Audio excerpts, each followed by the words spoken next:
presenting Magi Omen, an urban fantasy epic adventure.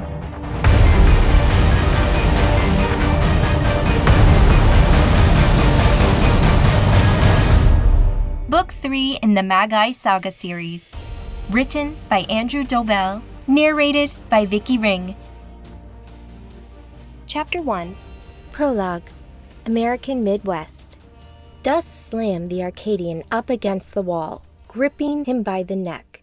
Dust held him a good foot above the floor as the Arcadian struggled and clawed at his attacker's hand.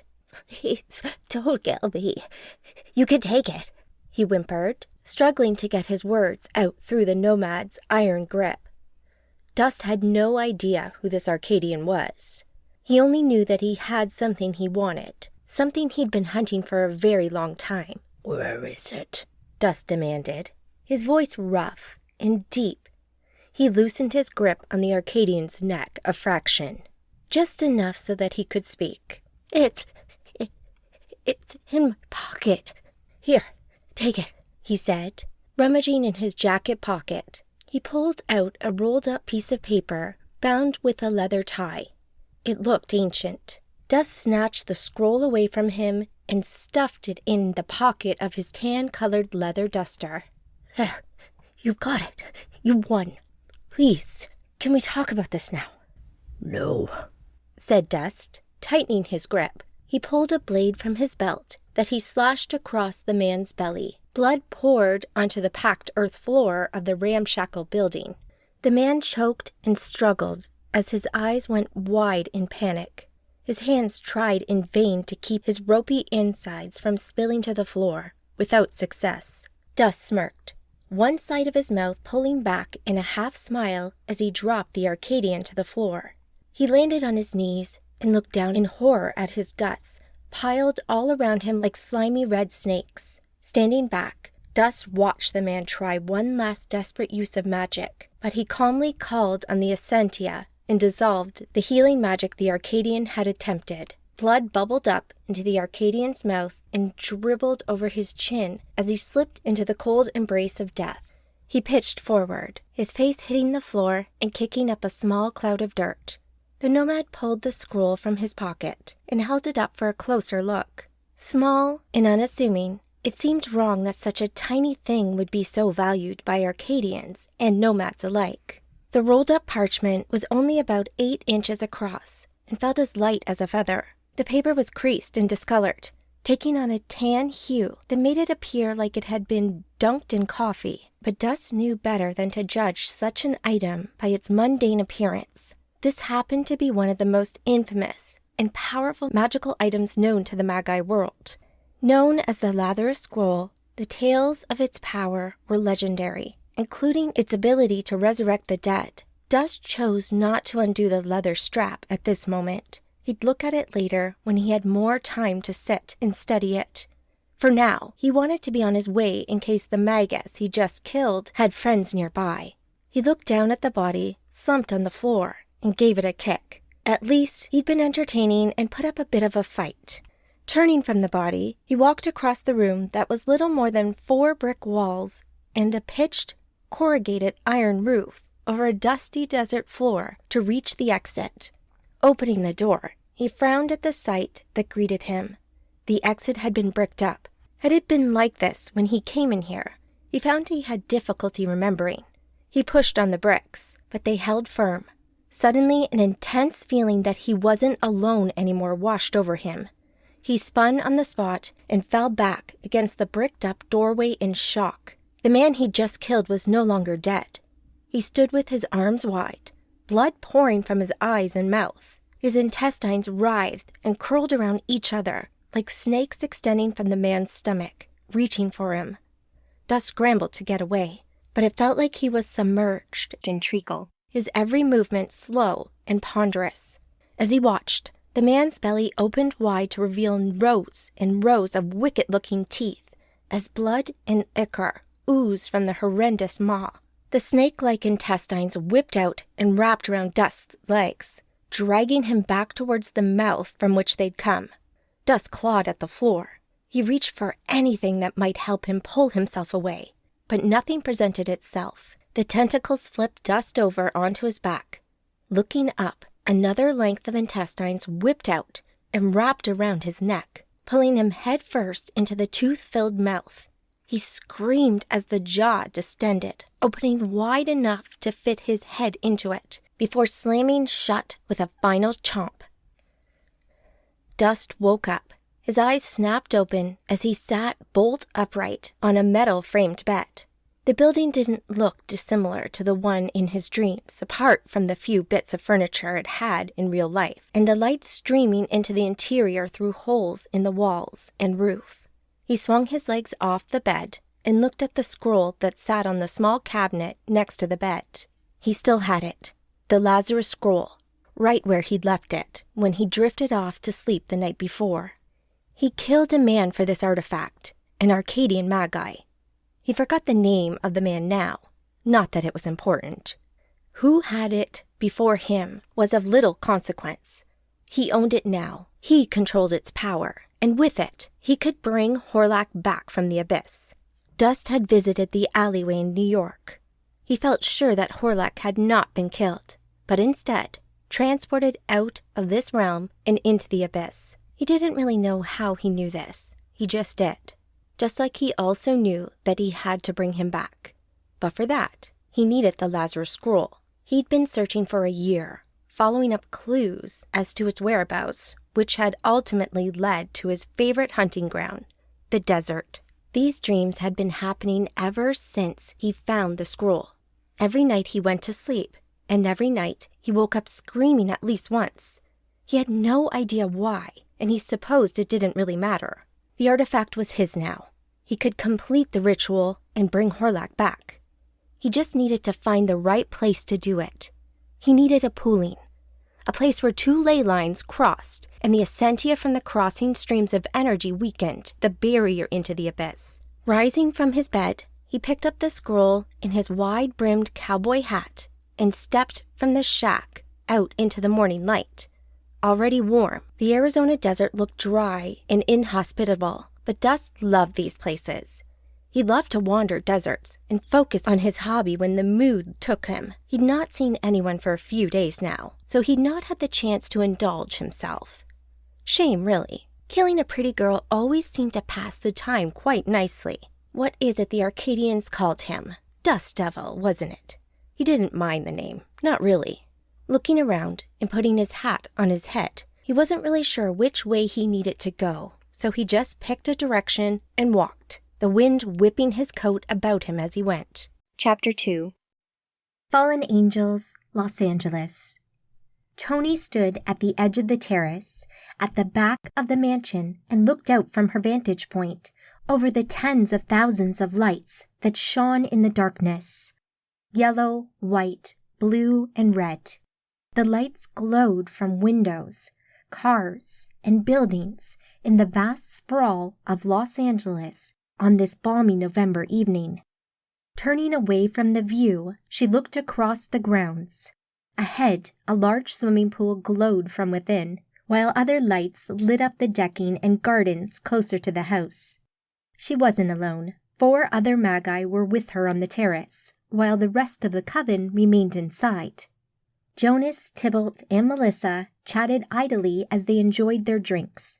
The 2 guys wore their swimming shorts, Jonas looking like a blonde surfer dude beside the dark-haired Tybalt with his designer stubble and a towel wrapped around his shoulders. Melissa looked as classy as ever, wearing a dark bikini and cover-up skirt that didn't hide much at all. All 3 of them had bodies to die for. Like most Magi, they took pride in their appearance. As they watched, the 4th Magus wandered over carrying a pair of drinks. Tony smiled at her, enjoying the view as Tabitha approached. Before Tabitha, Tony had always been a little bi-curious, even though she'd only ever been with men. But joining this coven had changed all that. Apparently, Tabitha had taken an immediate liking to her, or so she said. Over several weeks, they had grown closer, until one night after a drink or 2, one thing had led to another, and that was that. Soon she'd fallen in love with Tabby, and it had been the most passionate and intense relationship of her life so far. Tabby's bob of platinum blonde hair complemented her orange bikini perfectly. She had quite striking features, not least of which being her magically altered golden eyes that had a vertically slit pupil, just like a cat's. Tabby reached Tony's side and handed her one of the champagne flutes. "Thanks," she said, giving Tabby a kiss and then taking a sip of the bubbly. "So you didn't say one way or the other. Do you want to go?" Tabby asked. "To the ball in New York? Sure, sounds good." "It should be. I hear it's going to be a hell of a celebration. It's been a long time since the Arcadians had a presence there." "This is them staking their claim to it," Tony agreed. "Who can blame them? The Nomads controlled that city for decades." "Lucian, wasn't it?" "Yeah, glad he's gone. I'm sure there's a particularly hot part of hell waiting just for him," Tabitha mused. "Who killed him?" "Don't know. I think they're keeping that one quiet." "That's probably wise," Tony agreed. "Absolutely, unless that person wants Nymera after them. If it were me, I'd be keeping it quiet as well." "Maybe we'll find out at the ball," Tony asked. "I doubt it, but it would be good to see some of New York while we're there," Tabby said. "Come on, let's sit down," Tabby said, leading her back to the table. "Sounds good," Tony agreed. "So who do you think killed Lucian? I heard that it was a council task force that acted on a tip-off from a nomad defector. They found out where Lucian was hiding and stormed the place." "The council has wanted Lucian dead for ages now," Tabby agreed. "I heard it was a nomad who wanted to join the Arcadians," Jonas joined in. "One of Yasmin's coven who wanted to prove himself to the council." "That's a bit far-fetched," Tybalt said. "The rumor I heard was that a Magi named Amanda killed him. She moved from Europe to New York about a month before or something." "Amanda? I've not heard of her," Tabby commented. "She's not been a mag as long. Red-headed girl, I think," Tybalt answered. Tony suddenly had a moment of recall. She thought she remembered seeing a redhead at Liberty Children's Coven House, back when she visited Victoria after her coven had been wiped out by Nomads. Could that have been Amanda? She couldn't be sure. She'd been quite upset that day. "You read that online?" Tabby asked. "Yeah, on the D-Web forums." "Of course, the home of reliable news," Tabby commented, a hint of sarcasm in her voice. She turned and handed her drink to Tony. "Here, hold this. I'm going to do a couple of laps." Tony watched her walk away to the edge of the pool, enjoying the sight of her lover in a bikini. Damn it, if they were alone out here, she'd be joining Tabby in the pool for a little alone time. Boom! Tony's head snapped up. She looked in horror at the explosion that blossomed out of the back of the house. Debris and fire rained across the garden. A charred, black, dead body landed in the pool with a giant splash. Tabby screamed. Melissa and the boys cursed and jumped up. Shifting her vision into the magical spectrum, she watched the aegis on the house flicker and fail as bright lights and explosions sounded from within. Tony ran and met Tabby in an embrace as she moved away from the pool and the burnt body that floated in it. Melissa, Jonas, and Tybalt followed. "I think it's Osmond," Tony speculated, indicating the body in the pool. She recognized the clothing. "It is. What the fuck?" Tybalt cursed. "Nomads?" Jonas asked. Not again, thought Tony. She shivered as the memories of the attack on her coven played in her head. The images of those 3 nomads slaughtering her friends would be with her forever. She'd never seen such carnage and bloodshed. She thought she was safe here. It had been 6 months since the massacre. More lights danced inside the house as smaller explosions echoed through the night. A sentia flared, and a figure in black poured it onto the lawn. Tony felt her stomach drop as she recognized the woman. She wore latex fetish gear and had the same long black hair, pale face, and deep dark eyes that haunted Tony's nightmares. It was the same group, the same nomads, and they'd found her again. On instinct, Tony pumped Essentia into her aegis. Jonas pushed Melissa towards Tony and Tabby. "Get out of here. We'll deal with this." "Hey, don't be so," Melissa began, turning to challenge their macho bullshit. But they'd already poured it across the garden to stand in front of the nomad. Tony saw Melissa call on the surrounding Essentia and boost her aegis. "Mel, please, stay here," Tony said in a panic. Melissa looked back at Tony and Tabitha and hesitated. They all looked back at the three figures. Essentia flared from the nomad, and suddenly the two guys disappeared. The magic the nomad used seemed odd, different to what Tony was used to, but she also thought she recognized it maybe. "What the?" Tony said. "Holy shit!" Melissa exclaimed. The nomad disappeared as well, using the same kind of effect she just used on the guys. "What was that?" Tabby asked. Melissa looked back at them. "I have no idea," she muttered. More explosions rang out inside the mansion, making the girls pause in their conversation. "What do we do? What do we do?" Tabby asked, her voice warbling with panic. "We leave. We pour it out of here now before we're killed too," Tony said. "It's just one girl. How bad can it be?" Melissa said. Magic flared again, and the woman in black reappeared, this time holding two decapitated heads by the hair, one in each hand. Tony put her hand to her mouth. She felt sick to her stomach as she recognized the two heads as Jonas and Tybalt. "Holy fuck," Melissa whispered. "We're leaving," Tabby said. "Right now." Tony felt a thought pass into her mind from Tabby, details of a location in LA, as her girlfriend's Essentia flared. Tony followed suit, porting to the same location and hoping that Melissa did too. A heartbeat later, Tony appeared next to Tabitha, followed immediately by Melissa.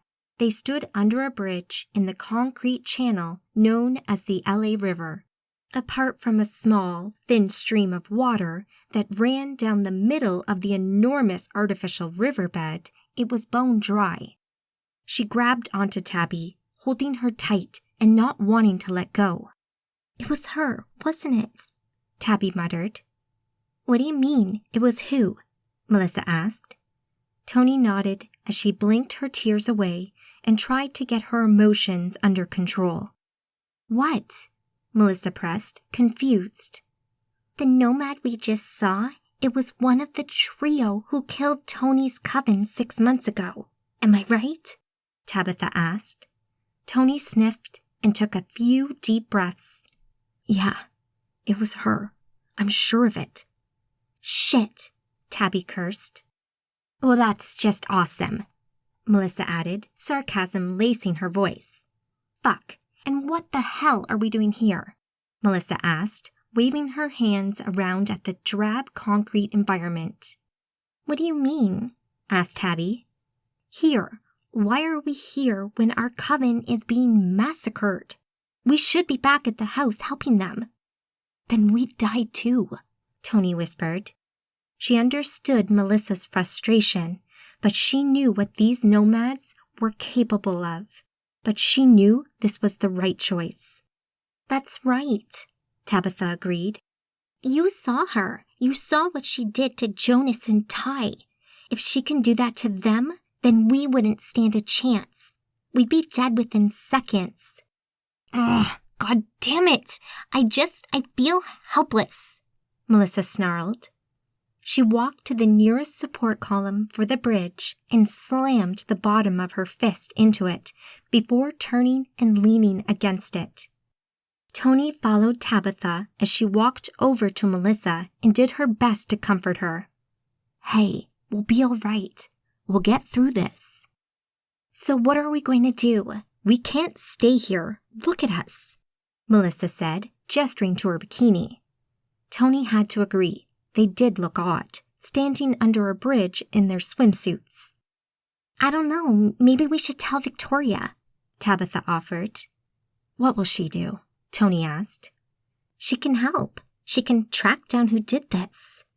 You mean like last time? She didn't do anything, Tony replied. The Nomads are still out there, still killing. So what do you suggest? Melissa asked, sounding slightly accusatory.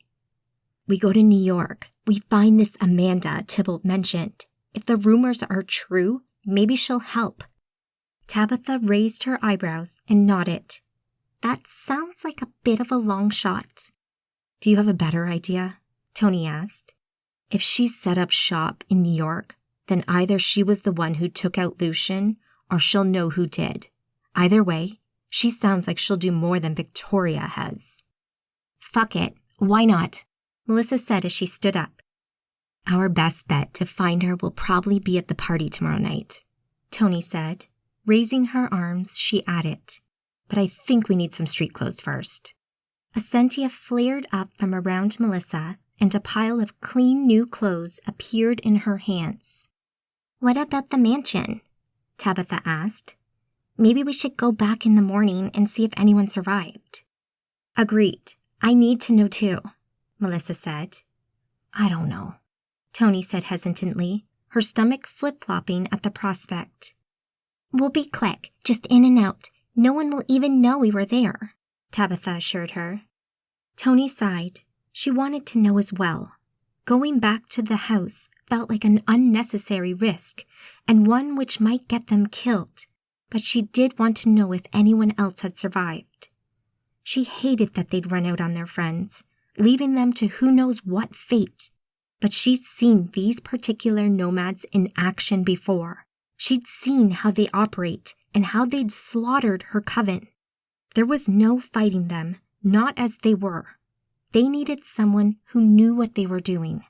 Maybe this Amanda Magi might be the one to help them. Mansion first, though, and then they could port over to New York. Okay, sure. In the morning, when the sun's up, we'll head back and take a look, Tony said. Melissa threw her a set of clothes. Awesome. Get dressed. Let's find somewhere we can wait out the night and get some breakfast. Lioness, UK. Trevelyan rose from his desk and walked over to the window. He gazed out through the glass and into the ocean beyond, looking across the Gothic rooftops of the sunken city of Lioness. He felt troubled. Things were moving quicker than he had expected, but he also trusted his friend. So the time is nearly upon us. The truth of the prophecy will soon be revealed. He saw his guest nodding to herself in the reflection of the window, agreeing with him. This is a critical time. How will the council react? There'll be a period of adjustment. Some challenge it, but I'm sure you already knew that, she said. And young Amanda, how will she react? The woman smiled. She'll cope. Chapter 3. Working Girl, Manhattan, New York. Amanda sat back in the reclining office chair, listening as Victoria addressed the group, talking about recent events. Sitting sideways to the boardroom table with her legs crossed, Amanda played with the frayed edge of one of the holes in her ripped jeans. The Magi Legion is still unhappy with the situation. They've met with me a few times, and they're still pushing for the council to have you removed from the city, Victoria recounted. Amanda sighed. I'm not the new Queen of New York. I won't be declaring this legacy territory and defending my borders against anyone who wants to live here, she protested. Victoria nodded. She wore her usual tailored business suit and looked as pristine as ever, and the total opposite of Amanda's scoop-neck sweater, skinny jeans, and knee-high boots. She had her scarlet hair tied back in a ponytail today with just a couple of loose strands falling over her face. We know that, but the Legion is playing politics again. They see you, a legacy magus, setting up in New York as a threat. I presume you're trying to calm their fears, Amanda asked. I believe this is all for show, but yes, I am talking to them, Victoria said. Do they want New York for themselves? Trevelyan asked. They may make a play for the territory, but I think it's more likely they dislike a European coven claiming it, rather than wanting the city for themselves. Okay, thanks for the update, Amanda said. No problem. How about you? How are you coping with all of this? It's certainly different. I never wanted to be the custodian of the city. That wasn't my intention at all. But these new covens come here, and they want to see me. Then they ask me if they can stay, and I'm not going to say no, am I? You know why they want to see you, don't you? Trevelyan asked. Oh, to be sure. They think I killed Lucian. The rumours have spread despite our best efforts. It was going to come out eventually. Something like this is always going to spread. I know. I don't confirm or deny it. They can think whatever they want. But apart from the rumours, it's going well.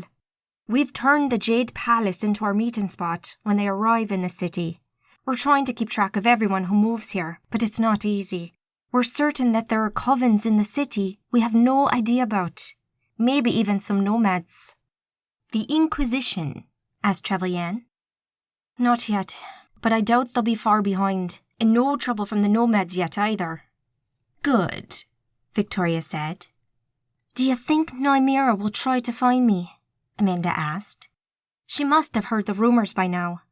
She will certainly have heard the rumours, but will she come here? I'm not so sure, said Trevelyan. How come? Well, there was our warning to them, but also very few Magi want to upset someone like Yasmin. So if Nymeria knows Yasmin was protecting you, and I think that's possible, then she might think twice about coming for you, Trevelyan said. Amanda nodded, taking it all in. She hadn't thought about it like that.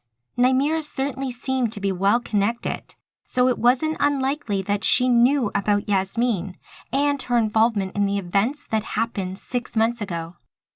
Amanda's life had become a lot busier now that the news of New York's liberation had been made public. After Lucian's death, the council had decided to keep things quiet for a while and to downplay Amanda's involvement in it all. But before long, the Haitian nomads realized something was up, and a coven was sent to New York to ascertain the reason behind Lucian's disappearance. The Magi Council was here to meet them and made it clear that New York was off limits. Amanda had been there for that confrontation in the abandoned pit club. The meeting had been tense and aggressive, but the Nomad Coven didn't want to take on the might of the Magi Council, not with a couple of arch-Magi there to back the council up. The Nomads had retreated to Central America, and they hadn't been heard from since. The council had kept things quiet for a few more months, but before long, the rumors started to spread, and it became clear that they had to go public with the liberation of New York. That had been a few weeks ago, and since then, countless covens had been coming to New York, mainly to visit, but a few stayed, choosing to make New York their new home. The last thing she needed was for Nymeria and her covens to storm in here and make trouble. Amanda turned and addressed the other two people in the room. Anything else to discuss? Amanda asked. What about the ball on the 29th? Kai, a Japanese magus in a prim business suit, said nothing. She hardly ever spoke, but was a regular at the meetings Amanda had with the council. Amanda wondered if her presence had anything to do with Black Lotus and her assassination attempt on Yo. Harry Fleming sat forward at her question and nodded. The observation deck at One World Trade Center had been booked for the ball, and everything is progressing well. We should have quite the night up there. I'll keep you informed, but everything is in hand and on schedule. Harry, unlike the others in the room, was not a magus. He was a normal Riven human and represented the Arcanum. The UK-based organization worked with the Magi Council and used their contacts around the globe to help keep the Magi hidden from the masses. Anytime the Magi world and the Riven world crossed paths, the Arcanum were there to make sure things ran smoothly. But when they didn't, they had their Black Ops division to clean things up. This time, though, they'd been brought in to organize the New York Ball. "This is a little out of our usual area of influence, Harry," Trevelyan said to him. "A little, sir. Crystal had other matters to attend to and sends her apologies. I came in her stead." Trevelyan turned to Amanda. "Harry, here, looks after some of the more tactical elements of the Arcanum." Sir," Harry stammered. "Don't worry, Amanda is no threat to you. I'll vouch for her." "If you say so, sir," Harry replied. I didn't mean to cause," Amanda said, feeling like she'd stumbled into a conversation that wasn't meant for her. "Don't worry. Harry worries enough for all of us," Trevelyan said to Amanda with a wink. "Anyway, I think that's everything. I'm sure you have a busy day ahead of you. You know how to reach us if you need to. Otherwise, we'll see you at the ball." Everyone stood up. Trevelyan walked to Amanda and shook her hand warmly. "Lovely to see you again, my dear," he said before turning to the others. "Ready." They all nodded, said their goodbyes, and moments later, the Magi ported from the room, leaving Amanda alone. These 4 Magi had become Amanda's primary point of contact for the Magi Council, and the only ones from that body that she'd really spoken to. During the confrontation with Nymera's Nomads a few months back, she had seen several more counselors and 2 arch-Magi, but she'd not spoken to any of them. Trevelyan was her main point of contact, a British magus who usually wore the kind of robes you might expect a modern wizard to wear. She always found him to be friendly and kind. Even when she'd first met him, he greeted her like an old friend, and she felt very much at ease around him. Happy with how the meeting went, she walked from the room and through the Jade Palace. She had a few people she wanted to speak to. She'd arrived just prior to the meeting with the council and hadn't had time to see her friends.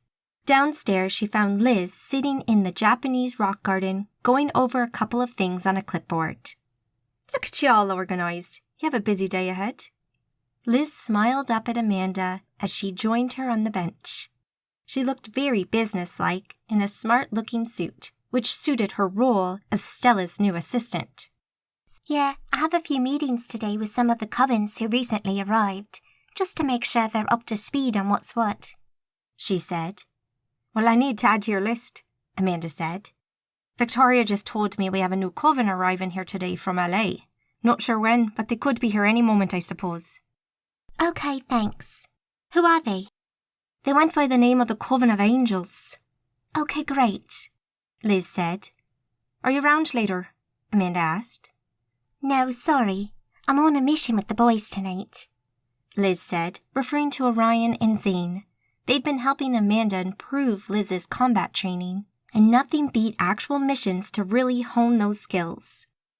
"No bother. I get a night off from training then. Excellent." Liz smiled. "You can pay me back later. You can try hunting for Alicia some more," she suggested. Amanda pressed her lips together and looked away, trying but failing to hide the pain that Liz's comments brought up. "Ah, sorry. Still no luck then, I take it." Amanda had looked everywhere for Alicia, even returning to the orphanage every week since Alicia's disappearance. Her friend had just fallen off the face of the earth, and despite all of Amanda and Sean's efforts to find her, they'd come up empty-handed. Amanda had pretty much given up on trying to find her. If a new lead presented itself, she'd follow it up, but otherwise, she felt like she needed to focus on the here and now and not get too distracted by what amounted to a wild goose chase. We've looked everywhere for her, Amanda said. I don't know if I'll ever find her. Never give up hope. She'll turn up someday. Stranger things have happened. Yeah, I know, Amanda sighed. Thanks. Liz stood up. No problem. I'll see you later. I really have to get on. Oh, by the way, Yo's here today if you wanted that chat. Thanks. Amanda smiled as she watched Liz disappear into the building. She barely recognized the young girl she'd taken as her apprentice 2 years ago. These days, Liz had much more confidence in herself and way more independence as well. Feeling proud of her apprentice, Amanda got up from the bench, banishing thoughts of Alicia from her mind, and looked up at the windows that surrounded the garden on all 4 sides. Windows to Yo's private quarters. She'd been meaning to see Yo and try to rebuild some bridges with him for a while now. Things had been going so well when she'd first moved here. Images of the passionate one-night stand she had had with him still burnt strong in her mind. But everything had changed since Kimi Takahashi, the Black Lotus, had attacked and basically killed him, which led to Maya turning him into a scion to save his life. Going from a mundane human to vampire would be traumatic enough, but going from magus to scion and potentially losing your magic, well, Amanda knew that she would feel utterly lost and confused if that ever happened to her. Since that day, Yo had seemed to withdraw into himself, and they had hardly talked in months.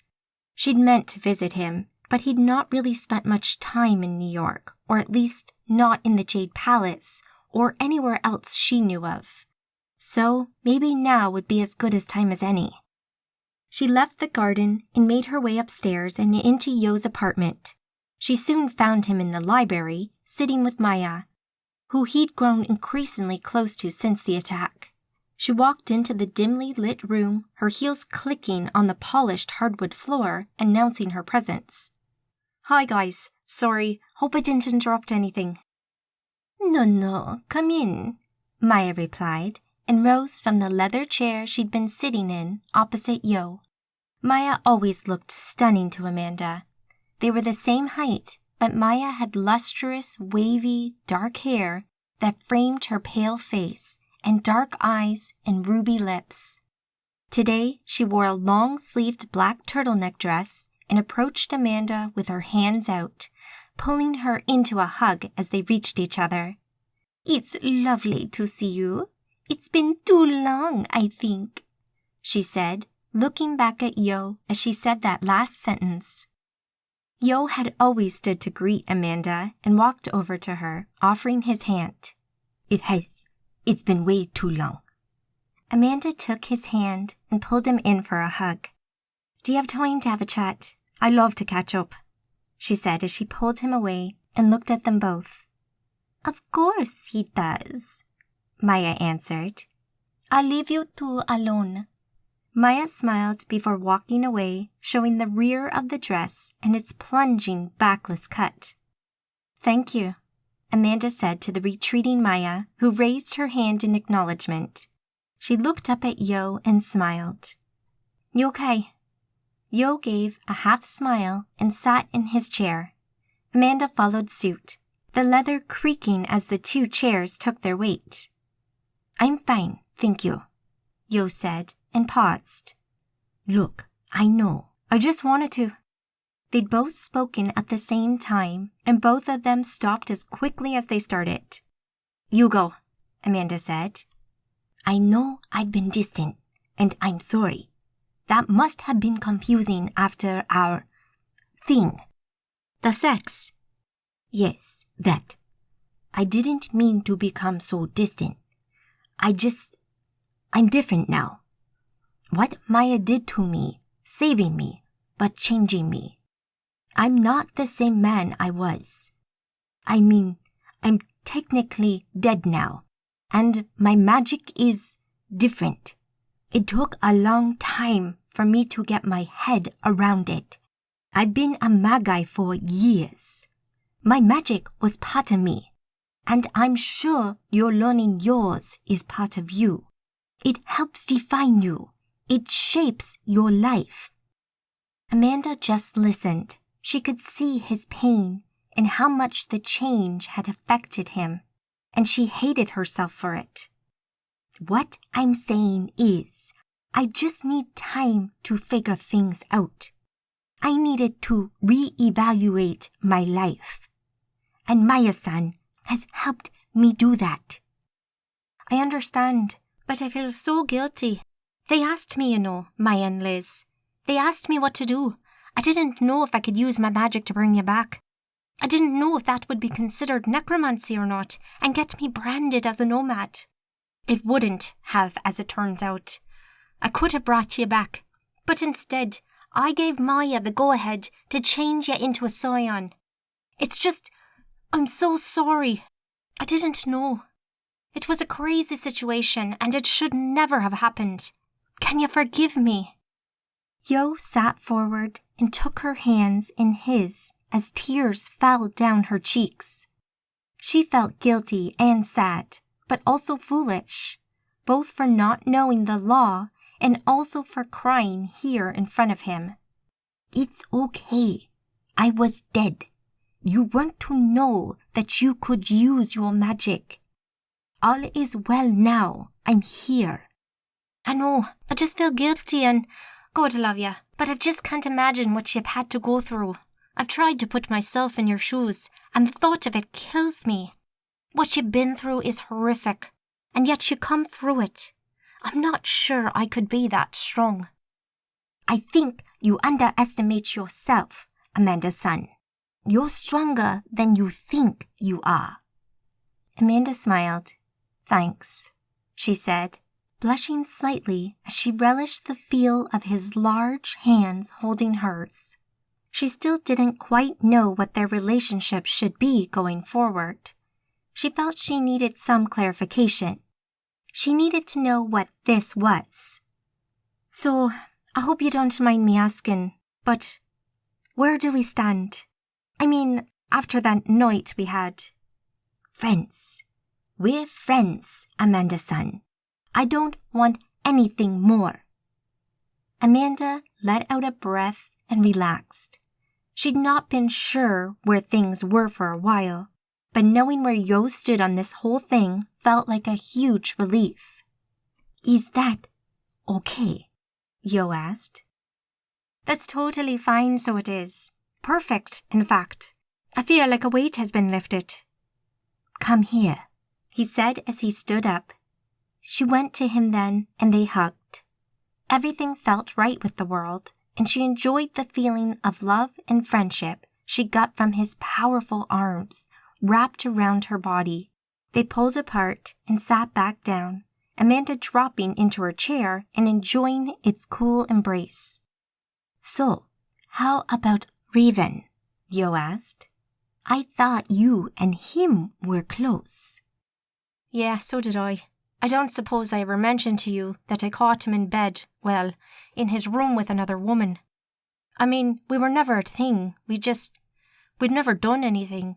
We seemed close, and I felt like he returned some of the signals, but when he opened that door half naked, and I could hear someone giggling behind him, I don't know. I felt a little let on by him. But maybe that was just me. It's not like we'd done anything. Maybe I just read the signs wrong. Ah, that's a shame. Sorry to hear it, Yo said. It's no bother. No offence, but I don't seem to have much luck with men. I'm thinking I'll just give up on them for a while. It's not like I don't have enough other things happening anyway without a man to complicate matters. Sounds like a plan. Maybe. So we're good then? She asked. Grand, he said, mimicking her Irish accent. Ha, happy days, she replied, smiling. Suddenly, she felt the presence of someone's thoughts wanting to talk to her. Concentrating, she recognized Liz's magic, so she opened the link. Amanda, we have the coven from LA here. Would you like to pop down and say hello? Liz asked her telepathically. Yeah, sure. I'll be right down, she replied before closing the link. She looked at Yo. I'm needed downstairs, but I'll be sure to see you soon, okay? Of course, Amanda-san. They rose from their seats, kissed cheeks, and parted ways. Amanda feeling a spring in her step after finally soothing things over with Yo. It had been a long time coming. In fact, she felt a little silly having put it off for so long. This should have been sorted a long time ago. But then, she knew that sometimes in life, these things never get sorted. So better late than never. She walked through the building and came to a ground floor meeting room. It was a much smaller one than the one upstairs, but big enough for meeting most of the small covens that came here. Inside, Liz sat at a table with 3 other young-looking women, although, with Magi, looks could be deceptive, and they could, in theory, be of any age. "Hi," Amanda said as she entered the room. Liz stood. "So this is Melissa, Tony, and Tabitha. They're from LA, and they're interested in possibly settling here." Amanda greeted each of them, shaking their hands and saying hi. "So what brings you to New York?" she asked, and watched as they all hesitated and glanced at one another. Amanda immediately had the feeling she'd put her foot in it, that she'd mentioned something raw and emotional for the 3 of them. She noticed that Tony had even started to well up, the first hints of tears glistening in her eyes. "I'm sorry, did I say something?" Amanda asked. No, you didn't do anything wrong. It's just the reason for us being here. Melissa paused and took a breath, seeming unsure how to proceed. "Our coven was attacked by Nomads," Tabitha said, picking up the thread. We're pretty sure we're the only survivors." Tony sobbed while Melissa took a moment to herself, looking at the ceiling and dealing with her emotions. Tabitha pulled Tony in close to comfort her. Amanda noticed how comfortable they were with each other and guessed that Tabitha and Tony might be more than just friends. "You're from the Coven of Angels, right? You must have had over 10 members. 17, actually, not counting our affiliate covens," Tabitha answered. "Jesus, and they were all killed?" Amanda asked. "We believe so." "Any idea who the Nomads were?" "We don't have any names, but for the past maybe 6 or 7 months, Arcadian covens in the Los Angeles area have been attacked again and again by what we think are the same 3 Nomads." "Just 3? "We saw one of them. They're powerful, and they're using magic that I don't recognize," Tabitha explained. "You saw one. May I see?" Amanda asked. "Sure," said Tabitha, who sent a mental image to Amanda. She felt the rush of Essentia and accepted the telepathic thought and could suddenly see the memory of the Nomad from the attack. Amanda let the memory fade after a moment and brought her focus back to the room. "Thank you. Firstly, I'm sorry for your loss, and for what it's worth, you're very welcome in New York." "Thank you." Amanda sent a request for a mental link to Liz, who immediately allowed Amanda's thoughts to pass through her aegis. "What do you think?" she sent to Liz.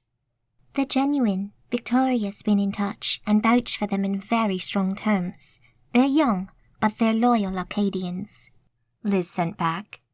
"Have you got a place to stay?" Amanda asked the trio of girls. "No, we've only just arrived," Tabitha said. "Then come stay with me. I can have some rooms made up for you at my place. Can you see to that, Liz?" Amanda asked. If Victoria was vouching for them, she felt sure she could trust them in her house for a few days. "Of course," Liz said. "Are you sure? We don't want to be any trouble," Tabitha said. Melissa smiled. "Thank you. We appreciate it. We'd love to accept." "Good. I'm happy to help. Any friend of Victoria's is a friend of mine," Amanda said. Tony, still staying close to Tabitha, nodded and mouthed the words, "Thank you," through her tears. Amanda nodded back and smiled. "I'll also have a think on the whole Nomad situation in LA. Might be that we can do something. Leave it with me. The Vatican. Mary signed the document authorizing the order which would now be carried out. She looked over the open file next to her and the photos that spilt out of it. She recognized that face. Amanda Jane Page. Her actions and the actions of her coven had caused Mary's plans to become the next Witchfinder General to be put on hold while she rebuilt her reputation with the conclave of Grand Inquisitors. As the only woman in that group of 12, she had to prove herself above and beyond what the others had to. But she'd come back even stronger than before. Amanda might have disappeared for 2 years, but as it turned out, that worked out quite well for her. Now she would start to take some well-earned revenge. She looked over the order to send a squad of Crusader Knights into New York and smiled as she handed it to her secretary. This would be Phase 1. Chapter 4. Opening Salvo, Brooklyn, New York. Jessie stood at the island in the kitchen, pulling out groceries from the box in front of her, ready to put them away in the cupboards behind her. When Alex had first suggested the coven should move down to the city, Hayden, Roxy, and herself were all a little unsure. They'd lived in upstate New York, on the edge of Lucian's territory for a long time. They always wanted to live in the city, but it had never been possible until now. But making that jump and moving down here had taken some confidence. She'd heard the reports that Lucian was dead, killed by an Arcadian, and that the city would now be under the Council's protection. She also listened to the rumors that the King of New York had been killed by a magus she'd never heard of before, a young lady named Amanda. They'd discussed it for a week or so before they started to hear of other covens moving into the city, which quickly convinced them to make the trip. Looking back on that choice, now that they had been here for a few days, she felt they made the right decision. They'd met Amanda on their arrival, along with Liz and a couple of others at the Jade Palace.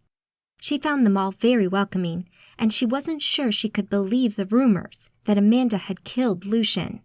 She seemed too ordinary. She wasn't sure what she'd expected, maybe some sort of hard-ass. Well, maybe she'd killed him, or maybe not. Who knew? There was no official word after all. She loved their new house as well. It made for a very welcome change compared to the dump they lived in upstate. A beautiful suburban house on a quiet road in Brooklyn was a significant change from the dusty, cramped old loft in the middle of some nowhere town. She watched her coven mates in the main living space towards the front of the house. They were laughing over something. Jessie had missed the joke, but she didn't mind. She wanted to get this food put away. When the aegis over the house fell away, it took her a moment to realize what had happened. It felt like a tension in the air that suddenly grew and then snapped away to nothing. She frowned at the sensation, not sure what to make of it, when a second later, the lights went out. "What's going on?" Jessie called, while her friends made similar comments. The window smashed as something sailed through it and clattered to the floor, trailing smoke. "What the hell?" Hayden exclaimed. "Shit!" yelled Alex. Jessie looked at it from the kitchen door. It was a curious metal canister that sat in the middle of the living room smoking wildly. Her friends did the same, and a moment later, with a loud bang, it exploded, filling the room with smoke. Jessie dropped to the floor just as the front door got kicked in and slammed open. She could hear voices shouting and the sound of heavy boots running into the house. "Go, go, go!" they shouted. They came through the back door in the hallway next to the kitchen as well, their gear shifting on their bodies as they moved into the open-plan living room, their weapons at the ready. From where Jessie crouched behind the island, she realized that the intruders couldn't see her. She was hidden. Her friends, however, were not. Get down now! On your knees! Hands on your heads! Do it now!" the men shouted. Jessie gingerly moved to the edge of the island and readied herself to peek around the side into the room as the men shouted at her friends. Were these policemen? A SWAT team, maybe. What the hell were they doing here? She and her friends may be Magi, but they'd done nothing to warrant this. She could hear her friends, their voices shrill and wobbly. They were scared, and she couldn't blame them. It wasn't often that you had an assault rifle pointed at you. Jessie slowly peered around the island and looked into the room beyond. Through the thinning smoke, she saw her 3 friends on their knees with their hands on their heads, looking terrified. She also laid eyes on a few of the men for the first time. Initially, she thought they might be a SWAT team. They were dressed in black tactical gear, carrying silenced machine guns, with balaclavas on their heads, and they worked as a unit. But a couple of things made her question her initial assumption. One of them had his back to her, and she could quite clearly see a large sword strapped to his back. She felt fairly certain that the police did not carry swords around with them. But what she noticed next sent a chill racing up and down her spine, and all of a sudden she knew who they were. A small insignia on one of the shoulders of the men in a shape of a shield with a crucifix on it meant one thing and one thing only. These guys were the Inquisition. "Keep still! Don't move!" the men shouted. "You 3, secure the rest of the house. Make sure there's no one else. Go!" Jessie listened as several of the men left the room and ran upstairs. She could hear them quite clearly as they moved around above her. Jessie cursed to herself. What could she do?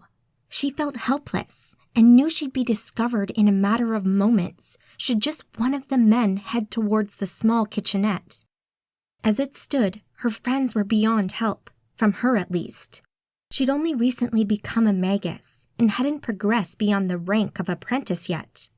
Taking on however many inquisitors, all of them heavily armed, would be suicide. She could surrender herself, she thought, and maybe she'd survive this. Maybe. Hell, who was she kidding? This was the Inquisition. She felt reasonably confident that her friends would be dead in a matter of moments. No, she needed to get out of here. She needed to find Amanda and warn her that the Inquisition was in town. Looking up just across from her, the glass patio doors at the back of the house were invitingly close. The key rested there in the lock, waiting to be turned, and the doors opened. But she couldn't just walk up to the doors and unlock them. She'd be seen and likely killed. Scared and frustrated, she looked around the edge of the island again and saw her friends, helpless in the clutches of the Night Inquisitors. As she watched, another man, dressed similarly to the others, walked into the house. "Report," the man said. "3 witches apprehended, sir. The rest of the house is being searched." "Our intel said there were 4. Where's the other one?" Jessie shivered. They were talking about her. She needed to get out of here. As she watched, she suddenly noticed that Alex was looking in her direction. His face hadn't moved, but his eyes looked right at her. Suddenly, she felt a faint, gentle presence start to slowly press on her mind. It might have been there for a while, but the casting had been so subtly done that she just hadn't noticed it. It was Alex. He wanted to create a mental link with her, and he'd been careful to make the working as covert as possible to avoid detection. It had worked so far, but had she not seen him looking at her, she wasn't sure she would have noticed it. Jessie opened her mind and allowed Alex to link with her. "Jess, you have to get out of here," Alex told her. "I know, but how?" "I'm going to create a diversion. The moment I do, get out through that door. Keep low and run like hell. Trust no one and find Amanda. They have to know about this." "But what about you?" Jessie asked. "Forget about us. Just get ready, okay?" Jessie shifted her crouch to one she could move from quickly. "Ready," she said.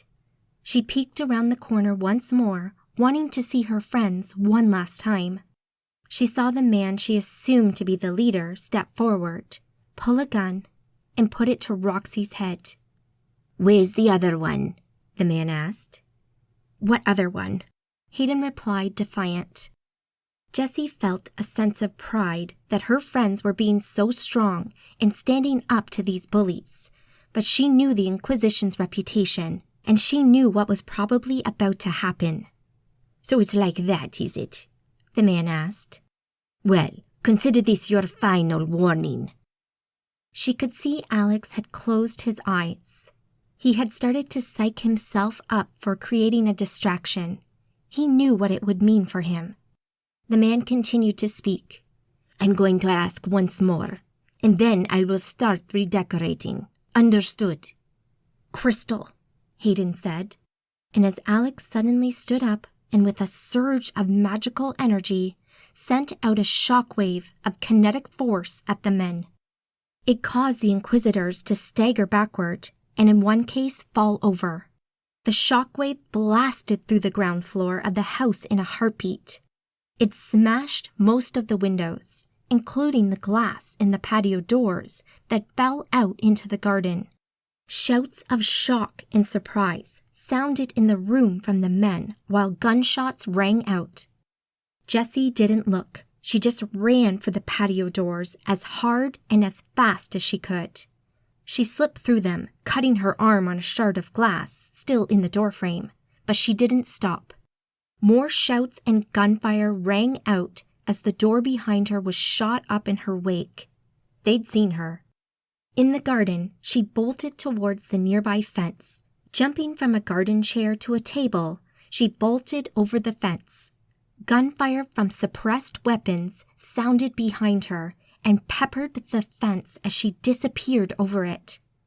Located in the heart of suburbia, their home had houses on either side of it and behind it, each with a similar backyard adjacent to theirs. She heard shouts and movement behind her, back in their own garden. She sprinted for the next fence at the side of their neighbor's yard. She glanced back and saw one of the Crusader knights come into view, no doubt standing on the table that Jessie had used to vault the fence. Jessie didn't think. She just let her magic flow and do its thing.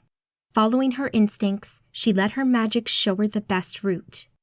She adjusted her course and got some cover from the well-maintained bushes and trees in her neighbor's yard as bullets, fizzling with magical energy, zipped past her, hitting the trees and mud. She jumped the next fence and landed in another garden. Jessie veered right as a dog started barking at her. She didn't hang around. Instead, she vaulted the next few fences and hedgerows before heading to the street. She had no time to think. With a glance down the road, she ran to cross diagonally, following her instincts. She had a sudden urge to turn left. She did, just as a car turned onto the road behind her, its wheels screeching as it fought for grip. She caught a quick glance at it as she ran, seeing someone lean out of a window and fire their weapon at her. She ducked behind a car sitting in a driveway.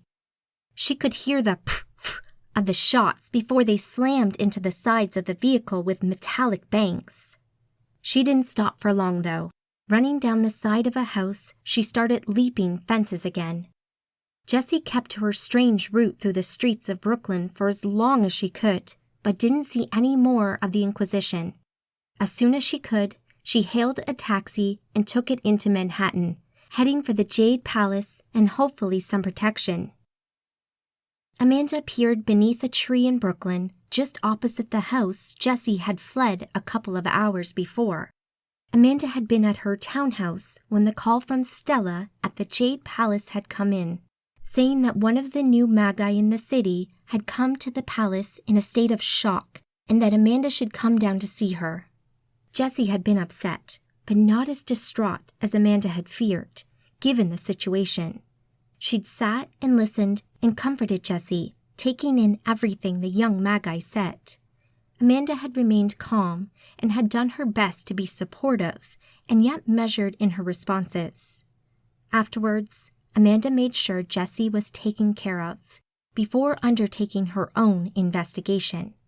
Her first order of business, checking out the house where the coven had been attacked. Looking at it now on the quiet street with no one about, it seemed fairly innocuous, apart from a few blown-out windows on the ground floor. Using the local essentia, she poured it over the road and appeared on their front porch. Examining the front door, she could clearly see it had been forced open and would not close any more. Pushing the ruined door open, she walked inside and into the open-plan living area. Slightly off to her right, close to the front of the house, were several pools of blood, no doubt where the rest of Jesse's coven had been killed. Ahead, at the rear of the house, was the kitchen and the shattered patio doors just next to it. The whole room looked a mess, with broken glass and furniture scattered about, while bullet holes perforated the walls everywhere she looked. The bodies of Jesse's coven were missing, but Amanda knew the Inquisition well enough by now to know that they usually disposed of the bodies themselves, usually through cremation. The cleansing fire purged the magus of the demon within, or so they believed. Concentrating, she pulled on the threads of essentia once more and cast her mind back through time to watch the attack take place. Partway through, she paused the action and sent her senses around the building to count up the number of men who had been here. She wanted to know the size of the problem. She counted 19 men in total, both in and outside of the house. As she watched the rest of the confrontation play out, she felt fairly sure that none of the men in this group were Magi. They all seemed to be initiated, but they carried magical items that would allow them to take on Magi such as Jessie and her coven mates, especially when they were caught by surprise. As they left with the dead bodies of Jesse's coven, an aegis sprang up around their van, blocking it from Amanda's scrying magic, so she couldn't follow it back to their base. Amanda scowled. She'd come to hate the Inquisition early on when one of their number, someone she later learned was called Mary Damask, had killed Liz's sister, Francesca, and Fran's boyfriend, Stephen. They had hunted down that magical gold book with a single-minded determination that had been scary to see.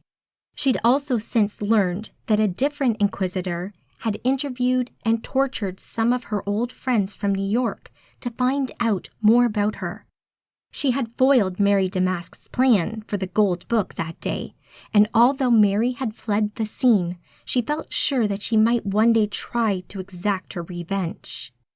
Given that her presence here in New York had been made common knowledge, and with Lucian's death making New York a place of interest, she felt reasonably confident that it was only a matter of time before Mary showed up. Was this raid the start of it? Finishing her sweep of the house and satisfied she'd seen everything, Amanda walked out into the back garden through the patio door.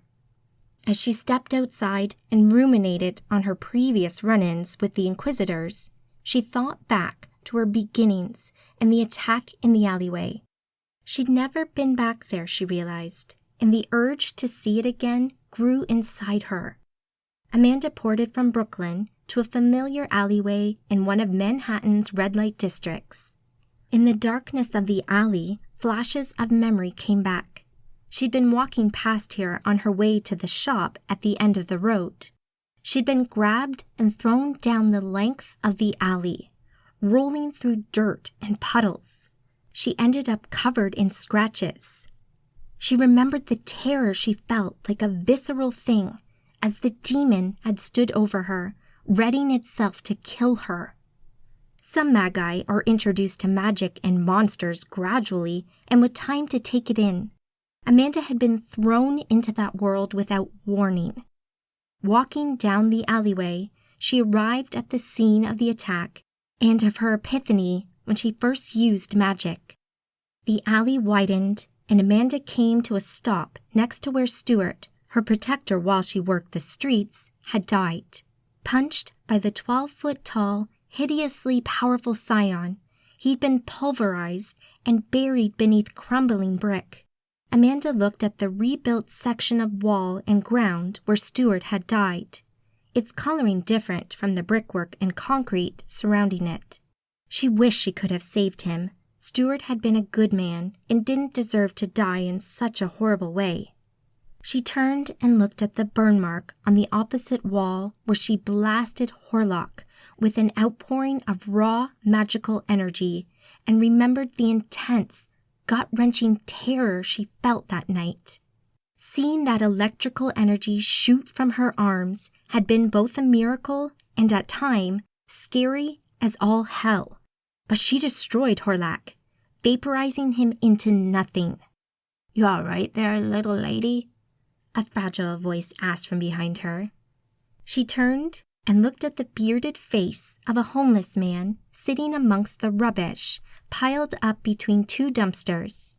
He'd made a little den for himself and peered out from it, looking curiously at Amanda, no doubt wondering what a young girl like her might be doing wandering an alleyway at night. She answered him. "Are you okay? You look lost," he said. She smiled. "No, I'm not lost. I'm just remembering a few things." "Well, creepy alleyways are no place for pretty girls like yourself." She could see he had no connection to Essentia. He was a typical Riven mortal and no real threat to her. "Thank you," she said and walked over to him.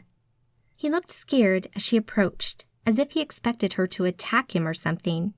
Instead, she scanned his mind telepathically and quickly knew that he was just down on his luck. He wasn't a threat to anyone and just needed a helping hand to turn his life around. Working a bit of magic in her jacket pocket, she conjured a suitably large roll of cash into her hand. "Peter, is it?" she said. Yeah. How did you know?" "I'm your guardian angel, and I'm here to help you." "Yeah, right."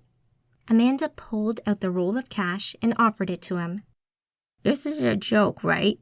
This is a joke. I can't take that," he stammered. "It's yours. Here, take it." Gingerly, Peter reached out and offered his hand, into which Amanda dropped the roll of money. "What's the catch?" he asked, staring at the cash. "Just promise me you'll go to the bank, deposit the money, and start to get yourself sorted," she said. "Oh, I promise I will." "You'd better. I'll check on you tomorrow, and if you started to sort yourself out, I'll double it with another deposit into your account," she said, smiling. "Deal?" "Deal." She smiled at him once more, and in full view, poured it away with an extra flash of light for the man's benefit, leaving him aghast. Amanda appeared in the basement garage of her brownstone in Greenwich Village with a soft pop of air. She really did hope that Peter sorted himself out. But there were other more pressing matters for her to deal with. First, she needed to speak with Sean. She approached a frosted glass door to one side of her basement, passing her custom Fireblade motorbike and a couple of cars they kept down here. The room beyond these modern glass doors had been created by Amanda only a few months ago to Sean's specifications. She stepped inside to the hum of computers and servers working away in this pristine space, the door swinging silently shut behind her. To her left, several cabinets held more computer power than most spy organizations had, while to her right, the wall had been covered in banks of monitors below, which sat several workstations where Vanessa sat in her large, comfortable-looking leather office chair. At the back of the room, opposite Amanda, Sean sat facing her behind his desk, engrossed in something on his trio of screens. She couldn't see his face, only the top of his head, distinguished by the ridge of bone that ran over the top of it. "Hi, Mandy. How are things?" Vanessa asked. Both Sean and Vanessa had expressed stipulations about joining her coven. The main one for Vanessa had been to deal with a criminal gang that wanted her dead because of some hacking she'd done before she'd ever met Sean. Amanda had managed to call off the group, meaning Vanessa could walk the streets safely once more. "Hiya, I'm grand, thanks, although things out there are becoming a little troubling," she said, waving her hand absently towards the street. "What's up now?" "The Inquisition is in town, and they're not playing nice."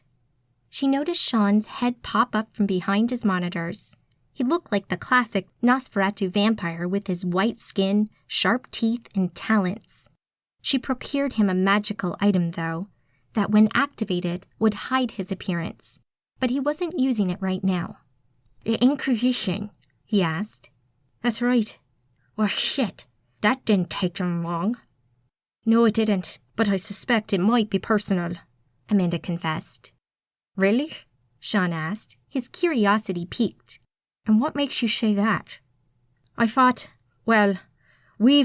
them a couple of years back, killed a couple of their men, and stopped them from getting their hands on an artifact." "That would do it. Who did you piss off?" "A woman by the name of Mary Damask, apparently. She's the only female member of the conclave of Grand Inquisitors." Sean finished for her. "Yeah, I know who she is. Her reputation is well known. She's out to prove herself and to prove her dedication to their cause. Rose through the ranks very quickly, and some tip her to be the next Witchfinder General. Certainly, her ambition alone could get her there." "Fucking excellent," Amanda said. "I always got the batshit crazy ones." "So what happened?" Amanda related the story of Jessie's encounter with the Crusaders and of her subsequent visit to the house. "So can you look into it? Try and find them." "Won't be easy. The Inquisitors are good at this. It might be that they find you first." "Then I'll be ready," Amanda said. "I wouldn't want to disappoint them." Nowhere. Alicia sat naked, leaning up against the vertical steel girder she'd been left bound to in what looked like a warehouse. How did she get here? Her memory was all fuzzy and she had trouble making sense of anything. There had been a voice in her head, the voice of the thing that was inside her, the spirit, but it was gone now. Where had it gone? Looking up, she saw a figure in black stood nearby. How long had she been there?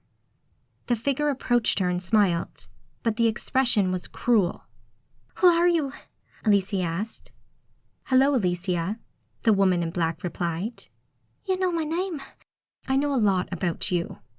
Alicia swallowed in fear. She did not like this woman. Chapter 5. Is the Grass Greener? Greenwich Village, Manhattan. Amanda sat up in bed with a start, breathing hard. Around her, the room remained empty and quiet, with only a thin strip of light from the gap in the curtains spilling into the room from the ever-present lights of the city that never slept.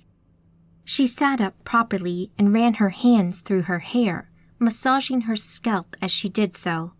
She'd had a bad dream, although she couldn't remember any of it now. The room sat in relative darkness apart from the meager light from the window. She loved her house and her bedroom. She decorated it in a somewhat haphazard way with various bits and bobs from her travels. She was never the neatest person in the world, and her room always looked a little unkempt. Clothes hung off the backs of chairs and in a couple of piles on the floor. Makeup and trinkets were scattered over several surfaces. The wardrobe door sat half open. Yep, she needed to tidy up. She yawned and stretched, and came to the conclusion that she needed a drink. Her mouth was dry. For a moment, she considered just conjuring one in her hand, but then thought better of it. She could do with a walk to stretch her legs, so she pulled the covers off and swung them over the side of the bed. She wore a large baggy t-shirt, a pair of fluffy socks, and had a minor fright on seeing the state of her hair in the mirror before she shuffled to the door. She left her room behind and walked along the corridor, passing the rooms of her coven mates and house guests as she went. As she neared the stairs, she heard noises coming from one of the rooms. Someone gasped. She paused to listen for a moment to make sure all was okay, thinking someone might have hurt themselves. The room was Tony and Tabitha's, and she suddenly realized the sound was not of pain, but of pleasure. She could hear them moaning in delight. Amanda's eyebrows rose a good inch, as she suddenly understood what she was listening to. Feeling flustered, Amanda looked all around, embarrassed at having heard them and hoping no one had seen her. But the corridor remained dark and quiet, and she stood alone. Biting her lip, she went to continue on her way, only to pause mid-step. She couldn't help it. She felt intensely curious and stepped closer to their door to listen. The sounds painted a vivid picture in her mind. She felt incredibly horny, and suddenly all thoughts of going to get a glass of water vanished from her mind. Instead, she padded quickly back to her room and lost herself in those fantasies. The following morning, Amanda finished her breakfast and ambled back up the stairs of her house towards her room. She didn't have many plans for the day. As far as she knew, no new Magi were coming to the city today, and Stella had the issue with Jessie under control. Only the related issue of the Inquisition needed to be dealt with. But Amanda had nothing to go on for the time being. Sean had started to look into it, so she hoped he would turn something up in the next few days before there were any more deaths. In the meantime, Amanda had to play the waiting game. Instead, the sum total of her plans was meeting with Maria to catch up. They'd been meeting for drinks every few weeks for the past few months. Amanda always enjoyed seeing her friend. She'd grown close to Maria and really enjoyed her company. She knew that Maria wanted more than just friendship, though. She'd not made a secret of it and had made several advances over the last couple of years. Amanda had grown used to these playful touches or comments, though, and just laughed them off, not really taking them too seriously. Maria continued to flirt with her, but it was always on a playful level, more friendly than anything else. In recent months, she found out that Maria practiced a kind of free love lifestyle, keeping multiple partners of all genders and persuasions. She just wanted to squeeze every last drop of juicy fun and pleasure from the orange of life. And for her, being monogamous just wasn't in her nature. If Amanda ever did choose to be with Maria, she knew she would be one of several, like the rest of Maria's lovers. Amanda had never been with a woman. She played with the idea in her head and remembered Georgina had experimented with it, but Amanda had always refused. She found it hard to admit to herself why she'd resisted the temptation exactly, but did wonder if it had anything to do with her Catholic upbringing and the idea of a same-sex relationship being a sin. She'd never been very religious, though, and in recent years, especially after becoming a magus, considered herself to be agnostic at best. During that time, her view of things, like being gay, had softened. She'd always found both men and women to be attractive, but it was only recently that she'd allowed herself to begin to explore those thoughts and ideas. Having Tony and Tabitha in the house and seeing their very loving relationship, and then hearing them last night, had certainly been something of an eye-opener and had served to further break down that taboo in her mind. The men in her life had been something of a letdown, she supposed. Was this a sign? Did she need to start looking elsewhere? Was the grass greener on the other side? She didn't know and wasn't totally sure whether she wanted to find out or not. As she continued up the stairs, Tony suddenly appeared at the top and started down. Amanda saw her and immediately blushed. A fine sheen of sweat broke out on her brow as the embarrassment of what she'd inadvertently heard last night washed over her. Amanda took a breath and a moment to calm herself before looking back up and smiling at Tony as she approached. "Hiya," Amanda said, feeling underdressed in her bathrobe compared to Tony's black dress. "Hi, how are you?" "I'm grand, thanks. What are you up to today?" she asked, silently cursing herself for asking a question which would prolong the conversation and allow Tony to see her discomfort. Well, we're going to have another look at a few apartments we saw yesterday. We just need to figure out which one we like. Oh, wow, that's grand. We've seen some nice ones. That is to say, we really do appreciate what you've done for us. Letting us stay here has really helped, and I know that Tabby and Mel feel the same. It's no bother. It's been a pleasure to have you, Amanda said. I don't want you to think we're not grateful, is all, Tony said, sounding a little flustered herself. Don't worry, I wouldn't think that, Amanda smiled. Good, thanks. Amanda smiled. Good luck then. They parted ways, and Amanda continued up the stairs, quickly entering her room and sitting on her bed. She cringed. Why had she listened to them last night? It was such a pervy thing to do. She sighed and flopped over, burying her head in her pillow, her red hair spilling over the white sheets. She shouted into the bedsheets, her cry muffled to nothing. Why did love and relationships and stuff have to be so frustrating? She felt more than a little confused by it all. Did she like men? Did she like women? Maybe it was both, like Maria. Hell, it wasn't like she didn't have enough to deal with, without her emotions clouding her judgment. She sat up and looked in the mirror opposite her that was inlaid into the door of the wardrobe.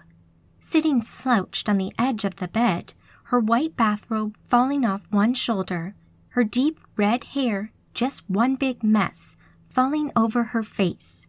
She thought she really did look like a feckin' witch today. Why would anyone want to date this? She thought as she eyed her reflection.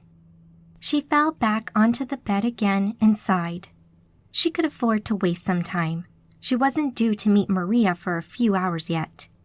She also wanted to shoot into town for a quick follow-up on the homeless man Peter and see if he'd done as she asked. After a few moments, she sat back up and thought better of just lying there doing nothing and bemoaning her love life. She'd feel better after a shower. Everything looked better after a shower. She could stand under it for a while and let it hammer away on the back of her neck, massaging her shoulders. Maybe she'd lose some of the tension she'd already built up this morning. Her brief trip into the city to find Peter proved fruitful and served to lighten her mood. She found him sitting on a bench at the edge of one of the city's parks. Today, he was dressed sharply, and his beard and hair had been trimmed. A quick read of his mind from a distance revealed that he'd done as she'd asked and opened a bank account. Amanda sat down next to him. "How are you, Peter?" The man jumped at her question, surprised by her sudden appearance. "Oh my God, you scared me to death." "Sorry," she said. "So you opened the bank account. Well done." "I did, yes. Thank you. Thank you so much. I can't tell you how much it means to me." "My pleasure. Now, I made you a promise," she said as she worked a little magical effect. "If you check your inside jacket pocket, you will find a little something for you." Peter looked away from her and dug about in his pockets. As he did so, Amanda poured it away, so that when he looked back a second later with a huge stack of cash in his hand, she had disappeared into thin air again. She watched him from afar as he looked around, trying to spot her and failing, before he returned his attention to the money and quickly hid it. She smiled to herself, feeling good about this little act of kindness. She wouldn't follow up on him again. He was on his way now, and she wished him all the best. Amanda met Maria in London, England. Together they walked along Oxford Street, picking up a few bargains before they headed over to Fortnum and Mason's restaurant on Jermyn Street. They sat on a red leather circular couch that surrounded a round table and enjoyed a delectable steak dinner with a salmon and soda bread starter.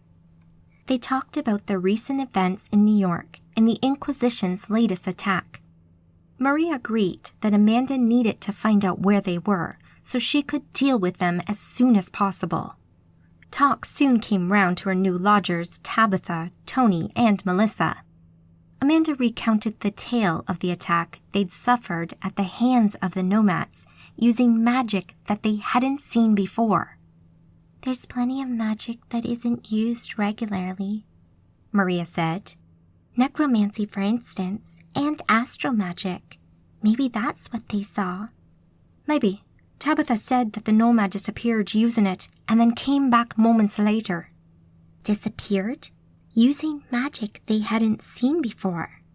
Maria looked off into the middle distance, her eyes unfocused, and concern pinching her eyebrows together as she considered this. "Why, what are you thinking?"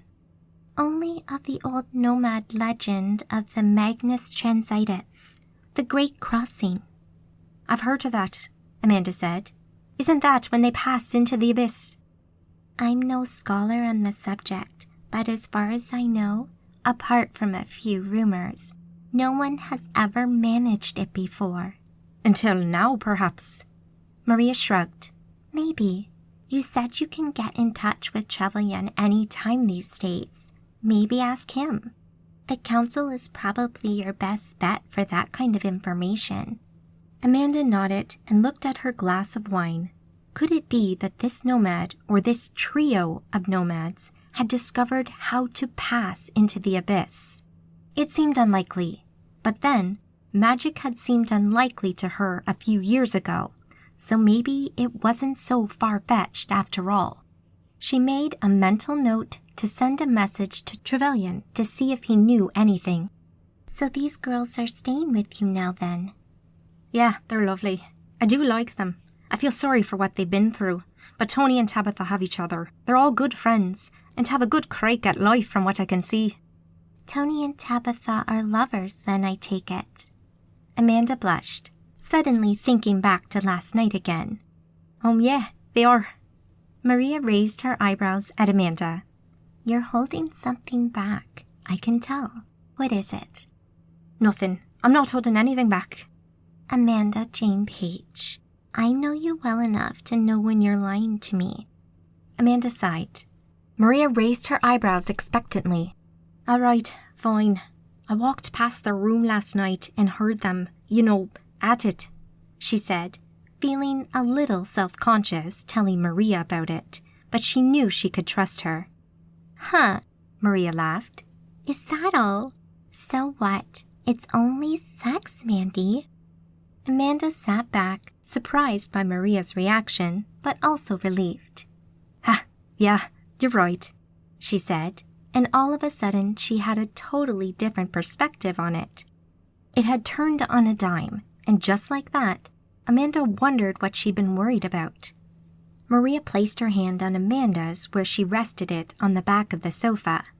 "Are you okay? You seem a little uptight." I'm fine. I just have a lot on my mind right now." Wasn't that the truth, she thought.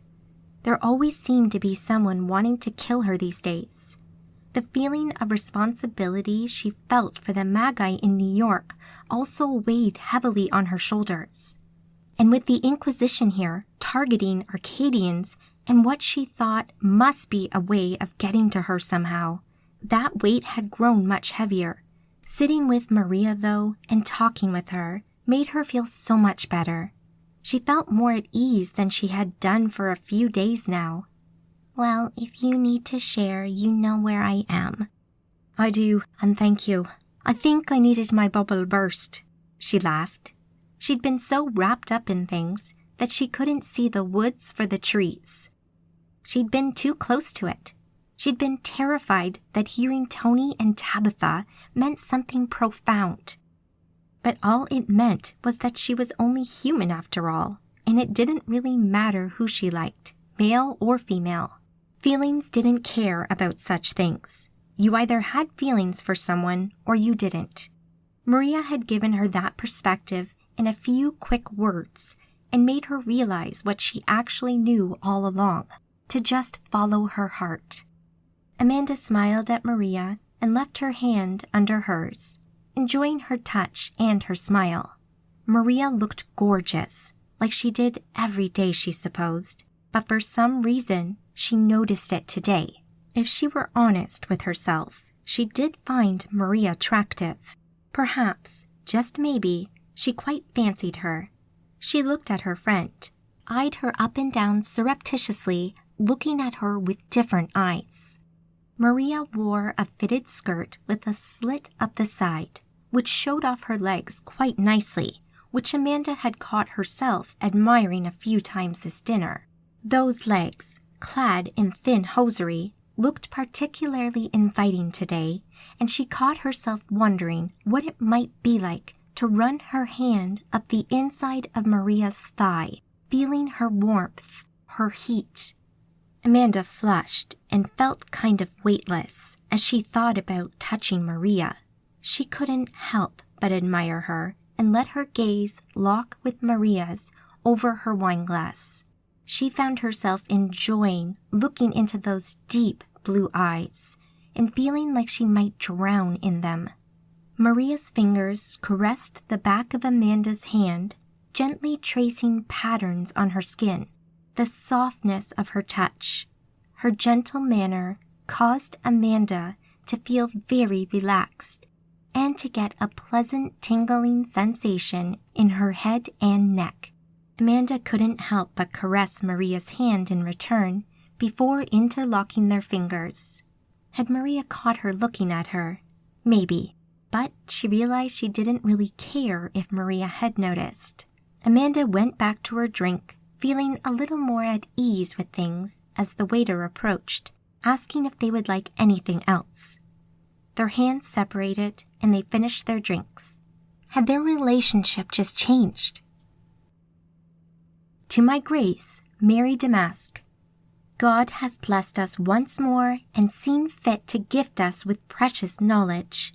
It seems that the witches in New York use a meeting place called the Jade Palace. Amanda Jane Page greets new arrivals there upon entry into New York. We seek to know your orders regarding this nest of Satan worshippers. God bless you, Marco D'Antonio, Knight Inquisitor. Chapter 6. Jade Crusade, the Jade Palace, Manhattan, New York. So they've moved out? Liz asked. Liz eyed Amanda, who sat opposite her on an identical bar stool as the one she sat upon. Looking as scruffy as ever, thought Liz, and yet she made it look good. Ripped jeans, sneakers with laces undone, and a fitted top that looked like it might be a size too small stretched over her bosom. All fairly typical for Mandy, and no matter what Liz suggested as a good wardrobe choice, she always went back to these kind of clothes. Over the past couple of years, Liz had worked it out, but wondered if Amanda had ever realized it herself. Amanda had told her a few times of the shapeless, frumpy clothes she'd been forced to wear in the orphanage. The starched shirts, the drab sweaters, and the hideous ankle-length skirts that barely revealed the flat shoes that looked like they might have been from the 1940s. Her mentor's disdain for those clothes was clear, and as soon as she'd been able to wear something different, she had. In fact, she'd gone to the other extreme. Where the nuns had forced her to wear shapeless things, now everything was fitted, showing off her shape. The nuns liked long, frumpy skirts, so Amanda wore jeans as an extra feck you. She usually liked them to be ripped or distressed. Where the nuns made Amanda wear what she often called orthopedic shoes with neatly tied laces, she preferred trainers and didn't worry about the laces. If Amanda did wear skirts, they were also something the nuns of her childhood would have seen as scandalous. They were nearly always short, well above the knee, and paired with spiked heels that looked like torture instruments to Liz. To some extent, Liz envied Amanda's carefree attitude. The way she seemed to breeze through life and never let things get to her was something of an inspiration to Liz. So when Lucian's men had taken her to Columbia earlier this year, Liz had thought about Amanda and tried to imagine how she'd react. She'd been determined to be strong. She wouldn't allow them to get to her the way the Nomads and Inquisitors had in London and refused to let them win. She'd been scared, terrified even, but she knew that Amanda would come.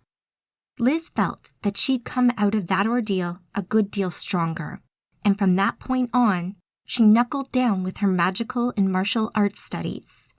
She wanted to be strong. She wanted to be able to defend herself and not have to rely on the strength of others. It had almost been embarrassing being the damsel in distress in Columbia. Even in the fight at the pit club with Lucian's gang, she'd only barely escaped with her life. Over the past 6 months, she'd worked hard, training with Amanda, Zane, and Orion. She'd even progressed enough in her magic to be officially classed as an adept. Amanda seemed impressed with her progress and agreed that Liz's experiments with magic with her sister had probably helped and maybe even had kick-started her learning. "To be sure, the other day, in fact," Amanda answered. Jesus, I've been so busy that I didn't even notice they'd gone. Do you know where? "To be sure, they picked out an apartment close to the Dark Side nightclub. Nice place from what I saw." You saw it? Liz asked. "I did. I helped them settle in. I wanted to be sure they were okay, so I did." So they're not heading back to Los Angeles? "They'd rather not, I think. They seem awfully spooked by the attack. We talked about it again, and they asked if I could go to LA and look into it for them." And will you? Liz asked. "Yeah, I think so. I'm curious about what happened," Amanda mused. And you know what that did to the cat? Amanda smiled. "Hasn't stopped me before." Liz raised her eyebrows briefly. So, what are you waiting for? "They contacted Victoria on my suggestion, so they did, and they're waiting to see if the Liberty's children will do anything." Well, I'm sure you'll do a good job in LA for them, Liz answered. Yeah. I doubt they'll do anything either. You never know, though." Will Tony and Tabitha go with you to LA? "I'd prefer it if they did. I'd never been there, and I wouldn't have any idea where to start. I could use their guidance." Liz mused. Her mentor's good nature was once again getting her into possible trouble. In Liz's opinion, as much as she admired Amanda's willingness to help others, sometimes she needed to learn to say no. Her escapade in Ireland 6 months ago meant that she'd been out of the country when Liz had been kidnapped by Lucian's men. Would things have been different if Amanda had been home when that happened? Probably not. What difference do a few blocks as opposed to a few thousand miles make to a magus? So, it seemed that Tony, Tabitha, and their celebrity friend, Melissa, had left them and headed out into the world once more. She wished them well. They had been friendly and the perfect guests while they'd been there. "What?" Amanda asked, no doubt seeing the consternation on Liz's face. Oh, nothing. It's just, you're too kind sometimes, Mandy. You need to learn when to say no. Amanda sighed. "Maybe. But these girls have been let down by the system. If Victoria's mired in politics again and can't do anything, then it falls to us to see that justice is done." That's admirable, but it sounds like a dangerous situation out there, Liz replied. "What's dangerous?" said Yo as he and Stella walked into the bar. Amanda is thinking of heading to LA to look into the Nomads who attacked Tony and Tabitha's coven. "Don't move, Amanda-san. You want to kick the hornet's nest again." "I'll just be having a look around, that's all. I'm not heading over there looking for a fight. I want to help, sure, but I'm not planning on hunting the Nomads down. At least, not right away." "Your crusade is an honorable one, Amanda-san." What do you think, Stella? Liz asked. Stella looked up from tidying a few things behind the bar. Liz had taken a liking to Stella since working for her. She thought Stella might be something of a job's worth at first, but she'd mistook pride in her work for being a bitch, and felt bad that she'd misjudged her. She might be a magus, but she seemed content to stay out of the politics and maneuvering that had been going on in this city recently, preferring to stay focused on her job. Liz could sympathize.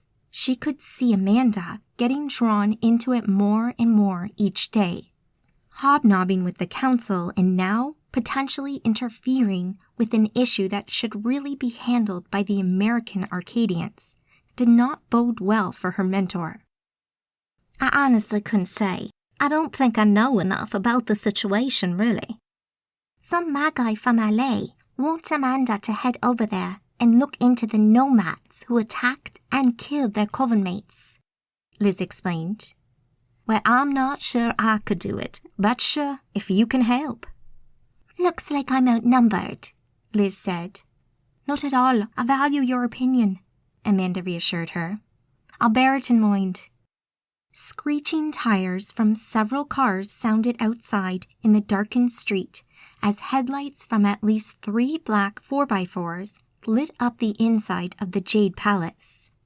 Liz had barely registered the noise before Amanda shouted, "Duck!" She body-slammed Liz off the stool and onto the floor as high-caliber, Essentia-charged bullets slammed into the building. 3 huge machine guns mounted inside the front passenger seat space in each car fired with a deafening sound, releasing streams of metallic death into the restaurant. Liz landed on her back with Amanda on top of her, the wind knocked out of her lungs as furniture and fittings exploded around them. Ugh! Liz moaned in pain. "Feck me," Amanda said on top of her. "It'll be grenades next, and then they'll come in. Get your Aegis up and get ready." "Right," Liz said through gritted teeth as Amanda rolled off her. Liz could feel Amanda's magic grow. The local Essentia flooded into her mentor as she fueled her Aegis and prepared to fight. Liz called on the same energy, strengthened her Aegis as the machine guns emptied their magazines into the building. To her right, Amanda sat up in a crouch, the last few bullets ricocheting off her shield with a whine and slamming into the walls. Liz looked to her left, past the end of the bar where she'd been sitting, and saw Yo and Stella also on the floor. Stella was also powering up her magic and getting ready for the fight which was sure to come. Yo looked furious, but continued to hug the floor as he waited for the guns to stop firing. Just as it ended, several canisters and tennis ball-sized objects sailed into the room through the smashed windows. "Cover your eyes!" Amanda called to them and protected her own as the grenades exploded. 2 or 3 burst open, filling the room with thick, choking smoke. A couple more were flashbangs, exploding with a powerful, blinding phosphorus flash, meant to blind and disorient the enemy. The rest just blew up, sending deadly shrapnel through the room. Liz stayed down for these few seconds of chaos, her shields doing their job and protecting her from harm. "They're coming," Amanda warned, and disappeared into the hazy smoke. Liz caught some quick, shadowy movement from Amanda as she took out the first enemy she happened across. Liz still didn't know who was attacking them, not for sure anyway. She suspected it might be the Inquisition. Maybe one of the Magi the Inquisitors had tortured and killed recently had divulged the location of the Magi meeting place at the Jade Palace during their interrogation. Liz got up and backed away from the entrance, feeling shocked and more than a little disoriented. She'd been on a couple of missions with Zane and Orion, but this was another level entirely. The smoke grenades had done their job well, and Liz couldn't see more than a few feet in any direction. But she could quite clearly hear the sounds of fighting and the occasional burst of gunfire from within the mist. She flinched with each gunshot, afraid she would be hit by stray bullets at any moment. She edged around the back of the room, not really sure where she was going, until she saw the shadows in the haze of 2 soldiers closing in on her. She turned to look the other way, the direction she'd come from, but her escape route had been blocked by a third figure. She'd have to fight her way out of this one. She quickly pulled off her business jacket and reached down to the side of her pencil skirt. Pulling on either side of the seam, she tore it open, exposing her leg and giving her more freedom of movement. She ran towards the two in front of her, bounded onto a chair, then a tabletop, before leaping into battle. Both figures were dressed from head to toe in black tactical gear with body armor, helmets, gas masks, and holsters holding weapons. Leaping into the air between them, she kicked out in mid-jump. Ripping her skirt further as she sent a foot each way, she smashed their guns out of their hands as a sentia slammed into their bodies. As she landed, both men recovered quickly and they dropped into a fighting stance. Liz could be just as quick, though, maybe quicker, and delivered a spinning kick to the man on her left. The attacker spun away and stumbled, allowing Liz to concentrate on the other one. Her movements fluid, she followed her momentum and delivered an essentia-laced punch to the second figure. It hurt him, but it didn't stop him from throwing punches of his own. A couple of them connected, but they didn't register much through her aegis. She caught the next one and quickly twisted him forward and off balance. She bent the man forward, presenting the handle of the sword he wore strapped to his back to her. She grabbed it with her right hand and drew it out of his scabbard. Sensing the second man was once again approaching her, she spun as she drew the sword, swinging it in a wide arc. It clanged against the blade of the second man's sword. He stepped back. She twisted the weapon in her hand and brought it low, under, and up into the first man's belly. Continuing to turn, she spun around, withdrawing the sword from his abdomen and forcing it up as she did so. As she turned to face the second man, she saw the thin line of blood smudged upon her blade. She didn't have time to think about it as the other man charged in. They exchanged blows, their swords ringing out as they clashed. Seeing movement from the corner of her eye, she turned to move around her opponent and put him between her and his new threat. The third man raised his gun and fired. Liz ducked. The bullet slammed into the back of the man she fought, into his Kevlar vest. The force of the gunfire threw him forward with a shout of pain. Liz dodged around him and launched herself at the third man, swinging her sword into the man's gun. It connected perfectly and sent his weapon tumbling from his grasp. Liz twisted and brought her sword around to slash at him again. He caught it in his gloved hand and struck her across the face with the other. His glove discharged a sentia into her aegis, and Liz staggered back from the attack, dropping the sword. Spitting blood on the floor as it filled her mouth, Liz said, "Ah, Jesus Christ." The man grabbed her by the throat with one hand and slammed her against the rear wall. Pain flooded her mind as her vision swam. She grabbed his wrist and clawed at the hand that gripped her neck.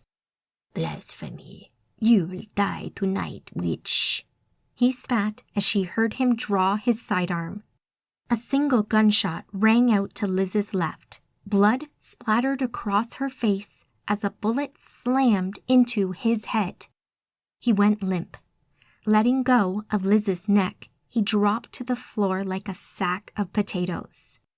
Liz looked left and saw Stella there with a gun pointed at where the man had been. "Why, you," said the Inquisitor, who'd been shot in the back, looking at his colleague. He tried to reach for his gun as he got to his feet.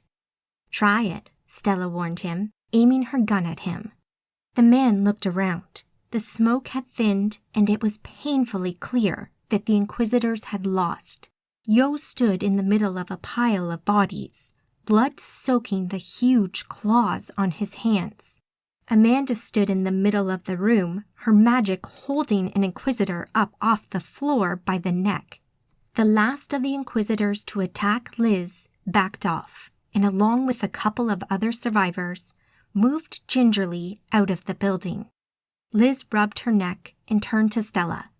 "Thank you. You were just in time." "Of course," she replied. "Who's that?" Liz asked, indicating the man Amanda held up with her magic.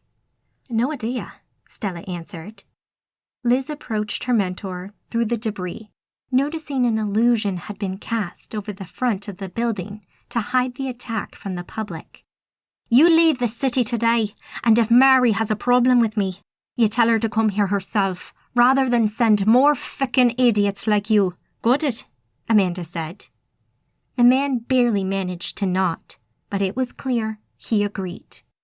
Her magic let him go, and he dropped to the floor. He started to get up as Amanda looked down at him. "And take your dead and wounded with you," she ordered him. The man nodded and hobbled out of the room towards the waiting cars. Liz stood with Stella, and they watched in silence as the survivors helped remove the bodies from the building under Amanda's watchful eye. No police came, no one saw the events that night, and within moments of the Inquisition leaving, between them all they had cleared up the mess, fixed the furniture and decor, and made the place look as good as new with their magic. Liz helped, but as they finished off, she had to leave the others to it. Wandering out into the Japanese rock garden in the center of the building, she felt she needed some time alone. She sat on one of the small stone benches and looked at the ground. She felt exhausted and mentally drained from the fight. Amanda had been right. The Inquisition was back, and they didn't seem to like Amanda or her coven. Liz looked at her hands and turned them palms up. She realized they were shaking a bit. Maybe the adrenaline in her system caused it, but looking at her dirty, battered hands, she couldn't help but think back to the events surrounding the deaths of her friends and family. Both the Nomads and the Inquisition were to blame, but Liz felt the Inquisition were most at fault. The Nomads were unapologetic in their approach. They were evil incarnate and made no bones about it. The Inquisition, however, should really be the good guys. The way Vito had been friendly at first had put them off their guard, and then when Mary killed Stephen and her sister right there in front of her, it just made her feel incredibly angry. She knew now that she hated these Inquisitors just as much, if not more, than the Nomads, and she felt a burning need to make them pay. Mary Damask, especially. The Dark Side of the Moon nightclub, New York. Tabitha embraced Tony and gave her a lingering kiss on the lips. "We bought it. I can't believe it. We're the owners of a nightclub," exclaimed Tabitha. "I'm so glad you're happy. I know you've been thinking of getting a club for a long time." "Looks like we're staying in New York then," Tabitha said. "Looks that way. I hope Melissa doesn't mind." "She'll be fine. I think she'll fall in love with this place as much as we have." Tony and Tabby's Dark Side of the Moon nightclub. It's got a good ring to it. "Tabby and Tony's, I think you'll find," Tabitha said, teasing her girlfriend. The sudden whip-crack of air and the powerful magical presence brought Tabitha up short as she looked to see who had poured it into the room, while she brought her aegis up to strength in an automatic reaction. Tony had a similar reaction as they looked at the man standing nearby. "Who are you?" Tabitha asked. "My name's Trevelyan, and I'm a member of the Magi Council, much like your coven mate, Jonas was before he passed." "Jonas was a member of the council?" Tabitha said incredulously. "He never mentioned it." Tony backed her up. He did like to keep things quiet. Can you tell me what happened to him?" Trevelyan asked. Both girls looked at each other. The memories of their friend's death were still raw. Chapter 7. Holy Plans, the Vatican. Mary strode down the corridor, walking with purpose, and approached a door partway down. She had someone she wanted to see, and she despised waiting. The fact that Marco had returned to the Vatican and had come here, rather than straight to see her, annoyed her enough that she felt he needed to be reminded about how things worked. The door she walked up to had a simple figure of a man on it, right above where it had changing room written on it. She didn't wait, she didn't knock. She just walked straight through the first and then the second door and scanned up the first aisle in the room. 3 men stood down the aisle, each in some state of undress. They talked like men do, in that macho way that Mary disliked. One of the men saw Mary and did a double take before snapping to attention. None of them were Marco, though, so she walked on. As she moved along the end of the aisles, the realization that someone of rank had walked in spread quickly, and they all came to attention, no matter their current level of undress. 3 rows in, Mary spotted Marco with his back to her, chatting with one of his team. It was a massacre. Those Magi crippled us. The redhead, Amanda, she's a nightmare, man. Mary walked right up to him and saw when the man he spoke to noticed her. He went silent and saluted her. His sharp movement surprised Marco, but he'd been surprised by officers before, and he wasted no time in turning and coming to attention himself. Mr. Mask, I apologize, I didn't see you.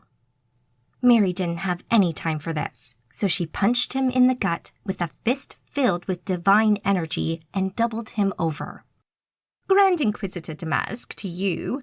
That's for coming here and relaxing before coming to see me and being debriefed. Ma'am, Marco said, his voice struggling through the pain of the punch. Get your clothes on and get yourself up to my office, Mary ordered him. He pulled himself up to his full height and did his best to salute, given the circumstances. Marco was a big man, well-built, powerfully muscled, with a military-style haircut and a powerful chin. He stood before Mary buck naked, holding his towel in his hand. But Mary didn't care. She hated his lazy attitude, and he needed to be taught a lesson. No! Mary shouted at him, and he quickly started to dress. Mary turned around and stalked from the room, fury radiating from her in waves. He'd only been working for her for a little while, but he should have known better. She marched back up to her office, a few floors up in the same huge building, ignoring everyone she passed. People she knew looked up, saw her, and parted before her like the Red Sea parting before Moses. Grand Inquisitor Damask was in a mood. She'd sent Marco over to New York to stir up some trouble, but within just a few days he returned. She spotted the bruises and grazes that covered his torso during the confrontation in the changing room. He'd no doubt been in a fight. Maybe he had confronted Amanda directly. She wanted to know. She needed to know. That flame-haired witch had killed her most promising apprentice, and she wanted nothing more than to cause her some pain in return. Within 5 minutes of reaching her office, Marco walked in.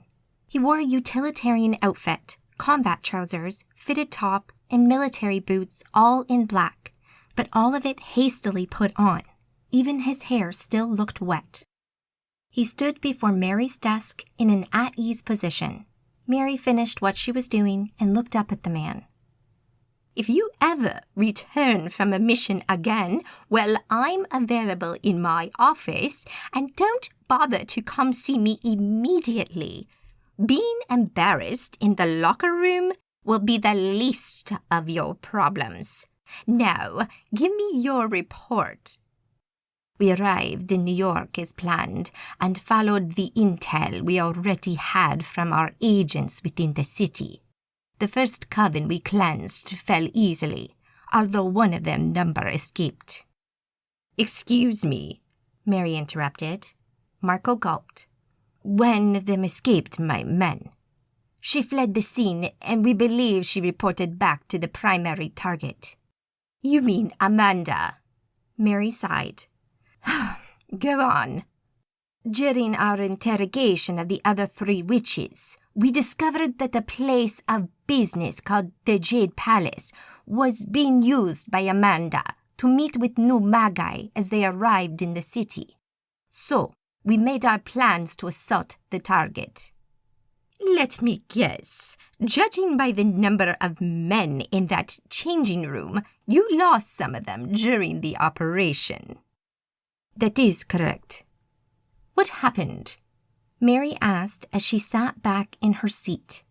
She had already guessed what had happened. Of course, a full-on assault by Marco's team, who were not amongst the blessed and could not call on the power of the divine, didn't go well. She wasn't surprised, just disappointed. We used our highest caliber weapons and used the element of surprise to carry out the operation. But we underestimated them and lost several good men. Amanda herself confronted me and asked me to deliver a message. Please, do enlighten me, Mary said, feeling deflated by the apparent failure of Marco's squad. She said you should go to New York yourself, rather than send us. I'm sure she did. Anything else? No, ma'am. We returned here after that. Tail between your legs, she said. Pardon me. She wasn't sure if he either didn't hear her or didn't understand her. Whatever, she didn't care. So, you let one Magi escape and then screwed up your second mission, correct? He went to say something, but didn't, and nodded his head instead, letting his eyes fall to the floor. Get out, and I want your full report on my desk in an hour. Marco turned and walked from the office, leaving Mary alone. She slammed her fist down onto the table in frustration. She'd been reliably informed that Marco and his team were some of the best, but they'd just been made fools of by Americans. What was the world coming to? His report ended up on her desk in less than 45 minutes, during which time she went back through her records and pulled out Marco's file. He was a capable agent on paper, but he lacked experience in the field against actual Magi. She concluded that he'd benefit from some further and more intense training. She made a note to inform the relevant people. Right now, though, she had another worry, a conclave meeting this afternoon, during which she would undoubtedly be asked about the mission in New York. She wasn't looking forward to that. Mary strode along the corridor, her secretary at her heels, carrying her bag that was bursting at the seams with files and reports. The statues, paintings, and murals that had been inspired by God and which lined this main corridor were breathtaking. She marveled at the imagery and wondered how the Spirit of God Most Holy must have filled the artists and inspired them to create these beautiful works of art. The meeting room was located on one of the lower levels and had been where the conclave of Grand Inquisitors had met for decades now. They were occasionally graced with the presence of the true leader of the Catholic Church, Simeon Cephas, who the Witchfinder General reported to directly, better known as Simon Peter. He was one of the original disciples of Jesus, who through the grace of God still lived within the walls of the Vatican. Mary had met Simeon a couple of times. He'd even attended one of the meetings while Mary had been a member. He was an old man, infirm and weak, but his mind remained active and sharp, and his divine power radiated from him, setting him apart from all the other blessed. Simeon was one of the most closely guarded secrets of the Holy Curia. Only the conclave, the Pope, and a handful of the most senior cardinals knew he existed. These days, he didn't take a hand in the day-to-day running of the disciples.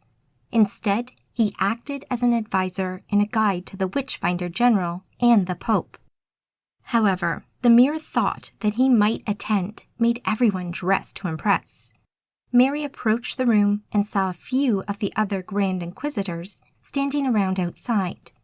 There were 12 Grand Inquisitors in total, and although officially they each took responsibility for a part of the globe, in reality they never really stuck to operating within their designated areas. Mary's assigned area of influence was the East Coast of America, but she operated globally, going wherever her work took her. She saw Francesco Accardi walk in, the man who had been Vito's original mentor before he graduated to the level of Inquisitor and had been assigned to Mary, at which point she had taken over his training. He hadn't really spoken to her since Vito's death, and she suspected he felt the loss as keenly as she did. Marcus was there as well, the oldest Inquisitor she knew apart from Simeon, at nearly 2,000 years old. He'd turned down the role of Witchfinder General many times, preferring to be out there fighting the good fight. She always marveled at how the grace of God granted such miracles as long life to those most devout. She walked in, nodding to some of the men she passed, and settled into her seat, while her secretary prepared her notes before leaving the room. Only the Grand Inquisitors were allowed in these meetings. Aides and secretaries had to wait outside. Valerio Rossi, the current leader of the Disciples of the Cross, the Witchfinder General of the Inquisition, sat down at the head of the long table. Each time she saw Valerio, he looked more and more infirm. He moved slowly with a walking stick these days. Picking up the gavel, he banged it on the table and brought the meeting to order. Mary sat listening to the reports from the other Grand Inquisitors. Each talked about their own efforts against the witches and warlocks of the world, the missions they had won or lost, and their strategies for future operations were discussed in detail. Mary enjoyed listening to these reports and always felt she got a clearer understanding of the world at large and where the current battles in the war were being fought. Soon Valerio reached Mary and rested his gaze upon her. "Mary, please update us on your current work." Mary looked up at Valerio. He'd always supported her in her bid to join the conclave, amidst a lot of objection from the other members who disliked the idea of a female Grand Inquisitor. The Inquisition had remained a mainly male domain, with very few women advancing to the level of Inquisitor, and to date, only Mary had reached the level of Grand Inquisitor, although there had been other women in the past who were more than qualified for the role. It didn't help that Simeon was a bit of a misogynist and didn't seem to approve of Mary being here. But the support of Valerio had been enough to sway the vote. Since then, Mary had been careful to become useful and valuable to the majority of the Grand Inquisitors, since she'd need to have the support of as many as possible, should the role of Witchfinder General become available. Mary had always had lofty goals, and being a Grand Inquisitor was never going to be enough for her. She'd always wanted more, and had her sights set firmly on the role of High Inquisitor and Witchfinder General. Valerio might have taken her under his wing and supported her. She suspected he even liked her, but he'd never shown real affection for her and had been a tough taskmaster. Mary had no real love for him either. Valerio was just another step on the ladder, another obstacle that she needed to surpass. "Of course, General. As you know, New York has been under the control of the warlock known as Lucian for many years and had resisted any attempt to be liberated from him. Recently, however, it came to light that a witch called Amanda had moved to the city, and around the same time it was made public that Lucian had been killed. This witch had then opened the city to other Satanists, and there had been something of an influx of witches since then. It was decided that we should send in a squad to test her defenses." At least that was the official line. For many, the attack on New York, and specifically Amanda, had a more personal angle. The mission in New York has been a partial success, as we have discovered the location of the main meeting point for new witches entering the city, she said. You mean it's been a partial failure as well? Unfortunately, yes. Marco's team, under their own initiative, chose to strike at the witch Amanda and her coven. They underestimated the Magi and suffered several losses before retreating with a message from her. What message? Valerio asked. According to Marco's report, she told him that I should go to New York rather than send another squad in. Well, she can say what she likes. Our choices are our own. Of course, General, Mary replied. Suggestions, please, Valerio asked, opening the issue to the table. If she's willing, Mary should take the witch up on her offer and go to New York with a show of force, Francesco said without looking at her. This made Mary both smile and feel suspicious of Francesco.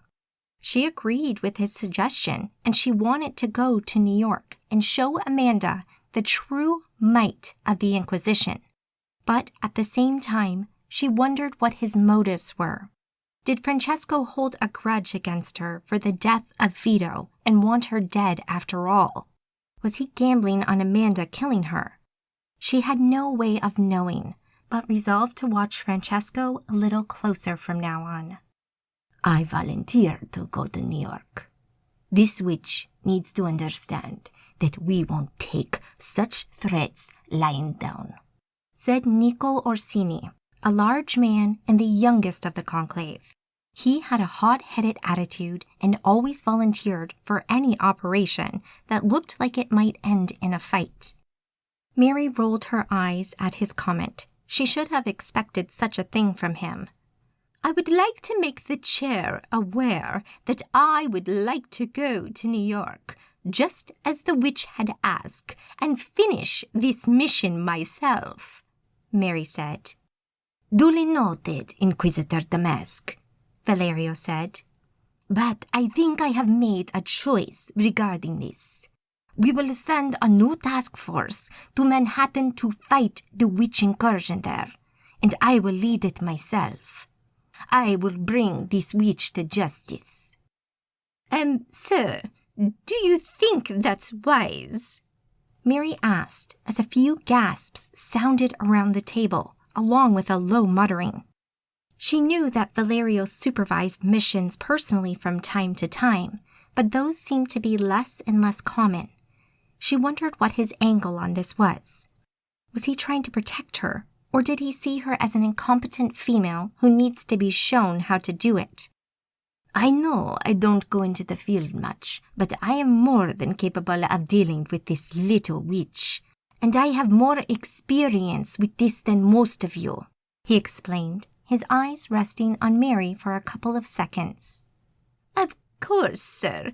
My apologies. I did not mean to suggest... Mary began.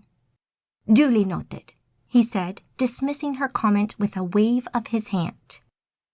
Mary sat back in her seat, confused about what had just happened. Why had he volunteered for this mission? Surely she would have been the logical choice. This was her mission, and she was the one with a personal stake in it. Maybe that was why. Perhaps he feared she would make this personal and get too emotionally involved. She had to admit it would have been a possibility. She wasn't the only one either. Francesco also had a personal stake in it too, if her suspicions about Amanda having killed Vito were correct. On the other hand, maybe Valerio had been trying to protect her. Her last big mission on the train in Paris had not gone terribly well. Was he trying to keep her from failing again? Or maybe it was plain old misogyny. He didn't want the frail little girl to head into battle. The thought of men like that boiled her blood. She knew she sat in a room filled with men who held that opinion and who didn't think women were capable of the same things men were. The fact that she had swayed most of them when it came to her was something of an achievement, but they still held their outdated opinions when it came to the rest of her sex, and that rankled a bit. She should be grateful for small victories, she guessed. Views steadfastly held for generations would take time to sway. The meeting came to an end, and Mary made her way around the table and waited patiently for Valerio to finish speaking with those around him before she approached. "General," she said after they were finally left alone, "Valerio will do." "Of course. Valerio, please, you don't have to do this. I'm quite capable of handling the witch in New York. I want to do it," she said, keen to take the glory for herself. "I know, and you may yet have your wish, but I have made my choice. I'm not having any more inquisitors killed by that witch." "Under my leadership," Mary protested, "I am confident we would prevail." "Perhaps so. You are a skilled leader, Mary, but I have not forgotten the train." Mary frowned. So that was it. He was holding that mission against her. Mary sighed in frustration. "I understand, sir. Have your secretary send over the details I will need," he ordered. "Yes, sir," she answered, and watched as he walked off, biting her lip in annoyance and thinking through what this meant and how she could best take advantage of it.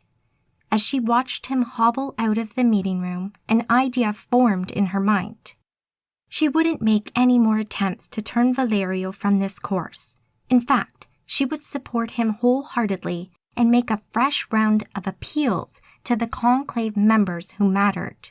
There was an opportunity here that she did not want to miss.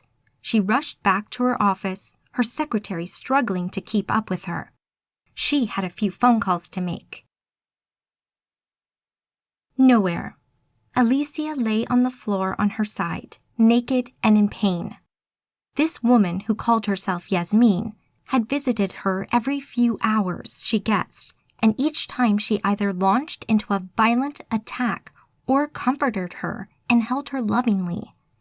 She never knew which it was going to be, but sometimes it was as if she were being rewarded for good behavior. This spirit inside her healed her slowly after each beating, but she frequently found herself in pain and discomfort. She felt sick and helpless. She wanted to cry, but she'd shed so many tears these last few days, she didn't know if she had more to give. Why was Yasmin doing this to her? Why was she torturing her like this? The minutes blended into hours, and time lost all meaning. The dim light never changed. She had no idea of the time or where she might be. Some intermediate time later, the sound of a footstep close by made her open her eyes and look up. Yasmin stood above her, and as she looked at her tormentor, fear grew within her, making her feel physically sick. A smirk grew on Yasmin's lips as she showed her latest torture implement. Alicia dry-retched at the thought of what was to come. Chapter 8. Orb, Antarctic. Angel stood in the control room of the Antarctic dig she had been helping to oversee for the past 6 months. The weather had improved, and although it wasn't too bright outside today, it did mean that the choppers could fly. She stood not too far from Blake, an initiated, who basically ran the dig for Mr. Black, as they both watched the helicopter outside gently alight onto the camp's landing pad. Angel had been assigned here to keep an eye on things from a magical perspective. The Syndicate believed Angel to be little more than an apprentice-level Magi, just as she had planned, and they wanted her to make sure nothing magical escaped their notice. She was to keep an eye out for traps and to make sure everything ran smoothly. She hated it, living amongst the mortals and pretending to be a weak apprentice, but she knew she had little choice. Yasmin had sent her here to keep an eye on Mr. Black's activities, so that's what she did.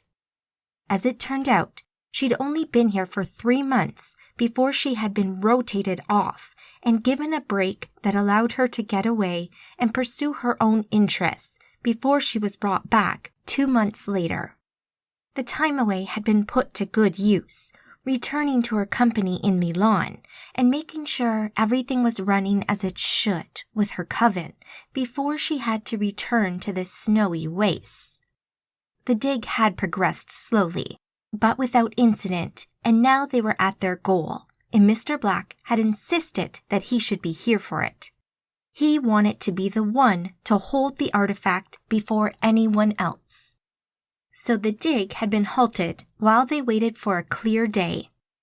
Angel wore a gray woolen hat, a thick gray jumper, gray gloves, insulated black leggings, and furry gray boots above layers of thermal clothing beneath. She saw no reason to not look good, even in the freezing cold here at the arse end of the world.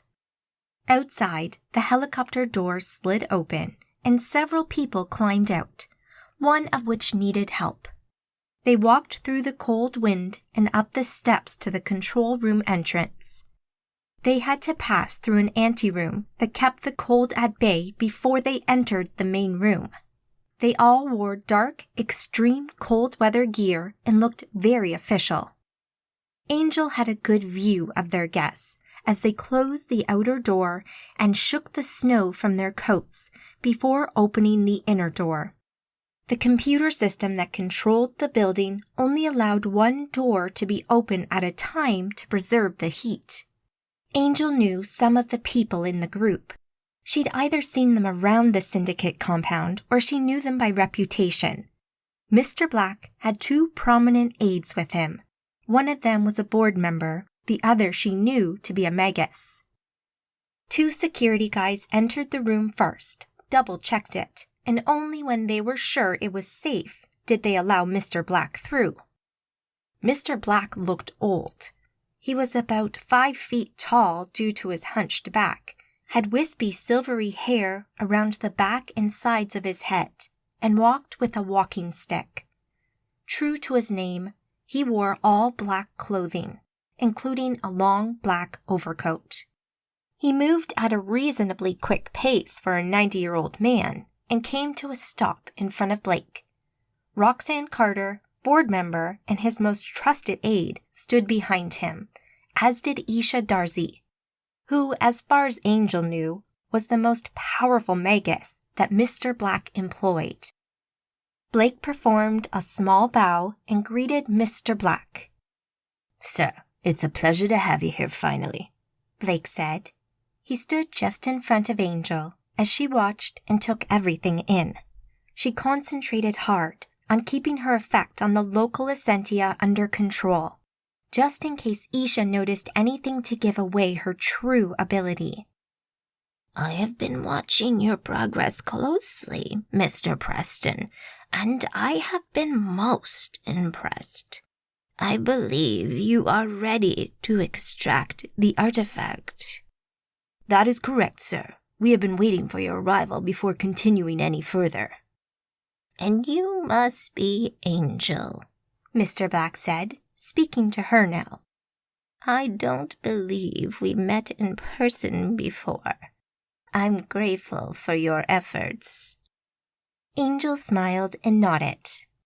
"My pleasure, sir," she said. "Your work and commitment has not gone unnoticed," he said, addressing both Blake and Angel. "Now, we have much to discuss. Do we have a place where I may sit?" "Of course, sir. Through here. We have a meeting room ready," Blake said, gesturing to an adjoining room they'd prepared earlier in the day. "Come through, then, Blake. Thank you once again, Angel," Mr. Black said, and started to walk into the next room. "Is Angel not allowed to come in as well?" Blake asked. Angel watched as Mr. Black turned and looked back at Blake and then at her. She felt keen to be in the room and to listen to what was discussed, as it would all be of interest to Yasmin, but she hadn't expected to be allowed into the meeting. Instead, she'd planned on enhancing her hearing and listening in from the outside, something she might have been able to get away with if she were careful to avoid Isha's notice. It would all depend on what countermeasures they put into place. But Blake's unexpected question had given her a glimmer of hope that she might be allowed inside. "Do you vouch for her, Mr. Preston?" Mr. Black asked. Blake glanced at Angel, who remained neutral. He turned back to Mr. Black. "I do. I trust her." Fool, she thought. Her face remained neutral, but inside she smiled to herself. "Very well, she may come in," he said as he led the way into the room and sat at the nearest end of the table. Everyone else took their seats and waited for Mr. Black to speak. Angel was always amazed at what a little money could buy you in terms of loyalty, although she suspected he had other tricks up his sleeve, as most Magi were not swayed by offers of money. She wondered what secrets Mr. Black knew about Isha that kept him loyal, or maybe Isha just owed a huge debt to Mr. Black. She had no idea, but maybe one day she would find out. Angel sat cross-legged at the table and waited with the others as Mr. Black settled himself in. "Thank you so much for all you have done for me down here in the cold. Today is a momentous day, and we'll see the beginning of a long-planned idea come to fruition. As you know, you have been digging here to reach a magical artifact buried deep in the ice. I'm sure you're aware by now that this object is an orb about the size of a tennis ball. But what you don't know is what this artifact is capable of." Mr. Black looked at Angel. "I'm sure you've seen this magical signature that this orb gives off and how powerful it is." Angel just nodded, listening closely. "It is an ancient artifact. Its origins are, as far as I can determine, unknown. But the legends speak of it being used to kill an Archon in prehistory." Angel kept a neutral face and glanced around the room, looking for reactions. Most people were blank-faced, but a few expressed their surprise upon hearing this. Angel had heard the legends, that once, long ago, when the Archons ruled the earth, one of their number was killed by a magus using a powerful magical artifact. The fate of both the magus in question and the artifact had been debated for millennia. Could this really be the same artifact? Mr. Black had paused for effect to let his words sink in, but Angel felt curious, so she raised her hand. Mr. Black saw it and turned to her. "Yes, Miss Alighieri, you have a question." "Apologies for my ignorance, but what's an Archon?" she asked. Angel knew exactly what an Archon was. She owed her allegiance to one of them, like most of the Nomads around the world. But did Mr. Black know what they were? "No apologies required, miss," he said.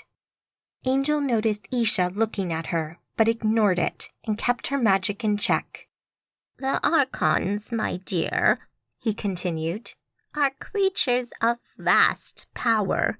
Millennia ago, before recorded history, they ruled the earth with an iron grip. They created the creatures you call scions, the vampires, weird creatures, and the other monsters of this world. They reside now within the spirit world and control the Nomads while they plan their return to Earth. They may be ancient creatures and they may reside within another dimension, but they are still causing pain and death today. I desire to stop this, to bring them down and to kill them." Angel nodded and was sure to listen to him with an expression of wonder and fear. It seemed to her that Mr. Black had done his research well and perhaps knew as much as most nomads did of their dread masters. Much like most nomads, Angel had aligned herself with one of the 7 archons. Each of these ancient and hoary creatures had a known personality and temperament. Most nomads aligned themselves with the archon who best suited their own outlook on life and the world, someone they would serve willingly and happily. Angel swore her allegiance to Lilitu the Beautiful, the Night Demon, and the Mother of Succubi. She had created the Vampire Scion bloodline. The other Tiamat the Dragon, Enkidu the Savage, Leviathan the Monstrous, Niaga the Cunning, Oni the Dragon, and finally Samael the Reaper did not suit Angel's seductive ways. She wondered how much Mr. Black knew of these beings, these gods. Now wasn't the time to delve too deep, though. She didn't want to draw too much attention to herself. "And this artifact will do this?" Blake asked, much to Angel's relief, taking Isha's attention off of her. "This orb is one part of my plan, yes. I desire to end the rule of these archons, and this orb is the first part of my plan. But things are coming together quickly now. The other elements are beginning to line up. Soon, my plan will come to fruition, and I can finish the work which was started by that Magus a millennia ago." "If I can be of service, I would be honored to help you," Blake said. "And I as well," Angel agreed, not wanting to miss out on what was going on. "Very well. You both might come in quite useful. Now, enough about that. I wish to finally hold my destiny in my hand," Mr. Black said, standing up carefully. "Take me to the orb." Angel pulled on her extreme cold weather gear and followed Mr. Black out, over the snow and ice, to the entrance of the ice citadel. Tents covered the start of the excavation, hiding it from view, while members of the dig team stood outside and watched their employer hobble inside. Once inside the tents, they could make out the large hole in the ice, easily big enough for anyone to walk through unimpeded. Mats covered the floor of the tunnel to stop workers from slipping as they descended through the ice at a slight downward angle. Isha and one of the security guards took point, while 2 aides helped Mr. Black along over the uneven ground. Angel had been into these caves many times now and actually kind of enjoyed coming down here. The ice glistened in the artificial light of the lamps and torches they carried, creating beautiful glistening patterns over the walls. She'd done what she could to entertain herself during the long months she had to stay here, all the while trying to be careful not to draw any undue attention to herself. She'd seduced a few of the guards, took long walks out in the ice fields where she could use her magic to protect herself from the cold unnoticed. She'd even found a Russian base that she had taken to terrorizing from time to time. Wandering through these caves had been one such distraction she had indulged in as the dig team worked to locate the artifact. They had made a few wrong turns during the process, which left dead-end tunnels that snaked off into the darkness. After walking through a few corridors, they entered into a large cavern that had only been partially filled with ice. Ahead, a mechanical lift had been installed that dropped into the ice, leading to the artifact. They all squeezed into the elevator car and wrote it down through the layers of ice. At the bottom, they returned to walking the passages once more, the acoustics of the tunnels and the ice walls creating some curious echoes in the darkness until they saw light up ahead. Approaching the glow, Angel saw several work lights were trained on the end of the tunnel, and a man who Angel recognized to be the dig team's leader waited for them. She never gotten this far down before. The security was always tight, and the power of the artifact, or a spell cast upon it, always confused her attempts to scry down here. Welcome, sir. I'm Andreas, and I have been leading the dig here. Good to meet you, Andreas. I believe we are ready to extract the artifact, Mr. Black said. That is correct, sir. We will be using the robotic arm to reach in and pull out the artifact. But first, I wanted to show you something. Before Mr. Black could object, Andreas had reached down and flicked a switch. A light that had been embedded in the ice just above ground level turned on, illuminating the wall of ice in front of them from within. Angel blinked at the thing she saw in the ice, illuminated by the light beneath it, and from the reactions all about her, she wasn't the only one who felt more than a little surprised by what they could see. Within the ice, Angel could clearly make out the shape of a humanoid figure. It was at least a foot or two deep into the ice, which made details difficult to make out. But something was there, and it looked huge, maybe twice the height of a typical man. "Is that?" Blake asked, trailing off. My guess is that this is the Magus who used this artifact to destroy the first Archon, and he was buried here along with it, Mr. Black said as he studied the creature. "Is it dead?" he asked as an afterthought. "As far as I can tell, yes," Isha said in his Indian accent. "Thank you, Isha, and you too, Andreas, for showing me this. This place is full of surprises. Now, let's move on, shall we?" Of course, sir, Andreas said and activated the robot arm. Using a remote control, he maneuvered the arm into place and extended the grabbing hand down into a 10-inch wide shaft that extended deep into the ice. We didn't want to disturb the thing in the ice, so we chose to retrieve the item with as little disruption to it as possible, Andreas explained over the low whine of the machine. As they watched, Andreas performed some careful movements of the arm, and after several tense seconds, the sound of something being torn from the ice could be heard, and the arm started to retract. Moments later, the hand came into view, and within it was the orb. A dull green in color, it looked to be made from coiling snakes wrapped around each other to make the sphere. The carvings appeared incredibly intricate and detailed. Even as an art piece, it would have value. Mr. Black stepped forward and raised his hand, palm up. Andreas operated the arm and brought the orb around, opened the metal hand, and dropped the orb into his palm.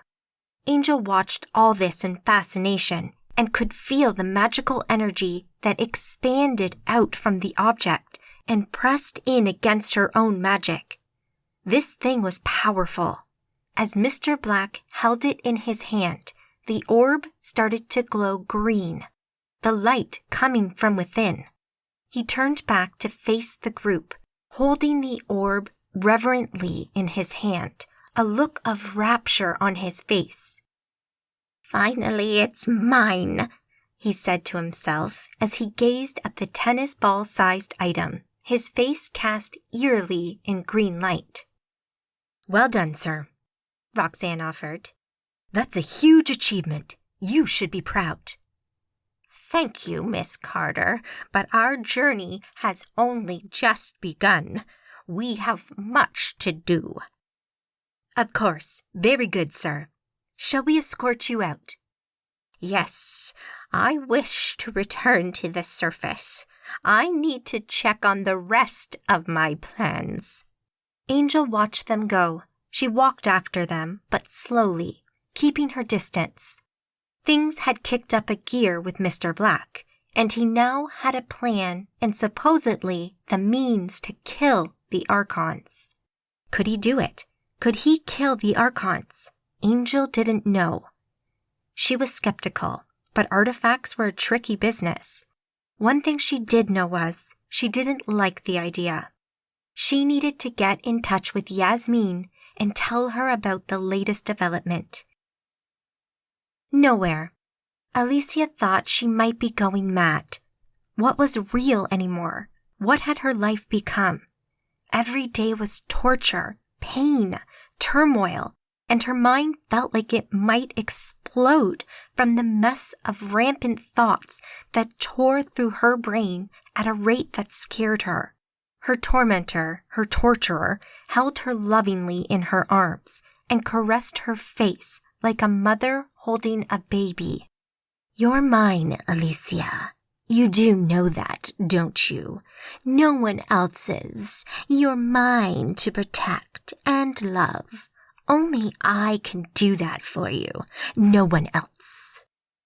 Around them, scattered broken on the floor, were the bodies of 3 men. 3 large men who had somehow found their way in here and had done horrific things to her until Yasmin had returned and saved her from them. She couldn't look at the lifeless bodies about her. She couldn't handle it. She just wanted it to end. Maybe Yasmin would help her. Chapter 9. The LA Gambit, New York.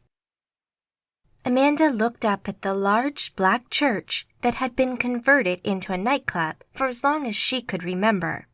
Its Gothic spires thrust into the midday sky like daggers. Known as the Dark Side of the Moon, or just the Dark Side for short, the building held many memories for Amanda, not least of which were her recollections of Howie, who had taken her from the streets.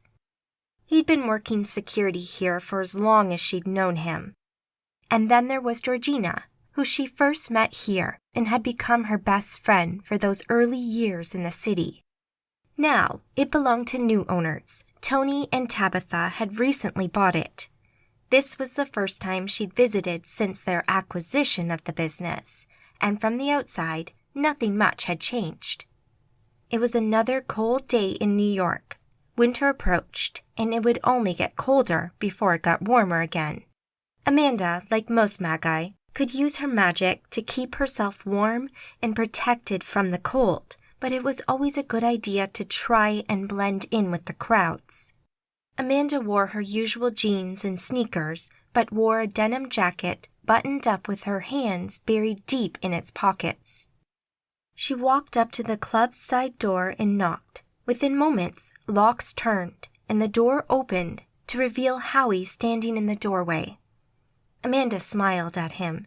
She'd seen him a few months ago on her last social visit to the club, and after healing the slight rift that had formed between them, they were getting on well again. "Mandy, great to see you. What are you doing here?" "And you big idiot," she said, and went in for a hug, which he returned with gusto. "I'm meeting with Tony and Tabitha." "Ah, so you're the guest they're expecting. I had no idea you knew them." "Small world," she said with a smile and a wink. "It certainly is. Come in," he answered, ushering her inside. He led her through the back room and out from behind the bar into the club proper. Seeing the place quiet and well lit seemed odd. It wasn't designed to be seen like this.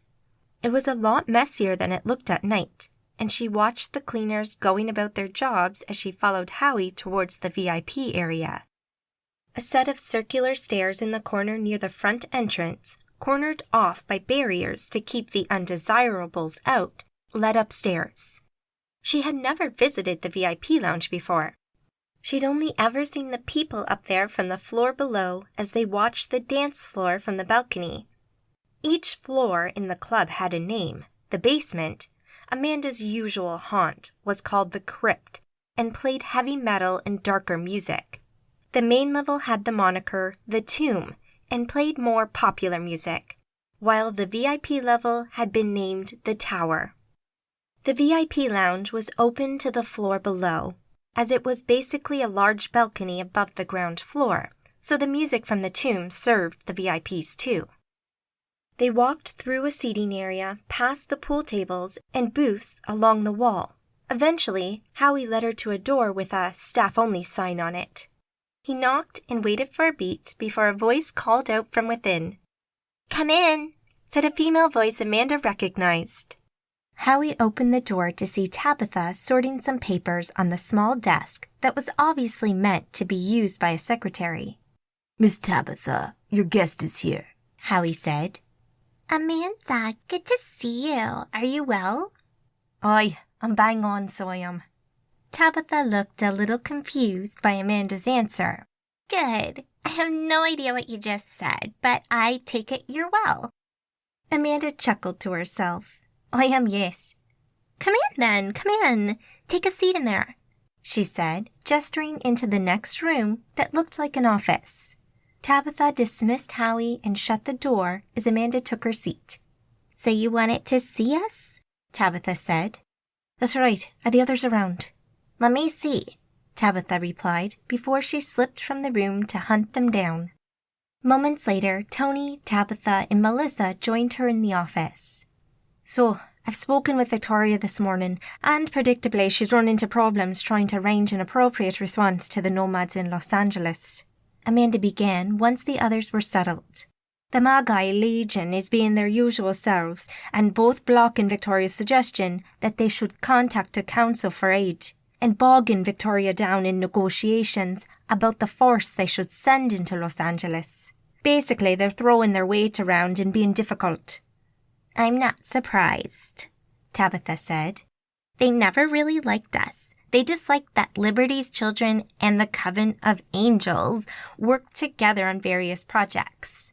Between us, we could usually overrule the Legion and get things done. With the Angels gone, however, I'm really not surprised that the Legion is doing their best to make themselves heard. I'd wager that they'll try to get a more sympathetic coven to replace the Angels." "So what does this mean?" said Melissa. "It means we're fucked," Tony said. "Well, maybe not," Amanda said.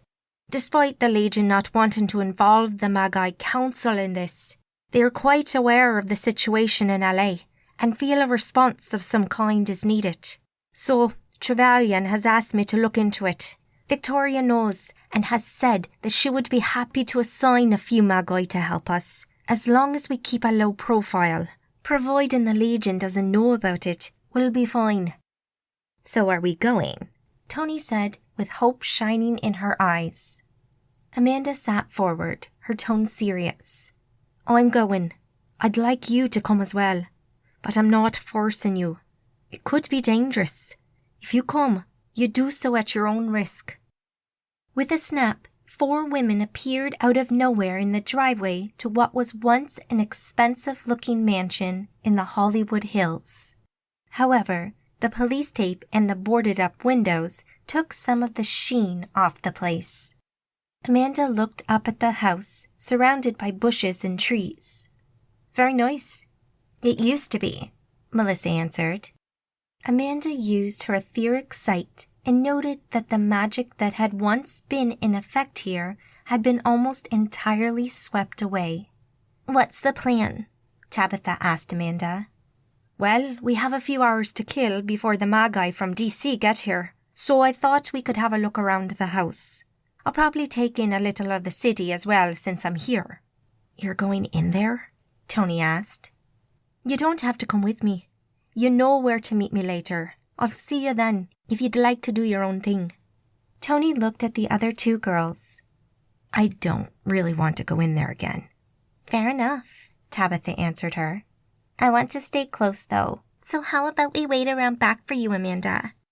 "Sounds good," she said as she sent a set of senses into the building to find a good place to port to. That okay with you, Tony? Tabitha asked. Tony nodded her head. Sure. She didn't look pleased to be here at all. With that, Amanda willed herself into the house and appeared inside the main entrance hall. The place had been ripped apart, burnt, and utterly ransacked. The fight that had happened here had been intense. The current stillness of the house felt a little creepy, probably due to the knowledge that there had been a lot of violent deaths here. The house creaked and shifted as Amanda stepped on loose floorboards and other debris. It felt almost sacrilegious to make so much noise. Amanda's first line of investigation was to attempt to have a look back through the sands of time and see if she could see anything. Predictably, the period of the attack appeared hazy and indistinct. The powerful magical forces that had been at work here and the protections and aegises at play threw off her scrying attempt enough that it was a lost cause. Instead, she began to walk through the house. As she did, she opened up her mind to the magic all around her, trying to get a feel for what had happened here. As she moved, she could feel the residual, faint magical signatures created by such powerful magi and the magic they used. It had been a while since the attack, but the last vestiges of the attacker's magic were still here if you looked carefully enough. She recognized the magic and knew right away why the girls hadn't realized what it might be. It was rarely used, and for good reason. The Nomads had been using astral or spirit magic, and a lot of it. For thousands of years, spirit magic had been of limited use, to the point where some mentors didn't even teach their apprentices about it because they didn't see the point. Apart from a very few specific circumstances, it had limited use, and in some cases was seen as dangerous. But Gentle Water had taught Amanda quite a bit about astral magic, which meant she recognized the telltale signs of it right away. Astral magic allowed a magus to access or control elements from the etheric realm. More commonly known as the Abyss, the etheric realm had been barred from the Magi for millennia. When the Archons passed into that realm before recorded history, the Abyss was forever barred to the Magi. The Magi could no longer enter or affect it with their magic. They could no longer summon spirits to their aid either. The etheric realm was also home to Sheol, the land of the dead. But few Magi took an interest in that either, for fear of being branded a necromancer. Walking through the house, Amanda could feel the astral magic that had been at work here. These Nomads used it a lot, but there was little else to be found. Satisfied, she ported outside and found the girls at the back of the garden, standing against the railing that looked down the hill and over the city in the distance. Anything? Tabitha asked. Not much. They covered their tracks well, so they did. I did recognize the magic they used, though. It was astral magic, Amanda explained. Spirit magic? Really? I thought that was useless, asked Tony. Or dangerous, added Tabitha. It's both, to be sure, but you said that one of them used the magic to disappear and reappear. Is that right? Yeah, I think so. That's what I saw. I'm sure of it, Tony said. Well, that could be an issue, Amanda said. Amanda sat at an outside table of a coffee shop in downtown LA and watched the world pass her by. Even though it was approaching the middle of winter, it felt comfortably warm in California. It made a nice change from the cold of New York. Thinking back to her walk around the Coven House an hour ago, Amanda couldn't help but be troubled by her findings. If what the girls said about the Nomads using astral magic to port was true, and if it had indeed been spirit magic the Nomads had used, then that meant only one thing. These Nomads had discovered the holy grail of the magical world, how to pass into the etheric and bypass the barrier that had barred that realm from the Magi for millennia. Within nomad circles, this had become known as the Magnus Transitus, or the Great Crossing, and would mean the nomads could travel through the abyss to finally meet their masters, the Archons, in person, in the hope of limitless power. It was a quest that most nomads dreamt about. Had these nomads actually achieved it? If so, it could be problematic for the Arcadians if they chose to share their wisdom with other nomads. Amanda took another sip of her coffee and nearly spat it out all over her legs when she suddenly recognized someone on the other side of the street. She quickly placed her mug down and conjured a generous tip for the waitress before getting up. Was it her? Amanda peered at the woman using her etheric sight and smiled. It was. A second later, the young woman on the other side of the road stopped and turned, locking eyes with Amanda. It took another second or two for the girl to recognize Amanda and smile back at her. Celeste, wow, it's great to see you again. You look grand, Amanda said, crossing the street and approaching the girl. Celeste looked like she'd just been to the gym with her lycra shorts and top. Only her biker boots seemed out of place. Celeste dropped the gym bag she'd been carrying over her shoulder and hugged Amanda. You don't look so bad either, Celeste said. Thanks a million. How come you're in LA?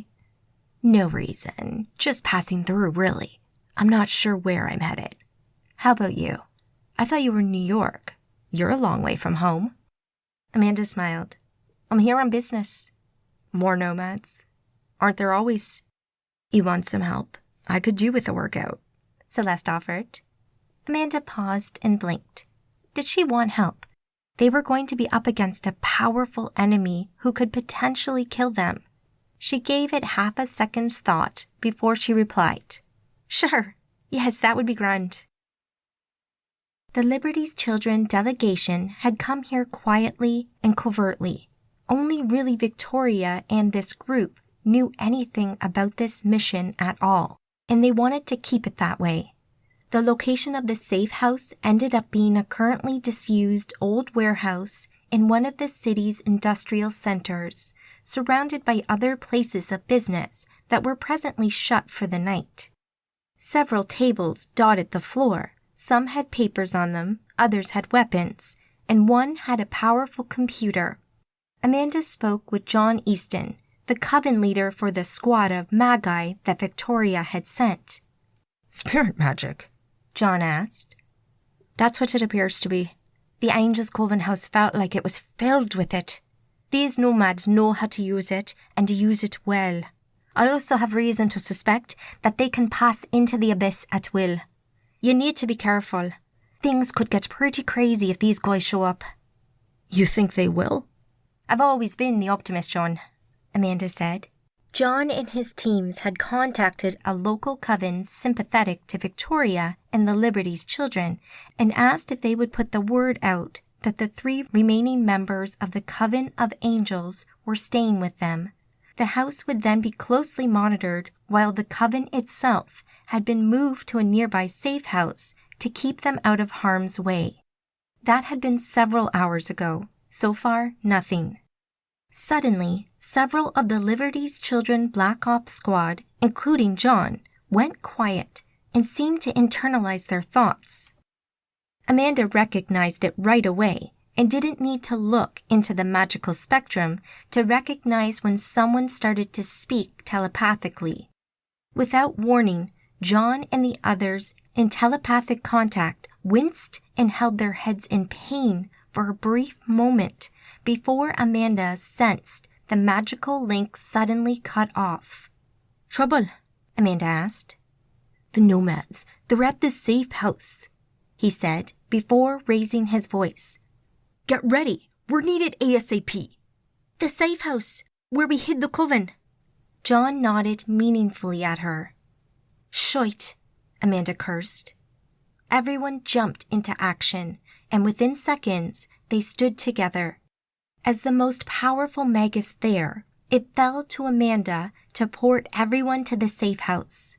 which she could do in 2 quick effects, enacted by 2 parts of her multitasking mind simultaneously. They appeared outside the box-like building in a run-down and quiet part of town. They erected several strong aegises and instructed the coven members to create more once they were inside, in an effort to keep the Nomads out should the worst happen. The worst had happened. Amanda noted with more than a little worry that the aegises were still up, protecting the building, and yet, according to the mental link John had received, the Nomads were already inside. "This is Becken Benjext." Amanda spat as she quickly went to work, pulling down the aegises around the building. They'd hoped they would keep the Nomads out. Instead, they were protecting the Nomads that had somehow bypassed them and gotten inside. All the Magi present worked as quickly as they could to bring down the magical shields around the building. And when a window on the 2nd floor of the building blew out, she knew they were wasting precious seconds. Their magic hammered against the remaining few aegises until the final one fell. It felt like the air had been pulled taut and then suddenly snapped back like a rubber band, breaking in 2. Amanda wasted no time, and once more double-ported the group into the main open-plan downstairs area of the building and appeared in what some might call hell. Just like in the Angels' Coven house, debris and chaos were everywhere. It looked like it had just been bombed. Piles of wood and fabric, which had once been furniture, were scattered about, while floorboards had been ripped up here and there, and small fires burnt merrily away. In addition to the wood and plaster that littered the floor, dead bodies also lay all about them, broken and bloodied. Amanda heard a couple of people in the group gasp and cry out upon seeing the scene before them. Farther into the room, 3 figures stood with their backs to Amanda and her friends. The figures stood in front of a kneeling Arcadian. "That's enough," Amanda shouted at the trio. The 2 figures, 1 male, 1 female, who flanked the man in the middle, wore somewhat similar shiny black skin-tight garments and long flowing cloaks. As they turned to look at the new arrivals, their long black hair and similar facial features made Amanda wonder if they were twins. Standing between them, the 3rd man looked very different. Whereas the 2 in black looked neat and clean and clearly cared about their appearance, he wore old, dirty clothing, had dark, unkempt hair, and a full, messy beard. He appeared to be of Middle Eastern or Indian descent and looked somewhat unhinged with his wild eyes and gurning face. "Let him go," Amanda called out. The man in the middle laughed. "But of course," he said as magic flared and the body of the man they'd been interrogating ripped apart into messy sludge. "Jesus!" Amanda cursed and finished fueling her aegis with the Sentia. Astral magic flared out from this central figure and infused the dead bodies of the coven members at their feet. It all happened so quickly. Within a second, the dead bodies were suddenly no longer dead. Or maybe that was being generous, because they didn't look alive either, but they certainly moved. The Nomads in black charged them as a blood-caked hand grabbed Amanda's leg. It belonged to the corpse of a woman who'd she'd seen alive only a few hours before. Amanda recoiled from the zombie, backing off in an involuntary reaction to something that should not be. Gasps, screams, and shouts of fear erupted all about her as the pile of bodies started to move and attack. The zombies clawed and bit at them as Amanda's friends reacted in much the same way she did. Gathering her wits, she kicked the zombie woman, her superior strength breaking bones and sending the zombie sprawling back, giving Amanda precious moments.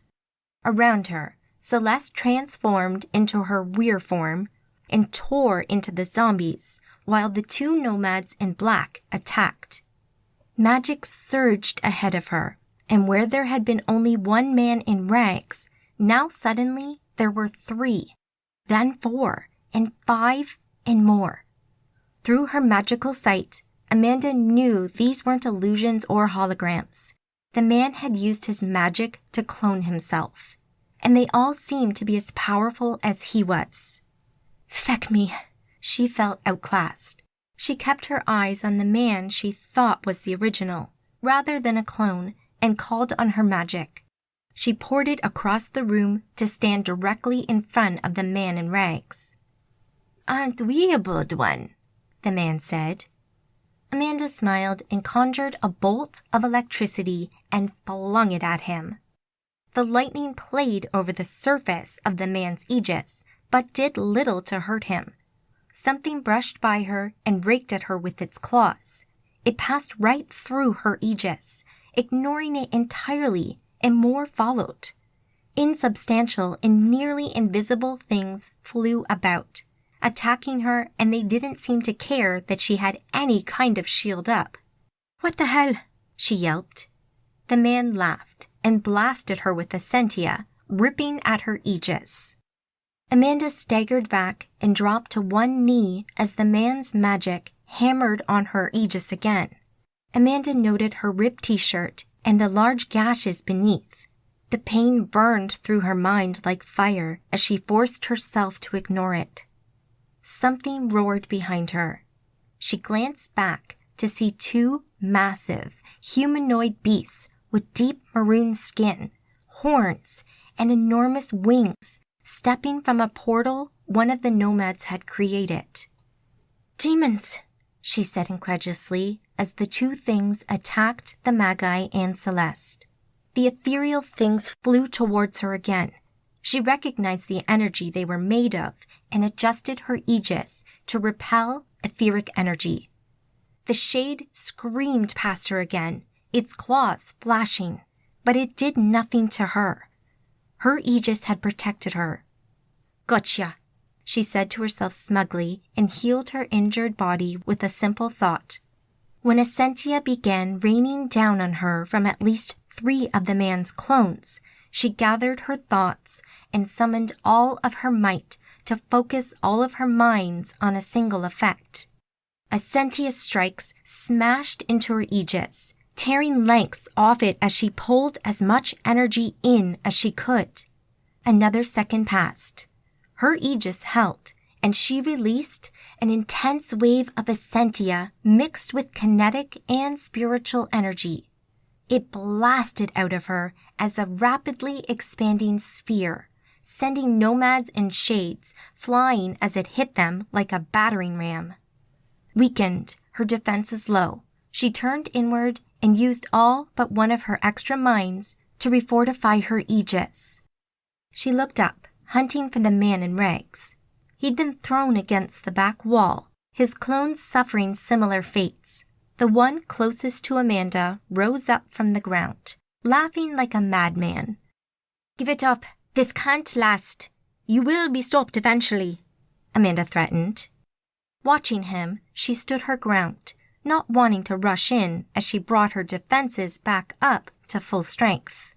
His laugh subsided, and suddenly she watched his clone dissipate from view as he canceled the magic. "That may be true, but this is too much fun," he said, laughing maniacally. Quicker than she could react, the other 2 Magi ported next to him, and a powerful aegis sprang up around them. "No!" Amanda called and watched as they disappeared in a flare of spirit magic. She'd just witnessed them complete the Magnus Transitus. It wasn't much to look at, not much different to someone porting away, in fact, but the implications could be huge.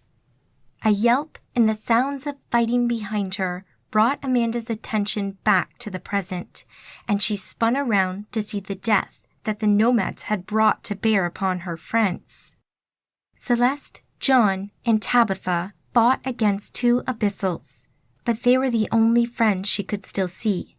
Amanda ported instantly behind the demon closest to John and Tabitha, grabbed the thing by the wing, and flung him across the room into the wall.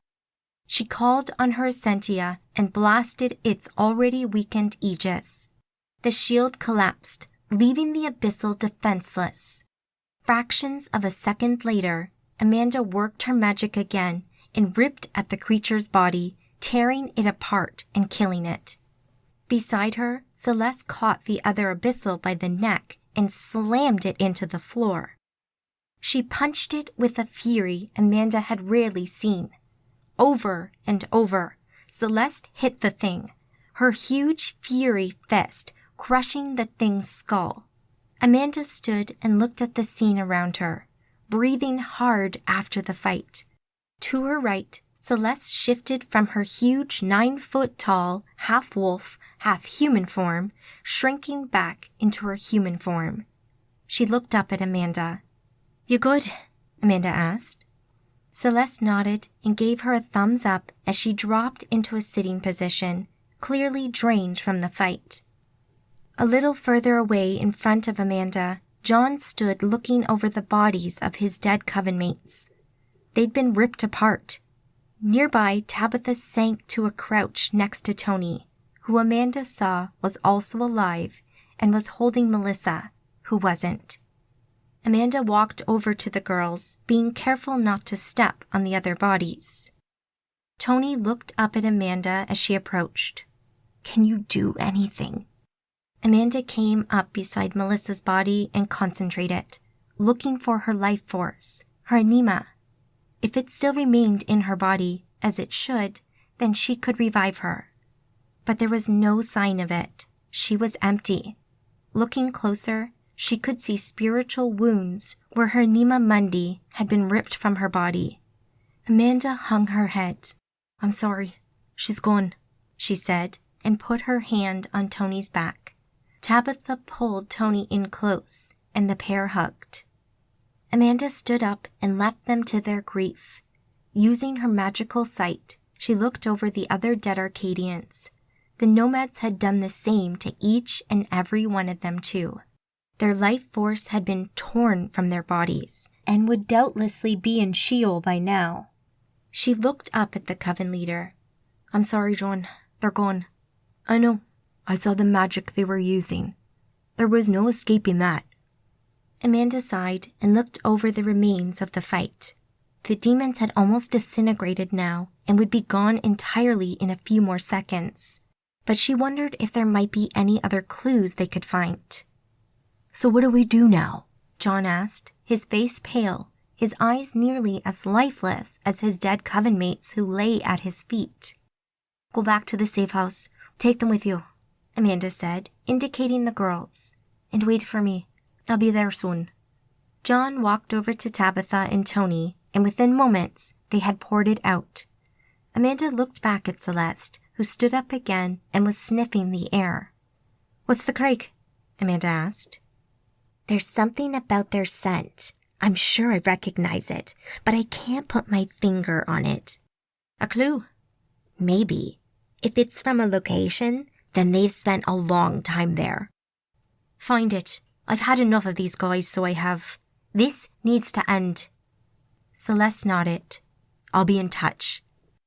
Amanda saw the Essentia within Celeste surge as she shifted forms, dropping into a large, powerful-looking wolf. She barked once and moved from the building, sniffing at a couple of things as she went.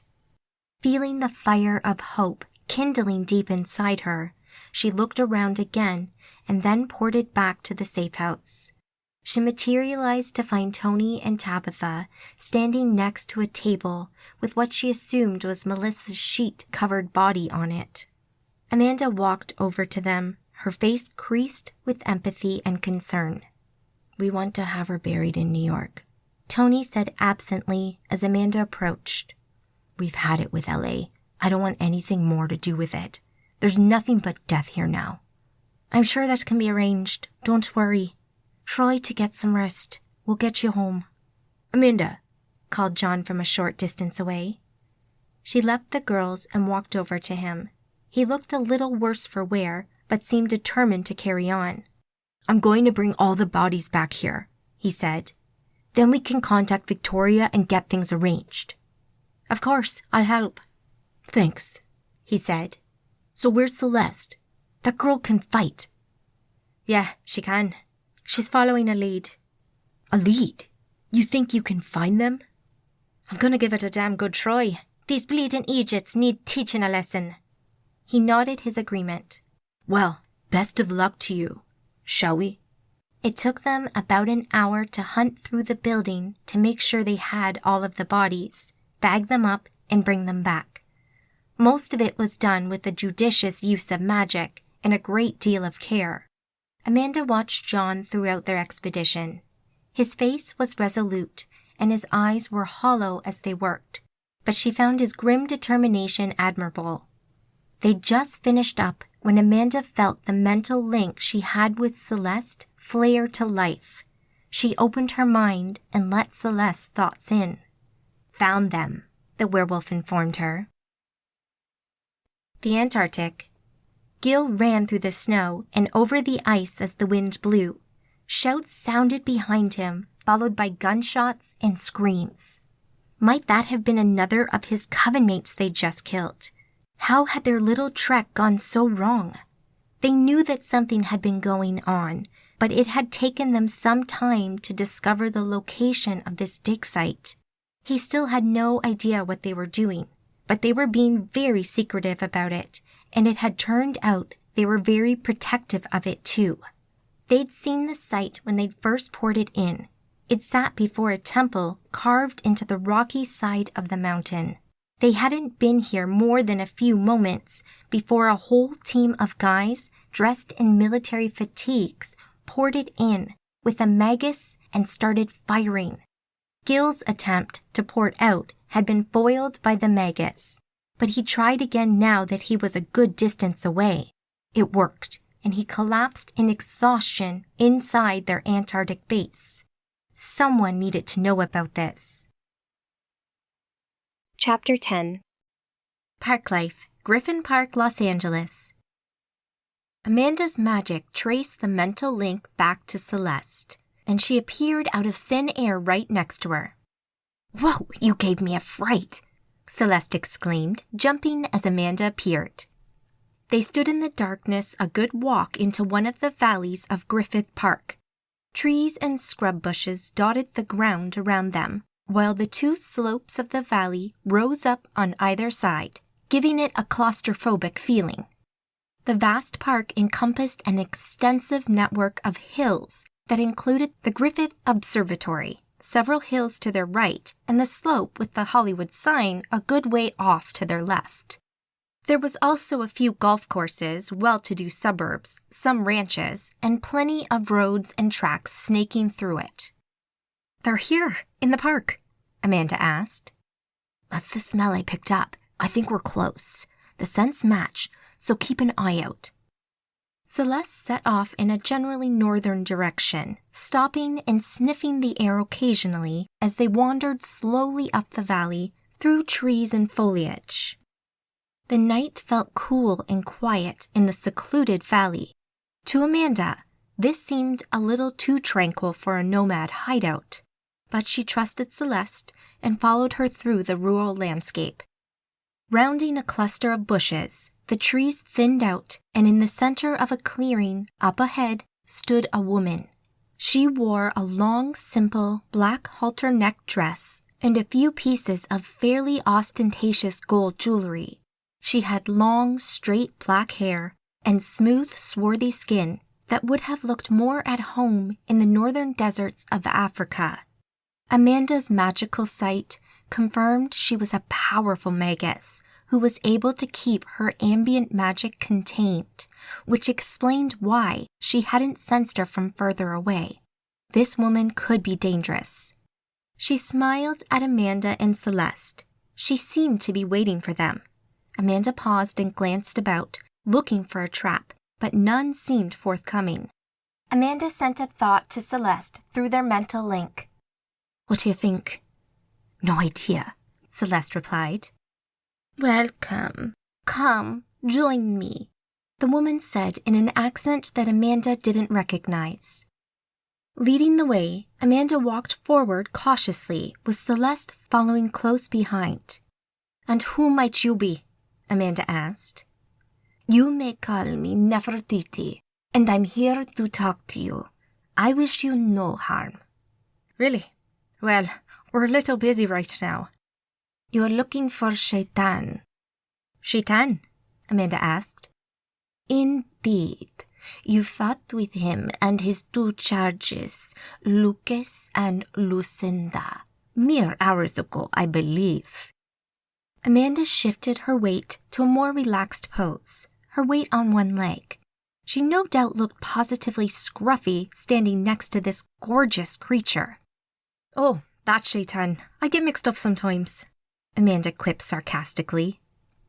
"He is truly sorry for what he has done, and I am here to ask you to leave him be," the woman continued, ignoring Amanda's quip. "He's sorry," Amanda blurted out incredulously. "Oh, that's all fine then. No problem at all. We'll just go and bury those bodies then, yeah? I mean, come on. Are you serious?" Amanda said, more than a little shocked by this woman's audacity. "Shaitan is a troubled person with many demons. This occasionally means that he lashes out, attacks those he would otherwise mean no harm." "This Shaitan, as you call him, is clearly a murderer and a bleeding psycho. Putting him out of his misery would save lives. He doesn't deserve to live." All humor had drained from Amanda for the moment as she marveled at this Nefertiti woman who, unbelievably, was trying to protect a murderous nomad. "Does he not?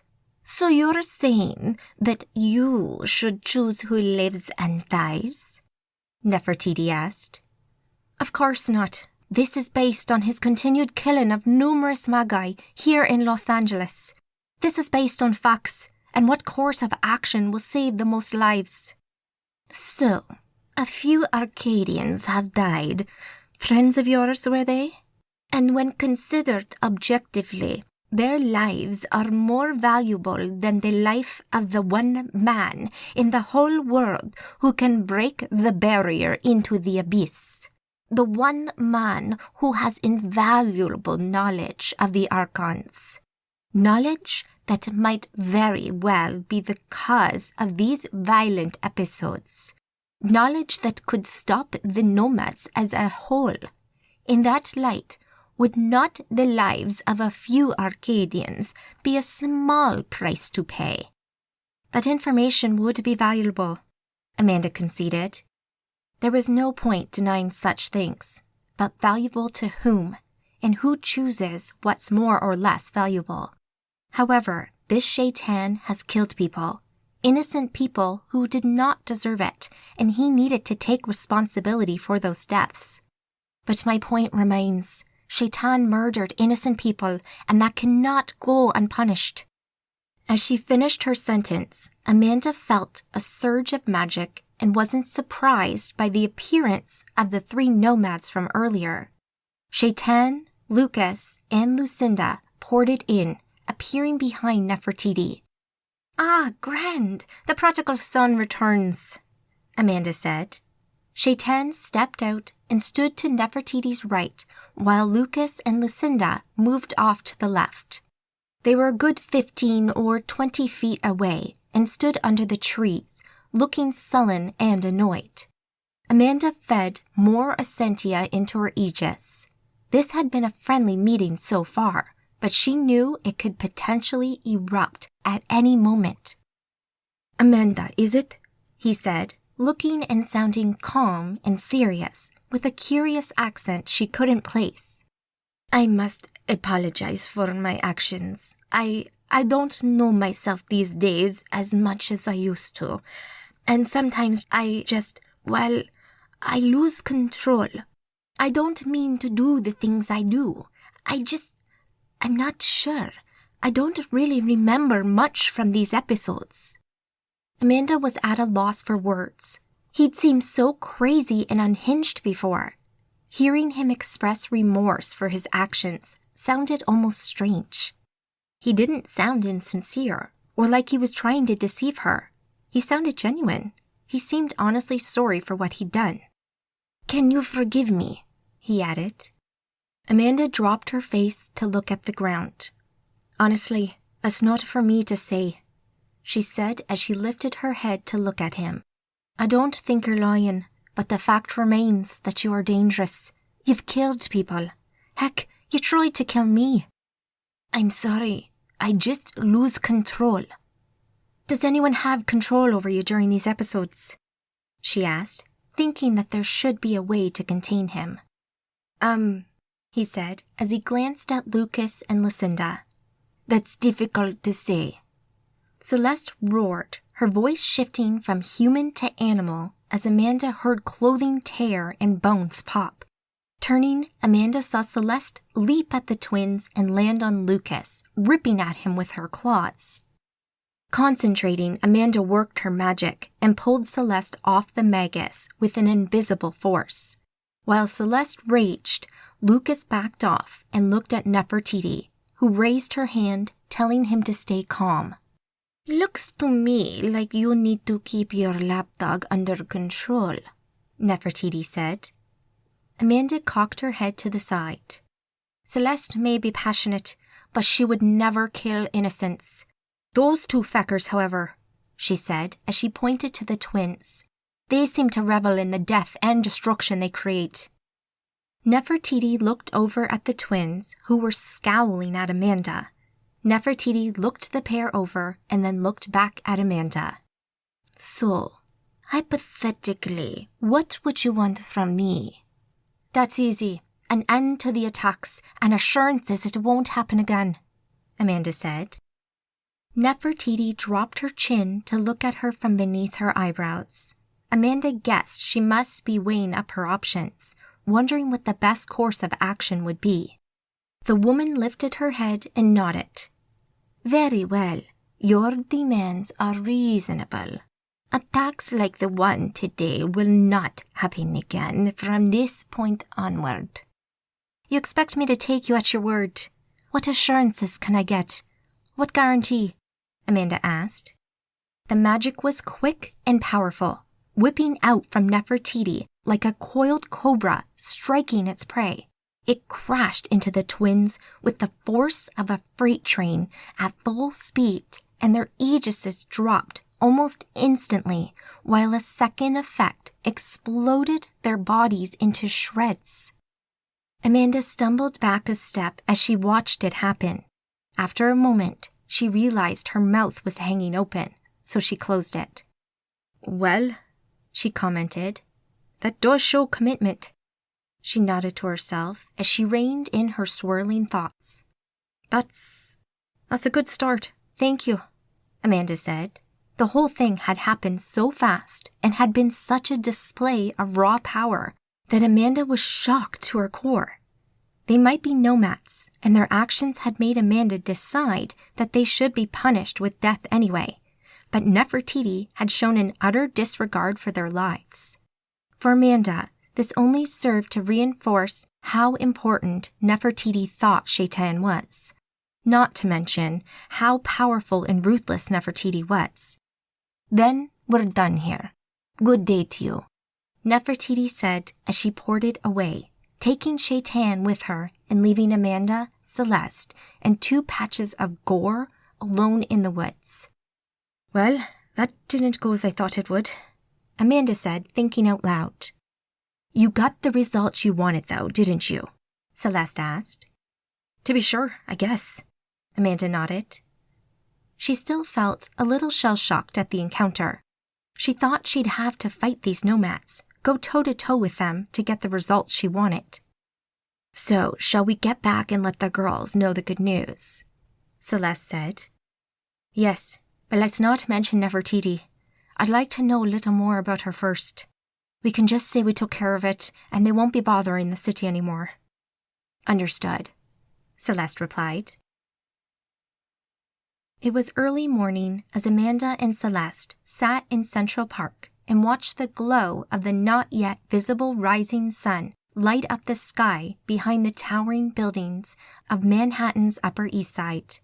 Celeste had asked to return to New York with Amanda, having had enough of Los Angeles and wanting a change of scenery.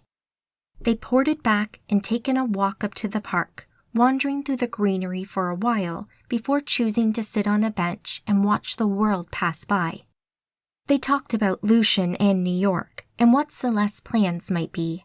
Celeste took an interest in Amanda, and she ended up asking if she had anyone special in her life. So no, there's no one at the moment. I think I might just give up on men for the time being, Amanda replied. Celeste nodded. Men are too much trouble. Friends are fine, but anything beyond that, and it gets too complicated. And if you knew what was best for you, you would be the same. So you like women instead, then? Amanda asked, curious. No. I'm not into women like that either. I'm no dyke, I just use men as when I need them. I don't get attached. I don't want a relationship. A good shag from time to time is fun, but it never goes beyond that. Amanda thought she might have offended Celeste with her question, and the dyke comment made her wrinkle her nose. She didn't think she liked that word. Okay, so that's grand. Sorry, I didn't mean to. Don't worry about it. I get that sometimes. People see the muscles and make assumptions. I didn't. That's not... I know, Celeste smiled. Don't worry. Amanda slumped back into the bench and sighed. She needed to learn to stop putting her foot in it sometimes. A little later, the small misunderstanding long forgotten, Celeste pledged to keep in touch and left Amanda to go and explore the city by herself. Amanda headed back home so she could get in touch with Victoria and deliver a report of what happened. Tabitha walked up to Tony where she stood looking out over the balcony to the club below. They were in the rafters of the building, on a purpose-built catwalk that gave the owners, or security, a bird's-eye view of the whole club. Are you all right? Tabitha asked, slipping her arm around Tony's waist. Tony stood up straight and pulled Tabitha in for a hug. I'm fine. As good as can be expected, I suppose. Yeah, I know. I've been thinking, Tony said, pulling away just enough so they could talk. You know how Mandy couldn't bring Melissa back to life because her soul had left her body. Tabitha frowned. Yes, she said cautiously. Do you think there's a way around that? Do you think she could be brought back? I have no idea. What you're talking about, that's... I know what it is, but we'd be doing this out of love, out of something pure. She was our friend, Tabby. I'm not sure I can just do nothing. Honestly, I don't know. Maybe it's something we can look into, Tabitha said.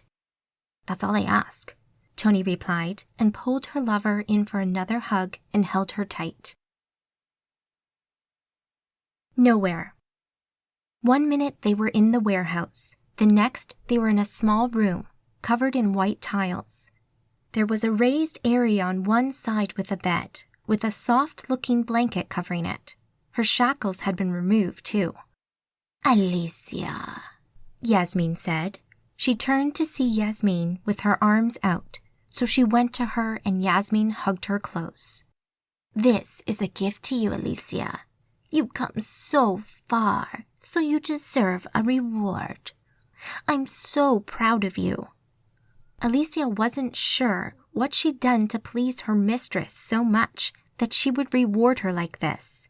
It seemed strange. Later, once she was alone, she lay on the bed, wrapped in the blanket to hide her nakedness and warm her against the chill air. She loved this small creature comfort so much. After days, weeks, months maybe, of the hard stone floor and the pillar she'd been chained to, this seemed like a luxury. Hours later, her body bruised and abused once more, with pain filling her every thought. Yasmin, her mistress, her abuser, and her protector hugged her close. You know you deserve this, don't you? You know you've been bad and you need me. I'm helping you. And one day soon, you'll understand and you'll be grateful. I know you will. Chapter 11. Curiosity, Greenwich Village, Manhattan. The day had been filled with conversations. Amanda had spoken to Victoria and Trevelyan about the events in Los Angeles. She'd been over the sequence of events out there several times and felt bored and exhausted by it all. How had this happened, she wondered? How had her life become bureaucracy, administration, and politics? She felt sure this wasn't what she'd signed up for. Maybe this was what being an adult was like. At only 21, she didn't feel like an adult. In fact, she didn't feel any different than she had just a couple of years ago. She wondered when things might change. When would she suddenly feel like a grown-up? Maybe it never happened, and she would feel like this for the rest of her life. Time would tell. Celeste had disappeared into the city, and she had no idea where she might be now. She hoped Celeste stayed local, as she had proven herself to be a valuable ally. Someone she could trust and depend on. Someone with a good moral compass, and someone who could kick some serious ass when needed. These were all qualities that made her a valuable friend to have. The trip had not been without some losses, though, and she really did feel for Tony, Tabitha, and John. She got the impression that John would fare better than the girls. She figured he'd been working these missions for Victoria for a while and had seen his fair share of soldiers killed in action.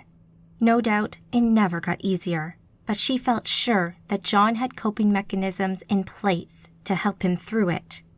Tony and Tabitha might not, though, and it worried her that they could take things a little harder. She resolved to try and keep an eye on them and make sure they were all right. But the day's stresses were over. Tonight, she just wanted to relax and attempt to have a pleasant evening in good company. So she sat curled up on her softest sofa with Maria, who she invited over for a drink. Naturally, being Magus and living the lives they did, talk turned to recent events. She glossed over the less savory elements, not wanting to dwell too much on death and destruction. But she did wonder if Maria knew anything about the woman she and Celeste had met in Griffith Park. She mentioned her name to both Victoria and Trevelyan, and from their reactions, they both seemed to know her, but neither had commented much and basically avoided the issue. She hoped that Maria would be a little more forthcoming about this strange and powerful beauty she'd met and argued with. "So do you know anything about this Nefertiti?" "You mean you've not heard of her?" Maria asked, clearly surprised. "No, should I have?" "Did you take history at school?" "I did," Amanda replied. "It wasn't my favorite lesson, to be fair, though." "I can tell. Well, Nefertiti was a queen from ancient Egypt, wife of the pharaoh Akhenaten, and one of the most powerful and most well-known Egyptian queens." "Wow, I had no idea. So this Magus has taken her name." "No, Amanda. You met the Nefertiti." "Oh, shite," she muttered, the full weight and the implications of what that meant washing over her. "And she lived all this time. She must be..." "Over 3,000 years old, yes." Jesus. She didn't look bad for it, though. So you know of her, I mean, as a Magus. "She's one of the few arch-magi on Earth, and although she does keep to herself, she is one of the more well-known ones, yes. You don't get to be that powerful and live that long without people knowing about you." Amanda sipped her wine, enjoying its fruity taste. "So, is she a nomad or an Arcadian?" "Neither. She stays out of all that, does her own thing. I suppose you could say she's an independent." "I'm glad I didn't try to fight her then." "Me too," Maria said and smiled at her over her glass. Amanda let her gaze linger, and they looked into each other's eyes for a long moment.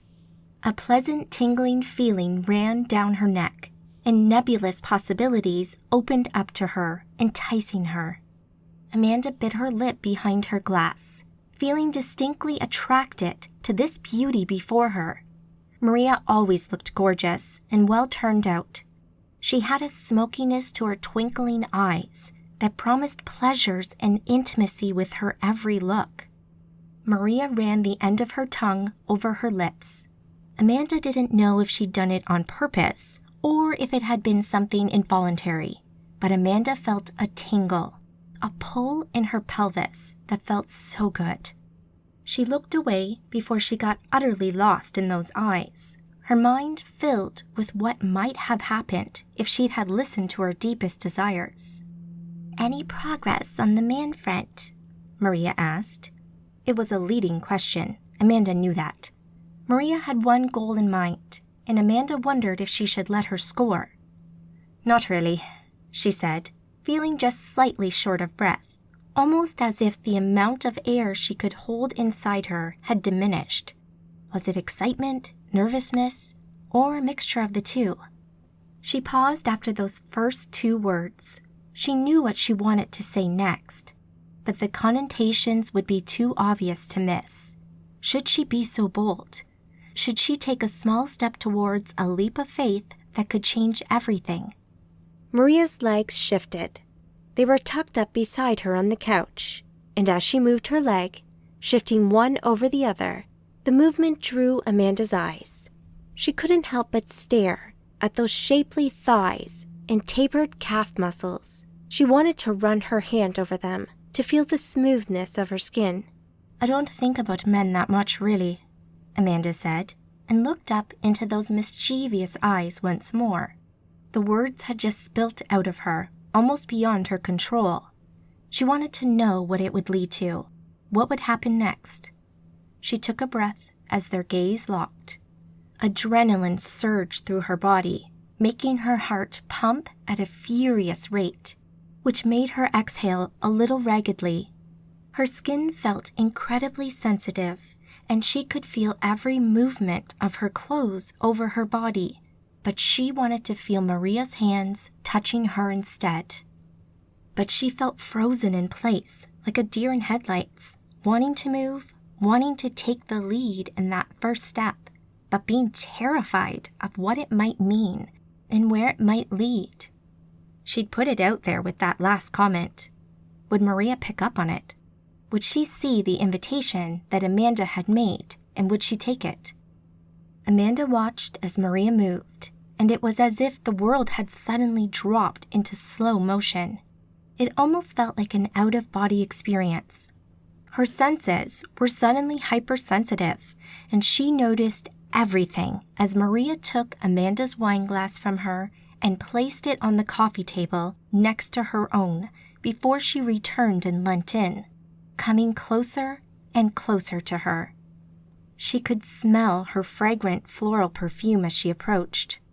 Maria's hand reached out and gently took hold of her jaw with the lightest of touches and guided her in. Amanda followed the hand, leant in with it, going where it led and anticipating the meeting to come. Her face was so close to Maria's now that she could feel her warmth as she tilted her head to one side, while Maria did the same. She paused then for a second and let the anticipation of the moment grow just a fraction more. Neither of them took a breath.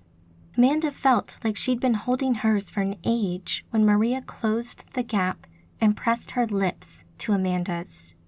They were soft and warm, and they felt so good. Maria kissed her gently once, and Amanda just let her do it.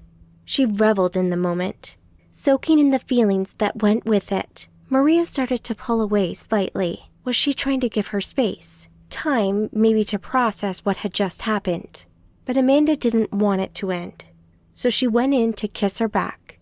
Maria responded, and suddenly it became energized and passionate. Maria's every kiss felt like electric fire. Was it the taboo nature of their coupling that caused these heightened feelings? The long, drawn-out, flirty relationship that needed to explode and find some release for the pent-up energy that had built up between them. Amanda had never felt so connected with someone. Maria knew just what to do. She knew what she needed. "Let's go upstairs," Maria said. Amanda couldn't speak. She had no words to answer with, so she merely nodded. Maria took her by the hand and led her upstairs. Their relationship had changed. Amanda had no idea what this meant, or where things would go from here. But for right now, she didn't care. She just wanted Maria. Amanda lay on the bed and looked over at Maria's sleeping form as the morning sun played over her. She hadn't slept much, but it had been the most fantastic night. She reached out and with the lightest of touches, ran her middle finger over Maria's side. Maria shifted in her sleep. Not only had her relationship with Maria changed, but her life had changed too. She wondered what this meant. What did this make her? Was she a lesbian? She wasn't sure. She still liked men. She still found them attractive. So maybe she wanted a bit of both. Did she need a label? She just didn't know. But what she did know was that last night had been wondrous, and she felt a keen love and attraction towards the dark-haired beauty beside her. She rolled out of bed and gently padded across her room and into the bathroom to use the facilities. Afterwards, she washed her hands and looked at herself in the mirror. "Is this what you wanted?" She silently asked her reflection. "Is this the right thing to be doing?"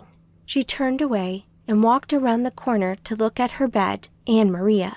Still in a deep slumber, she leant against the wall feeling content and happy. Everything felt right with the world. She returned to the bed and pressed up against Maria. A little while later, Amanda sat in Liz's room on the edge of her bed while Liz busied herself putting her makeup on. You seem happy this morning, Mandy. Did things go well yesterday? You spent a long time in your office.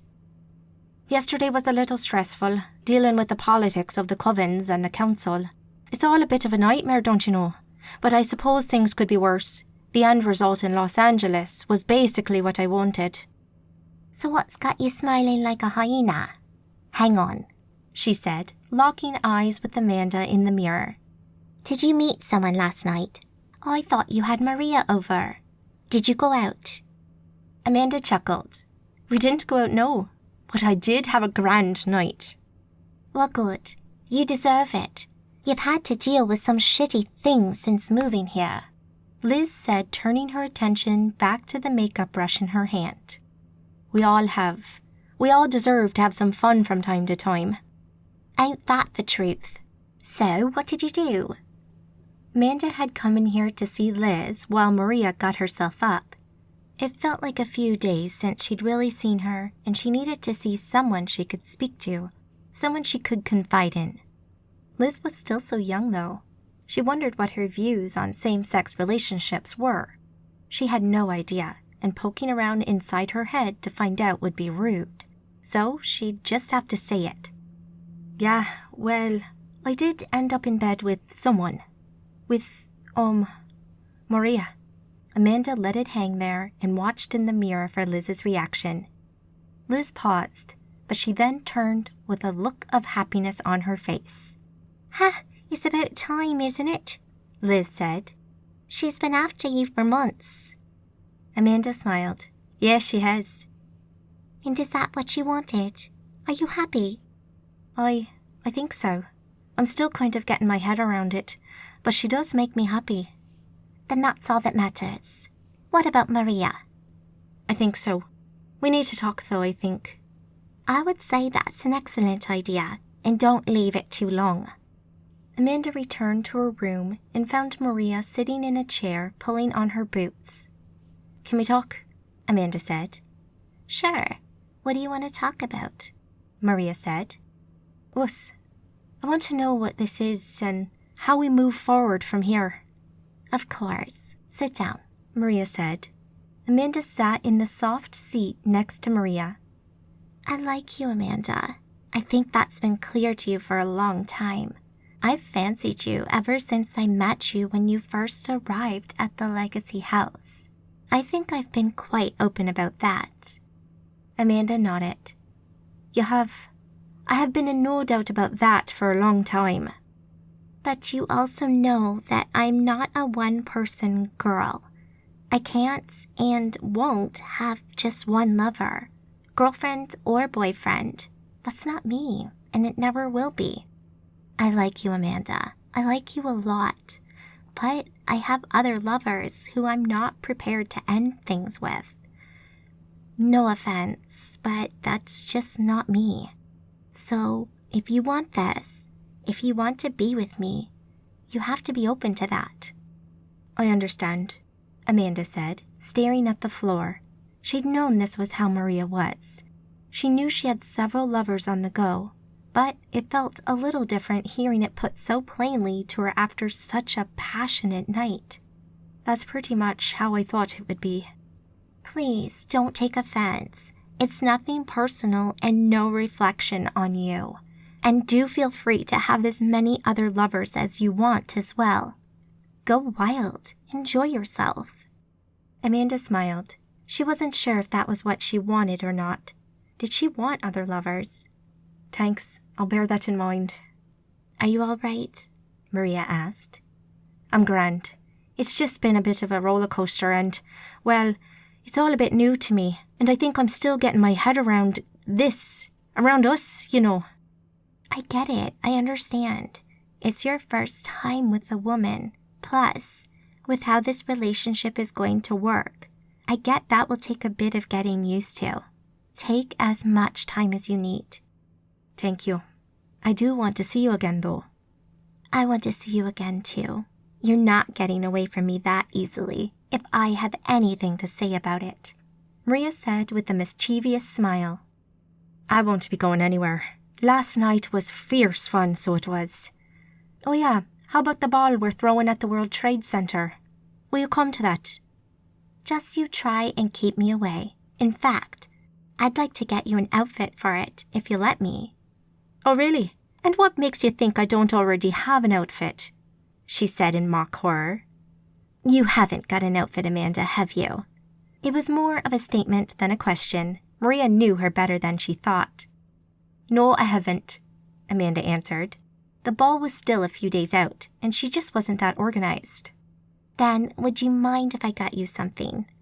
Go for it. Go wild. I'll look forward to seeing what you get me. Bratislava, Slovakia. Liz crouched behind the side of the car next to Zane and Orion as bullets slammed into the vehicle from the initiated men they were facing off against. Zane rose from his ducked position and fired before a fresh salvo of shots forced him to duck back down. Easy, my big black ass, Zane shouted to his partner in crime. Quit your complaining. You're enjoying this as much as I am, Orion shot back. Yeah, but I'm better at this than you are, Zane said. In your dreams, dude. Would they be wet dreams? Liz piped up. Ooh, sick burn, man, Orion said, mirth in his voice. You'd best not be taking sides, Blondie, Zane quipped as he popped up again for another shot. Liz, one of the targets broke right down there, you see? Liz watched the man run off between two buildings. Got him, she said, and strengthening her shield, ran in a wide arc that kept her clear of the fire team, but brought her in behind the man who'd made a run for it. She followed an intercept course and allowed her magic to guide her. Knowing she'd meet him at the crossroads up ahead, she leapt at the last moment and delivered a savage knee to the side of the man's head before he even knew he was being attacked. He dropped to the ground with a cry of pain, the Essentia in her attack having weakened his aegis. With him down for a moment, she extended her hand towards him and blasted him with magical energy. His aegis sparked and spat with power as it tried to resist the magic. But the aegis was weak, and with a shower of rolling blue energy, it dissipated, allowing Liz to deliver a knockout punch fueled with more Essentia. She stood above him, breathing hard, her heart pumping. Damn, girl, you got the moves, Zane said from behind her. She turned to look at him. Thanks, she said. Shit ain't over yet. Come on. Chapter 12. General's Gambit, New York. So then we head off and chase down the rest of the gang.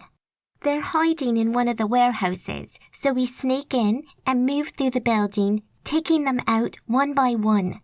Zane gets us to split up, and I end up taking on 2 separate guys on my own. Wow, really? Sounds like you're doing well, Amanda said.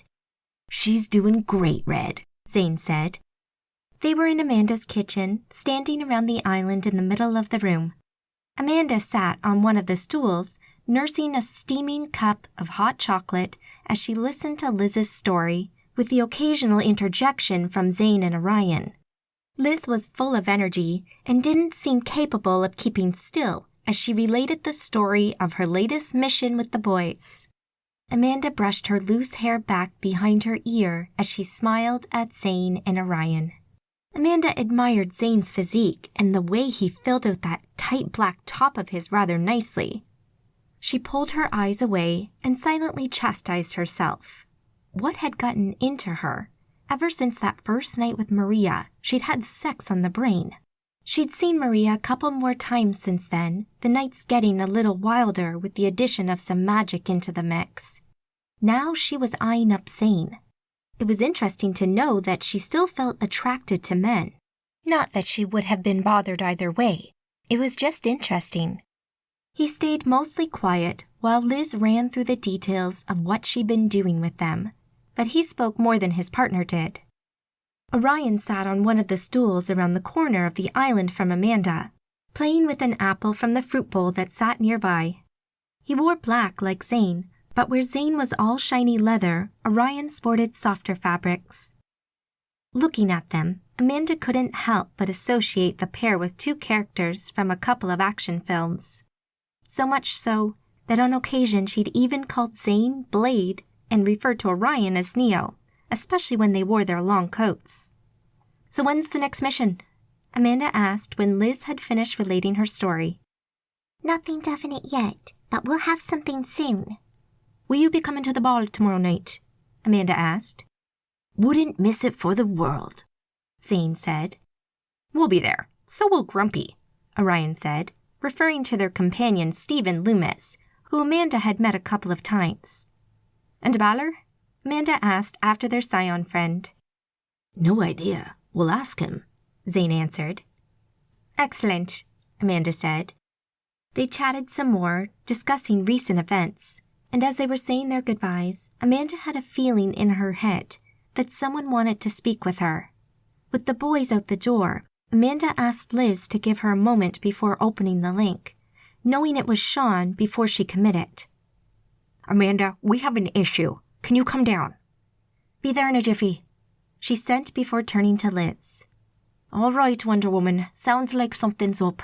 Want to tag along?" Liz smiled. Sure. Where are we headed? "We need to speak with Sean," she answered and guided her apprentice into the basement. Sean stood behind Vanessa in his black outfit. What was it with people wearing black? There were so many other colors out there. At least Vanessa gave the room a splash of color in her pink top as she worked the mouse. "What's the crake then, Shawnee, my boy?" she said as she walked in with Liz at her heels. Sean looked around, blinking an incredulous look off of his face. He'd get used to Amanda's sarcastic manner one day. "We're not entirely sure. We've had a report come in from the Knights of Newark Coven. They said they were assaulting a building with a group of Inquisitors inside. We asked them to hold off, but I think they've gone in." "Inquisitors? I thought we'd sent them packing." "We did, and we didn't have any reports that a new group was in the city." "Could they get in without anyone knowing?" Amanda asked. "Sure, that wouldn't be too difficult. Seems odd that the Knights knew of it, though." "Have they been in touch since?" "No, nothing. That was just a few minutes ago, so it's probably still going on." "Where is it?" she asked. Vanessa pulled up a map on one of the screens, with the street marked on it, showing its position relative to Amanda's house. It was fairly close, and if this really was the Inquisition, then this new safe house's proximity to her home did not feel good. It could easily be a coincidence, but the thought that they might know where she lived gave her shivers. That could be dealt with later, though, if it even became an issue at all. First things first, they needed to get to this new Inquisition safe house and see what the situation was. Do we know which building they're in? No, I can try to find out. It's not far away, though, Sean replied. She nodded. Come on, Amanda said to Liz. It's only a couple of minutes away. We'll bike it. We'll figure out their exact location when we get there. Really? Liz said in wonder as she followed her into the garage. Amanda tossed her one of the helmets. Pop your lid on and climb on, she said as she swung her leg over her fireblade and pulled her own helmet on. Liz climbed on behind her as she fired up the engine, and the machine roared to life. The garage door had already opened most of the way, having telekinetically flicked the switch to open it with her magic. Pulling away, she swung out into traffic, her ambient magic making sure she exited at just the right time into a gap between the cars. Liz held on tight to Amanda's waist as she gave the bike some power and shot along the streets, weaving between cars, her magical luck opening a gap up for her, keeping the lights green and the traffic cameras looking the other way. Less than 2 minutes later, several blocks away from her house, and much closer to the Hudson River, Amanda moved into a side street with just a few cars parked up and a handful of people wandering along the sidewalks.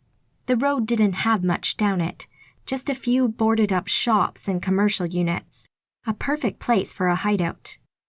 Amanda pulled in behind a camper van that she recognized as the mobile home of the Knights of Newark. Looking around with her magical senses, she could quickly pick out the fading remains of an aegis around a nearby building. The local essentia around the building was a mess of swirls and surges, the telltale signs of a fight between Magi. Amanda jumped off the bike and banged on the back of the camper van with the base of her fist. After a brief pause, movement could be made out from within, and then the back door opened and a face popped into view. He had messy hair and a jacket over a t-shirt that looked to have a Star Wars design on it. Amanda, are you all right? Amanda raised her eyebrows in mild surprise. Me? Are you all right is more like it. You contacted us. This was Mike, a Knights of Newark Magus. He seemed most at home sat before a computer screen from what she knew of him. He'd be monitoring the rest of the coven as they went into the building. Only to let you know what was going on. I think it's mostly over now, though. We ruined them. You guys took on an Inquisitor squad. Yeah, don't look so surprised. I mean, we had a bit of help, but we took them on. Help? Amanda asked. Well, yeah, but... he said, never finishing the sentence as Amanda pulled the other door open and stepped into the back of the van. For such a small-looking van on the outside, it appeared deceptively big on the inside. No doubt it had a bit of magical enhancement. Ducking slightly to keep her head from banging into the ceiling, she looked at the bank of computer screens on the table and side of the van. There seemed to be a live video feed coming in from several body cams, and she could see Magi from some of the other New York covens in there with them. What the hell? She said, feeling a little bewildered. She turned back to Liz. We're going in, she said, and moments later they ported into the building. They appeared in the center of a huge room on the second floor that had been trashed by the fight. Furniture had been smashed, bullet holes peppered the walls, and in amongst it all there were a number of bodies, mostly Crusader Knights. These guys were usually humans with magical items like swords and such, but they were not to be underestimated. On Amanda and Liz's appearance, a number of the Magi that were standing in the room raised weapons or readied magic, only to recognize Amanda and relax, stifling their magical attacks. Amanda immediately recognized members of 3 covens in the room. All of them had recently moved to New York and had introduced themselves to Amanda on their arrival. The Knights of Newark she'd known were here. The other 2 covens, though, were Tyranny Effect and Tiger's Claw.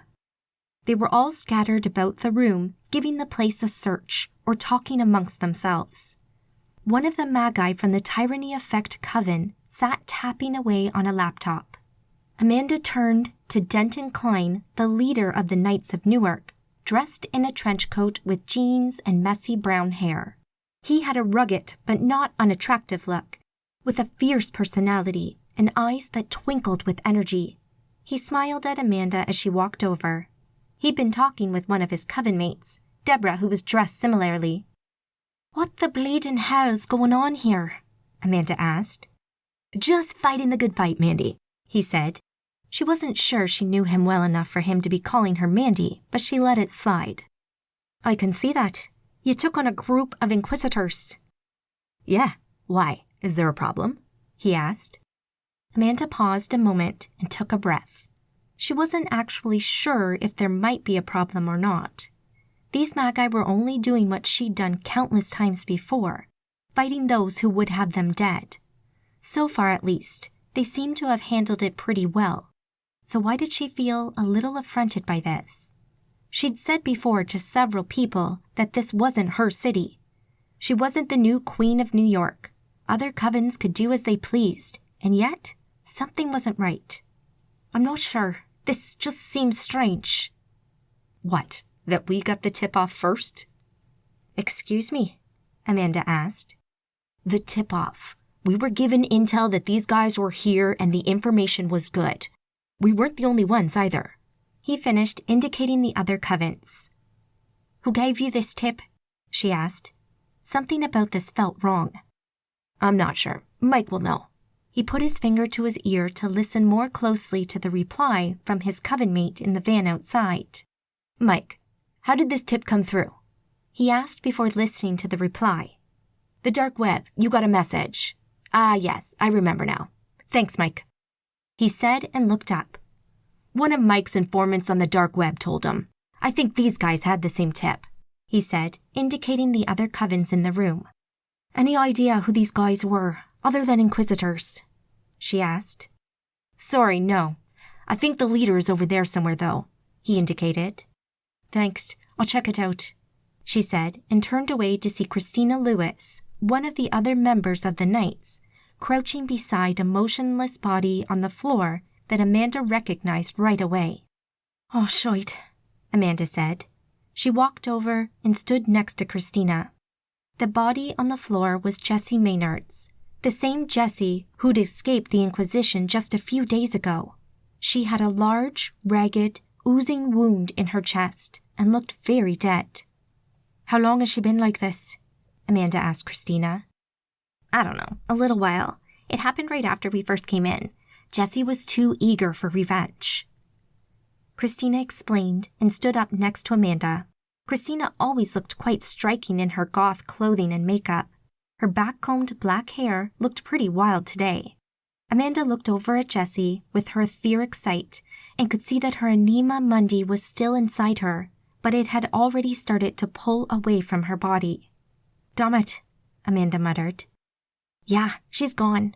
The council wouldn't like us bringing her back now," Christina stated solemnly. "No, they wouldn't." "I thought it took longer than that. It's only been a few minutes." "A violent end always speeds it up," Amanda said, feeling somewhat helpless. "Shame. She was nice. I liked her." "I liked her too. You'll sort it out, won't you?" Amanda asked. "Of course. Leave it with us," Christina said. Amanda left her side and looked around for Liz. She wandered off, and Amanda could see her picking her way through the debris. Continuing on her way, she walked over the broken furniture and found 3 bodies on the floor in one corner of the room. 2 were just Crusader Knights, but the other looked like an old man and had clearly been a Magus, or blessed, as the disciples referred to them. She walked over to his side and moved to get a better look at his face. She had to move one of the Crusader's legs, but a second later, she got a good look at him and stood there in a daze for a moment. She recognized him. She'd done enough research on the Inquisition to know who this was, but she couldn't quite believe that he would be here. Even harder to believe was that he'd been killed by the Magi in the room. She stood up and looked over to Denton. He stood talking with Mercy, the leader of Tyranny Effect. "Denton, Mercy, do you have a moment?" she asked. They wandered over to Amanda and looked down at the man she stood over. "What's up, chica?" Mercy asked. Amanda glanced at the striking woman beside her with her long, wavy magenta hair, purple bomber jacket, and black lycra leggings. "Do you know this man?" she asked them both. "Nah," Mercy replied. Denton crouched down, flicking his coat out of the way as he went to get a better look. "I don't think so. Should I?" "His name is Valerio Rossi," she said, looking to see if either of them knew the name. Mercy frowned in thought, but Denton's eyes went wide with recognition. "You mean?" Denton asked in shock. "Yes, you've just killed the Witchfinder General of the Inquisition," said Amanda. Mercy whistled while Denton stood and put his hand on his forehead in shock. "Shit," Denton said. "I had no idea. He didn't go down easy. Took a bunch of us to do it. If there'd been any other Magi here and we hadn't caught them by surprise, things might have gone a little differently." "Was it just you three covens?" Amanda asked. "No, the Daughters of Shade were here too, but they left just before you got here," Mercy said. "What does this mean? Why did he come here, and how come we all got the tip-off about him and you didn't?" "I don't know," said Amanda, "but I don't like it one bit. You've been used somehow, manipulated into being here at just the right moment." Movement out of the corner of her eye drew her attention. She looked up to see Liz haul an injured Crusader off of the floor by the scruff of his neck and slam him against the wall before punching him in the face. "What the?" Amanda muttered as Liz hit him again and again. It didn't look like she'd stop anytime soon, and the others were staring at her. "At a guess, I'd say she doesn't like Inquisitors," Denton said. "No shit," Mercy said. Amanda turned back to them. She'd deal with Liz in a moment. "Look, I don't like this. You've been manipulated somehow. I don't know how, but someone wanted this man dead, and now they have it. Get out of here. Take your dead and wounded with you and forget about this. I'll look into it, and if I have a cause for concern, I'll be in touch." "What are you thinking? Should we be worried?" Denton asked. "I hope not. I suspect it's a power play in the Vatican, something internal, but I'll need to check things out to be sure." With that, she turned from the two Magi and walked over to Liz. Using her superior strength, Liz held the man up with her left hand while her right fist slowly turned his face into a red mess, one punch at a time. The Inquisitor appeared to still be alive, just. Amanda could see tears running down Liz's cheeks, and a look of hatred was etched over her face. On reaching her apprentice, Amanda caught her wrist as she wound up for another punch. "That's enough," she said. Liz whipped her head around and looked at Amanda with fury in her eyes. "No, he's not. I'm gonna punch his bloody head off," she said, and struggled to pull her arm free from Amanda's grasp. "Let go." "Liz, you've made your point. You've just about killed him." "Good. That's the least he deserves." "Maybe, but you don't want to be the one to make that choice." "Bull, you've killed people. You look all right to me," Liz scowled. "Every day I wish I could have made a different choice. Every day I wish I didn't have to kill anybody," Amanda said. "I'm a Magus, Amanda. I think it's fairly inevitable that I'll end up killing someone someday." "That's probably true, but don't do it like this. Do it in self-defense or in defense of others, not out of revenge. You might be okay, that's true, but you have no way of knowing that for certain." Liz stared at her, weighing up her options, before standing up straight and dropping the Crusader to the floor. Tears beaded in her eyes and fell over her cheeks as she blinked. "I'm sorry," she said, deflated. Amanda pulled her in for a hug. "It's fine. Don't worry. Let's get out of here." Tonopah, Arizona. Dust worked his magic and the barbed wire fence split apart, allowing him to walk through unobstructed. He walked over the road with no regard for the car that nearly hit him as he focused on his destination and continued into the shrub bushes that barely reached his waist. Up ahead, various buildings stood tall over the desert spread out before him. Some were square and blocky, others were domed, and they throbbed with the power that he could see with his magical sight. He could see the intense radiation they contained and the electrical power they created in those buildings. But he didn't care about that. All he cared about was the confluence of ley lines that crossed here on the site of this nuclear power plant, and the powerful pooling of essentia he could see up ahead. This would be where he would enact his ritual. This is where he would summon the demon Horlak back from the abyss. He could also sense the hundreds of life forms within the buildings up ahead. He smiled. They would make a suitable sacrifice to his Archon Master. Chapter 13. New Management, Harlem, New York. The alleyway had seen all kinds of things over the years, from the gross and ugly to the heartwarming and wondrous. Its location opposite the Pit Club meant that revelers would use it as anything from a toilet to an ambush site, or as a quiet place for a midnight encounter. There had even been a couple of deaths in the shadows. But most of these were not uncommon occurrences elsewhere in the city. But the alleyway had also seen its fair share of magic and magi over the years as they passed through the area, visiting the previous owner, Lucian. But for the past 6 months, no magi had appeared in the alleyway, and the nightclub had lain dormant. Until tonight. Magic flared, and 4 people appeared in the alley out of thin air. 2 women and 2 men stood in the darkness. Looking around, they peered into the night, searching for any hidden threats. When none appeared, the lead woman, Eudoxia, made for the street, her long, straight, dyed green hair catching the wind. She sported several piercings and tattoos on her light coffee-colored skin. A pair of tattoos on the outside corners of each eye looked like the flourishes on the Eye of Horus symbol. Elsewhere, 2 huge tattoos of stylized tribal designs in the shape of snakes ran from the backs of her hands, up her arms, down her back, and along the sides of her legs to her feet. She wore a denim miniskirt and a couple of layers of punk rock tops over fishnets with Doc Martens-style boots that looked like they'd seen better days. She paused at the end of the alleyway and looked over the road at the unlit nightclub sign and the set of stairs that led down to the first layer of the subterranean nightclub. Her coven-mates followed and stood behind her, peering at the scene.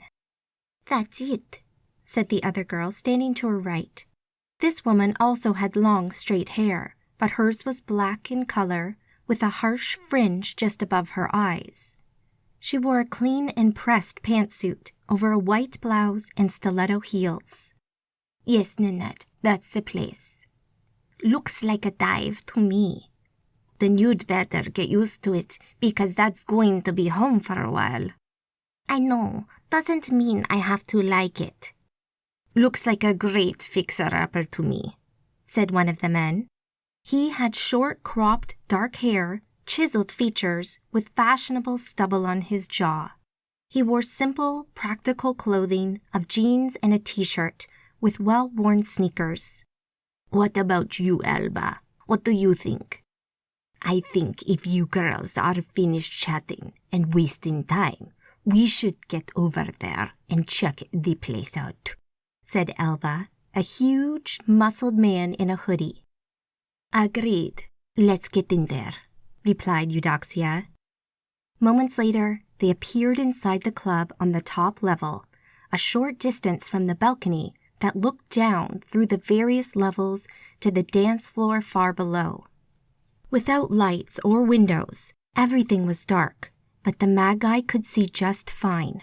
It had clearly been visited by some of the local delinquents, as crude graffiti had been sprayed on the walls, and the whole place had seen better days. Eudoxia started to walk towards the balcony, curious to look down into the rest of the club. "Careful," said the smaller man. "We have no idea how safe that floor is." Eudoxia smiled and continued onto the balcony. "You worry too much, Tobias," she replied as she peered over the railing. Whoever had been here had clearly had a great time throwing tables, chairs, and anything else not bolted down over the edge to the dance floor below, judging by the shattered furniture down there. She turned back to Tobias. "Get some power on. Let's light it up. I'm going to check out the VIP area." "I'll go with you," said Nanette, and the two ported further into the club. Eudoxia soon found the VIP area, and within it, the hidden doorway that led down into the former living quarters of Lucian and his coven. "Looks like the Magi Council didn't want anyone coming down here by accident," Eudoxia said, pointing at the sealed-up and invisible doorway which the council had blocked off using magic. A mortal's eyes couldn't see it, but magical eyes could. Nanette stood a little way off, eyeing up the main VIP area with a critical eye. Eudoxia smiled. "See anything you like?" She knew that Nanette would like running an exclusive VIP lounge. Nanette looked up. "There's potential here. I could do something with this, I think," she said. "Good. Consider this yours. Do with it as you wish." Nanette grinned again and returned to giving the space an appraisal. "Excellent. I'll be back shortly. Just have to check something out," Eudoxia said, and ported one floor down into the first level of Lucian's private quarters. She wandered the corridors and checked out the rooms on the top floor before heading to the next one down. Having been sealed off, these levels had fared much better than the club above, but the signs of the fight that had taken place here were still present, scattered throughout the rooms. She found bloodstains and even the remains of bodies, rotting and smelling like death. She didn't find anyone that she thought might be Lucian, but she'd have better hunt later. For now, they needed to set about cleaning up. They had a lot to do. Amarillo, Texas. "Hey, what you think about this, Waylon?" Reagan asked, holding up a white mini dress in front of her body. "That's great, darling," he said from where he sat in the rocking chair, wearing only his underpants and socks with his guitar in his lap. "You ain't even looked, you redneck," she said, a small amount of outrage in her voice. "Darling, when you're as goddamn gorgeous as you, I don't need to look. You will be the best-looking girl at that there ball tonight." Reagan nodded. "You're darn right," she said as she held a different dress up in front of herself and eyed it in the mirror. "You looking forward to it then, sugar?" "You bet your ass I am. I want to see this girl that's come over here and taken over New York. Might give her a piece of my mind, too." "That's my girl," Waylon said. "Now get that sweet ass over here, will ya? Let's have some fun." Chapter 14. Cold News, Paris, France. Amanda opened the door to the current leader of the Legacy Coven, Royston Kendrick, standing on her doorstep. The balding man wore a long coat over his tan trousers and smiled warmly at Amanda. "Royston, it's lovely to see you," she said, and welcomed him with a hug. "And you, Amanda. You look well." "Thank you, I'm grand. Come in. Let's get you out of the cold, eh?" Royston followed and removed his coat, revealing a garish Hawaiian shirt beneath. "Another classic shirt, I see," Amanda commented. "You like it?" Amanda eyed him with a slight grin. "Very dapper," she said, and invited him into the living room. He contacted her via a mental link a short time ago and asked if he could pay her a visit. "What can I do for you?" she asked, curious about what he hadn't been able to say over the link. "Are the others here?" he asked. "Yeah, sure. You want me to get them?" "If you wouldn't mind," he said. It took a minute or so, but before long, Amanda sat in the living room with Maria, Liz, Gentle Water, Raven, Sean, Vanessa, and Royston. "Thanks for coming," Royston said, addressing the group. "Something has come to our attention, and we need to check it out. We're stretched a bit thin in Paris at the moment, so I thought I'd ask for your help." Amanda nodded from where she sat, holding Maria's hand. "Sure, how can we help?" "We've had a report come in from a coven based in the Antarctic. They detected some strange activity near them and were monitoring it. The other day, they chose to finally check it out. They ported in and found a huge camp, a dig of some sort, outside the front of a temple or something built into the side of a mountain. They detected magical workings all over the site and were about to look into it further when a team of men, including a magus, surrounded them and started to attack. 2 of the Magi escaped and made their way back to their base on their own. The other 2 have not been heard from since, and we think they're dead. Whatever they discovered out there, the team have magical support and seem keen to protect it. We need to know what's going on and why. So, I'm passing this one on to you, Amanda. You can deal with it however you like, but I need you to follow up on it for me, please."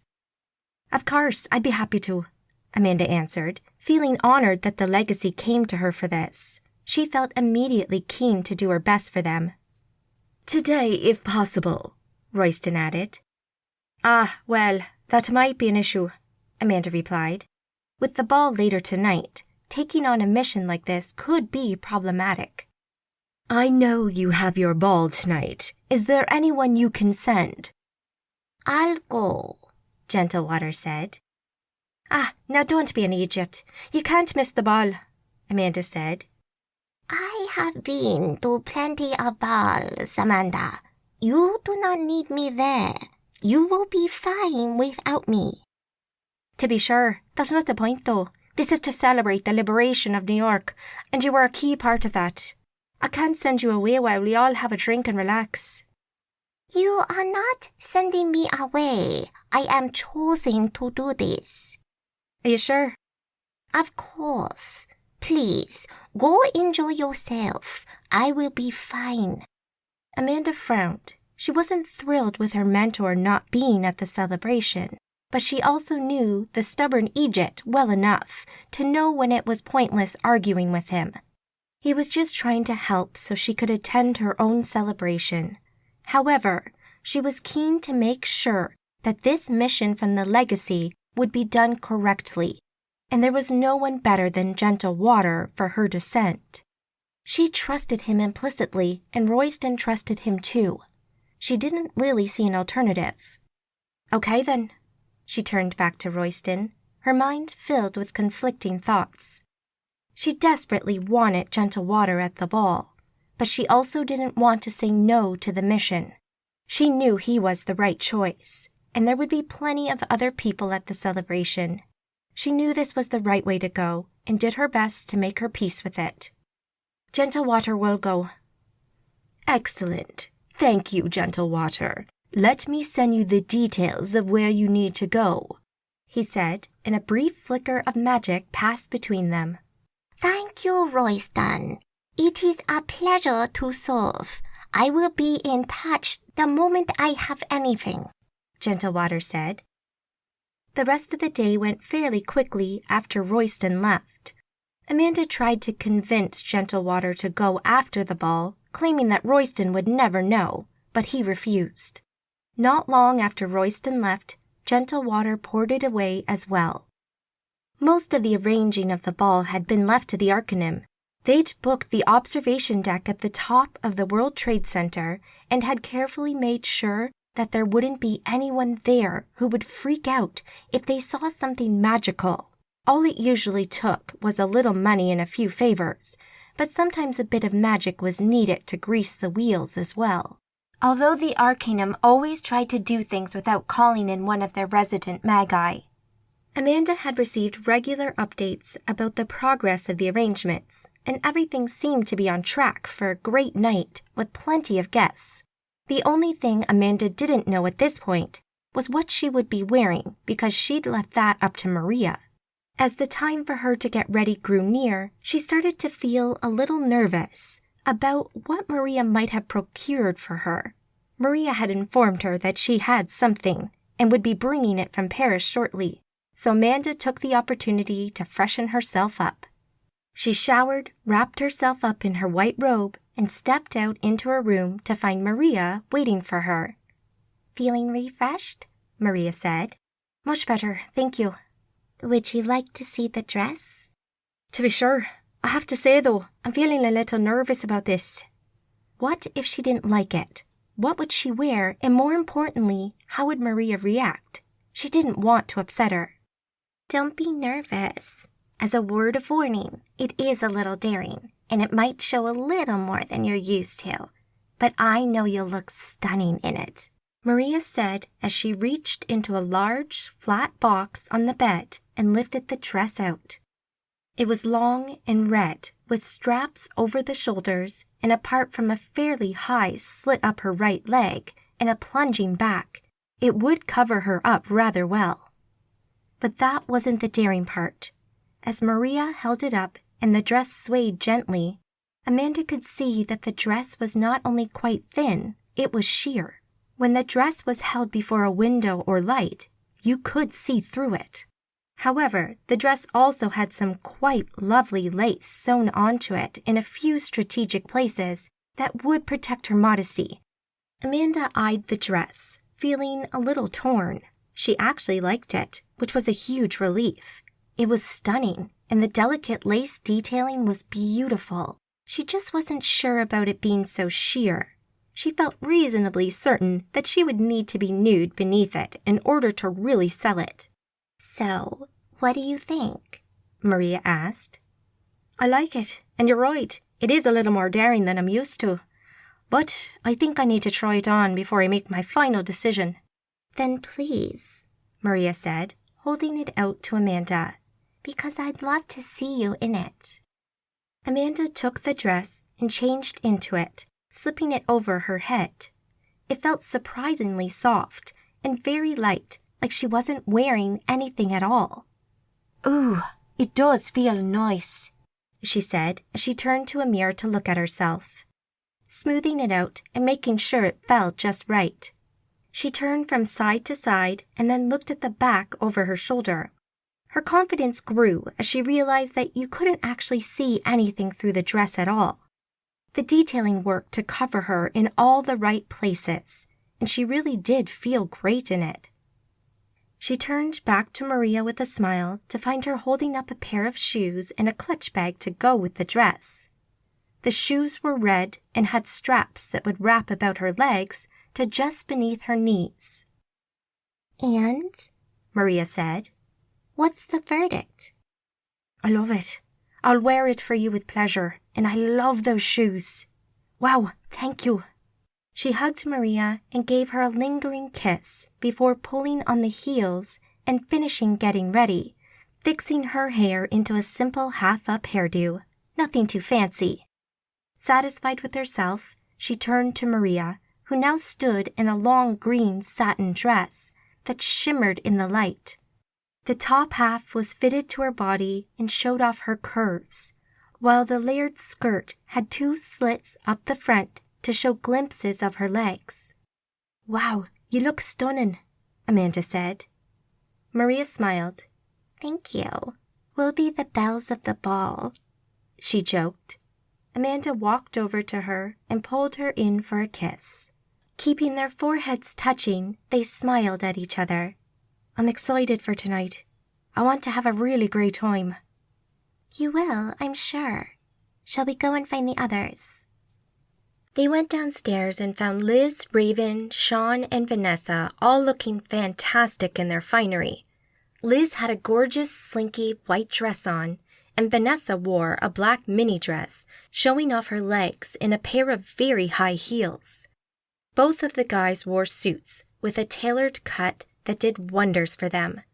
Sean looked very prim and proper, his magical item hiding his vampire features and giving him perfect skin and slicked back, short dark hair. Raven's hair had been tied back, while he chose to keep his suit more casual without a tie and the top couple of buttons of his shirt undone. Amanda still fancied him and enjoyed the glimpse of the top of his chest beneath his shirt. He smiled at Amanda as she walked over to the group. "Looking great, Mandy," he said. "Yeah, wow, that's a little daring," Liz commented. "You look great, though." "Thank you, I love it." "You should. You'll make quite the impression," she said as she gave Amanda a hug. "Are we ready?" Maria asked. Everyone nodded or said yes, and Maria worked her magic, porting them out of the house with a satisfying snap of air. Palo Verde Nuclear Generating Station, Tonopah, Arizona. Dust stood on top of one of the structures inside the central containment building of the plant. The noise was a little deafening, but Dust didn't care. Around him, metal pipes and catwalks crisscrossed the room. They snaked around the reactor and other parts of the complicated building. The whole site had been put on lockdown shortly after his arrival, as he swept through the buildings, killing or capturing the workers on a whim. Now, a large, flat, metal section of the reactor core, he daubed a summoning circle on the floor using the dried blood of his victims, some of whom lay in a pile to his left. Before him, 13 workers from around the site, chosen at random, kneeled inside the circle. Some of them were silent, others wept and begged for their lives, but none of them wanted to be there. His magic surged, pulling in energy from the pooling created by the ley lines. The power strengthened the aegis he directed around the circle. He pulled the Lazarus scroll from his pocket and unrolled it, clearing his throat as he did so. He found the passage he wanted and started to read it aloud in the language of the Archons. A glowing green mist began to appear and swirl about the circle, causing a few of the mortals within it to panic or hyperventilate. Green lightning flashed within the circle, and suddenly the bodies of the 13 people within were torn apart by an invisible force, covering the floor with their flesh and blood. "Come to me, Horlak. Return to our world once more," called Dust. Chapter 15. Ball of Destiny, One World Trade Center, New York. Amanda appeared in a smallish side room on the 102nd floor of One World Trade Center next to Maria, Liz, Raven, Sean, and Vanessa. The room appeared empty and had been the one part of the observation deck not protected by a powerful aegis. It had been created for tonight's event, to give any Magi who wanted to port here a place to appear. A door led out of the room and into the main observation deck of this level, which basically ran around the entire building. People were already here, and they stood talking or looking out over the cityscape below, while waiters circulated with trays of canapes. "Wow," Liz said. Amanda watched as Liz skipped over to the windows to stare at the cityscape beyond. "That's awesome, Amanda. Come and have a look," Liz said, beckoning her over. Smiling, she walked over, stood next to her apprentice, and looked out over the nighttime view. Her apprentice's excitement gave Amanda a warm feeling of pride within her chest. Night had already fallen, and the city was lit up by thousands of lights that shone like stars in the darkness. Buildings were lit up from within by an orange glow, while the white and red lights of cars on the streets below moved through the caverns of the city like rivers, giving it life and energy. The vista was breathtaking, and she could have easily stood and stared at the view for the whole night. "It's beautiful," Amanda agreed. She felt a hand at her arm and then turned to see Maria smiling at her. I think there are people who want to see you, she said. Of course. Come and find me if you need me, Liz, and get yourself a drink, she said before walking with Maria towards the Magi already in attendance. She recognized most of them, including members of the Legacy, Liberty's children, and several covens who had moved to New York recently. She even spotted Celeste in the crowd. Victoria approached her first, smiling as she walked up. Wow, look at you. Out to make an impression, I see, she said, greeting her with a kiss on either cheek. This is a great party, Amanda. Well done, Victoria said. Thank the Arcanum, not me. Of course. Well, just a word of warning, there are a few members of the Magi Legion here. Most will leave you alone, but you might have a run-in with them if you give them a chance. That's fine. I'm a big girl. I think I can handle them, Amanda said. Victoria smiled. I have little doubt of that. Amanda continued to circulate around the room and exchange pleasantries with the people she met. A representative of the Arcanum approached to ask if everything was as she wanted, while a little later Celeste gave her a big bear hug and told her she was very happy in New York. Then a brown-haired girl approached and smiled at Amanda. Hi, I'm Louisa Hunt. I'm from the Ordo Obscura Coven from Europe, she said. Amanda recognized her name and the name of her coven. Nice to meet you. I'm sure I've seen your name on a few Magi history books before. You probably have, she smiled. Do you have a moment for some questions? She asked. I have a moment, and if I can answer your questions, I will, Amanda answered. I'd like to know a little more about Lucian's death, if you could shed any light on it for me. No one seems to know what really happened, but I've heard rumours that you might know something. Amanda smiled. The woman was fishing for answers, and maybe she hoped Amanda would bite, but Lucian's death was being kept a secret for the time being, and Amanda had no desire to break that silence. She didn't want everyone to know that she'd been the one to kill him, not yet, at least. Thank you for coming to me. I really appreciate that, but I'm afraid I know about as much as you. So, you weren't in the city at the time of his death? Have you spoken with Trevelyan at all? He knows much more about this than I do, and I'm sure he'd answer your questions. Amanda hated not being honest, but she knew it was for the best. Best for her and best for the city. She didn't want to give Nymira or any other nomad a reason to come here. She had enough on her plate. I haven't spoken to him about it. Is he here? She asked. I've not seen him yet, but he could be coming. When I see him, I'll send him over, she said, before making her excuses and heading into the crowd. Suddenly, a figure stepped in front of her. She didn't recognize the girl at all, but she eyed Amanda with an expression that did nothing to suggest that this would be a friendly chat. Hi, can I help you? Amanda said. I doubt it, Sugar Tits. I just wanted to see what all the damn fuss was about, but I'm not impressed. You aren't all that, she said in a Texan drawl. The girl's rudeness brought Amanda up short for a moment. She wasn't sure what she should say in return. The girl had big blonde hair and wore a tiny black dress that didn't leave much to the imagination. She spotted a skinny man with a scruffy suit and a mullet behind her, watching the confrontation. She looked back at the girl and smiled, taking a breath. Well, it's lovely to meet you too, and that's such a cute outfit, very classy. You've left so much to the imagination. Well done, she said, her sarcasm bubbling up to take control of her mouth again. The girl looked a touch confused and glanced down at her dress before looking back up at Amanda. Are you trying to be clever? Ah, no, not me.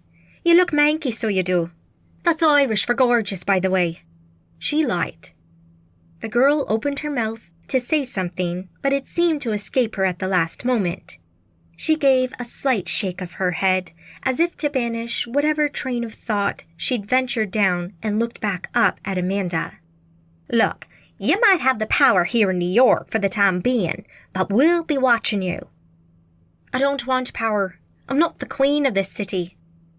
I say what you like. I know you're kind, she said, pointing at Amanda's face before she turned and walked away, past the man she'd been with, saying, Come on, Waylon, let's find the others. Waylon looked at Amanda as his girl walked off. You're lucky, man. She's pure haunted, that one, she said to him, again using Irish slang to confuse him. As he turned and walked away, Amanda couldn't help but giggle to herself. She'd already guessed they were members of the Magi Legion, no doubt wanting to look big and clever in front of their coven. She spied the Legion across the room a few times already, occasionally catching one or two of them giving her a look of daggers from where they stood. She wasn't sure they were even enjoying themselves. They looked like they were just brooding in the corner for most of the time. She spied Yo standing by himself next to the windows and enjoying the view, so she wandered over to him. How are you? She asked. Good evening. I'm well, Amanda-san, he said, and put his arm around her for a hug. She returned the gesture and gave him a kiss on the cheek. And you? Very well. Thank you for coming. My pleasure. I wouldn't miss this. They separated, and Amanda smiled as she looked over the view of the city. For every person who seemed to have a problem with her, there were always more who didn't, and she felt fortunate to have such great friends who would support her. I hope Reagan didn't just ruin your night, Yo said. That's her name, is it? I wondered which member of the Legion I was speaking to, Amanda said. Hey, Reagan and her partner Waylon. Not the brightest of people, and occasionally something of an embarrassment for Forrest and Stella Ward, the leaders of that house. Ah, they're no bother. No harm done, really. Good. I'm glad to see you're in high spirits, he said. I'm grand, thank you. Things are going well. New York is great. You seem really happy with Maria as well. She's lovely, yes. Very happy, thank you. I'm just happy you found someone. You don't seem fazed that she's a she, Amanda said.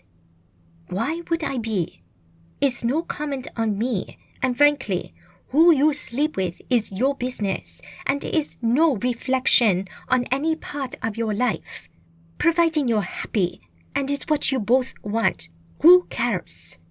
Anyone who judges you based on who you love has their priorities backwards as far as I'm concerned, Amanda-san. Amanda hugged him again, grabbing him around his waist and pulling him to her. Thank you. Do itashimashite. You're welcome, he said. She pulled away from him again and leant her hip against the railing next to the window. What about everything else? I heard you had a bit of an issue with the disciples of the cross recently, he said. The Inquisition? A little, yeah, and there was an odd thing that happened the other day. The Witchfinder General came to New York. His trip was leaked to a few of the covens in the city who attacked them, and he ended up dead. The General? That is concerning. Any idea what happened? I suspect it was a power play, something internal within the Inquisition. I think someone wanted him dead. Any idea who? Yo asked. Only my own speculation.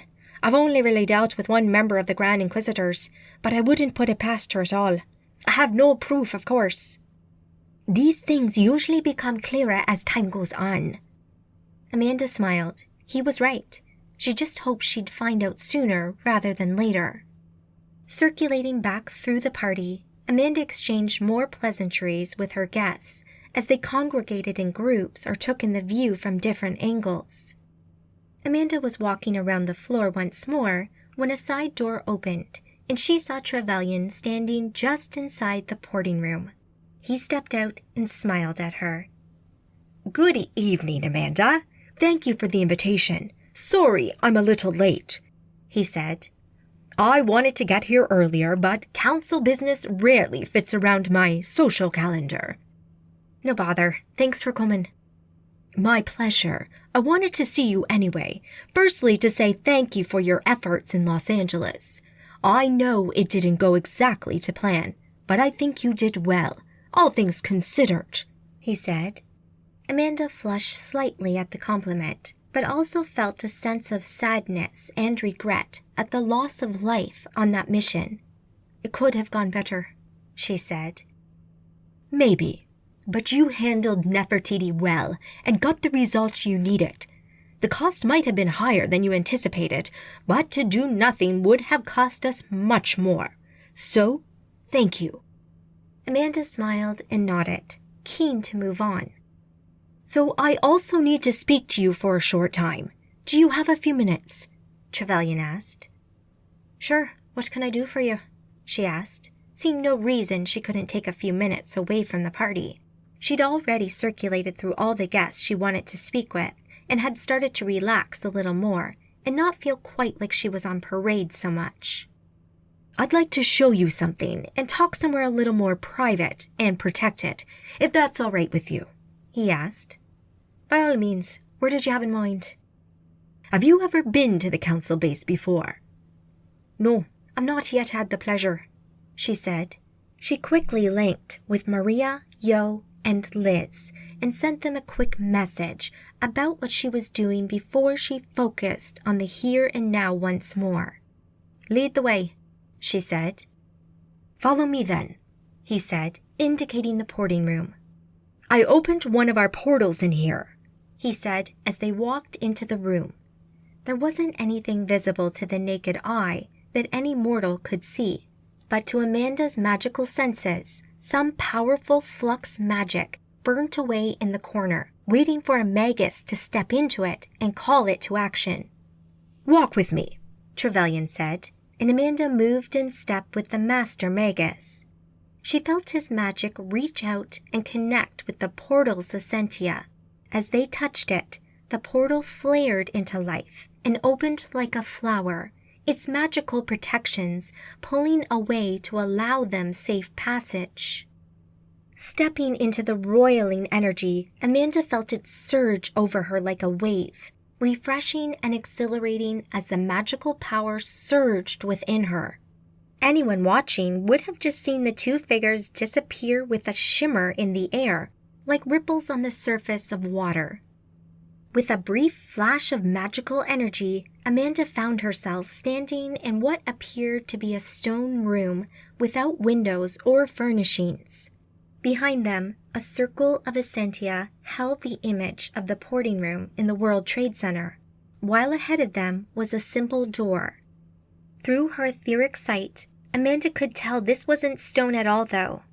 This room appeared to be made from magical energy and mana, the solidified form of essentia that only really appeared in the material realm at poolings, where ley lines crossed.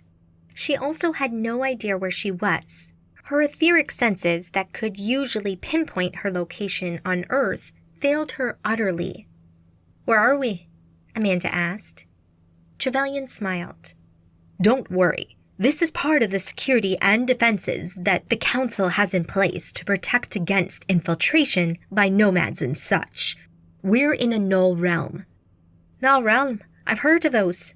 Remind me what they are exactly, Amanda asked. The material world and the spirit world are separated by a barrier we call Acheron that cannot be crossed and keeps the Archons in the abyss.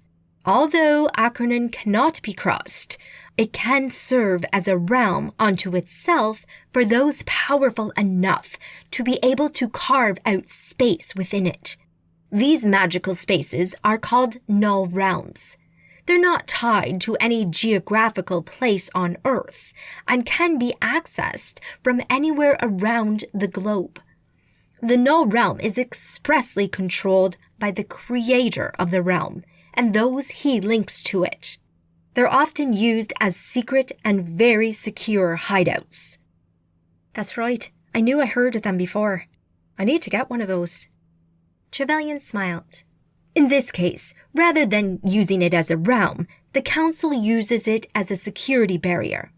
In a moment, we'll be asked to drop our aegises to allow the Magi security team to check on us before they open that door and let us through." Sure enough, a voice sounded in the room suddenly and asked them to remove their aegises. Amanda obliged and felt magic passing over her, identifying her. Moments later, security seemed satisfied, and she heard the click of the lock on the door ahead of her. "I guess they're happy," she said. "Apparently so," Trevelyan smiled. "What was to stop me from just smashing through that door, though?" Trevelyan smiled. "Because it's more than just a door. It's a portal that's designed to look like a door, which is controlled by the security team. You wouldn't get through if they didn't want you to." "Oh, okay." He walked forward, opened the door, and stepped aside so she could pass. She thanked him and walked into a large vaulted room.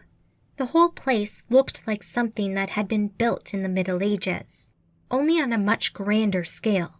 It appeared she stood within some kind of castle made from huge chunks of gray stone. The room they were in was roughly circular and over 50 meters across, with a high domed ceiling. Before them, in the center of the floor, a fountain burbled away with a short walled pond surrounding an urn that water cascaded down the sides of.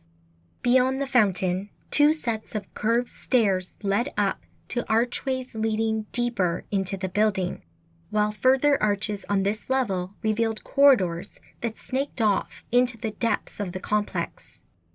Behind her, Trevelyan stepped through the door from the Null Realm and shut it behind him. It appeared to be one of several doors, all of the same type, although a few of them were bigger double doors. "Welcome to Ultimate Thule, the Council's Coven House," Trevelyan said. "Follow me." Trevelyan walked to the left, over the beautiful mosaic floor, and headed towards one of the corridors. Amanda quickly caught him up and fell into step beside him. "This is amazing. Where are we? Where is this building based? It's huge," Amanda said. Her sense of location had snapped back into place, but she wasn't sure she believed what she was feeling. "It is, and the answer to your question will become clear in just a moment.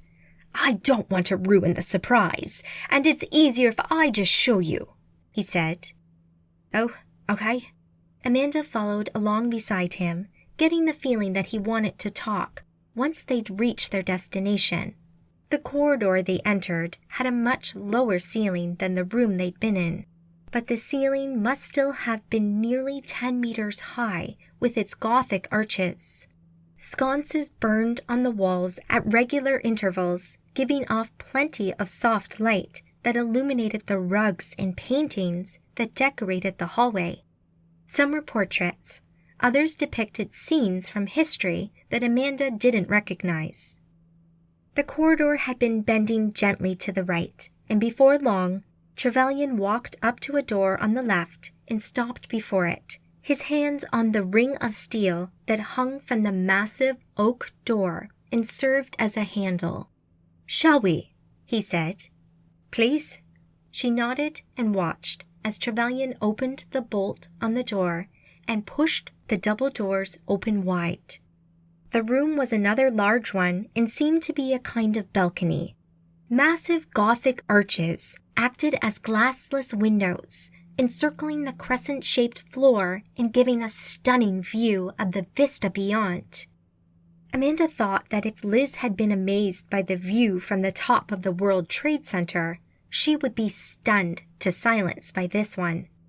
The castle sat within a freezing white landscape of ice and snow, of a kind that Amanda had never seen before. Huge chunks of ice jutted into the sky, while deep ravines stretched off into the distance, creating an utterly wild and alien landscape. Behind her, stretching up for hundreds of meters, with its Gothic spires and flying buttresses, the castle appeared to have erupted from the ice. But the true wonder of the view lay before her, hanging in the night sky, surrounded by a starfield so bright that she could clearly make out the misty Milky Way. Saturn, the ringed planet, hung in the sky, huge and imposing, but beautiful and awe-inspiring at the same time. She had no idea how long she stood there staring at it, but it felt like forever.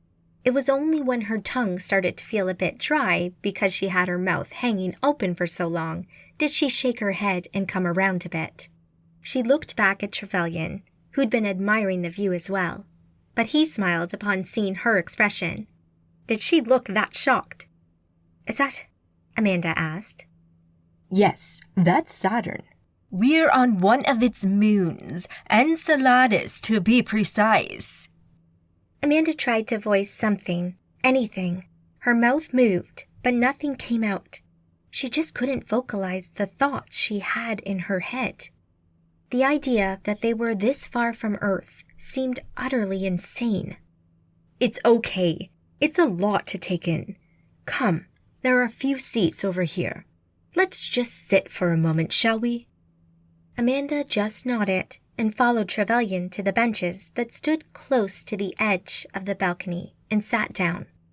For maybe 5 or 10 minutes, she just sat there and marveled at the view and slowly came to terms with where she was and what she was seeing. This close to the colossal gas giant, she could make out the clouds as they moved over the surface of Saturn and even some detail in the rings. "So how long has this been here?" she asked. "The Council has maintained a base of operations that has always been called Ultimate Thule ever since the formation of the Council. But it's been located in various places until we built this over 1,000 years ago." "It's amazing. I had no idea.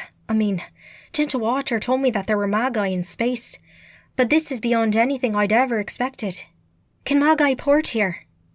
"It takes a powerful magus to port this far, but it is possible to do, as well as to travel in space. We don't have much contact with them, but there is a vast community of Magi spreading across the Orion arm of the galaxy. They're known as the Nexus and are made up of families of Magi called dynasties. But they leave the Magi of Earth alone for the most part. So yes, there are Magi out here, but they usually travel around on ether ships because the distances are so vast." Amanda turned to look at Trevelyan. "Why are you showing me this?" Trevelyan smiled briefly. "How did things pan out in LA, Amanda?" His reply of a question to her question threw her for a moment, but she figured he would be going somewhere with this. "It went well. We found the Nomads who were targeting the covens there. The group was led by a man called Shaitan, and we were confronted by a magus called Nefertiti, who seemed to want to protect him. She killed his coven mates and promised that it wouldn't happen again. I'm guessing she took Shaitan with her."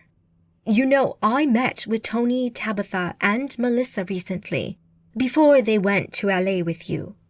Their coven mate, Jonas, was part of a council, but he died that night during the attack on their house. Melissa died on the mission with you, didn't she?" "She did. Tony and Tabitha aren't here. At the party tonight. It's a bit soon for them, I think." "Of course, but you took on that nomad, and you avenged their deaths. That's impressive. I applaud you for taking on such a powerful nomad, but you should be careful, especially where Shaitan is concerned. Rumor is he can pass into the abyss at will." "It's not a rumor. It's true. I've bleeding seen it," she said. "Then maybe you can understand why I urge caution in dealing with him." "Of course. Without the spiritual component to an Aegis, he can ignore it and appear right inside of it. That's dangerous." "It is.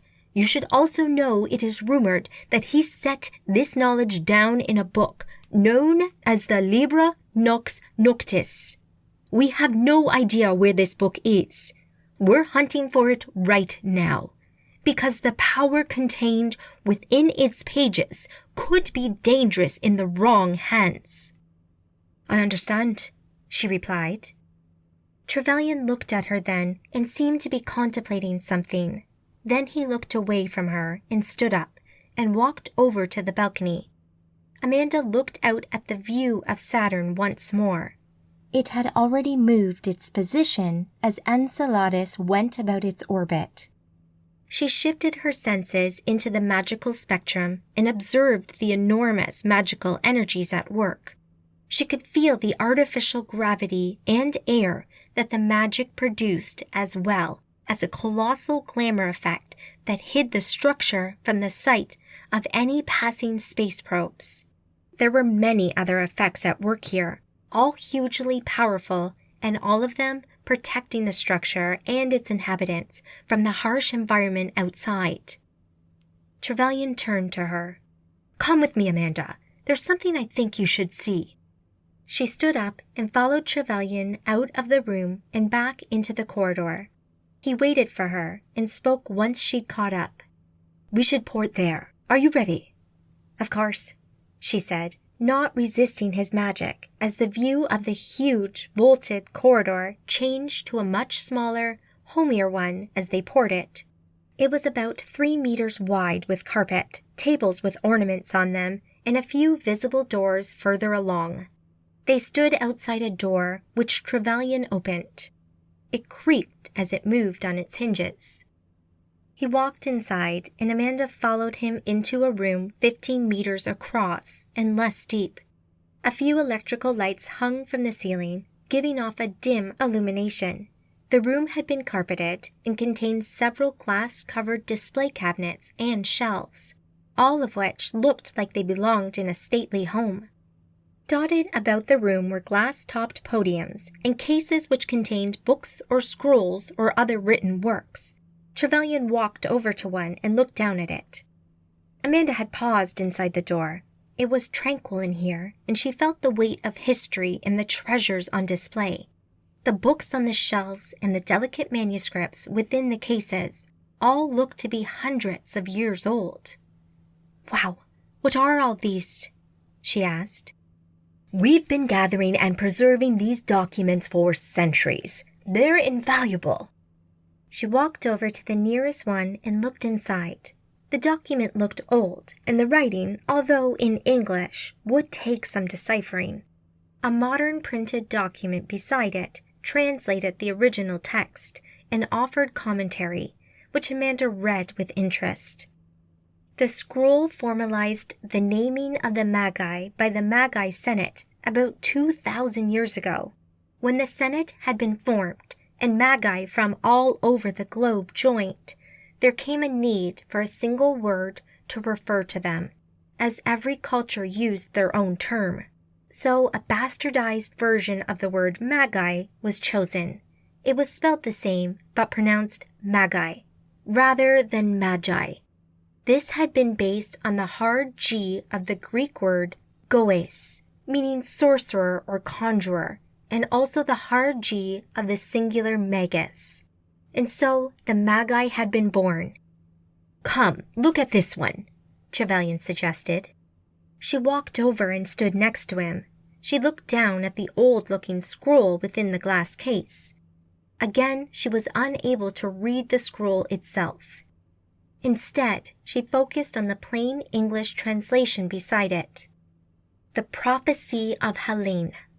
Many years from now, a time will come when the Archons will return. Guided by the Red Witch, they will return to Earth. You will know these times by the mark of the Creator, placed upon the body of one of your own. Mark her soul with colors of life and death. See the body marked by the power of the Creator. Mark her passing into the abyss. See the weavers whose company she keeps. She will be your guide into the dark times ahead. Be ready to fight, for the time will soon be upon you. All that I have prophesied will come to pass when Ishtar gives birth." She finished reading and looked up at Trevelyan. "What's this?" she asked.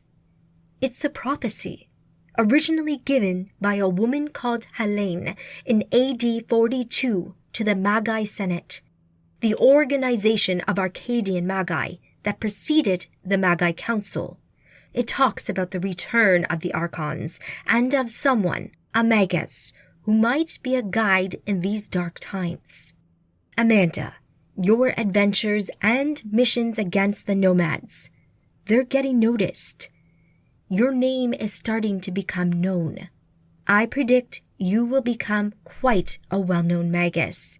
It's my belief that this prophecy is talking about you, that you will be our guide through the dark times ahead.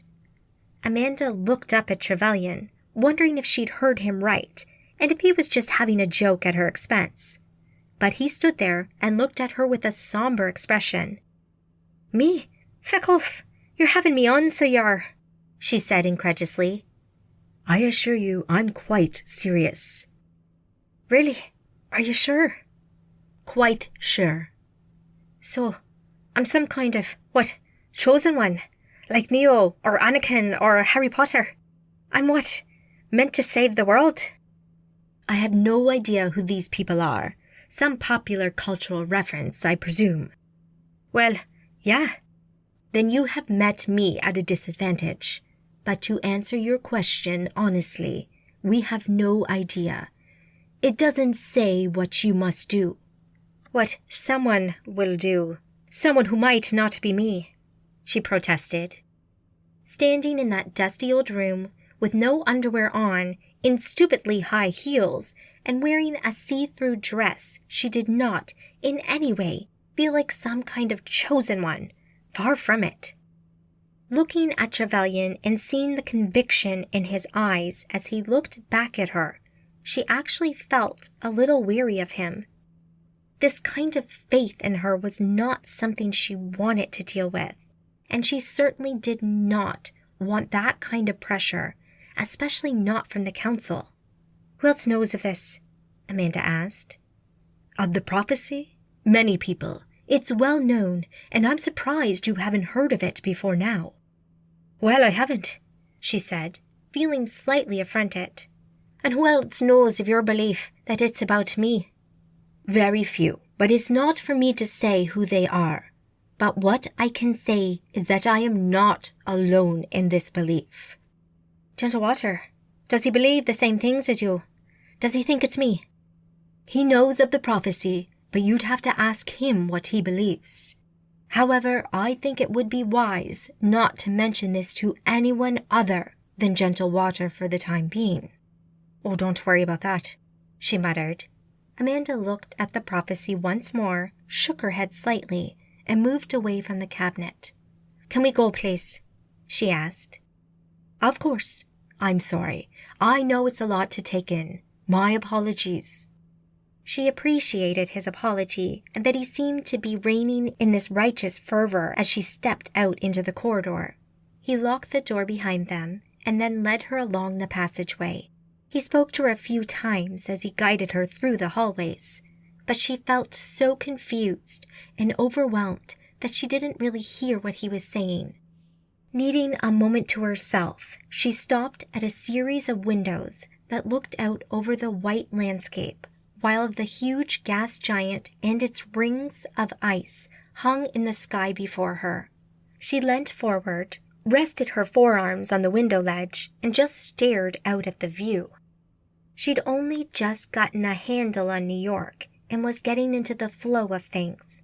She found someone she really quite liked, and who amazingly seemed to like her back. Her life seemed like it was settling down a touch, and now Trevelyan had just completely thrown everything up in the air again.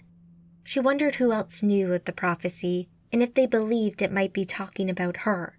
It sounded like Gentle Water knew, which felt odd since he'd always been so open with her. Had he been holding this back, keeping it to himself? And if so, why? Maybe he thought he was protecting her and keeping her safe from some of this craziness. But was it crazy? A few years ago, she would have said that real magic sounded crazy. And yet here she was, able to use magic herself, able to do unbelievable feats, like teleport from place to place, conjure money from thin air, and manipulate energy and elements with a thought. Hell, Look at where she stood now, on a feckin' moon of Saturn. Was a prophecy, whether it talked about her or not, that crazy? "I'm sorry," she said, talking to Trevelyan, but not turning to look at him. "That was just unexpected. I know. I'm sorry too. That was a lot to dump on you without warning," he said. She looked up at him and smiled. "That's no bother. I'm glad I know now, actually. I thought you'd want to know about it." "You're right, I do," she sighed. "Speaking of full disclosure," he said, coming to stand next to her and looking out over the view. "The council has spoken with everyone we think knows about you killing Lucian, and they have been warned against making such information public." "Who have you spoken to?" "Your coven, the Legacy, the Legion, Victoria and her coven, everyone who we think knows for sure. It's been made clear to those who were most at risk of leaking the information that they're under threat of expulsion." Amanda smiled. "That's good to know. Thank you." "I have someone else who wants to meet you, if that's okay with you," he said. "Sure, why not? Let's do it," she said. "I've come this far," she thought. "Let's get this over with. Lead the way." They walked for several minutes, descending several flights of stairs as they went. Trevelyan had suggested porting, but Amanda wanted to see more of the castle. Trevelyan acquiesced, playing tour guide and describing things as they went. The whole place felt wondrous and huge to Amanda. She'd never seen anything like it before in her life. Soon enough, they reached a large oak double door with black metal hinges and fixtures, which Trevelyan knocked on using a steel ring held in the jaws of a titanium lion's face. When a voice invited them in, Trevelyan opened the door. Following her guide into the room beyond, she took in the well-appointed room. It was filled with ornately carved shelves and cabinets, expensive-looking rugs, and in the middle of the room, a large wooden desk that looked like it must be hundreds of years old. A man in a dark, tailored suit sat in a wine-colored leather chair behind it. His face had an intense expression upon its harsh angles and handsome features. He looked to be in his 30s, although she knew appearances could be deceiving when it came to the Magi. His long, raven dark hair was tied back in a ponytail, and he had a finely trimmed goatee. The man stood as they walked in and smiled at them. "Amanda Jane Page, I take it," he said, and offered his hand over the desk. She stepped forward, took his hand in a firm grip, and shook it in greeting. "That's right. Nice to meet you, mister," she said, leaving the question of his name hanging in the air. "Bathory. Stephen Bathory of the Order of the Dragon Coven." "Bathory? As in—" "Elizabeth. Yes. She's a descendant of mine, unfortunately." "Wow, that's crazy." "Not as crazy as what you've been doing recently. Well done on your dealings with Lucian and the Harbingers of Darkness. They were something of an issue for the American covens for a while." "It just seemed like the right thing to do," Amanda said with a shrug. "No big deal." "I disagree, and I think many others would too." Amanda smiled, feeling a little self-conscious. "Well, thank you. I appreciate it." "Stephen has only just joined the council, taking the place of Jonas of the Coven of Angels, who was killed by Shaitan. He wanted to see you," Trevelyan said. "To thank you for dealing with Shaitan," Stephen finished. "You're doing really well when it comes to the Nomads. Just be careful you don't make too many enemies." Amanda nodded. "I'll try. Anyway, I just wanted to say hello, as I'm a friend to the Legacy Coven, and when I heard you were coming, I asked Trevelyan to drop by. I hope he's been a gracious host." "He's been a true gentleman so far," she said, winking at Trevelyan. Trevelyan's eyebrows climbed up towards his hairline at her last comment. Stephen laughed. "I'm sure. Well, I don't want to keep you. I know you have a party to get back to, but it's good to meet you. I'll see you soon." They said their goodbyes before heading back through the castle. She noticed a flicker of magic around Trevelyan's head, and after a brief moment of concentration, he turned to her. "I've just heard there's someone here from the party. They're waiting on one of the viewing towers. I'll port you up there and they'll take you back." "Oh, really? And who's that?" Moments later, Amanda appeared on top of the highest turret in the castle. The circular stone platform with a waist-high parapet looked over the landscape of the moon and the castle below. A single closed trapdoor sat recessed into the floor, and a cushioned bench stood in the middle of the space. In front of her, Maria sat on the wall at the edge of the turret, looking up towards Saturn. Amanda just stood there for a moment. The whole scene looked like a wondrous science fiction painting, and she couldn't help but enjoy the view. Maria turned around and smiled at Amanda. "Have you had fun?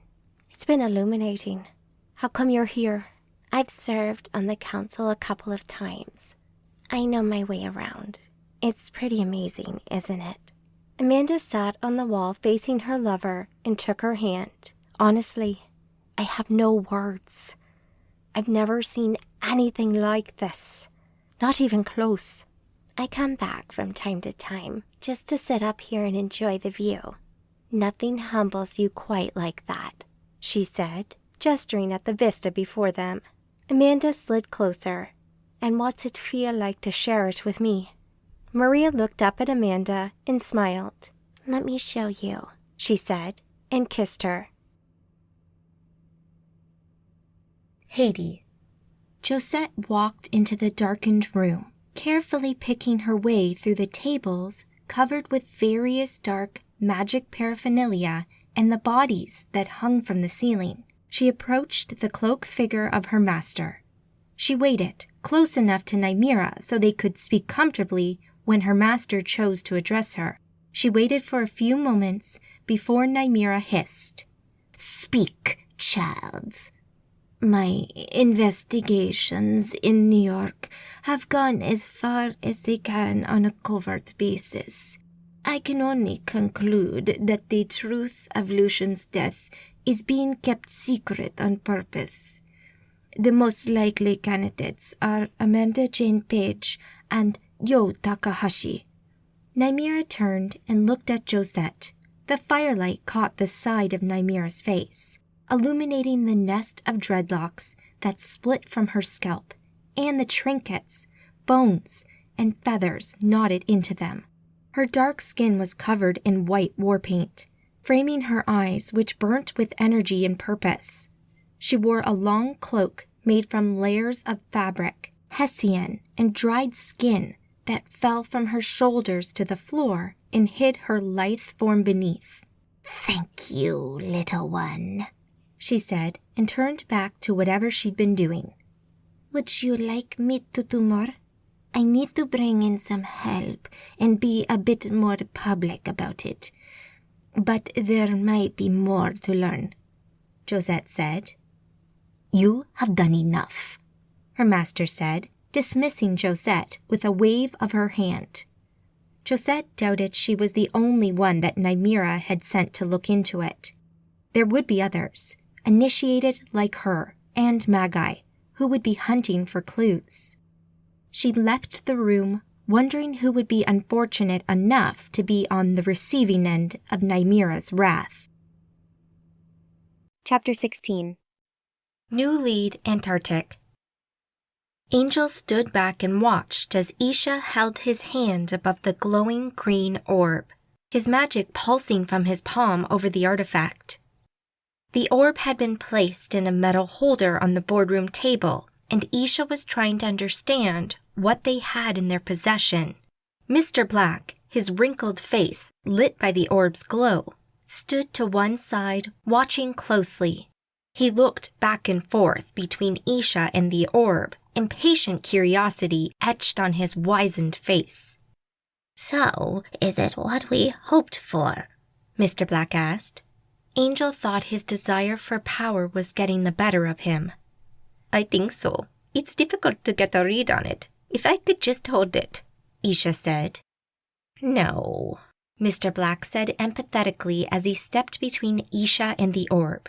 No one holds it but me. You know the rules. Of course. I'm sorry, sir, Isha said, having stepped back at the abruptness of Mr. Black's tone. It had been a week since they'd found the item, but they'd been forced to stay at the Antarctic base due to poor weather. Mr. Black had refused to be ported out, preferring to wait for clearer conditions. During that time, Mr. Black had kept the orb in his possession, never allowing anyone else to touch or hold it. He clearly wanted to know more about it, but he seemed afraid that someone would take it. It had taken several days, and a lot of convincing, before he even let it be looked at by another person. Today was that day, but he never stood out of arm's reach, and he still refused to let anyone else touch it. Only a few key people were in attendance, including Angel, Blake, Isha, and Roxanne, Mr. Black's personal aide. Mr. Black picked up the orb and placed it back in the foam padding inside the briefcase on the table. He handcuffed the case to his wrist, all the while looking annoyed at Isha's request to hold it. We're done for today. Maybe if you can abide by the rules, we'll do this again tomorrow, if the weather doesn't clear, he said, the implication that this might be the last time Isha was allowed to look at it being made strikingly clear. Angel kept her face impassive, but inside she knew how Isha felt. The orb had power, a power that drew Magi to it. Angel wanted nothing more than to have that item all to herself. She felt sure that having it in her possession would be a huge benefit. As it was, she had to purposely look away and think of something unrelated to the orb to shake off the feeling, lest it took control of her. It was an odd feeling, but when she wasn't caught up in the need to possess it, she knew that these feelings were being generated by the orb itself. She could even see its magic reaching out to the Magi in the room. And yet, when she stood in its presence, even with her aegis protecting her, those feelings returned. The orb's aura of attraction seemed to pass right through her magical shield, a sign of the ancient and powerful magic it possessed.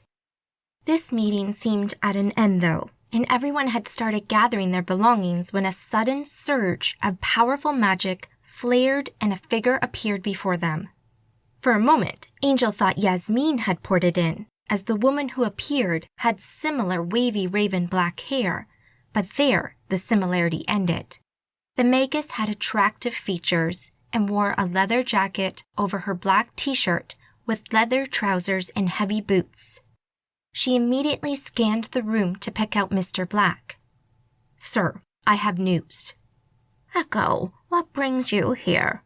Mr. Black asked. Clearly, they were familiar with each other. Angel had never seen her before, but she had a powerful presence, and her magic burnt wildly within her. But that wasn't all. Angel could tell she had no heartbeat, and could see the telltale signs of her being a vampire scion. This was news to Angel. Isha saw her as well and offered a quick bow. "Master," he said. Angel raised an eyebrow. This was Isha's master. So he wasn't the most capable Magi in Mr. Black's employment. It seemed like she was learning all kinds of useful things today. "Isha?" She nodded in acknowledgement before looking back to Mr. Black. "We have a development in Arizona that I think you'll want to know about." "Go on," he said. "We believe we've found the Lazarus Scroll. A nomad has taken control of a nuclear power plant in the desert, and he's just used the scroll. We detected and confirmed the magical signature of the artifact." "How long ago?" "Not long. An hour or so, maybe," Echo said. "We're leaving now, Echo. You will port us to the power station via the island. Isha, Roxanne, Angel, you're with me. Get the security team in here. Roxanne, Blake, get this dig broken down and out of here as fast as you can. We're done here. We have what we need. Let's go." Angel was surprised. The fact that Mr. Black had requested her presence on this mission marked something of a turning point in her relationship with the leader of the syndicate. She'd always been outside the circle of power since she had infiltrated the group. She never expected to waltz right in and be privy to its most confidential meetings and missions, but she had hoped to rise through the ranks quicker than she had done. Of course, the fact that there were Magi in Mr. Black's employ who could discover her true intentions much easier than a riven mortal made things move much slower. But this mission to the Antarctic, as much as she hated it, had changed things. It suddenly seemed like Mr. Black trusted her to a much higher degree. Angel followed the others and moved in close to Mr. Black as Roxanne ushered in the security team guys from outside the room. With everyone ready, Echo drew on her powerful magic and ported them all off the continent. Antarctic. Gentle Water sat on the ridge in his extreme cold weather gear and used his magic to place his senses way up in the sky, above the dig site, and looked down. He used his magic to zoom in and get a better look at the place. As he watched, powerful magic flared in one of the porta-cabins, and suddenly there were several fewer life forms in the building, and from what he could tell, no Magi. Moments later, he watched as men around the dig site started the long and arduous task of breaking down the camp. It looked like whatever this was had come to an end, but he needed to know for sure, so he planned his next move and how he would approach the site. Chapter 17. Promotion, the Vatican. Mary pulled on the topmost layers of her robes, straightening the garments out as she looked at herself in the mirror. This could be a great day for her. The fruition of so much time, energy, hard work, and fighting against all the odds. Getting to the position of Grand Inquisitor had been a long slog, and had it not been for the support of Valerio Rossi, God rest his soul, and a number of others on the conclave, such as Marcus, Nico, Claude, and Damien, she might have never made it. She'd worked as an Inquisitor out in the field and proven herself to them time and again. She'd also made her ambition to be a Grand Inquisitor clear to anyone who would listen. Simeon had been very vocal about his opposition to her appointment to the conclave. However, even though he is the head of the organization, its rules for voting in the conclave members and the Witchfinder General were quite clear. She felt like she got a kind of grudging respect from Simeon these days, that maybe she'd proven herself enough to be taken seriously by him now. She didn't know him well enough to be sure, though, and maybe he'd just given up trying to object at this point. Whatever the case, she had served this organization with a dedication that could not be questioned, much like her faith in the ever-loving God.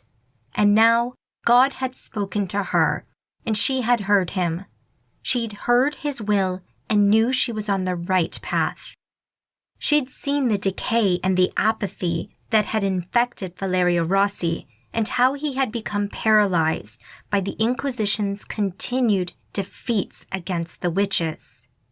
He'd even confided in her that he wasn't sure how effective they were anymore, or how relevant they were. She had prayed and asked for clarity on this from God, and he had revealed his plan to her, and it was glorious. Apathy had infected Rossi. The devil had dug his claws into him and sowed doubt into the man's mind. She had asked God for guidance, to know what she must do. She wanted to carry on the fight, reinvigorate the disciples of the cross, and show the world the righteous path. The plan had been revealed to her a few nights ago, after the meeting when Rossi had declared his intention to go to New York. She prayed and asked God if her plan would be a just one, a blessed one, and he had said yes. Mary had been cultivating leads and information in New York for a while now, after finding out that Amanda had chosen that city as her home. Mary had a special hatred for Amanda and her coven. They were clearly in league with the devil. Her red hair marked her as such. Mary had the resources of the Vatican to monitor Amanda and send her all the information possible on the situation in that city, including the covens that had just arrived. So getting a message to several of the more militant ones had not been terribly difficult. She'd had to be careful, of course. She didn't want Amanda getting too much forewarning of what was happening. The devil could smell a trap and would not want Rossi, one of the serpent's own, being killed. Purging the unclean from the Inquisition's leadership was a righteous cause, and Mary knew she would be granted her kingdom in heaven for expelling such a taint from the warriors of God. The plan had worked, and word soon got back that Rossi had been killed in a surprise attack. That night, Mary had prayed for Valerio Rossi's soul. She prayed that God would take the taint away and grant Rossi eternal life in the kingdom of heaven. She hoped to see him again one day when she walked through those pearly gates, and to welcome him back into the loving arms of God. From the day her plan had been formulated, Mary had been liaising with the other Grand Inquisitors, reminding them of some of their debts to her, debts she had purposely not collected against for just this occasion. When the news of his death broke and had been announced to the conclave, the need for a successor to Rossi had been apparent. A new Witchfinder General needed to be found. They debated and were given time to deliberate before being brought back into the conclave chamber. They were then asked who wanted to stand for this position. Mary put herself forward, as had Rinaldo de Solvitere, making it a two-horse race. The meeting had gone back into recess, and the candidates were allowed to mingle and talk until they were called to order once more, when they each had to speak before the group. Having known this was coming, Mary had prepared well in advance, speaking with the conclave members, preparing her speech, and getting ready for this moment, her moment. Then, after they'd each spoken, the meeting had ended. The vote would be cast and revealed this morning. Mary couldn't help but feel nervous. Even though she knew her path to be the one true path, her fallible human soul and body felt weak at the thought of becoming the first female Witchfinder General. But she pushed those thoughts to the side and locked them away because she needed to be strong. She needed to show she could be a leader for the Inquisition during this dark time. Satisfied with her look, she left her quarters and made her way down to the conclave chamber. Lost in her thoughts of what she would do once she was voted into the position, there was so much she wanted to push for, including another female Grand Inquisitor to replace her on the conclave. She had someone in mind, but that would come later, after this much more important vote. Mary and Rinaldo were ushered into a separate side room where they would wait and also cast their own ballots, which weren't really in doubt. Sitting in this room with her rival for the seat of the Witchfinder General felt uncomfortable, and she barely spoke.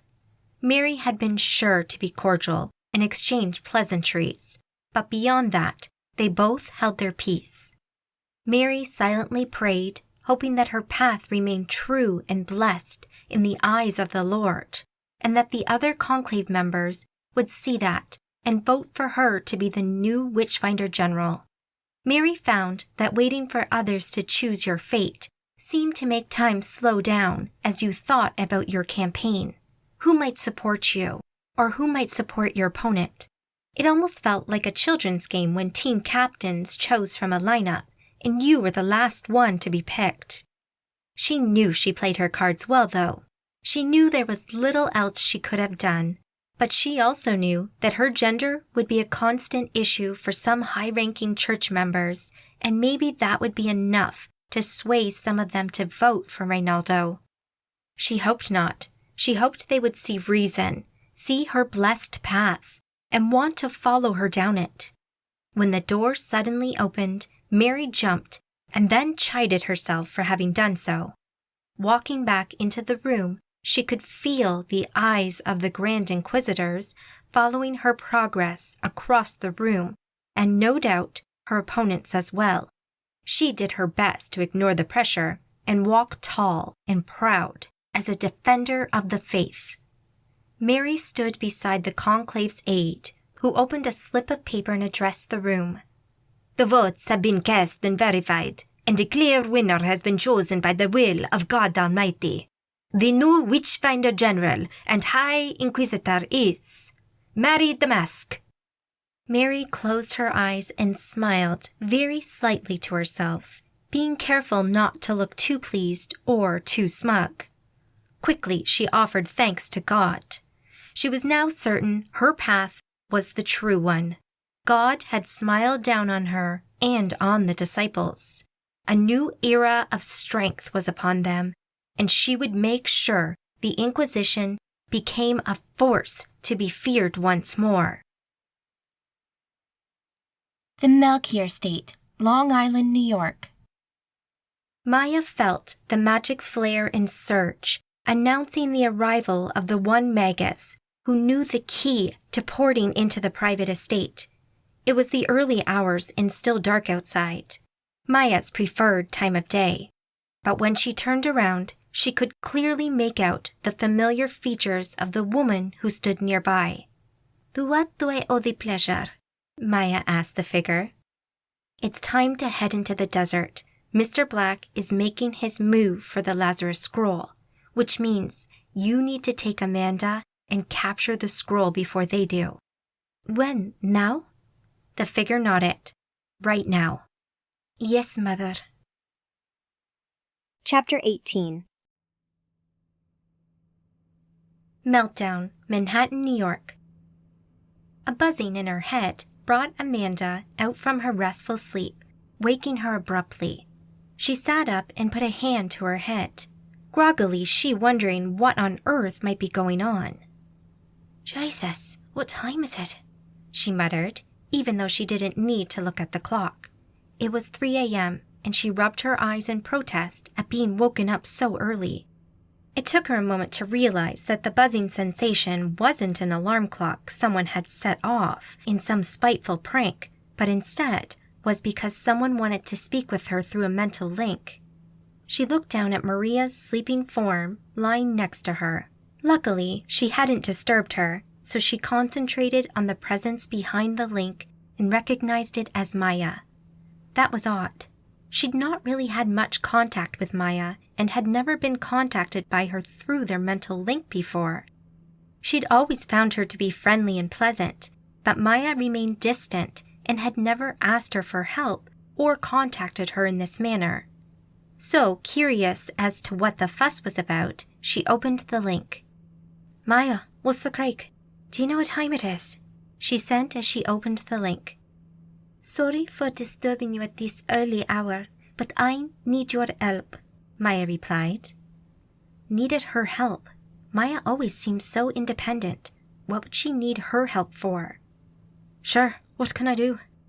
"I've been following up on the few leads, and I believe I've found the location of a powerful artifact called the Lazarus Scroll. But we need to leave now, just you and me. Can you help?" "Just us two. Are you sure?" Amanda asked.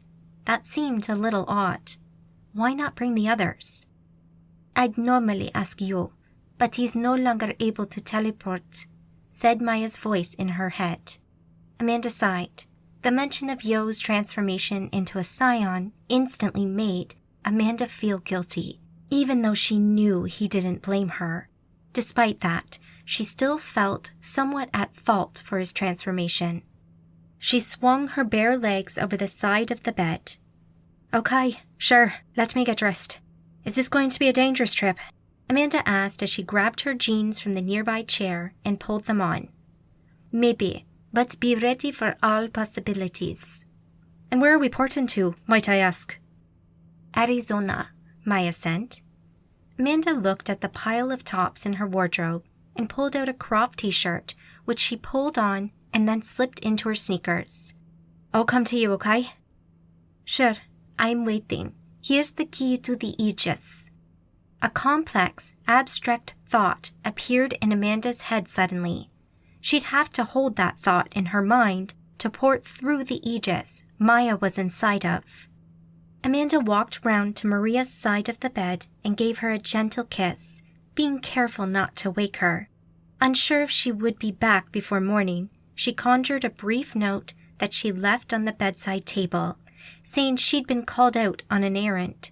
Then, concentrating, she ported to Maya, following their link through space to appear beside her. Amanda found herself standing outside on pea gravel that crunched underfoot as she moved. She appeared in the middle of a quadrangle with a building surrounding her on all sides. An ornate pillared arch behind her led out, while before her a large set of shallow steps led up to an ornate entrance. Maya, dressed in black form-fitting clothing, stood just a couple of meters away. "Welcome to my home," she said. Amanda admired the large mansion that surrounded her. "This is your house?" "Yes, this is the Melchior estate. It's on Long Island and has been my home for a long time," Maya explained. "It's beautiful," Amanda said in awe. "You should visit properly sometime." "That'd be grand, thank you." "Another time, though. We need to move quickly," Maya said, a sense of urgency in her voice. "Okay, so where are we going?" Amanda asked. "Here," Maya replied as a thought appeared in Amanda's head through their link. "Okay, grand. Let's be going then," Amanda said and pulled on her magic again. From an upstairs window, the figure watched as Amanda talked with Maya in the courtyard below, before finally porting away in a rush of Essentia. "Good luck," she said before porting away herself. With a quiet whip-crack of air, the pair appeared amongst the buildings of the Palo Verde nuclear power plant. In the darkness of the desert night, the lights of the plant itself illuminated the area with bright intensity as the plant hummed with power. A huge domed building stood nearby, and through her magical senses, Amanda quickly picked up the traces of magic coming from within. She could also see the tattered remains of an aegis that had surrounded the building. "We need to get in there," Amanda said, motioning to the building. She pulled on her magic and sent a set of her senses just inside the building. With a little maneuvering, she found a suitable catwalk they could appear on. With another quick working of magic, they ported inside and onto a raised walkway that threaded through the immense metal structures of the reactor core. They couldn't see anything from where they stood, so Amanda crept along the catwalk as she finished boosting hers and Maya's aegises. The catwalk emerged from between two towering silos, branching left and right. Below them, two groups of people faced off against each other. On one side, a magus in a tan-colored duster stood beside a scion that Amanda recognized all too well. The sight of it made Amanda reach out and grab the nearby railing to keep herself from stumbling. Horlak, the enormous scion beast that had attacked her in the alleyway in New York several years ago, which had triggered her epiphany and transformation into one of the Magi, stood alive and well next to this magus. Things had just become much more dangerous. "Holy feckin' shit," Amanda whispered under her breath. "Horlak," Maya muttered. "You know him?" Amanda asked in surprise. "I've had problems with him in the past," she said. "I can deal with him." Amanda glanced over at Maya, her face having taken on a much darker and more severe expression. Amanda looked back at the confrontation below and couldn't help but stare at Horlak. She felt sure she had killed this creature with her magic, blasted him into nothing. Had she been wrong? Well, the answer stood just a few 100 feet away, alive, and seemingly not very inconvenienced by his apparent death. Approaching them, a much larger group of people filed out of a doorway onto the huge flat platform that had a summoning circle painted on it in blood. Numerous dead bodies were scattered around the area, some of them whole, some of them in bits and pieces.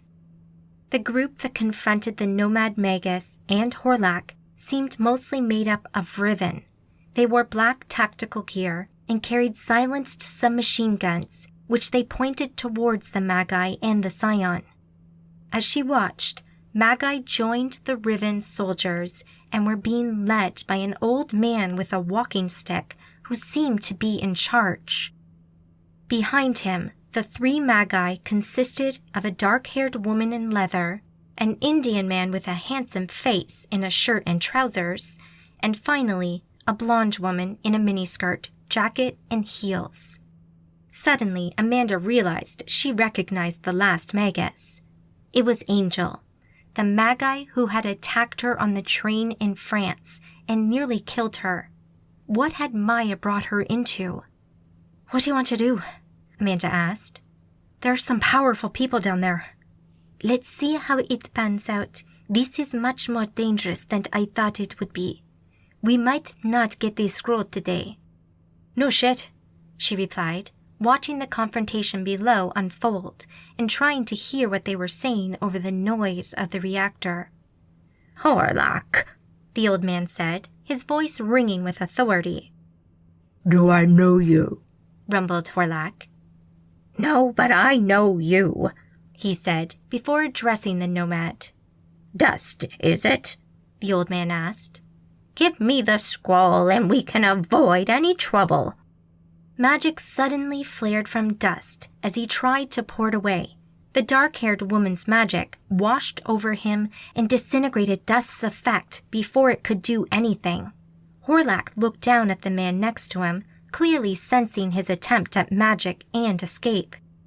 "What are you doing, weakling?" Horlak demanded. With his massive left hand, Horlak shoved Dust towards the old man. Dust shouted in protest, but Horlak had been too quick and too strong. All hell broke loose as the men with guns opened fire. Essentia flared as magic was called on in response to Horlak's movement. Angel, however, just watched. In fact, Amanda noticed that the magical signature which surrounded her seemed much weaker than when Angel had attacked her on the train. What was she up to? Horlak leapt away, bounding over the side of the platform and disappearing from view as Dust died quickly and painfully under the onslaught of magic and gunfire. "I'm going after Horlak," Maya called to Amanda. "Don't let them cause any more trouble, and if you can get the scroll, go for it, but don't get yourself killed," Maya said as she sped off, running down the catwalk towards where Horlak had disappeared. Amanda looked back to see the scene below and watched as the old man walked up to the body of the now dead Magus and bent to pick something up. It looked like a rolled-up piece of paper, but it throbbed with magical power that Amanda could feel from her perch on the catwalk. The Lazarus Scroll. Amanda rose from her crouched position, looked right, and knew what she must do. She ran silently along the catwalk and then jumped into mid-air, further and higher than any normal human could ever do. She used one foot to bound from a pipe to the top of a huge tank, and then leapt into the air, dropping down between the old man's group and the door they had appeared through. She landed in a crouch with a loud, echoing bang which dented the metal beneath her feet. Rising up to a standing position, she looked at the surprised faces of the group before her. Maya ran around more machinery and suddenly found herself standing before Horlak, who skidded to a stop and looked down at Maya, his huge, dark eyes wide in surprise. Horlak's transformation into a scion had permanently changed his body into a massive beast. He was easily over 12 feet tall, covered in patchy black hair, with massive talons on his hands and at the ends of his dog-shaped legs. His head, although huge in its own right, looked tiny on his massive shoulders and didn't look remotely human anymore. He sported a bat-like nose and ears, while huge tusks sprouted from his mouth, dripping with saliva. The horrific look was finished off by a long, cancerous-looking horn which erupted from his forehead and ended in a wicked point. Maya, he boomed. What a pleasure. Is your mother here? Olak, Maya said, ignoring the question. You're back. The thing stood tall before her. Was there any doubt? I thought maybe your encounter in New York. Never. I was merely thrown into the abyss. Reports of my death have been greatly exaggerated. He boomed. His voice was loud and powerful. Indeed. He lowered himself down, bringing his face closer to her level. But now that I'm back and a little more like my old self, maybe you would consider. This again. It's always been you, Maya. You know that, he said, his voice suddenly softer and filled with emotion. Maya placed her hands on her hips, looking up at the monster before her. A lot would need to change before I could ever consider you as anything other than a savage killer.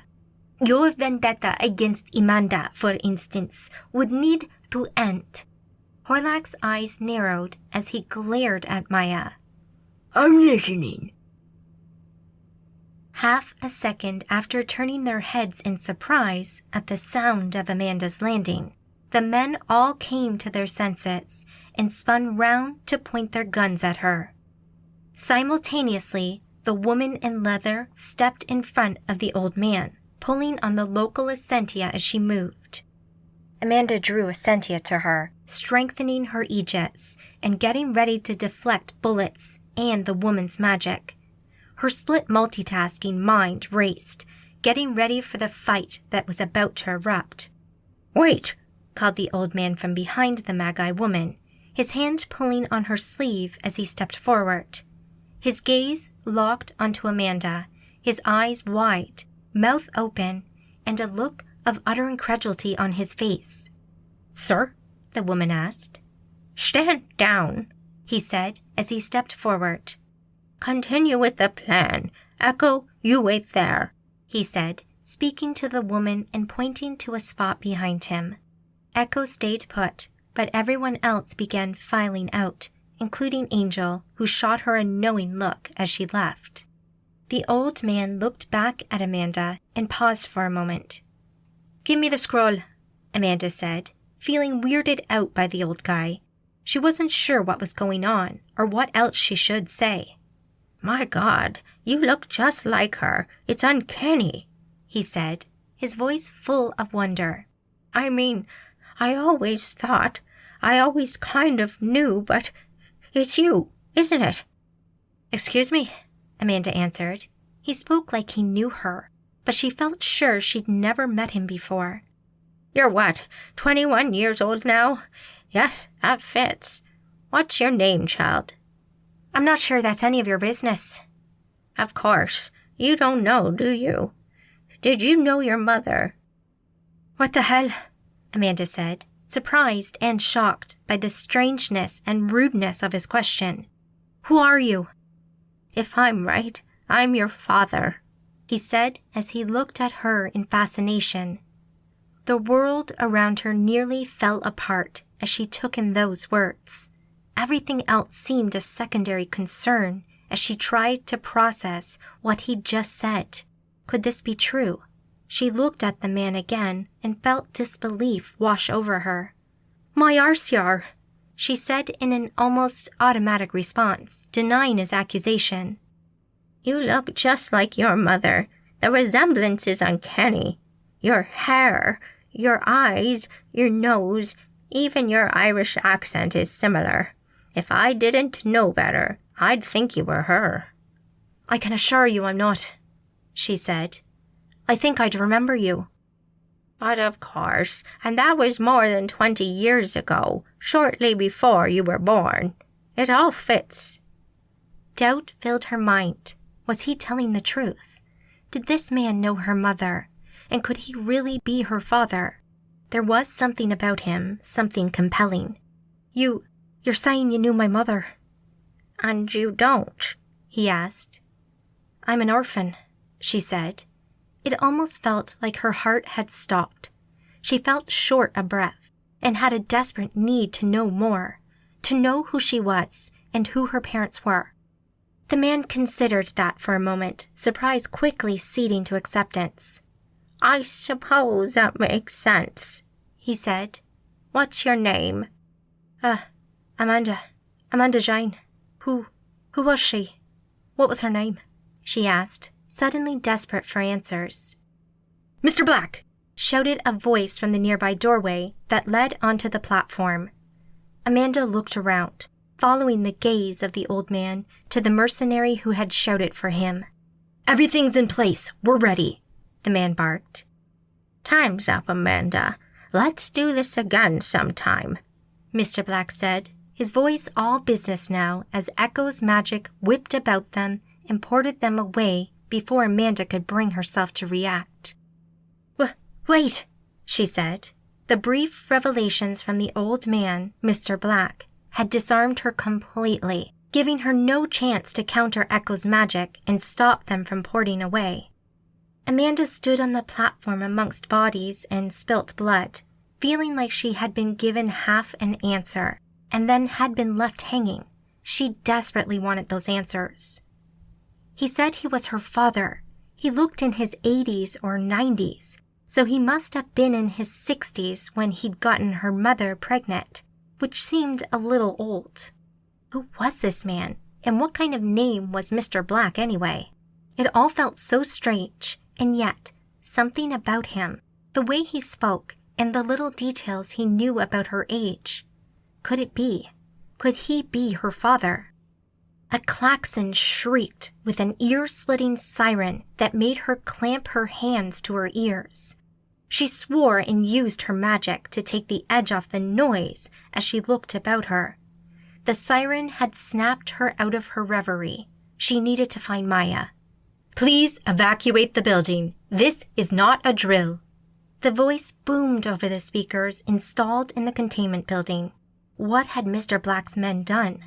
She used her magical sight and quickly picked out the sudden and fast buildup of heat in the core. She got a strong sinking feeling in her gut. This was not good. She needed to try and stop whatever was happening to cause the alert. Amanda knew nothing of nuclear power, though. She had no idea how reactor cores worked. The best thing would be for her to find Maya and get out of the building as fast as they could. "Maya!"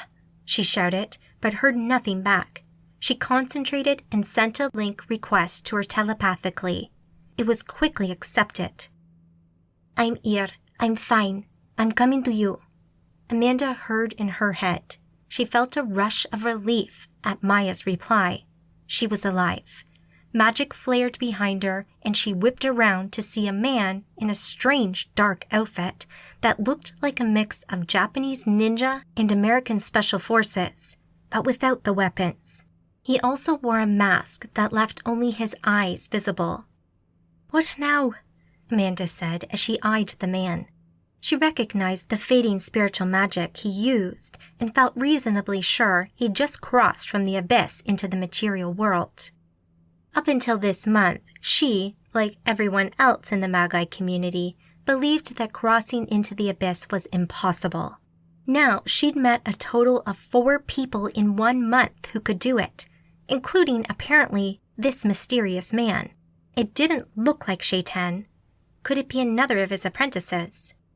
The man dropped into a fighting stance. Amanda clenched her fists and readied her magic as a powerful blast of kinetic energy hit her like a speeding train. She flew back into a large metal pipe, causing it to dent from the impact. Amanda grunted. That had hurt. Bracing herself, she leapt towards the man as steam blasted from the ruptured pipe behind her. In midair, her magic flared. Lightning, fire, and an invisible force smashed into him and his aegis fluoresced. She landed, rolled, and in a blur of motion attacked with a kick. His head snapped sideways as the kick hit his aegis like a magical hammer blow. She followed it with a punch, which he blocked, but still, her attack threw more Essentia against his aegis, weakening it further, while her extra minds did the same with Essentia strikes. As they traded punches and kicks, Amanda noticed a series of small explosions as steam burst from nearby pipes. Was this a meltdown? If only she knew more about how power plants like this worked, and if only she didn't have to fight this stranger. "Do we have to do this?" she shouted as she ducked his next strike and blocked his kick before delivering one of her own to his sternum. "We have to get out of here and stop the meltdown." As she watched, the man got his balance and merely frowned before rushing her again and continuing his attack. "God damn it! Listen to me!" she shouted. He ignored her and kept up the assault. Suddenly she saw Maya rushing up behind him, unnoticed for the moment. Amanda pressed her attack, keeping his attention on her while she gathered her magic. Maya held her hands out wide, her fingers splied with her keen-looking talons extended from her fingers. She leapt and landed behind him, slashing across his back, making his body arch in pain. Amanda unleashed another powerful kinetic and Essentia-filled attack that hammered him to the floor, dropping his aegis and knocking him out in one fell swoop. Around her, the whole place seemed to be descending into chaos. Steam blasted from pipes, klaxons sounded, and fires flared into life amidst the loud and ominous-sounding noises that echoed from within the machinery around her. "We're leaving!" Amanda cried and gathered her magic, porting herself, Maya, and her mysterious attacker outside the domed containment building. Maya looked over at Amanda. "You have to stop the meltdown," she said. "To be sure, happy to. But how do I do that?" she answered. "It's overeating. It needs to be cooled down," Maya said. Amanda looked back at the building a few hundred feet away with her etheric sight. She could see the heat building inside, so she concentrated, pulled on the Essentia around her, and focused her power on the core, lowering the temperature inside it. It didn't take her long, but the concentration required was intense. Minutes later, she slowly eased off her magic as she felt the reactor stabilize as its natural cooling processes took over. Happy that the immediate danger had been averted, she stumbled back and dropped to the ground, sitting next to the unconscious body of her attacker, close to where Maya crouched down, looking at the clothing of the man. "Jesus, that was intense," she gasped. She looked at Maya in the darkness of the desert night. Maya seemed a little confused by the man before them. "Any ideas?" Amanda asked. "Nothing I'd bet my estate on. Well done, by the way. That was impressive." "Thanks," Amanda blushed. "We could do with getting an arcanum clean up out here, so we could." "There's way too much evidence of magic." "We can do that at your house. Are we taking tall, dark, and unconscious with us?" Sure, let's find out who your man is. What do you say, shall we go?" "Go for it," Maya said. Amanda looked Maya in the eyes then. "Thank you," she said. "That's okay. Happy to jump in and help," Maya replied. Maya probably thought she was only talking about the fight, but Amanda actually meant it about way more than that. If Maya hadn't chosen to take her, she might have never met Mr. Black, nor would she have had the chance to find out who her birth parents were. She realized she actually quite liked Maya. She got on really well and easily with her, and they seemed to just slot together as if they'd known each other for years. Amanda smiled and pulled on the threads of Essentia again, porting them home. The inward rush of air kicked up the dusty sands of the desert in a small cloud as they disappeared. Nowhere. Alicia fell to the floor of her room, blood leaking from uncountable cuts all over her body. Pain filled her mind, but she felt at peace, for she knew she deserved it. Above her, Nate, Yasmin's apprentice, spat at her. He stood there topless, his entire well-muscled body covered in blasphemous tattoos depicting the gods, prophets, and saints of Christianity, Islam, Judaism, Hinduism, Buddhism, and more, being tortured by demons. Earlier today, she'd spoken out of turn, asking something of her mistress without having been given permission to speak first. She'd known it was wrong the minute she'd done it, but she sometimes forgot herself, reverting to her old and incorrect ways. She knew she would be punished. Sometimes Yasmin did it, sometimes Nate, sometimes Kez, or someone else. She'd improved, though, and the punishments were less frequent now, making Yasmin happier. Later on, with her injuries nearly healed, Yasmin came to visit and hugged her close, kissing her and whispering words of love into her ears. Chapter 19. Home again, Greenwich Village, New York.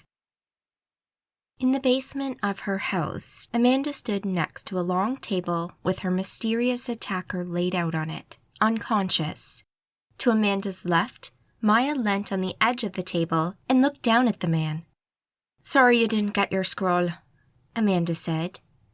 "It's not a problem. There will be other times, other opportunities. Just be glad we got out of there with our lives," Maya said, without looking up. "Anyway, it should be me apologizing to you for dragging you out there and nearly getting you killed." "Aye," Amanda said. "It's no bother. Nothing like a bit of clatter from time to time to get the blood pumping." She looked down at the man on the table and took a breath. She was keeping him subdued with her magic, so he wouldn't wake up until they wanted him to. But her mind wasn't focused on who this man was. Her mind was elsewhere, thinking about Mr. Black's words to her. She needed some time to think. "Look, I just need a moment. I'll be back soon," she said, and left Maya in the garage, just as Sean stepped out of his office and looked over at the body. "What's that doing in here?" he asked her. "Maya will fill you in, and don't forget to inform the Arcanum," she said as she ascended the stairs. Without really thinking about where she was heading, she walked through the house, heading up through the levels and eventually stepping out onto the roof of the building. Whenever she needed time to think or just to get away, she usually came out here. As the morning sun started to peak above the horizon, splashing an orange glow over the glass of the surrounding buildings, she sat on the edge of the roof and let the wind catch her hair, enjoying the feel of the cool winter air. She'd never thought much about her parents. They had never been there for any part of her life, and although she occasionally wondered who they might be, it had never been a large part of her time growing up. She knew that some of the other orphans had thought about it a lot. It had been a huge missing part of their lives, like they were an unfinished jigsaw puzzle that would never be complete until they found that one missing piece. Amanda had never felt like that. She just accepted her situation and never questioned it. The nuns were her parents, the other children were her siblings, and the orphanage had been her home. Even as an adult, she hadn't wondered about them, especially not since becoming a magus. She had way too many other things going on for her to be worrying about something so obscure. But today, something had changed. Meeting Mr. Black in the tantalizing glimpse he'd given her of her parentage and her origins had ignited something inside of her. Suddenly, she discovered that she did have a part of her puzzle unfinished. She wasn't as complete as she thought she was, and now she had a chance to learn more about her past, who her parents were, and why they left her at the orphanage. Whoever this Mr. Black was, he seemed to be involved in the supernatural somehow, with at least 3 Magi working for him. Had her mother been involved as well? Might she have been a Magus? She found she suddenly needed to know more. She needed to know where she came from. Mr. Black had wanted the Lazarus scroll for himself. She had nothing else to go on, but that name had connotations if you knew the Bible. Lazarus had been the man that Jesus had raised from the dead. So, did that mean that the scroll could do that too? Why would Mr. Black want such an artifact? Who did he want to raise from the dead? Could it be her mother? Was she dead? Her stomach ached and her head pounded from the possibilities. She suddenly remembered the knowing look that Angel had given her as she'd walked out of the reactor core. What had she been doing there? Angel was a powerful Magi, as Amanda knew all too well. She was also clearly masking her magical signature to present a much weaker Magi profile to infiltrate and deceive. She couldn't fool Amanda, though. She knew how strong Angel was, which meant the ruse must be for Mr. Black's benefit. Did Angel want the scroll, or could there be a bigger plan at work there? One thing was for sure, she didn't have all the facts, or all the pieces, so she would need to dig deeper. But that wasn't all. Horlak, the monster who wanted to kill her, had returned from the dead. Every time she thought she got a handle on things, they got flipped upside down, and she had to start all over again. Amanda heard a movement and saw Maria step out onto the rooftop. She stopped when she saw that Amanda had noticed her. Hey, are you okay? Everything all right? Amanda sniffed and suddenly felt quite emotional as tears welled up in her eyes. She blinked and they fell down her cheeks. A moment later, Maria was beside her. She took Amanda's hands in hers. Hey, it's okay. It's all right. What happened? I went with Maya on a mission to find an artifact, but we weren't the first ones there.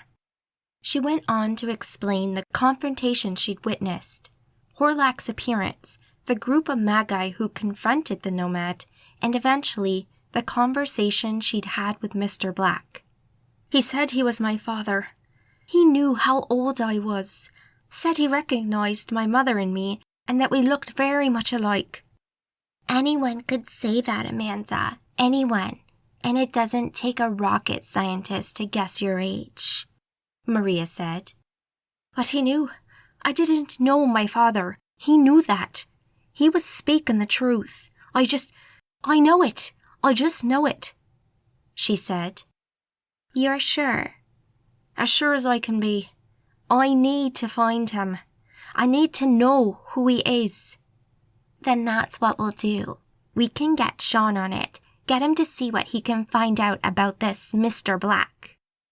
Amanda smiled. Thank you for understanding. If it's important to you, it's important to me, Maria said, smiling up at her.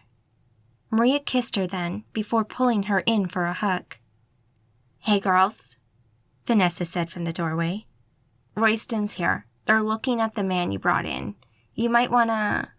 We'll be right down, Amanda answered, separating from Maria, wiping her eyes and sniffing back more tears.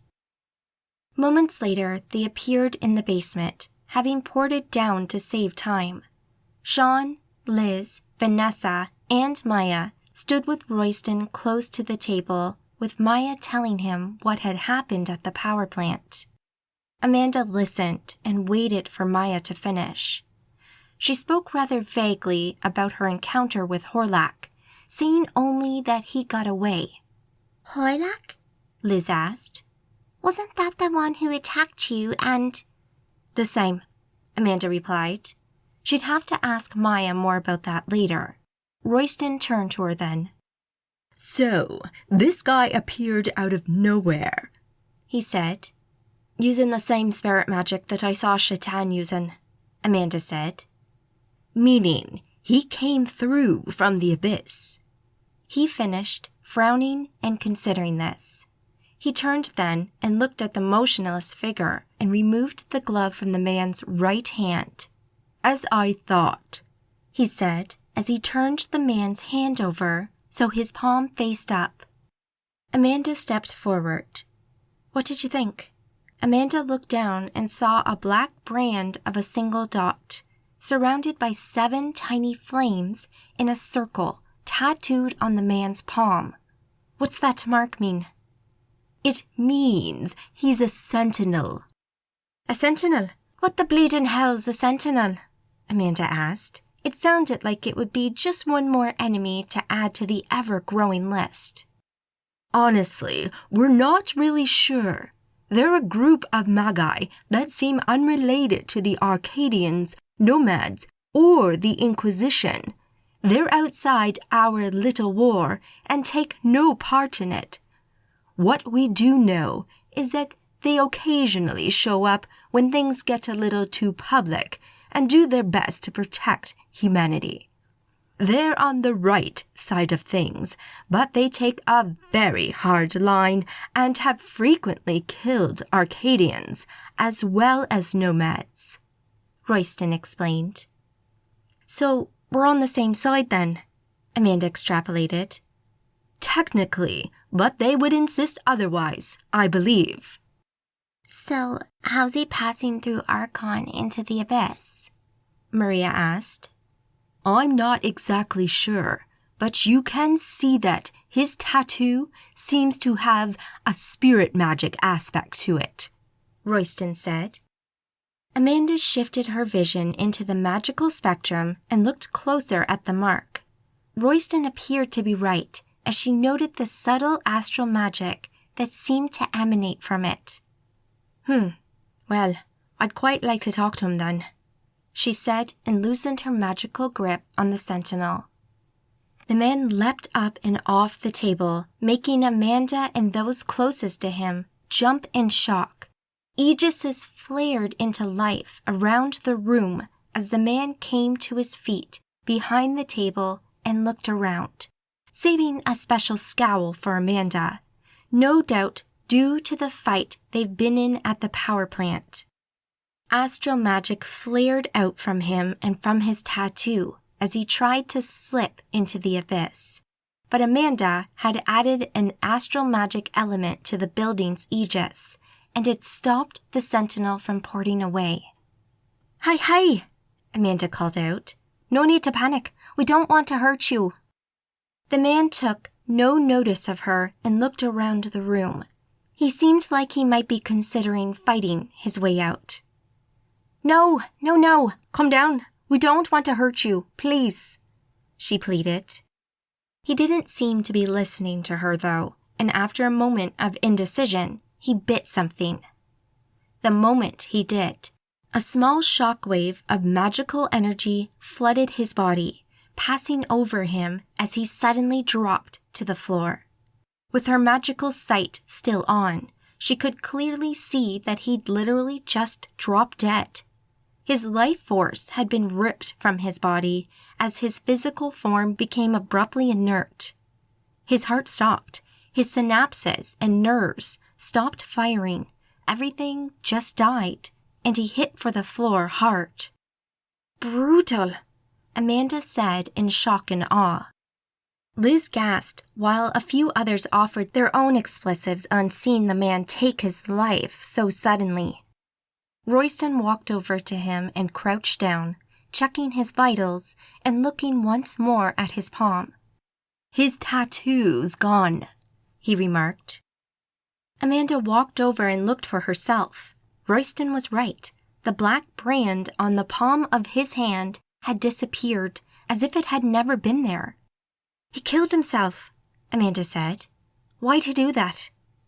"From the few encounters I've read about, the group seems highly ritualized, very strict, and very secretive. We think they've been instructed to kill themselves rather than risk capture. And I think what we've seen here today pretty much confirms that theory." The sound of footsteps from the back of the room caught Amanda's attention, making her and the others turn and look. Gentle Water stood halfway down the stairs, looking over the scene before him. Did I interrupt something? He asked. The Sentinels, a Discussion by Louisa Hunt. There have been reports of the Sentinels throughout the recorded history of the Magi. They always appear out of nowhere, using astral magic, possibly meaning they can pass into the abyss. They're highly trained and often very powerful Magi. They appear to have no loyalty to the Arcadians or the Nomads or anyone else, fighting and killing any Magi or Scion regardless of affiliation. The one motivating factor we can gather from their actions is that they wish to protect humanity from anything magical. They clash more often with the Nomads than with us, as we're essentially on the same side. But when the actions of Arcadians get too public or involve too many Riven, they have no issues with killing us also. Within this book, we will examine some of the most well-known and most infamous encounters with the Sentinels to see what light can be shed on this mysterious and secretive organization. Chapter 20. Cold Trail, New York. Sounds like you've been busy. Shall we not discover more about the Sentinel? We be more careful next time, Gentle Water said. It was stupid of me. I'd heard the stories of them killing themselves. I should have checked more thoroughly, Royston admitted. Knowing of stories or rumors is one thing. It's a very different thing when they're right in front of you, so it is, Amanda said. They'd all retreated across the garage and into Sean's ops room, where a large conference table had been set up. Amanda felt tired from the mission to the desert, but she wanted to hear what Gentle Water had to say about his mission to the South Pole. Also, she wanted to speak to him anyway about Trevelyan's revelation about the prophecy. She'd eyed him from across the table, wondering what he knew. Had he kept it from her? She looked back down to her lap, where she'd been absent-mindedly playing with the threads on the edge of one of the holes in her skinny jeans. What was she thinking? She chastised herself. Gentle Water was the most loyal and kindest person she'd ever known in her entire life.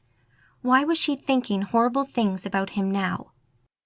Life as a magus seemed to be a constant struggle against those who wanted to do her harm. It was like being in a war zone or being undercover in enemy territory. The only difference being that her hostile environment just so happened to be everywhere and hidden from plain view. It's not paranoia if they're really out to kill you, she supposed. Still, she needed to remember who her friends were and not allow anything to come between them. Don't keep us in suspense any longer, Gentle Water. Did you find anything in the Antarctic? Royston asked. Yes, that leads you cave led to camp hidden well away from Riven Base, with what must have been very tight security, he said. Must have been, Royston asked. Yes, the base was still there, but they starting to dismantle it, Gentle Water replied. Okay, go on, Royston said. I observed before infiltrating base and asking questions of security man. The base is part of large dig. They hunt for powerful magic artifact in ice. Amanda enjoyed listening to Gentle Water's soft Chinese accent and the way he left out the occasional joining word. Her mentor had always been laconic at the best of times, only speaking when he needed to, but that just meant that what he did say always mattered. He went on to explain the site and its location before what looked like a temple entrance and the strange magic that lay scattered about the site. So, did the guard you interrogated give you any further information? Like who this dig was for and what they found there? Royston asked. They found magic artifact. The god not sure what it was. Just heard rumours. But dig found it by man called Mr. Black. What? Amanda blurted out, her head snapping up. Did you say Mr. Black? Yes. Why? Amanda let out a labored breath and looked into the middle distance. This couldn't be a coincidence. Meeting Mr. Black mere hours ago in Arizona, and then this report from Gentle Water. She'd left out the part about meeting Mr. Black at the power plant. Despite her certainty that this Mr. Black was being truthful, she still had her doubts, and it was all just a little too close to home for her liking. But between the plant and this dig in the Antarctic, it was clear that something was going on. She needed to be honest with her friends. She looked up at Maria, who sat next to her. She nodded, encouraging Amanda to let everyone know what had happened. She looked up at the expectant faces around the table and took a breath before speaking again. The group of people at the power plant, who were after the Lazarus Scroll and who confronted Horlak and the Nomad Dust, were led by a man called Mr. Black, she said.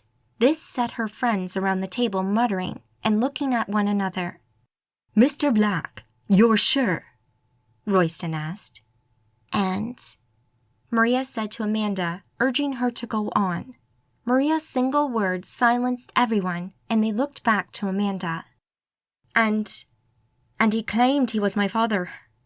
Your father? Your real father? Liz asked, looking shocked. That's what he said. And you believe him? Liz asked, incredulous.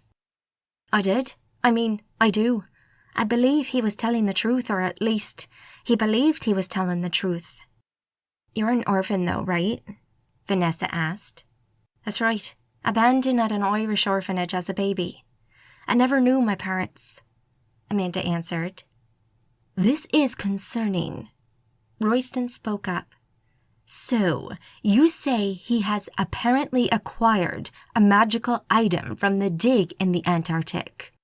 Royston said to Gentle Water, who nodded. And he also got a hold of the Lazarus Scroll in Arizona? He asked Amanda and Maya. Amanda glanced at Maya, and they both nodded. Tell me more of what you saw, Amanda, Royston asked. A group of maybe 15 well-trained and well-armed men, along with at least 3 Magi, accompanied Mr. Black. And Mr. Black himself was not a Magus? Royston asked. From what I could tell, no, but he did seem to carry plenty of magical items on him. The 3 Magi, what about them? Royston asked. Oh, yes, I forgot to mention. I knew one of the Magi with Mr. Black, so I did. It was Angel, the blonde one who attacked me on the train in France. She could see that this sparked Gentle Water and Liz's interest, since they'd been on the train with her. I didn't recognize the other 2. The brunette woman was bleeding powerful, though. Rank? Royston asked. Easily a sage, or master maybe, based on what I experienced. So Angel is working for Mr. Black? Liz asked, her tone curious. That's the strange thing. She must have been hiding her magical signature because she appeared much weaker to my magical sight, Amanda said. She's infiltrating them, Royston concluded. So, she wants the item for herself, then. Who knows? She's a sneaky one, Amanda said. Agreed. We can't make assumptions about Angel's motives, because she's clearly working her own angle on this. Suffice it to say, I don't like this at all. This initiated mortal, who we know nothing about, but who seems to know a hell of a lot about magic and about us, is collecting up magical items from around the world very quickly. I don't know about all of you, but I have a bad feeling about this. Amanda had to agree. This all sounded very, very bad. And her link to this made things just that little bit more personal. Was this really her father doing this? And what did he want with these items, other than more power? He'd successfully kept himself hidden away from the Magi world, gathered loyal Magi and who knows what else to his banner, and hunted down some of the most potent magical items in the world. He clearly wanted something, but what was it? One thing was for sure, she wanted to know, and she wanted to find him as quickly as she could. Did you go down into the dig? Did you see anything in there of interest? Amanda asked. I did not go into the tunnels, no. Gentle Water answered her. Then I want to go back there. I want to see for myself what your man dug up from the poxy ice. Are you sure you want to do this, Amanda? You're not too close to it, are you? Royston asked. Are you questioning my judgment because Mr. Black might be my father? I have to ask the question, Amanda, he said. She knew he had to. If this man turned out to be killing Arcadians for whatever reason, she needed to keep her head clear and not let her emotions cloud her judgment so she could do what must be done. She desperately wanted to know who this man was and the truth about her parentage. But if worst came to worst, she would be expected to do whatever it took to stop him. Could she do it? Honestly, she didn't know. And until the moment came to make such a choice, she doubted she could answer that question with any honesty. I want to do it. I need to know more about who he is. But don't worry. I'll do my job if it comes to it, she said. Could she, though? Could she actually kill him if it came to that, knowing that he could potentially be her father? That was the critical thing, though, wasn't it? It was all maybes and possibilities, just his word and nothing else to go on. He could be lying. He could have found out enough about her to throw her off the scent. Unlikely, though, as he had no idea that she would be there, and even she didn't know about the power plant crisis until Maya invited her on the mission. No, everything pointed to him being truthful. Otherwise, how would he have recognized her? If you're sure, then great, go. I hope you find what you need, Royston said. Thank you, she said before turning to Gentle Water. Shall we? Of course. Is it just you? He asked her. Amanda looked around the table. Oh, can I go? Liz asked, bouncing up and down in her chair in excitement. Of course, Amanda said. Awesome, Liz said and jumped up, moving around the table to Amanda and Gentle Water. Amanda looked at Maria, who simply said, You go. I'll be here when you get back. Amanda nodded and smiled affectionately at her. We'll monitor you from here, Sean said. Keep a link open so I can hear what's going on. Can do, Amanda said and immediately opened the mental link to Sean and Vanessa. She turned back around to face Gentle Water and smiled. Ready, she said. It will take 2 jumps to get there, and it will be cold, Gentle Water said. Good point, well made. Amanda smiled and pulled on the local essentia to fix the ambient temperature of her body and the air closest to it. She also cast the same effect on Liz, warning her before she worked her magic. Essentia suddenly flared around Gentle Water and wrapped about Amanda and Liz, folding in on itself and pulling them into it. With a rush of air and a flash of light, Amanda had a brief moment of seeing a lush landscape of dense jungle undergrowth, perhaps the Amazon basin, before the scene changed once more and suddenly everything turned white. Amanda found herself standing on a snow-covered ridge next to Liz and Gentle Water. The wind whipped about them, blowing Amanda and Liz's long hair wildly about their heads, forcing them to tie it back to keep it out of their eyes. The environment was freezing cold. They were standing in snow halfway up to their knees in a very bleak, almost entirely white landscape. Amanda, still in the ripped jeans and short-sleeved top she'd worn in Arizona, watched as Gentle Water pulled out a woolen beanie hat from his coat pocket and pulled it over his bald head. Mountains rose up into the misty sky, and in a depression that cut into the side of the range, she could see various prefab buildings with some of them linked together to create a complex of rooms. She could see the last dying remains of a now ineffectual Aegis that had been left to fade to nothing.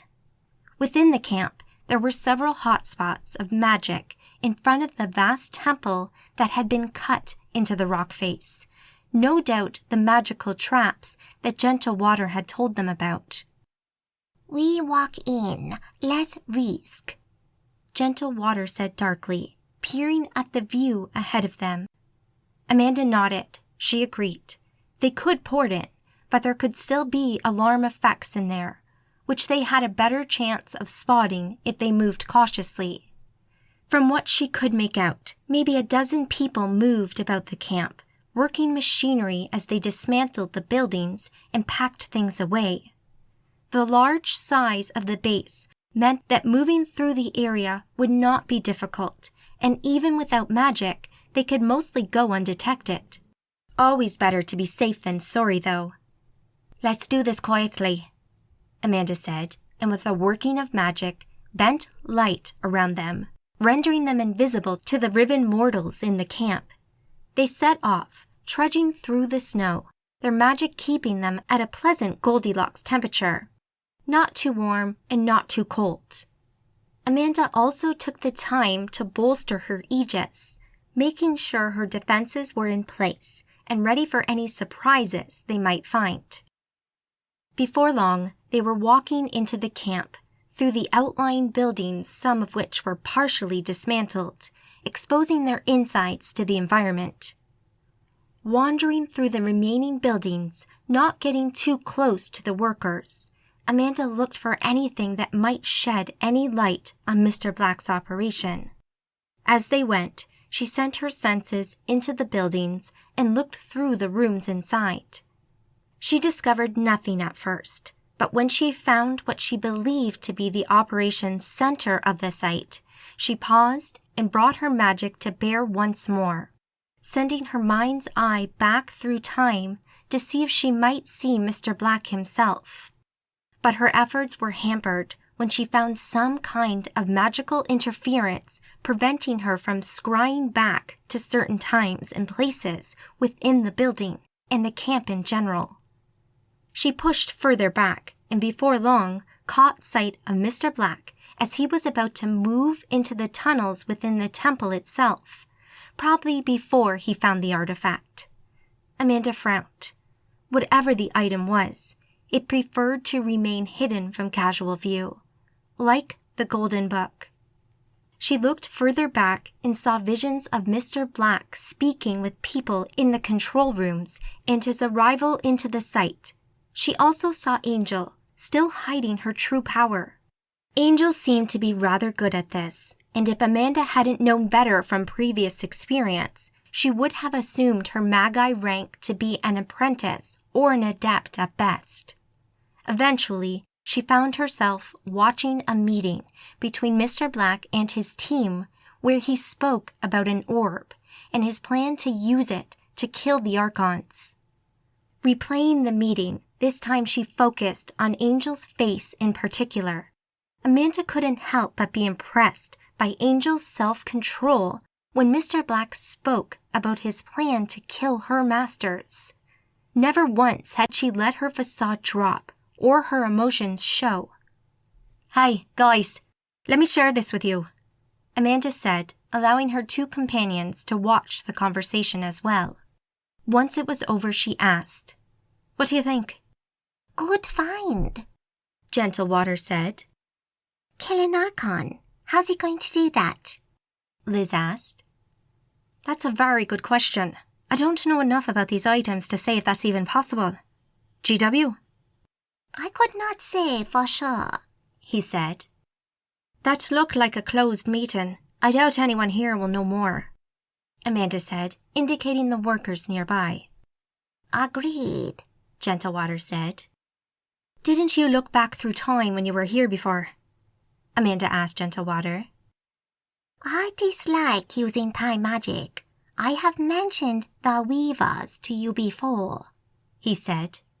Ah, yes, Amanda said, suddenly remembering one of her lessons back in the Irish countryside. All magic carried an element of risk. It didn't happen often, but if you lost control of an effect, it could cause damage to yourself and others. But one of the riskiest forms of magic was time magic. Messing about with the timeline was a surefire way to gain the Weaver's attention. They were shadowy creatures that policed the timeline and dealt harshly with those who abused it. Few had met them and survived, but the stories of them were numerous. Some said that the worst offenders were simply erased from history as if they'd never existed. The threat of the Weavers could often be enough to put even the most powerful Magi off of time magic entirely, preferring to avoid using it at all rather than tempt fate. To the best of Amanda's knowledge, looking back through time, speeding up or slowing time down, or traveling forward in time didn't attract such deadly attention from the Weavers. It usually happened when someone traveled back through time or changed something in history that would affect things going forward. Basically, if you caused a paradox, then you can expect a visit from a Weaver. Amanda hadn't done any such thing, but just the mention of the Weavers made her stomach flip as she suddenly doubted herself. Deep down, she knew she'd done nothing to attract their attention, but she went through what she'd just done in her mind anyway, just to be sure. She totally understood if someone didn't want to take such risks, though. Better safe than sorry when it came to the Weavers. Right then, shall we check out the tunnels? Amanda suggested, refocusing on their mission at hand. Lead on, Liz said. Heading towards the back of the camp and the temple carved into the mountainside, they found a tent just in front of the entrance, placed there to help keep the elements at bay from those who had once worked inside.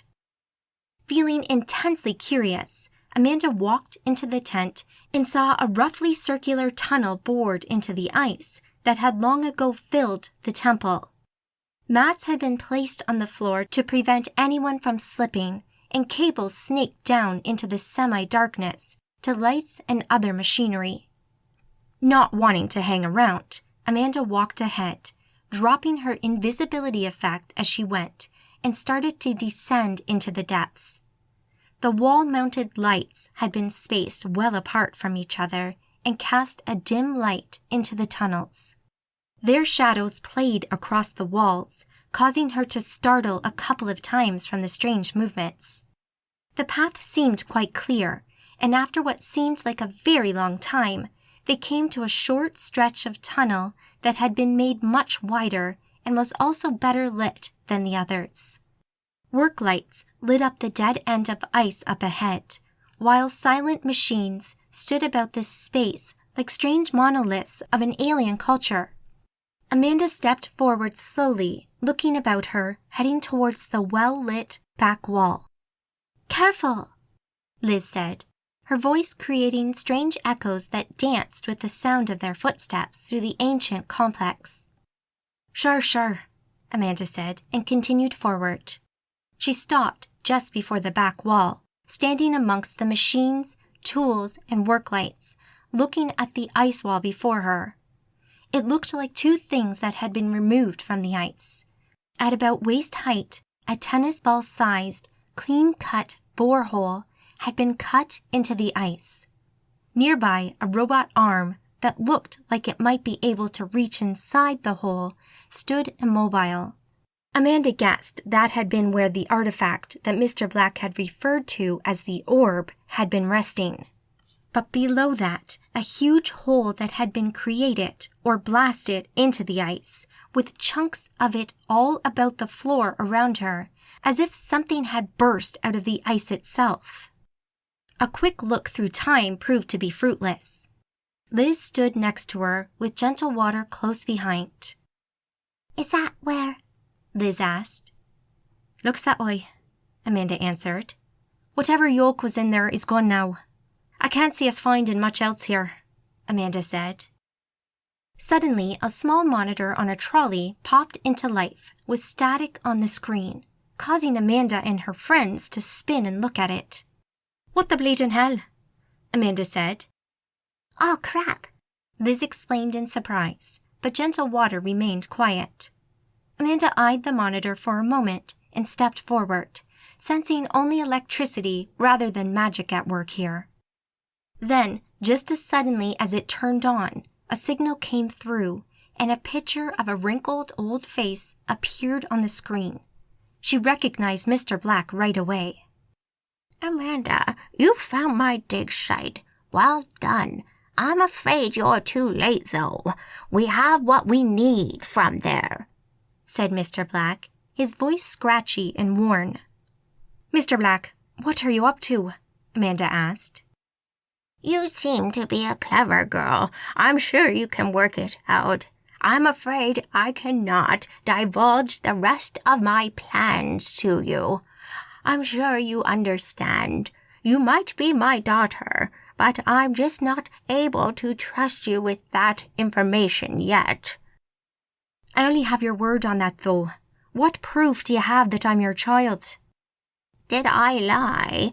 I think you know better than that, he answered. She did. She couldn't explain it, like so much in her life these days, but it didn't seem logical. She just knew he told her the truth. You didn't lie, she admitted. Then know that I am sincere when I say that I would love to spend some time with you and get to know you better. But my plans are too important, and I cannot let anything jeopardize them. I'm hoping we can catch up later, once all this is over with. You mean your plans to kill the Archons? She asked. Mr. Black frowned. Good day to you, Amanda, he said before the screen went dead. Well, that went well, Liz quipped. On a nearby rock face overlooking the camp, the dark figure squatted on a ledge and shivered. She'd been asleep in the ice for so long that she felt like she herself had been made of ice on first waking up. Although after breaking out of the ice, her movement and feelings soon returned and she felt a little more normal. Draining 2 of the men she found in the tunnels of their blood had also proved to be very helpful. As she looked down, she saw 3 figures exit the tunnels, each of them Magi, and all 3 keeping out of sight of the Riven mortals. She felt like she had much to do. It had been so long for her, trapped in that ice. But finally, she'd been set free. She could feel her power and connection to Essentia returning, although her mind still felt a little foggy on some of the details of her life and her ability with magic. She hadn't forgotten the orb, though. That item would be forever dear to her, and waking to find it stolen had been troubling, to say the least. Although it could be that its absence from her vicinity could have been the trigger for her waking up. Whatever the reason, one thing remained clear in her mind. She wanted it back, and she would make the thief pay for their actions. Luckily for her, the workers she'd eaten had also given her some rather useful information on just who it was who had taken the item, and where she might find him. Nowhere. She had been through this same ritual the past 2 days, but today would be different. Today she would not hesitate, she would not be afraid, and she would do as her mistress asked of her. Then she wouldn't be beaten or kicked or cut or hurt again. She would receive praise and love from her beloved mistress. She hated it when Yasmin was displeased with her. She loved her mistress and only wanted to please her. Yasmin walked ahead of her, and Alicia found she couldn't help but stare at her mistress. She wanted to look like that. She wanted to be perfect in every way, too. Finally, they entered a room, and again the same woman sat on the floor before her, her face filled with tears and fear as Yasmin handed Alicia her huge kukri dagger, its carved blade feeling heavy in her hand. Cut off her arm, Yasmin said, her voice calm and measured, as if she just asked her to pass the sugar. Alicia took the dagger and walked forward.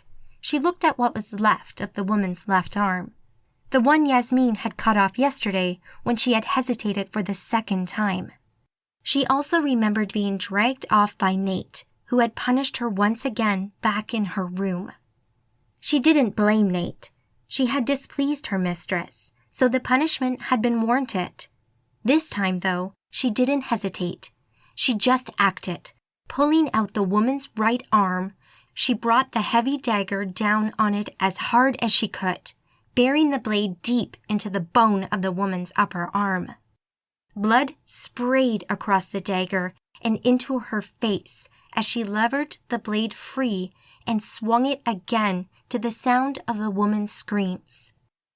It took her 4 hits before the arm dropped away from the woman's torso and hung limply in her hand. She felt surprised at the weight of it.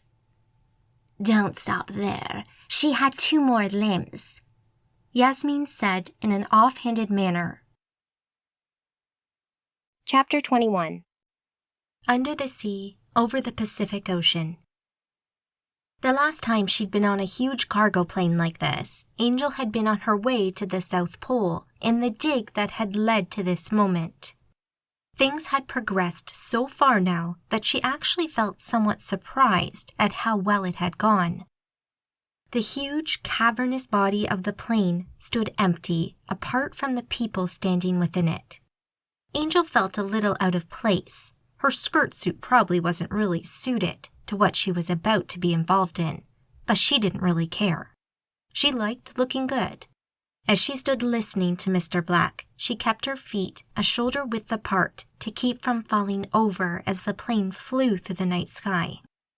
Around her were 20 highly trained and very well-equipped men and women in black combat gear, complete with helmets and masks and high-powered weaponry strapped to their bodies. Through her etheric sight, she could make out a range of magical items upon them, including powerful force shields and enhanced armor. She knew they would be faster and more deadly than anyone they came up against. To her right stood Isha in similar clothing to the troops, but without the guns, headgear, and magical items. Beyond him, Mr. Black leant on his walking stick, a focused frown on his forehead as he glanced up at Echo, who Angel had come to learn was Mr. Black's other daughter and a powerful magus. This had been a week of revelations, it seemed. Seeing Amanda again at the power plant had been a surprise, and as much as she hated the red-headed bimbo, she couldn't deny feeling slightly grateful that Amanda hadn't said anything that might have given her away. If she ever got her chance, she'd quite like to silence Amanda for good. She knew Yasmin would be unhappy with her if she did, though. She'd already expressed to Angel that Amanda was not to be harmed. For now, Angel would play along. While going along with Yasmin's plans had allowed her to finally reach the upper echelons of the syndicate organization, Angel had decided that her loyalty to Yasmin would soon come to an end. She just wanted to see how Mr. Black's plan played out first. Of course, walking away from Yasmin was never easy, but she'd resolved to make it work, one way or another. Angel doubted that Mr. Black would be too happy with her either if she killed Amanda, given the news that she might also be his daughter. She had no idea if that was true, but he seemed to believe it, so maybe it was.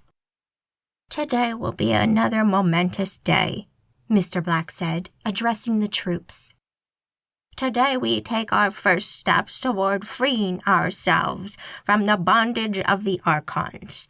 What I'm going to ask of you over the next few days will not be easy. You are going to have to do some difficult things, but you must understand that we do this for the greater good. You have all worked with me for a long time. You have seen things that are not easily explained, and you know the true and very real dangers that lurk out there in the shadows. They want to enslave humanity.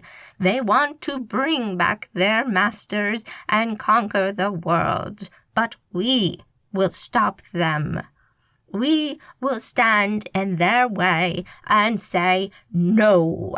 We have some of the tools now. We have the 2 items that will allow us to take the fight to these so-called Archons, these dark gods worshipped by some of the Magi out there. I have dedicated my life to fighting them and have built this organization to do just that. I have brought in Magi, like these standing next to me, who are sympathetic to our cause, and will help us finish this great work. You have already served me with distinction, but these will be some of the toughest days of your lives. Not because you will be fighting against Magi, but because you will have to fight against your own kind, against mortals like you and me. In order to serve the greater good and to end the threat of the Archons and the supernatural, we need tools that are in the hands of governments like the United States of America, and which are guarded by their highly trained men. But I trust you. I have faith in you, and I know you will not let me down. Angel blinked. That had been a powerful and rousing speech, aimed perfectly at the people who stood before her, and she could see the dedication in their eyes to Mr. Black and his cause. Echo stepped forward now to address the troops, nodding to Mr. Black as she did so. I'm sorry we have had to keep things from you until the last moment. The nature of this mission is such that the utmost secrecy was required.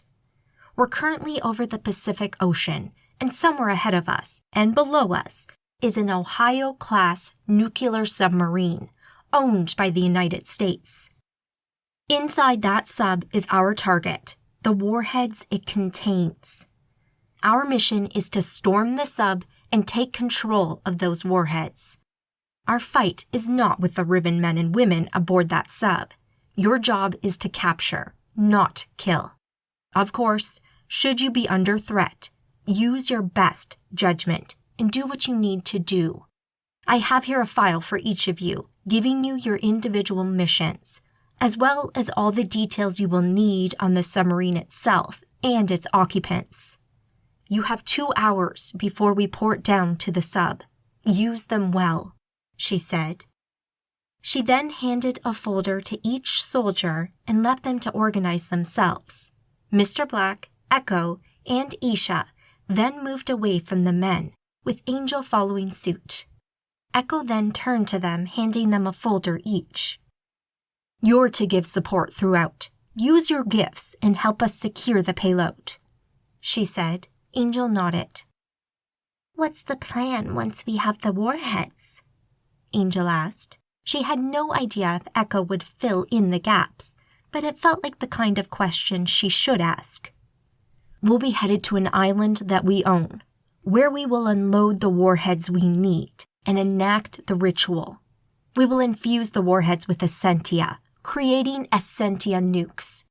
It will take all 3 of us to do this.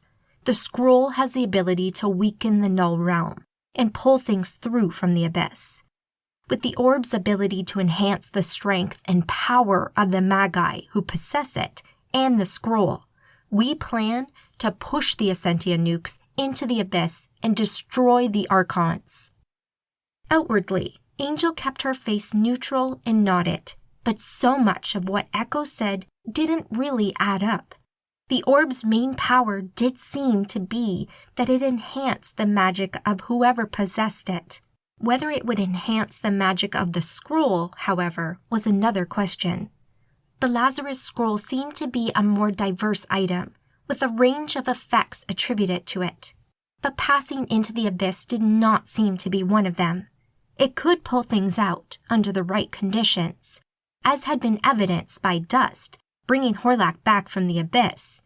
But given the desperation of many nomads to make the Magnus Transitus, the great crossing into the abyss to meet their masters, if the scroll could do that, she felt sure more would know about it. Things didn't add up. It seemed to her that Mr. Black and Echo were looking at the known effects, and then, almost randomly, trying to put things together to try and make them work as they wanted them to. Also, the abyss was known to be at least as vast as the earth, and most likely bigger by at least double. How could they guarantee to get the nukes to dread Tartarus where the Archons slept? This plan stunk of desperation, and Angel had significant reservations about it. Who knew? Maybe Mr. Black and Echo were right, but she doubted it. She couldn't voice these opinions, though. It would give her away, and she needed to remain close. But she just had to prod at this a bit. "Are you sure this will work?" Angel asked. "It's a long shot, we know that, but we feel it's a worthwhile risk, and we're taking safeguards," Echo explained. "What kind of safeguards?" Isha asked. Angel felt a sense of relief that Isha had asked the question. She didn't want to be the only one questioning things. "That I cannot divulge at this point, but you will see soon enough," Echo said. Angel sat back and nodded her satisfaction at Echo's answers, although she felt anything but, and opened her folder. Isha sat next to her and did the same. "This is exciting, right?" Isha whispered to her.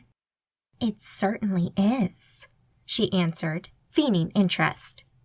That was one word for it, she thought. Another would be idiotic, or maybe suicidal. Angel spent most of the next 2 hours in silence, looking through the documents, swapping the occasional comment with Isha, but mostly she sat waiting, itching to see how this would play out. She also knew she needed to contact Yasmin the first chance she got, but she needed to be away from Echo and Isha to do that, so it would need to wait for now.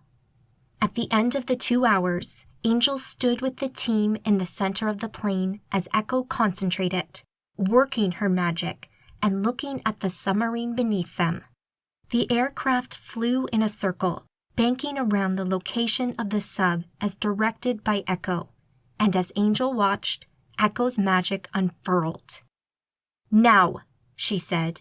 With a series of snaps, small groups of their strike force disappeared over the next 3 seconds until Angel found herself wrapped in Echo's magic and being ported to the sub as well. She appeared in a corridor between 2 groups of Mr. Black's forces who were shouting at the submarine's crew. Remembering her directions and the map, she set off down the corridor. There wasn't much for her to do.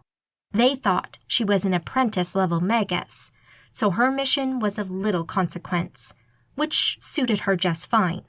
She walked along the cramped corridor, ducking through bulkheads and passing empty rooms already cleared by the group ahead of her. As she moved, she could hear gunfire in other parts of the sub where the resistance appeared to be more concentrated. But as Mr. Black's forces swept the boat, the opposition died away and the crew were steadily herded into a handful of rooms away from vital areas, such as the officers' berthing and dry storage. Eventually, Angel found herself standing on the sub's bridge with Mr. Black, Echo, and Isha. Nearby, a couple of Mr. Black's troops flanked the captain of the ship. "I don't care who you are. You won't get away with this." The captain spat with hate and bile in his voice. Captain Reed, I appreciate your viewpoint and how stressful this must be for you, but I assure you, I will get away with it.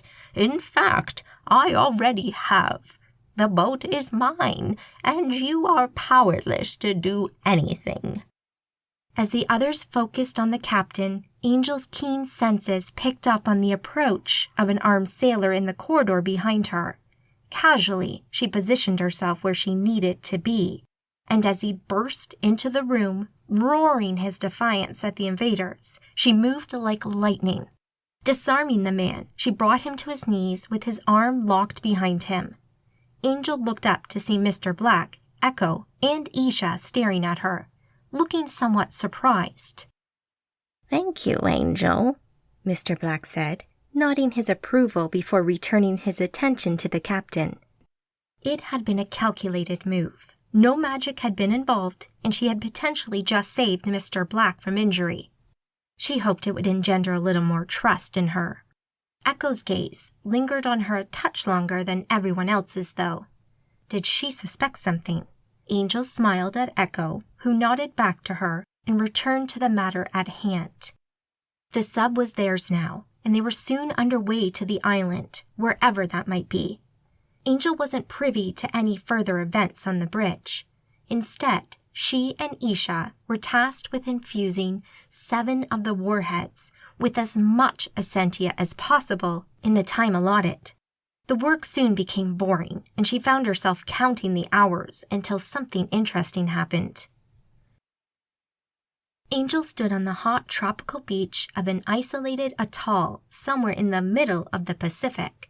Keeping such a place private and off the maps created by corporations such as Google would be one hell of a task, but it seemed like Mr. Black had done the impossible.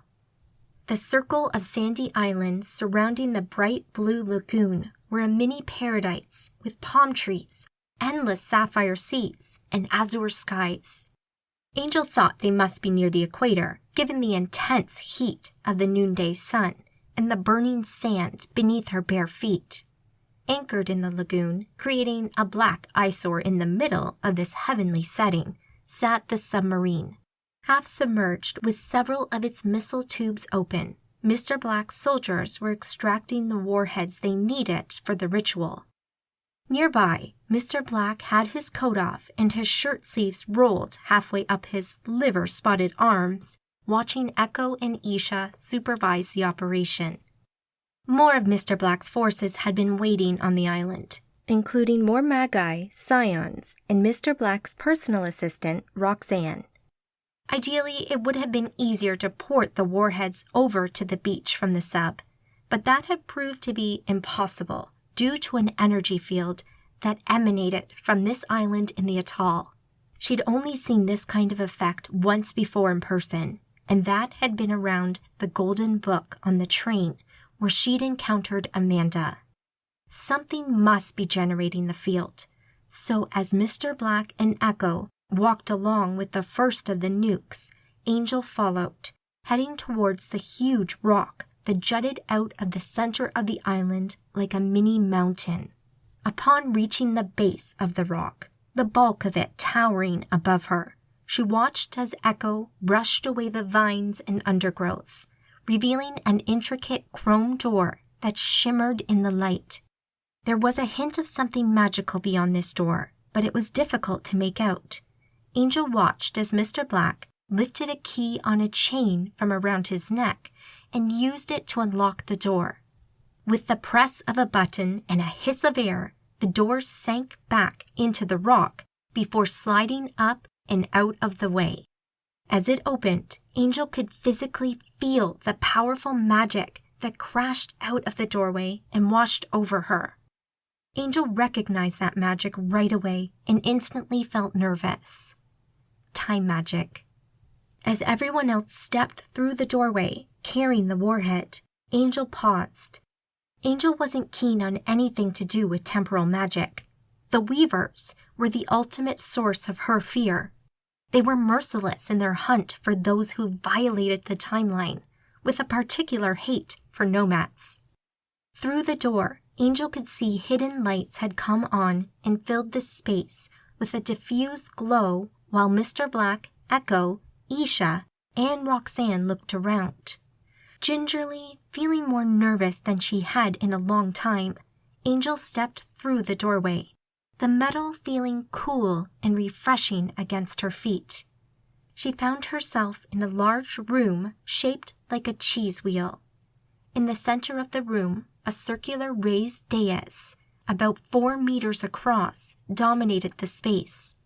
The room itself must have been maybe 8 or 9 meters wide and made entirely out of polished metal. The walls, floor, and ceiling were covered in holes and apertures cut into the metal that displayed some of the inner workings of the device. The incredibly powerful time magic she could feel emanated from it. Mr. Black stood at the far side of the raised dais and watched everyone as they entered. He seemed mildly amused by the reactions, but waited for everyone to take it all in. As everyone's attention drifted back to him, he smiled. As some of you have no doubt guessed, this is a magical item we now stand within. A very specific one. This is my time device, a time machine, if you will, but a very special one. Angel had thought as much when she'd first felt that wash of magic pass over her. If Mr. Black's madness had ever been in doubt, this must surely cement it for most Magi. He might as well have called it a Weaver magnet, Angel thought. What was this man thinking using such a thing? And why on earth would he risk everything for a way to travel through time? Beyond that were the questions of who built it for him and why. You don't need to know the details of how it works or what it does, Mr. Black said.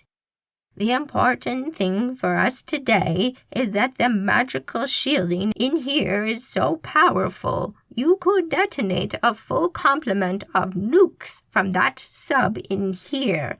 Stand right outside the closed door, and it wouldn't affect you in the least. Because of this, and because I have no desire to harm anyone other than the Archons, we will enact the ritual inside this device, so that, should the ritual fail, we will be protected. So, we're not using the time device to travel in time? Isha asked. He also looked a little wide-eyed and worried by the device he stood within. No, the device has only been used once before, and it will not be used again after this. He'd already used it, Angel thought, incredulous. Angel wanted nothing more than to reach inside Mr. Black's mind to discover the secret of this device and why he'd used it before, but she couldn't. At least not yet. Maybe another time. So we're just using it for protection? Isha asked. Correct, Mr. Black replied. Angel felt relieved. Now, if there are no further questions, we must move quickly to get the remaining nukes inside. Hours had passed, but finally, Angel found a moment to slip away. She managed to get outside the magic dampening effect that the time device created and instantly poured it away in as discreet a manner as possible, preferring to be as far away from Echo and Isha as she could realistically be in order to speak with Yasmin. She appeared on the deserted beach of another island and opened the link to Yasmin. Moments passed, but eventually, Yasmin opened the connection in her mind. My Belle, I have news for you, Angel sent. An Overview of the Archons by Louisa Hunt. The Archons. No one is really sure what they are or who they once were, and very few, if any, are alive today who have actually encountered one. Millennia ago, they left the material world that they had ruled over as gods, disappeared into the etheric realm, and a barrier was put in place to bar entry into the spirit world. No one knows if they went willingly or if they were forced or tricked into their imprisonment within the fortress known as Tartarus, deep within the etheric realm. Before they left, the area of the etheric realm that Tartarus is in had been known as Arcadia, but the corrupting influence of the Archons has twisted the once beautiful spirit world into a hellish landscape filled with monstrous creatures. Most scholars of nomadic history believe the evidence points to the Archons being forced or tricked into their imprisonment, as they seem to want to continue their corruption of humanity and direct their followers, the Nomads, to corrupt and kill as many riven mortals as possible. The prophecy of Helene also seems to confirm that they wish to return to the world of man one day. Here's a brief rundown of the 7 known Archons. Lilitu, The Beautiful, the Night Demon, the mother of succubi. She spawned the vampire bloodline of Scions. Tiamat, the dragon, the shaper of life, the dweller in the deep. She spawned the bloodline of Scions, we know as chthonic Old Ones. Enkidu, the savage, the beast of the wastes. He spawned the weird creature bloodline of Scions. Leviathan, the monstrous, the twisted, the coiled. She spawned a bloodline of sea monsters and merfolk. Naga, the cunning, the snake, the hidden death. He spawned a bloodline of ethereal creatures similar to ghosts. Oni, the demon, the fallen angel. He spawned a bloodline of demonic creatures. Samael, the reaper, Charon, the angel of death. He spawned a bloodline of zombies, liches, and other undead creatures. Chapter 22. Dark Information, the Jade Palace, New York. Amanda sat at the table with her mentor, Gentle Water, inside the bar area of the Jade Palace. It was early morning, and she held her hot chocolate in both hands, enjoying the heat of the mug as it warmed her fingers. The steam from the chocolatey beverage wafted up to her nose, filling her senses with the lovely sweet smell of cocoa. She sat sideways to the table with her knees crossed. Across from her, Gentle Water sat facing the table, his back straight, a cup of green tea on the table before him.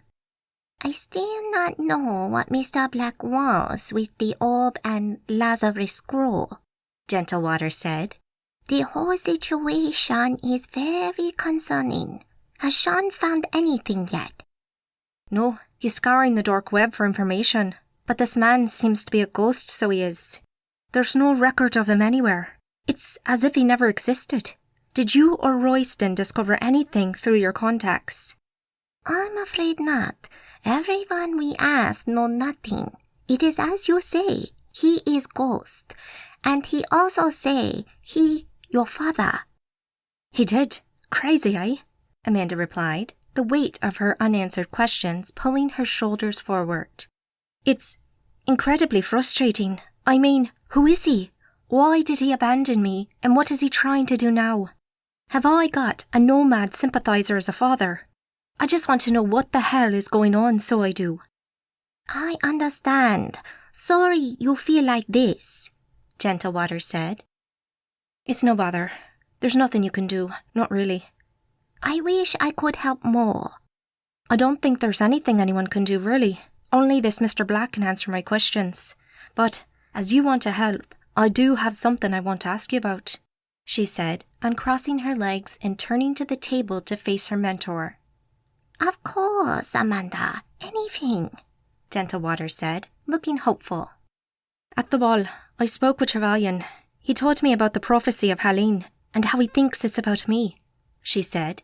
She watched her mentor for his reaction, noticing his silent, head movement and slight deflation from the hope that had filled his face a moment before. Did he? He said. He did.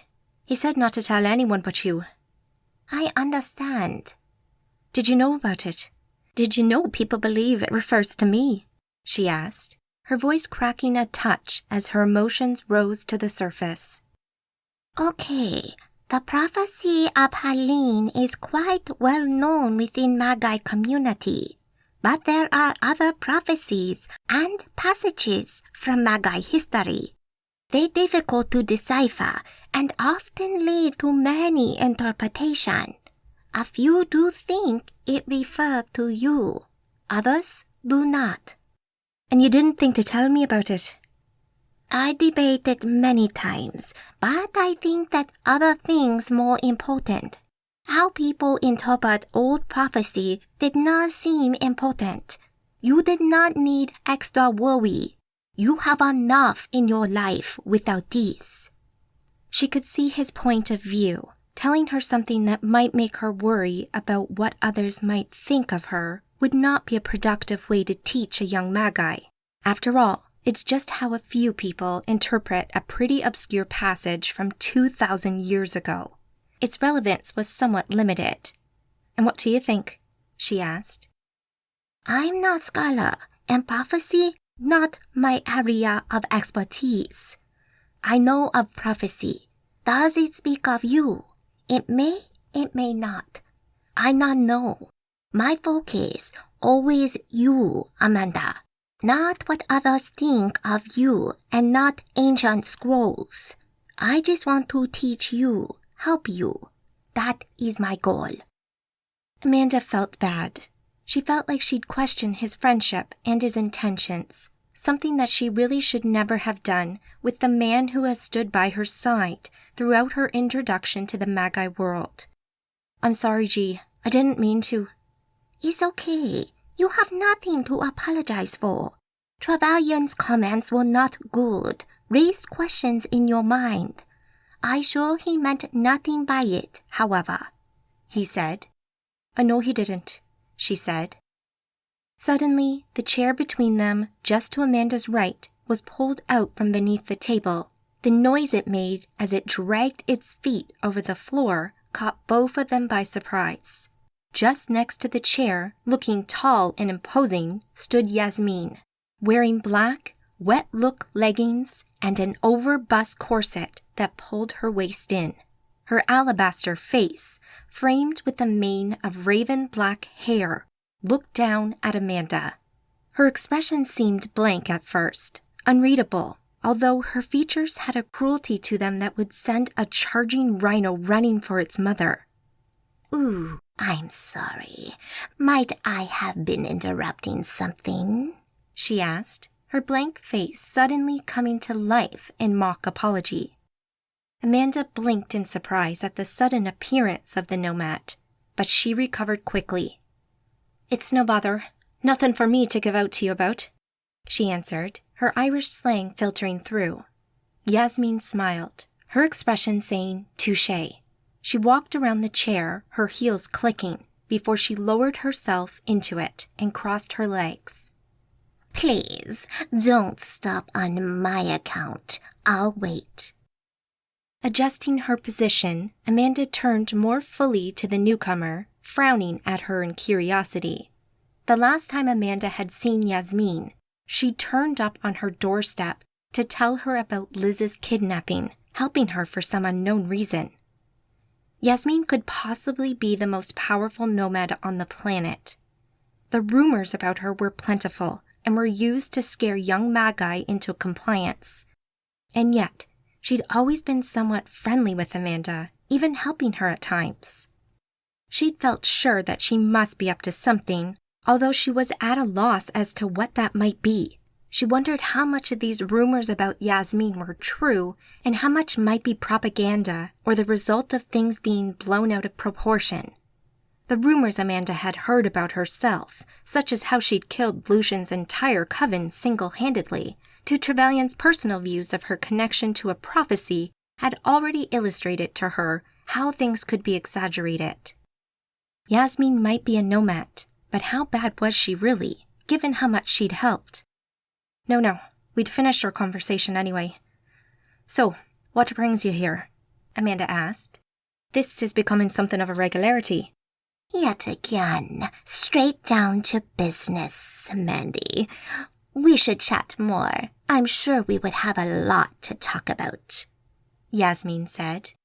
Feck off, Yasmin, she said, raising one eyebrow as she said it.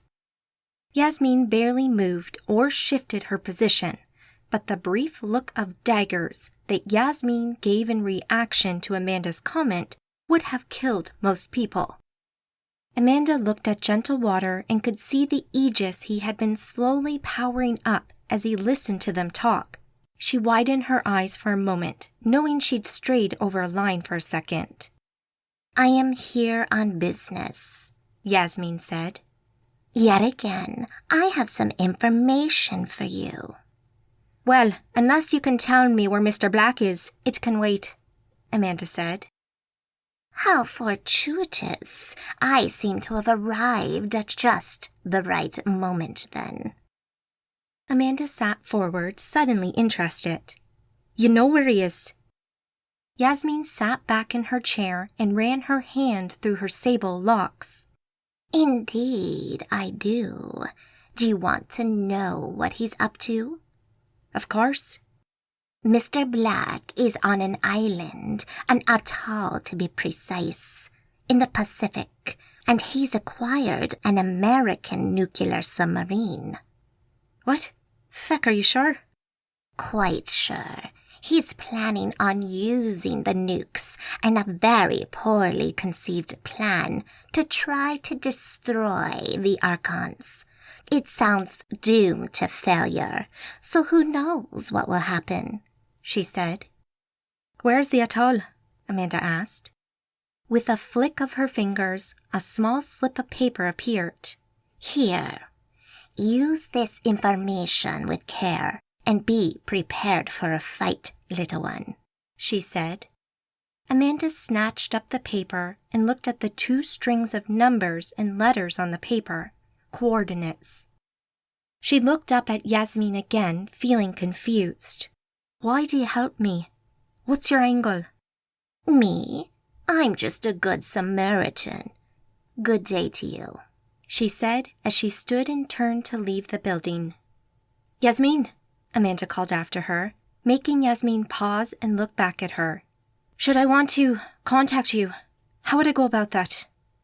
Yasmin's eyes narrowed as she looked back at Amanda, thinking things through. After a moment, Amanda felt Yasmin's magic reach out to her and wait just outside her aegis. Amanda knew this was an offer of a mental link so that she could effectively call Yasmin at any time. Amanda hesitantly accepted the link, reaching out with her own magic to cement the connection between them. Amanda watched Yasmin turn and leave. She admired Yasmin's body as she strolled out the door. She looked great, and Amanda found she had to tear her eyes away from Yasmin's shapely behind. Nope, she did not want to get involved with a nomad. That would be a very, very bad idea. She looked up at Gentle Water. Do you believe her? She was right last time. I doubt her motives are entirely altruistic, but we need to look into this, he said. Agreed. Let's go.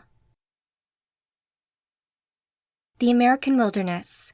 Horlock roared in frustration and slammed his fists into the cave wall, causing rocks to break and tumble to the ground. Turning to the entrance, he roared again, the sound echoing throughout the mountainous landscape beyond. He got a grip on his emotions and breathed deeply, calming himself down. His imprisonment in Egypt had made him a little crazy, but seeing Maya in that strange building in the desert had brought old feelings flooding back. He remembered how he felt about her, how he wanted her, but not as a conquest.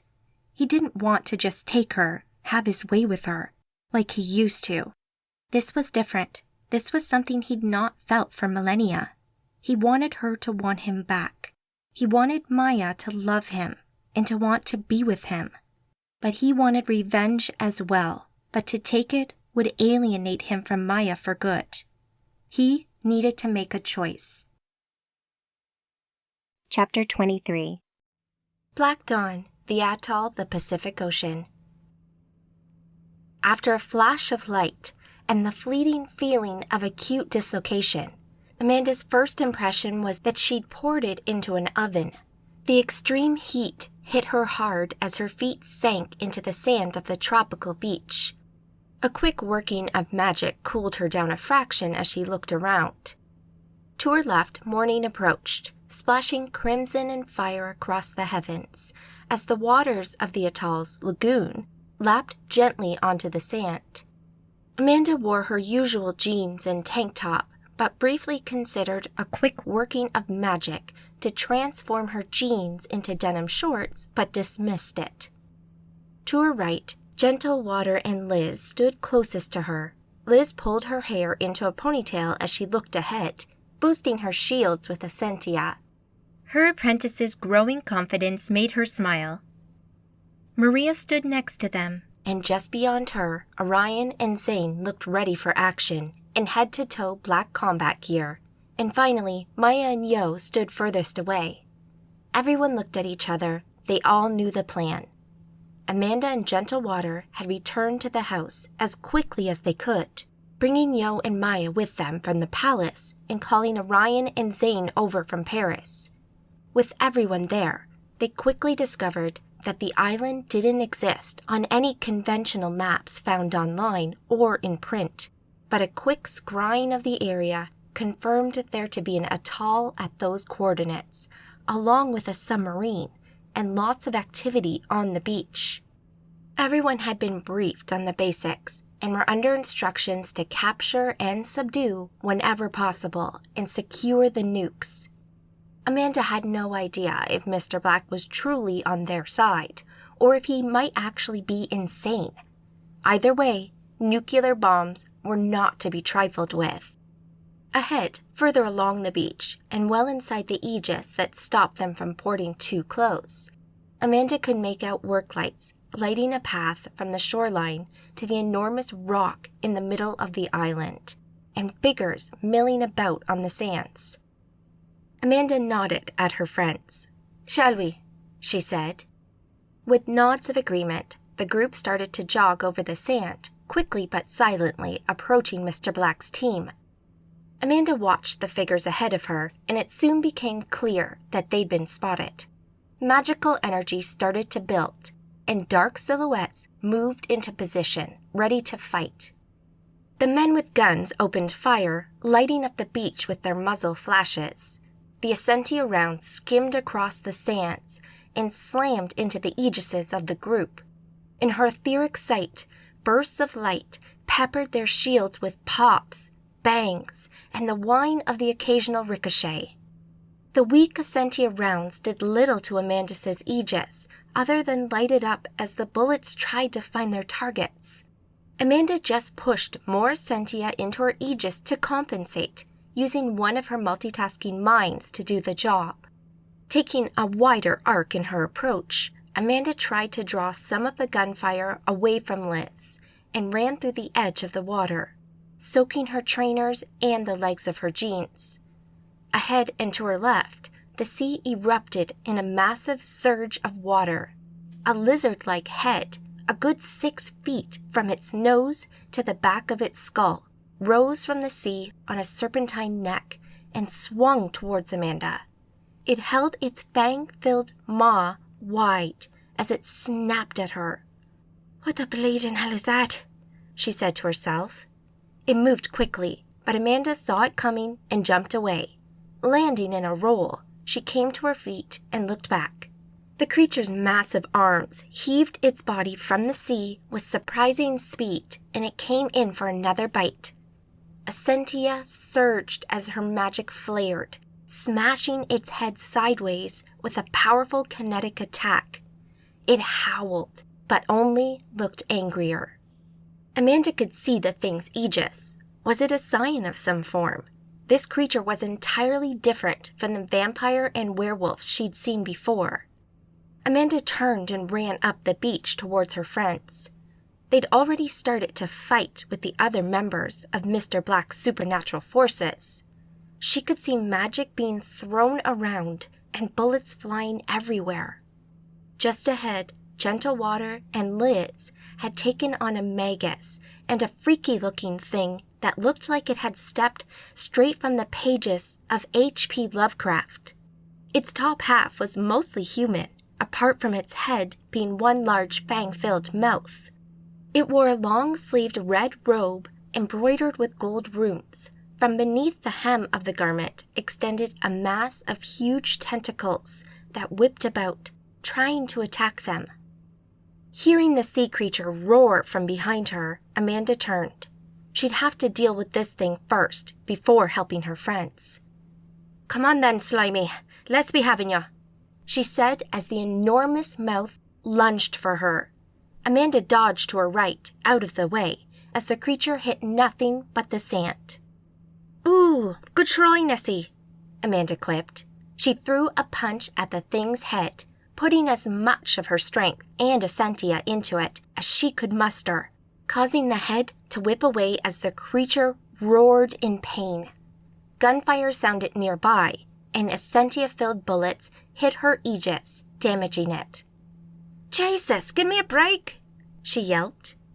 One of her multitasking minds sent out a wave of force at the 3 troops, which hit them like a speeding car, knocking them into the air. The serpent's head swung back with a howl, clearly wanting to bite her in half. She'd been ready for it, though, and delivered a powerful spinning kick to the thing's jaw with a grunt of effort and a snap of magical energy.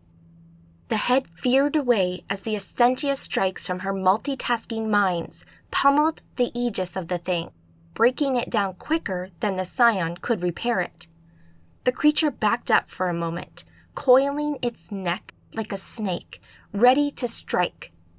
Amanda faced it and lowered herself into a crouch. "Come on then, you wee beastie. I'm ready for ya." The thing's head whipped out, but its jaw snapped on empty air as Amanda sprang up and over the serpent's head. She landed just behind its skull, straddling its neck like a horse ride. Unleashing an essentia strike as she landed, she finally shattered the thing's aegis. Clinging on for dear life, she followed it up with a powerful kinetic blast to its head, while another of her minds reached into the serpent's brain and with a tiny tweak sent the beast to sleep. Its body suddenly went limp, and Amanda rode it down onto the sandy beach. "That's Beauty 1, Beast 0, she quipped to no one before jumping off and patting it on its head. "Night-night."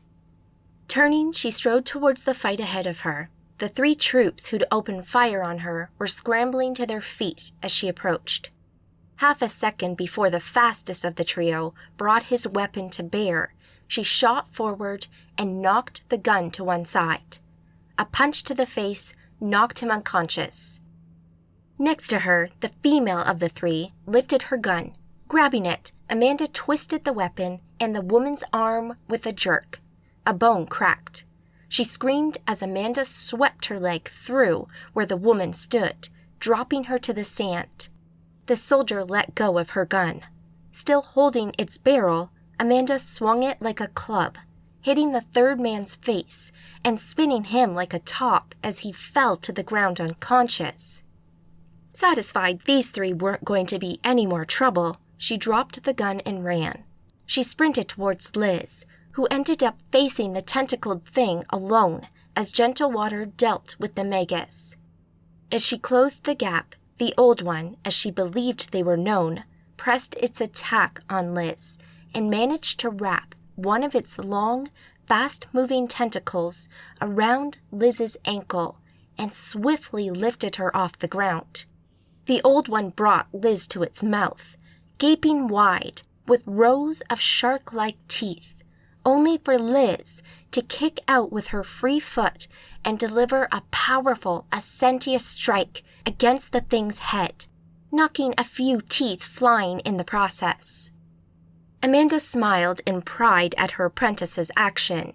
As she got closer, she jumped and hit the tentacle holding Liz with an essentia-infused kick. It spasmed and dropped Liz. "Lovecraft called. He wants you back in Orcum," Amanda called as she landed.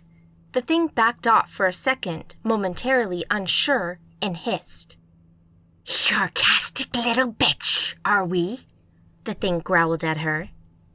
I bet it's an awful tough job doing your makeup in the morning with no eyes, Amanda said. The lipstick must go everywhere. I see well enough, it roared as it lunged. Its tentacles swept around as it wound up its taloned right arm. With a spinning jump, Amanda kicked the thing in the face. It staggered and flailed about to keep its balance. Ooh, my bad. I think I clipped you there, Amanda joked as she reached out and pulled on Essentia. A powerful kinetic ram smashed down on top of the thing. The old one howled in pain as it was crushed beneath Amanda's magic.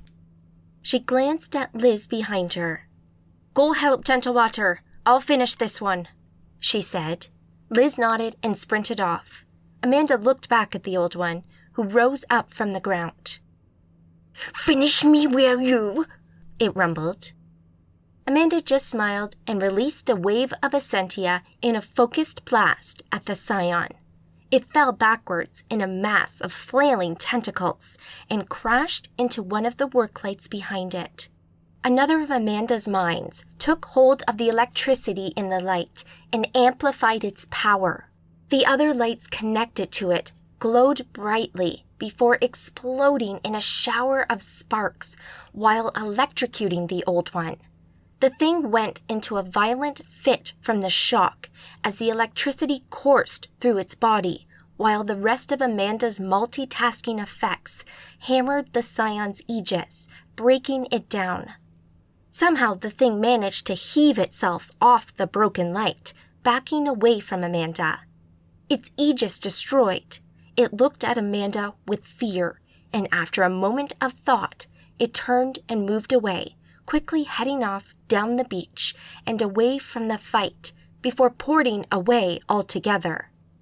Satisfied, Amanda turned back to the fight to see Liz holding her own against several gun-wielding initiated. Close by, Ryan and Zane were fighting 4 scions and were only just holding them off. Since Liz appeared to be okay, Amanda turned to the scion fight and ran at a huge weird tiger who was fighting the boys. Walking on 2 digitigrade paws, it looked like a massive, powerfully built man covered in tiger fur with human arms, but animalistic legs and feet. The scion's head looked entirely tiger-like, though, and it roared at Orion. Flanking the weird tiger, her flashy flying spin kick took the scion by surprise. Her foot slammed into its face, spinning the creature back with a cat-like yelp. Amanda landed, focusing on the weird tiger.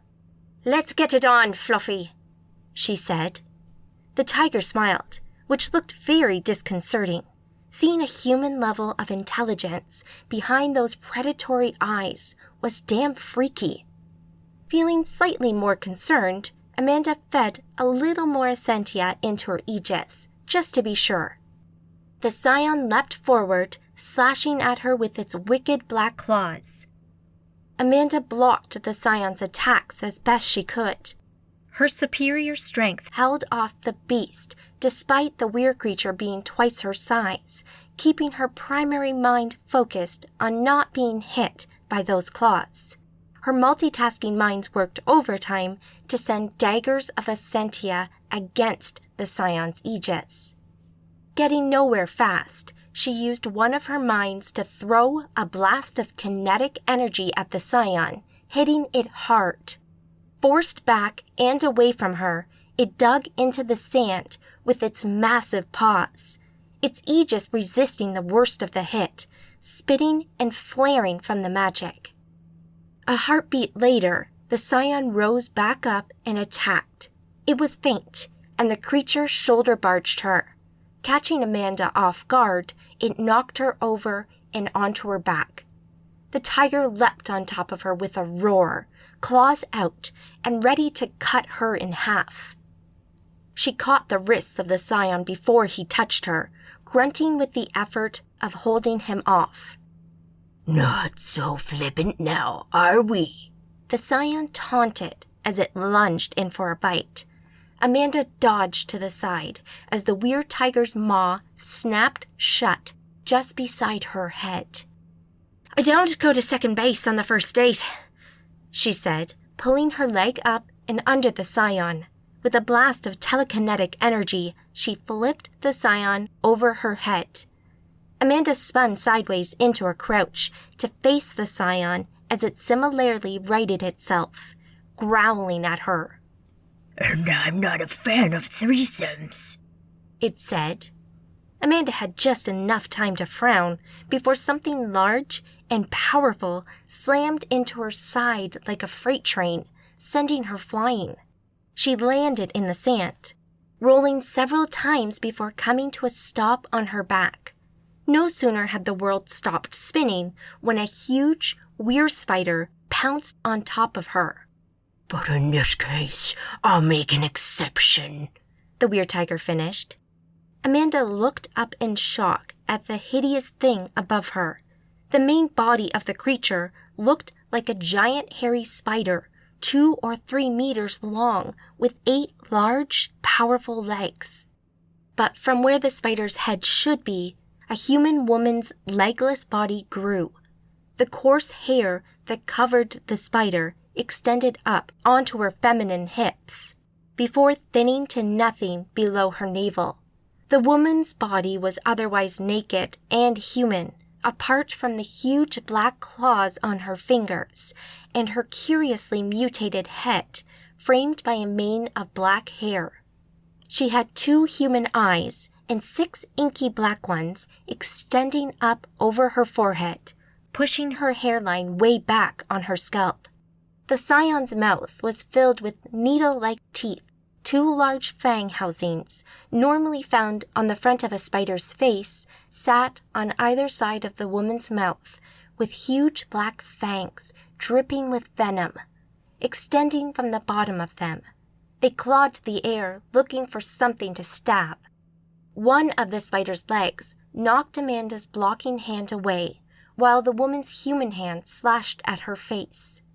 The Essentia-laced claws momentarily broke through Amanda's aegis and cut her cheek open. Amanda yelped and punched up at the scion, hitting her square in the face. The Spider-Woman hissed and went in for another attack. Amanda was ready and caught one, then the other of her human arms before they could hurt her. The creature's 2 front spider legs went crazy and started scratching and tearing at Amanda's chest and stomach. The scion ripped her shirt and skin, drawing more blood.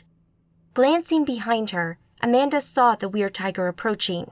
She needed to get out from under the spider, or the tiger would tear her head off. Lifting her legs, she kicked out. Essentia flared from her feet, knocking the Spider-Woman away. Amanda got one leg under her before the spider was back.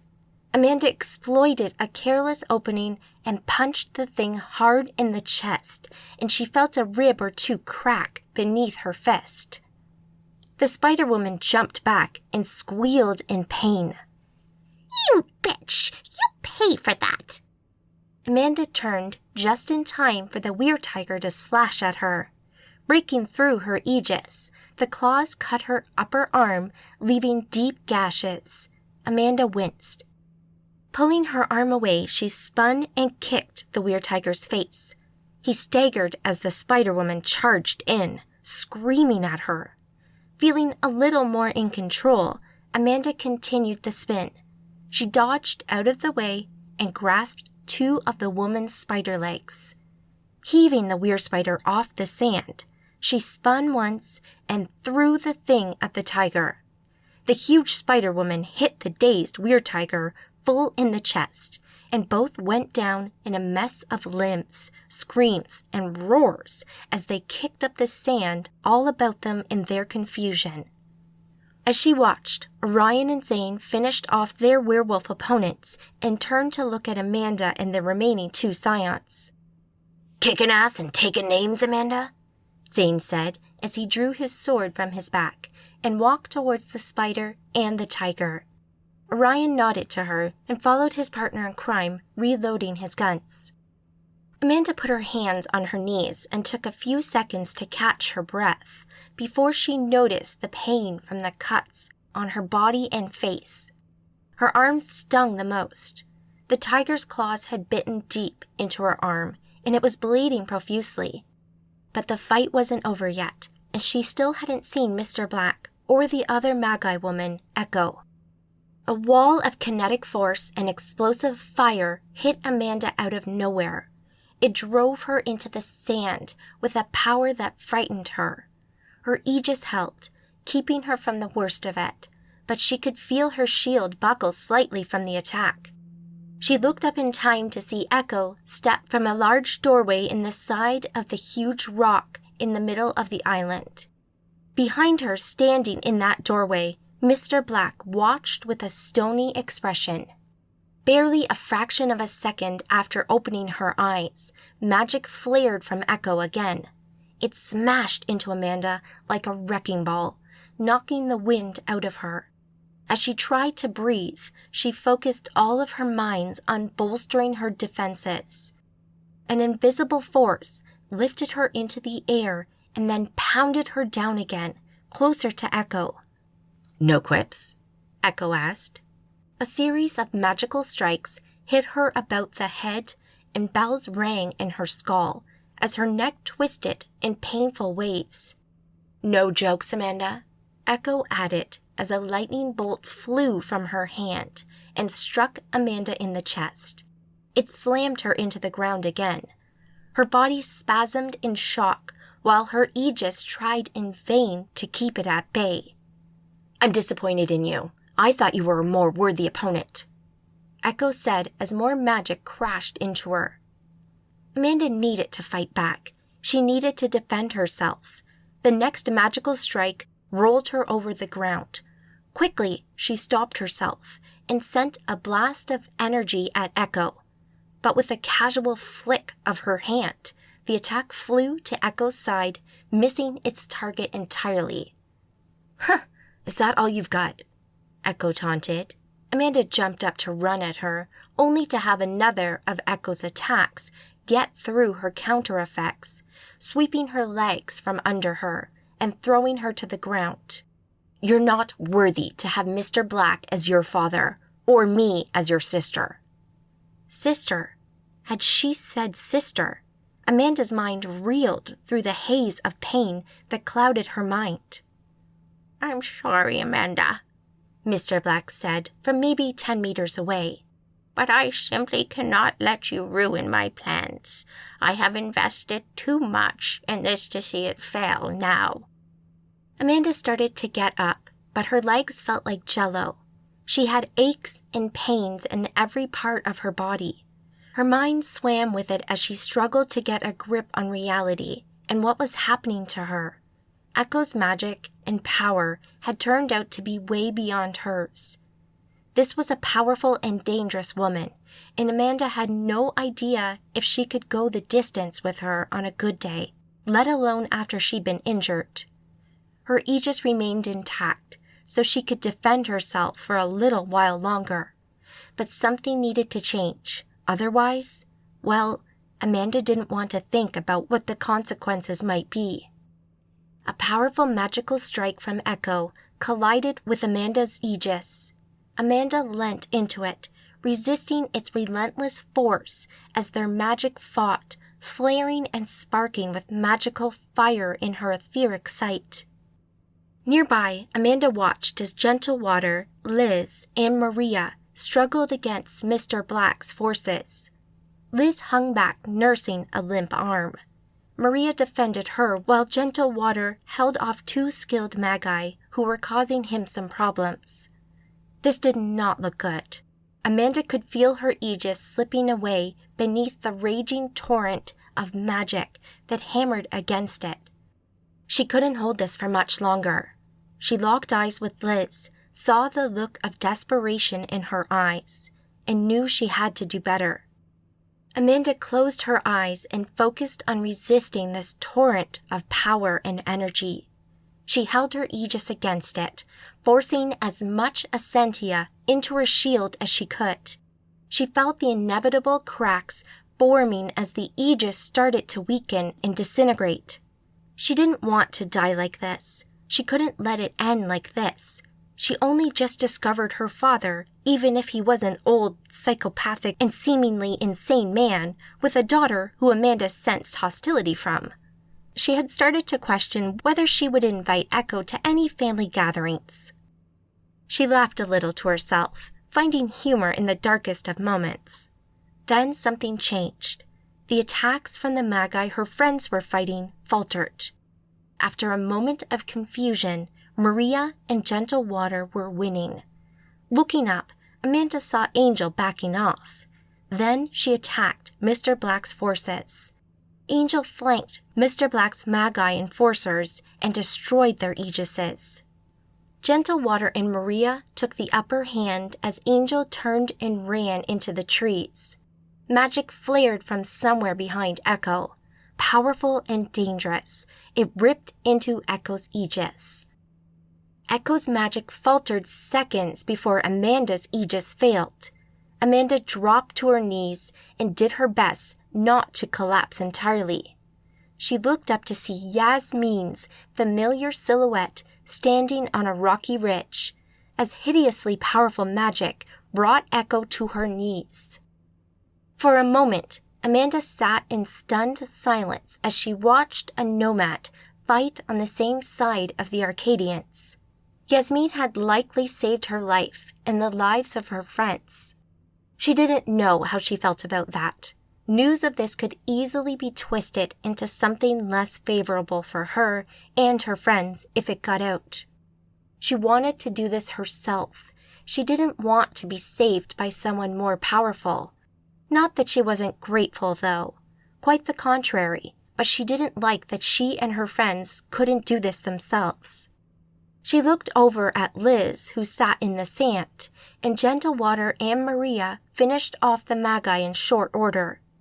She loved her apprentice and felt so proud of everything she'd achieved. Looking back at Echo, Amanda used some of her magic to heal herself. She boosted her shields and readied her magic once more. Grunting with effort as she stood, Amanda's magic flushed her system of pain and exhaustion as she approached Echo. As she neared, Yasmin's magic destroyed Echo's aegis. Amanda picked her up by her neck, and they locked eyes. But Echo just stared at her in defiance. Amanda threw her at the rock. She hit it and then fell unconscious. Amanda dove into her mind and ensured she wouldn't be waking up for a few hours at least. As her friends finished off the remains of Mr. Black's forces, Amanda turned to face the man himself. He stood within the strange metallic doorway that was recessed into the rock. He looked worried. Amanda approached him as he pulled out a scroll from his pocket and unraveled it. He scanned the text in a panic, searching for something. Amanda reached him, plucked the scroll from his hands, and pulled him from the door by his collar. "Sit down," she ordered him. He took a seat on a nearby rock. Amanda looked through the doorway and saw the large metal room within. "Wow, now that's an awful pretty room you have there," she said, marveling at the space and the warheads that were arrayed about it. She could feel temporal magic emanating from the room and wondered what on earth Mr. Black had been up to. She frowned and looked down at the man and then at the room again. What was this thing and how did it fit into his plans? She could maybe take a guess, but she couldn't quite believe it. Every time the words time machine passed through her head, she couldn't help but feel disbelief. A woman suddenly popped up from behind one of the huge warheads. She pointed a gun at Amanda and immediately opened fire. Bullets bounced off her newly refreshed aegis. They clattered to the metal floor of the device until she emptied her clip. Amanda noticed that the woman had her eyes closed for much of her clumsy attack, but opened them now. Amanda raised an eyebrow at her. "Have you quite finished?" The woman raised her arms in defeat and dropped the gun. Yes, sorry," she said. Amanda shook her head. Standing on the beach, Amanda looked over the various figures who sat or were laid out before her. Most of the initiated troops were alive and awake. Some were restrained while nursing injuries, but otherwise they were fine. The Magi and Scions who remained after the fight were all comatose. They couldn't be allowed to wake up, lest they cause further issues, and Maria stood guard over them, making sure they didn't. Amanda felt refreshed and calm, although her blood-stained clothes spoke volumes about the fight she'd just been in. After some discussion, they'd chosen to leave the crew on the sub, but send them to sleep for the moment until Amanda and her friends had finished dealing with the situation. Yasmin and Angel seemed to have disappeared, and no one had seen them since the fight had finished. Amanda felt grateful towards Yasmin. She had saved her life again. This behavior did not fit with her legends and seemed to be somewhat out of character for her. She had no idea why Yasmin kept saving her life, and she wondered if she'd ever know the truth. Dawn had broken about 20 minutes ago, and the heat from the sun had already started to beat down on them. Amanda really just wanted to lie on the beach and work on her tan, but that was merely a fantasy because she had too much to deal with. Her friends were all healed and in relatively high spirits. Liz had broken her arm during the fight, but it had been easily fixed. Otherwise, there'd only been some cuts and bruises, which were quickly dealt with. So what are we going to do with them then? Liz asked. I'm still thinking about that, Amanda said. I need to have a chat with Mr. Black first, though. We have some things to discuss. Liz nodded as Amanda turned and wandered over to Mr. Black. He sat on a rock on a cushion made from a few coats and other items of clothing. His personal aide, Roxanne, sat next to him and whispered to him as she approached. The redhead's coming over again. Looks like she wants to talk to you, she said. Amanda wasn't meant to hear that, but with her enhanced hearing, she could clearly make it out. She walked up to the old man and sat on the rock opposite, looking at him. He looked up at her, a look of defeat and sadness in his eyes. There seemed to be a hint of tears there, too. I'm sorry, he said. Well, that's a start, I suppose, to be sure. You have a lot to be sorry for, you know, Amanda answered. I'm quite aware of that, he said, hanging his head for a moment. I sense you have questions for me. Indeed, I do. Ask them. I will answer them honestly. You plan to somehow destroy the Archons, is that right? I did. They are a menace, and they need to be stopped.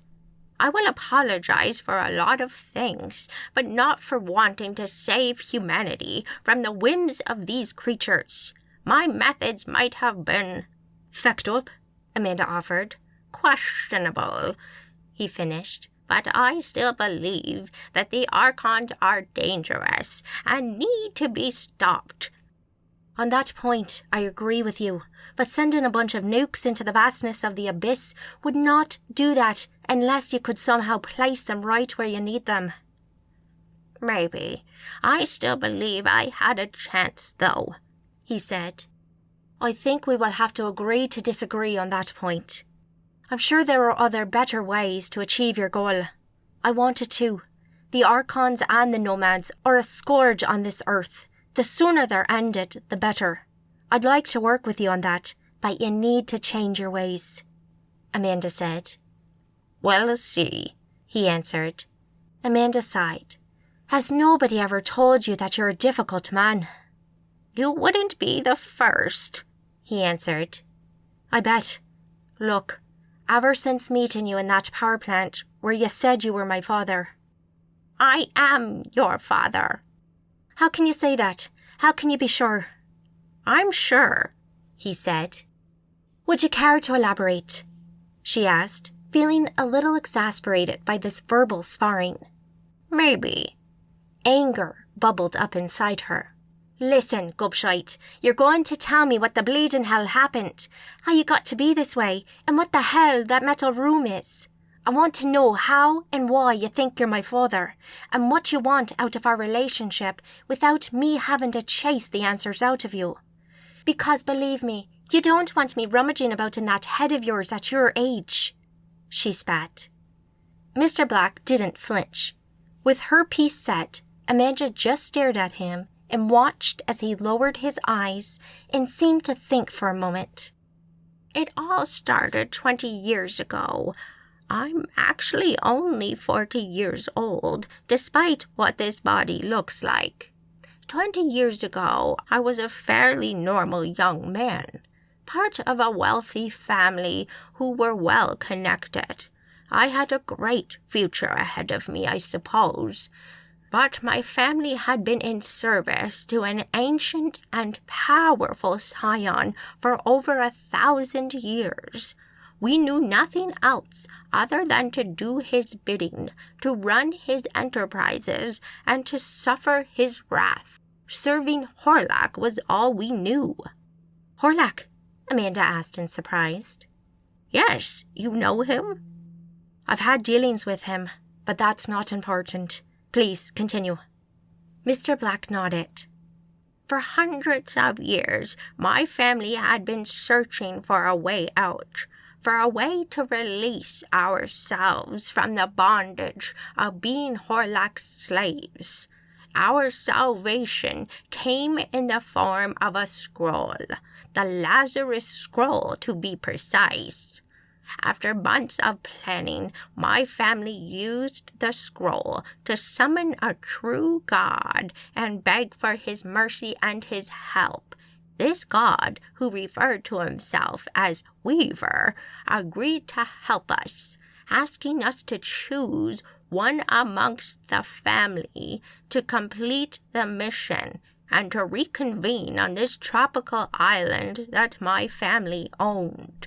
My family chose me, and I felt elated that I would be the one to free our family from slavery. The night before the trip to the atoll, I celebrated and paid a visit to a massage parlor, where I spent a couple of hours with an angel who called herself Sophia." Mr. Black looked up and gazed into Amanda's eyes. "She looked just like you. She had the same hair, identical features. I could swear you are her, but there's something different that I can't put my finger on." Mr. Black looked up at the sky and sighed. "That night, it felt like more than just sex. It felt transcendent, like nothing I've ever felt before. It's difficult to explain, other than to say nothing could ever feel like that again. Later, on the trip to the atoll on the seaplane, I couldn't help but think something more than just sex had happened that night. Something wonderful. But I wouldn't be sure until 20 years later," he said and looked up at Amanda, smiling. "Continue," she said. "The next day on the island, in a cave that had been hollowed into this rock," he said, gesturing to the door of the strange device, "we enacted the ritual once more, summoning the one known as Weaver. He agreed to uphold his end of the deal, and around us, in that cave, the Weaver created the device. You may have already guessed its purpose. Most Magi can, after walking in there for the first time. It's a time travel device. The Weaver told us that the device would send one person, me, back in time to the day before Horlak first met our family, and through the use of a certain passage within the Lazarus Scroll, Horlak would be forced to miss the meeting with my family. The Weaver warned the family elders that there would be consequences, but they chose to go through with it anyway, believing the risk would be worth it." Mr. Black took a breath. There were tears in his eyes again. Amanda waited, feeling unsure how to take the story. It sounded crazy, even for her. But she'd been watching him with her magical sight, and he'd been speaking the truth, at least as far as he knew. With his emotions back under control, he took another breath before continuing. The device was turned on, and I stepped through the portal it created, appearing in a forest somewhere, England or Scotland maybe. I could never be sure. Before me, I could make out a fight through a copse of trees. Horlak and his armored soldiers were fighting other soldiers and had basically won. They were moving through the clearing and killing anyone left alive. I took out the scroll and read the passage the Weaver had directed me to read. Green mist swirled around Horlak and the men. The soldiers all choked to death, while wounds appeared all over Horlak, badly wounding him. With my work done, I returned through the portal and appeared back in that room. But apart from Weaver and me, it was empty. I suddenly felt very weak, and I was filled with aches and pains. I remember looking down at my hands. Mr. Black said, holding his hands out in front of him like he was looking at them for the very first time. The backs of my hands looked old and frail. I asked the Weaver for an explanation, but I didn't like the answer. Black lowered his hands and shook his head. He'd said there would be consequences, and he hadn't lied. My family hadn't met with Horlak that fateful day, but had lived on and died out during the Black Death. My parents, their parents, and so on back through the ages had never existed. My actions, according to the Weaver, had split the timeline, creating a new timeline where my family had died out. The Weaver had also aged me 50 years. At the time, I raged and shouted, angry at the price we'd paid, but the Weaver simply disappeared. Like this. He clicked his fingers. The sound, a sharp thing that snapped Amanda out of whatever spell he'd cast over her with his story. That was nearly 22 years ago, Mr. Black continued. My family had gone, but it turned out that the Weaver had brought some things over to this timeline, including the yachts that still sat anchored off the island. I kept one, sold the rest, and started to build my empire. In this timeline, I had never existed. There was no record of me anywhere. I was a ghost, and I used that to my advantage. 9 months later, I heard of the disaster at Tarut, the earthquake there, and the reports of the red-haired angel who had saved the lives of hundreds of people, and I knew it had been Sophia, your mother. More recently, I heard a more personal account from a man who'd met Sophia earlier that day on Tarut and helped her give birth to a baby girl. I believe that baby was you, Amanda. The timeline fits with both my night with Sophia and with your birth. Amanda had heard of the disaster at Tarut in passing somewhere. She would be sure to look up the story once she was home, though. More importantly, she had a name for her mother now, Sophia. Her mother had been called Sophia, and it sounded like she'd been a magus like her.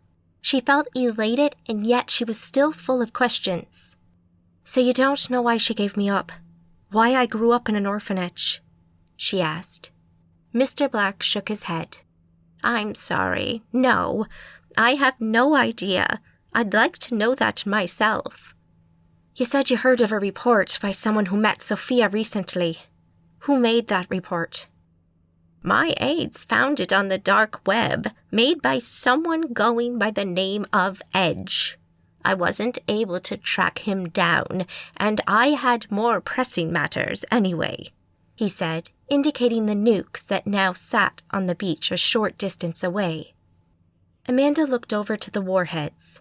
So you never tried to contact the Weaver again, or go back through the device and undo what you did? I vowed to never use that machine again and kept the key to it hidden, he said, holding up a curious silver key on a chain around his neck.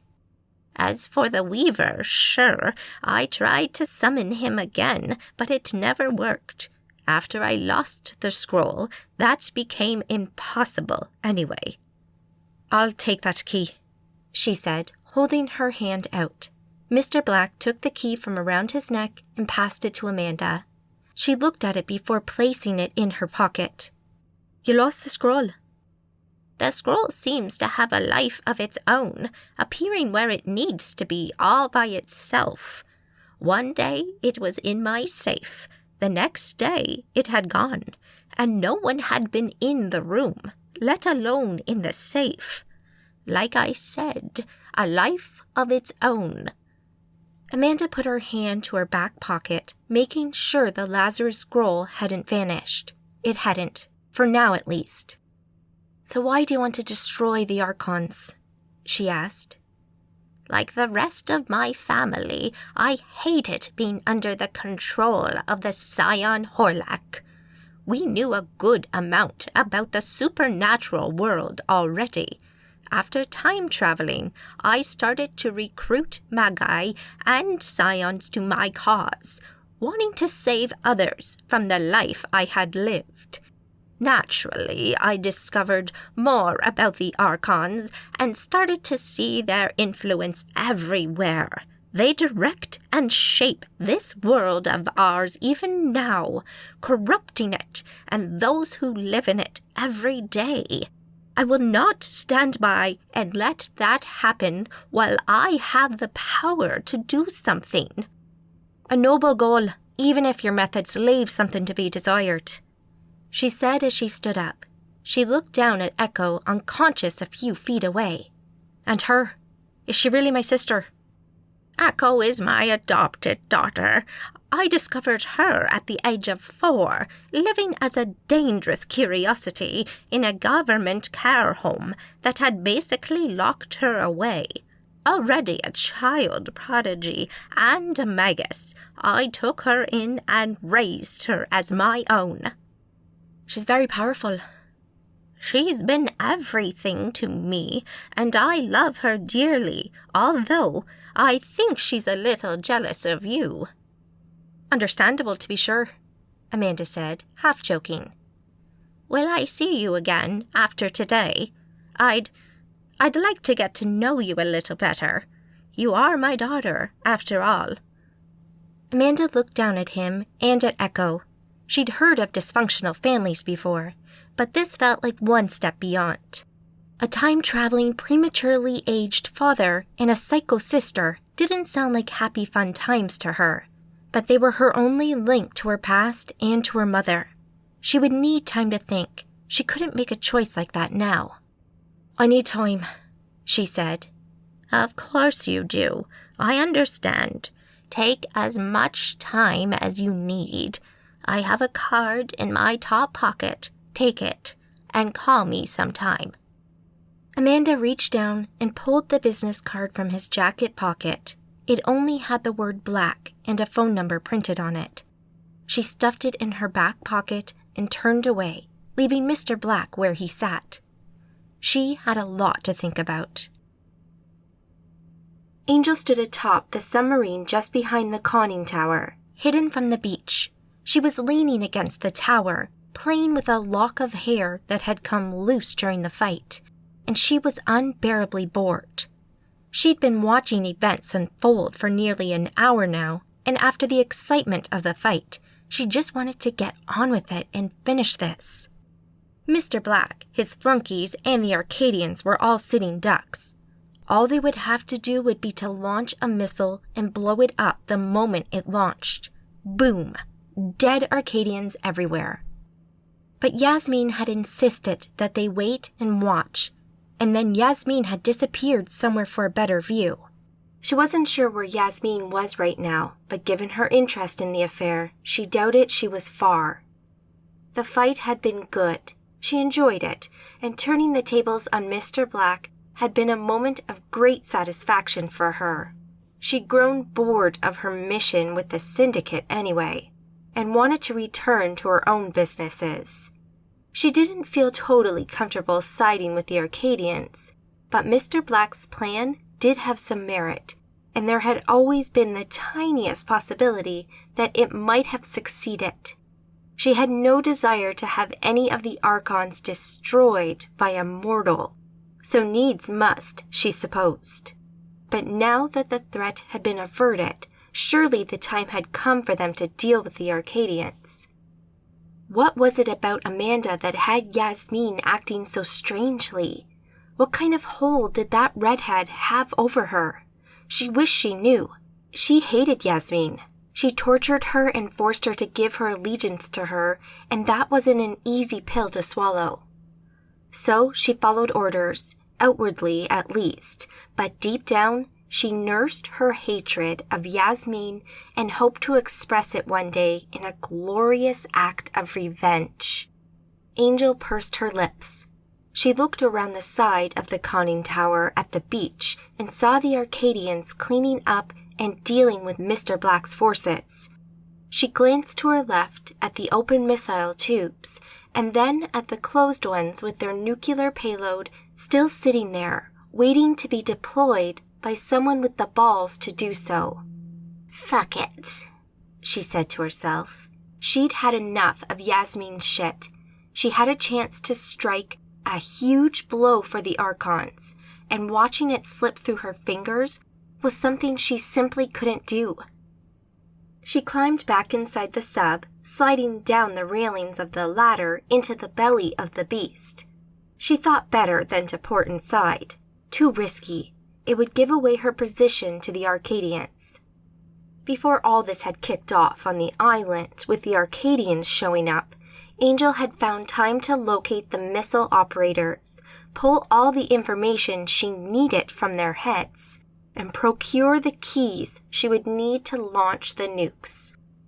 Once in the missile control room, she went to work preparing one of the missiles for launch and setting its target so that it would detonate seconds after its launch. Moments later, with everything set and her Aegis up to full strength, she placed first one key, then the other in the control panels, and with a bit of magic, turned both at the same time. Fuck Yasmin's rules, she said to herself. Amanda wandered over the beach, turning the strange-looking silver key over in her hand as she approached her friends. "How'd it go?" Maria asked as Amanda reached them. "As well as could be expected. He ended up being quite forthcoming in the end, and I believe he was honest with me, even though his story turned out to be a little crazy." "We're standing on a deserted island with magical nukes. We've fought sea monsters and weird creatures. And I think that's a time machine over in that rock. I think I'd be surprised if his story wasn't a little crazy." Amanda smiled at Maria, her comments putting everything neatly into perspective. "You're right," she said. "What's that you have there?" Liz asked. "It's the key to that device," she said, indicating the doorway in the nearby rock. "I thought it best if we didn't have it anymore," she said. "Good idea," Liz answered. The explosion of sound from the ignition of the nuclear missile's boosters took Amanda by complete surprise. She flinched, ducking as if something had been thrown at her. Turning to the atoll's lagoon, she saw the smoke rising from the top of the submarine. For a second or two, all she could do was stare at the vast plume of smoke that rose from the boat, when suddenly the missile rose up from its tube, its booster shooting flame and smoke from its rear end as it took flight, slowly at first. The shock passed, and Amanda became intensely aware of the danger they were all in, should that thing explode here and now. Within a fraction of a second, she weighed up their options and thought better of fumbling about trying to disarm or get rid of the missile when it could explode at any moment. "Shield!" Amanda shouted and concentrated on her magic. An aegis, maybe 30 meters across, sprang up around them that covered her friends and Mr. Black's party. She and her friends pulled on as much essentia as they could and forced it into the shield, strengthening their protection as much as they could. A couple of seconds later, as the tactical nuclear missile streaked upwards, it exploded with a blinding flash of light. Amanda had already crouched down and covered her head and face with her arms, but the light seemed to pass right through her, lighting her up. The noise from the blast made her ears bleed, while the world around her shook as if from an earthquake. Their aegis strained from the force and power of the magical nuclear reaction. She continued to force more energy into the shield and sensed her friends doing the same, keeping the aegis from failing altogether. The chaos seemed to last forever, as if the most powerful and destructive storm the world had ever seen had been centered on the island. Amanda stayed crouched on the sand, with no idea how much time had passed, but slowly, as she healed her ears and the sound of the thunderous explosion faded, she sat up and brushed the sand off her that had been thrown around inside the protective shield. The scene that greeted them looked deceptively calm at first, with a circle of almost untouched beach, maybe 30 meters across, all about them that included the forces of Mr. Black, the time device, and most of the warheads. She realized that one had been caught outside. Beyond the few included palm trees and beach, the world outside of the shield appeared to be obscured by a misty gray and tan haze, like a sandstorm had been kicked up all around them. As they watched, the cloud of debris, dust, and dirt started to fade and settle, revealing the decimated landscape. Their shielded circle of calm sat within a huge crater formed by the nuke that, for a moment, appeared to be nearly devoid of water. As they watched, the sea started to pour back in over the sides of the crater wall and fill this new lagoon. Looking around, Amanda noticed that one of her quick-thinking friends had somehow managed to teleport the unconscious crew of the sub, which had apparently disappeared or been destroyed, onto the beach inside of their shield. Amanda got up and looked over to Mr. Black, but he wasn't there. She looked around, but it seemed like he'd disappeared. Nearby, her friends started to pick themselves up, with expressions of shock and almost hysterical sounds of laughter from Liz, as she realized they'd just survived a nuclear bomb. Feeling confused and unsure as to what to do next, Amanda only just registered the sound of another explosion, like a sonic boom that came from above. Amanda looked up in time to see a bright and powerful golden light, like a lightning strike that seemed to be growing in size and noise, when suddenly it passed through the aegis, apparently unhindered by it, and struck Amanda on top of her back with a strength that threw her to the beach. The pain was intense, beyond anything she had ever felt before, as this energy bolt arced from the heavens and seared her back in a torrent of light and energy and fire that had her screaming in agony. Liz fell on her rear as the golden lightning blast threw Amanda to the sand and continued to surge down onto her mentor from the heavens above. The sustained stream of energy seemed to be burning Amanda's back, and it caused Liz to hold her hands up to her face to keep the intense light from her eyes as her friend screamed. Amanda! Liz shouted in vain. Liz felt helpless. She could only watch as this powerful force pummeled Amanda to the ground, as if it was trying to kill her. She could see some of her friends had a similar reaction, looking on in both horror and fascination at what was happening. She saw and felt Maria trying to work some magic, but the winds that flew out from this energy just blew the magic away. like a strong wind would do to smoke. Then, as suddenly as it had started, it stopped. The last of the energy bolt flowed into Amanda's body as everything fell into relative silence again. All around them, things continued as they were. The new lagoon continued to fill up with seawater, while the winds made the palm trees sway lazily. Liz looked around at her friends and back at her mentor, wondering what she should do. Steam rose from Amanda's back, obscuring Liz's view, but she could see with her magical sight that Amanda had survived, that her heartbeat remained strong and vital. Liz sighed with relief. Amanda! She called, but her mentor didn't move. Liz looked about her again and slowly came to her feet. Gentle Water and Maria were reasonably close by, looking at Amanda and at each other, unsure of what they'd just witnessed. Do you think it's safe? Liz asked. I think so, said Maria, but I've never seen anything like that before. Any ideas what it could have been? Your guess is as good as mine, I think, Maria said. Liz nodded and started to walk over the sand and approach where Amanda lay. As she drew near, the steam steadily rising from Amanda's back started to fade. What Liz saw made her catch her breath as Amanda began to stir. I must have passed out briefly, thought Amanda as she woke up with her face in the sand. Its gritty, salty taste filled her mouth. She could make out voices. Someone was calling her name. Might that be Liz?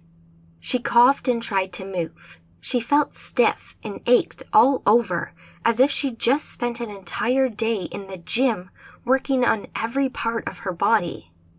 Then she felt the burning pain as her mind suddenly registered the sensation that her brain seemed to have been hiding from her. She pulled herself up to her knees, pushing up with her hands and grunting from the feeling of fire that covered her back. The skin on her entire back and upper arms felt taut and tender, like she'd been sunburnt. She remembered the bolt of energy that had hit her, and while that explained the pain, she wondered what on earth it had been and why it had hit her. She sat back on her feet, kneeling on the sand, as Liz and Maria appeared in her field of view, followed by Gentle Water just behind them. She had to blink a few times to bring her vision back into focus so she could see them properly. Amanda, are you all right? Liz asked. I'm grand. A little groggy. I feel like I've been burnt to shite, but I'm good. Is everyone okay? What happened? We're fine, Mandy, Maria said. But take it easy. We have no idea what just happened to you. What do you mean? Amanda answered. Best you look for yourself. Liz answered and pointed to Amanda's upper arm.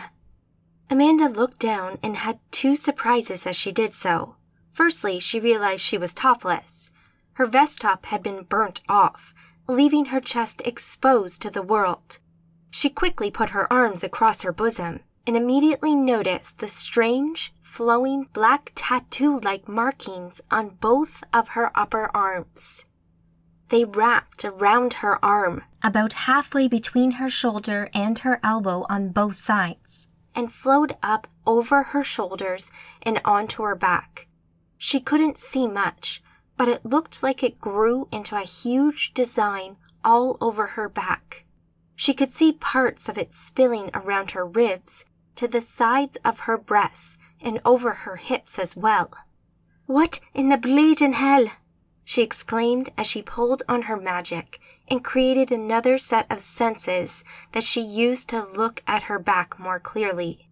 The tattoo covered her whole back, from shoulder to shoulder, up to her hairline on the back of her neck and down to her hips and the top of her bum. It was a flowing tribal design of black lines that circled about each other, creating spirals and graceful points. In the center of it, though, surrounded by the tribal pattern and covering about half of her back, were several circles that interlocked which looked like some kind of magical summoning circles. These circles were filled with curious-looking runes, like writing, but in a language she'd never seen before. She canceled the magical effect and paused suddenly, concentrating. She felt different, somehow more connected to the ebb and flow of Essentia, and as she pulled at the threads of magical energy again, she found she could direct it more easily. It responded to her and did her bidding as it had never done before. She looked at her hands, forgetting her nudity for a moment, fascinated with the ease at which Essentia flowed about them with hardly a thought at all. "What's happened to me?" she whispered. What is it? Gentlewater asked. I think I'm more powerful. I can pull this Essentia about like it's nothing, and I think I've gone up a rank in skill as well. From knight to sage? Gentlewater questioned her. Amanda looked up. Yes, I think so, she replied, seeing Maya, Yo, Orion, and Zane gingerly approaching her. She sensed the quick magical effect that Gentlewater used, knowing he'd just changed his perception. Your aura's changed too, he said. How? Amanda asked as she watched Liz and Maria look at her with the same effect Gentlewater had just used, and saw their expressions change, looking surprised and confused in equal measure. Your aura has a mottled effect of both a golden and a deep violet color, the colors of a newborn and of someone on the edge of death, the colors of life and death. She saw realization pass over Maria's face, but Amanda still felt confused, as did Liz from the looks of things. Meanin', Amanda pressed. It's the prophecy of Helene. It's you, Maria said. Amanda covered her nakedness, feeling exposed again. She didn't like this talk of prophecy. It put her on edge, made her the center of attention, and made her feel like people expected something from her. She stood up and, with a quick working of magic, conjured a brand new fitted crop top on her body. We'll talk about this later, she said, wanting to change the subject. She looked about her, ignoring the looks of concern on her friends' faces, and realized she still couldn't see Mr. Black, Roxanne, or Echo. Has anyone seen Mr. Black? She asked.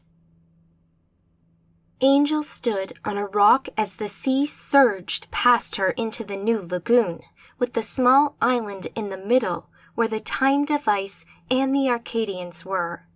A new atoll had been created by the nuclear blast. The circle of islands formed by the raised ridge of the crater. In the center of the new lagoon, on the small island there, the Magi Angel had wanted to kill had managed to survive the nuclear blast.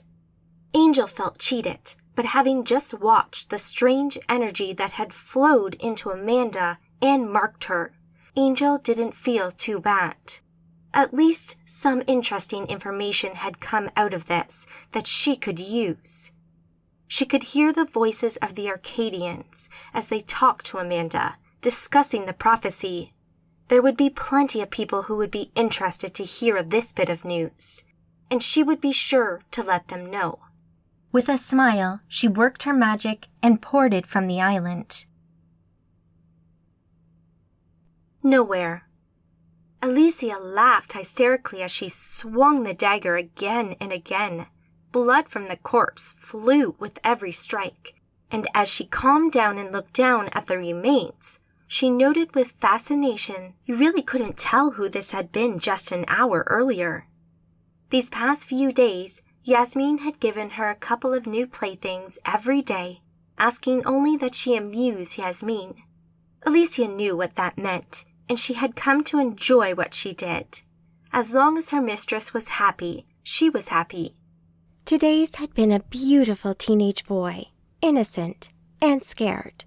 And Alicia had made sure to string this out, to give her mistress as much amusement as she could.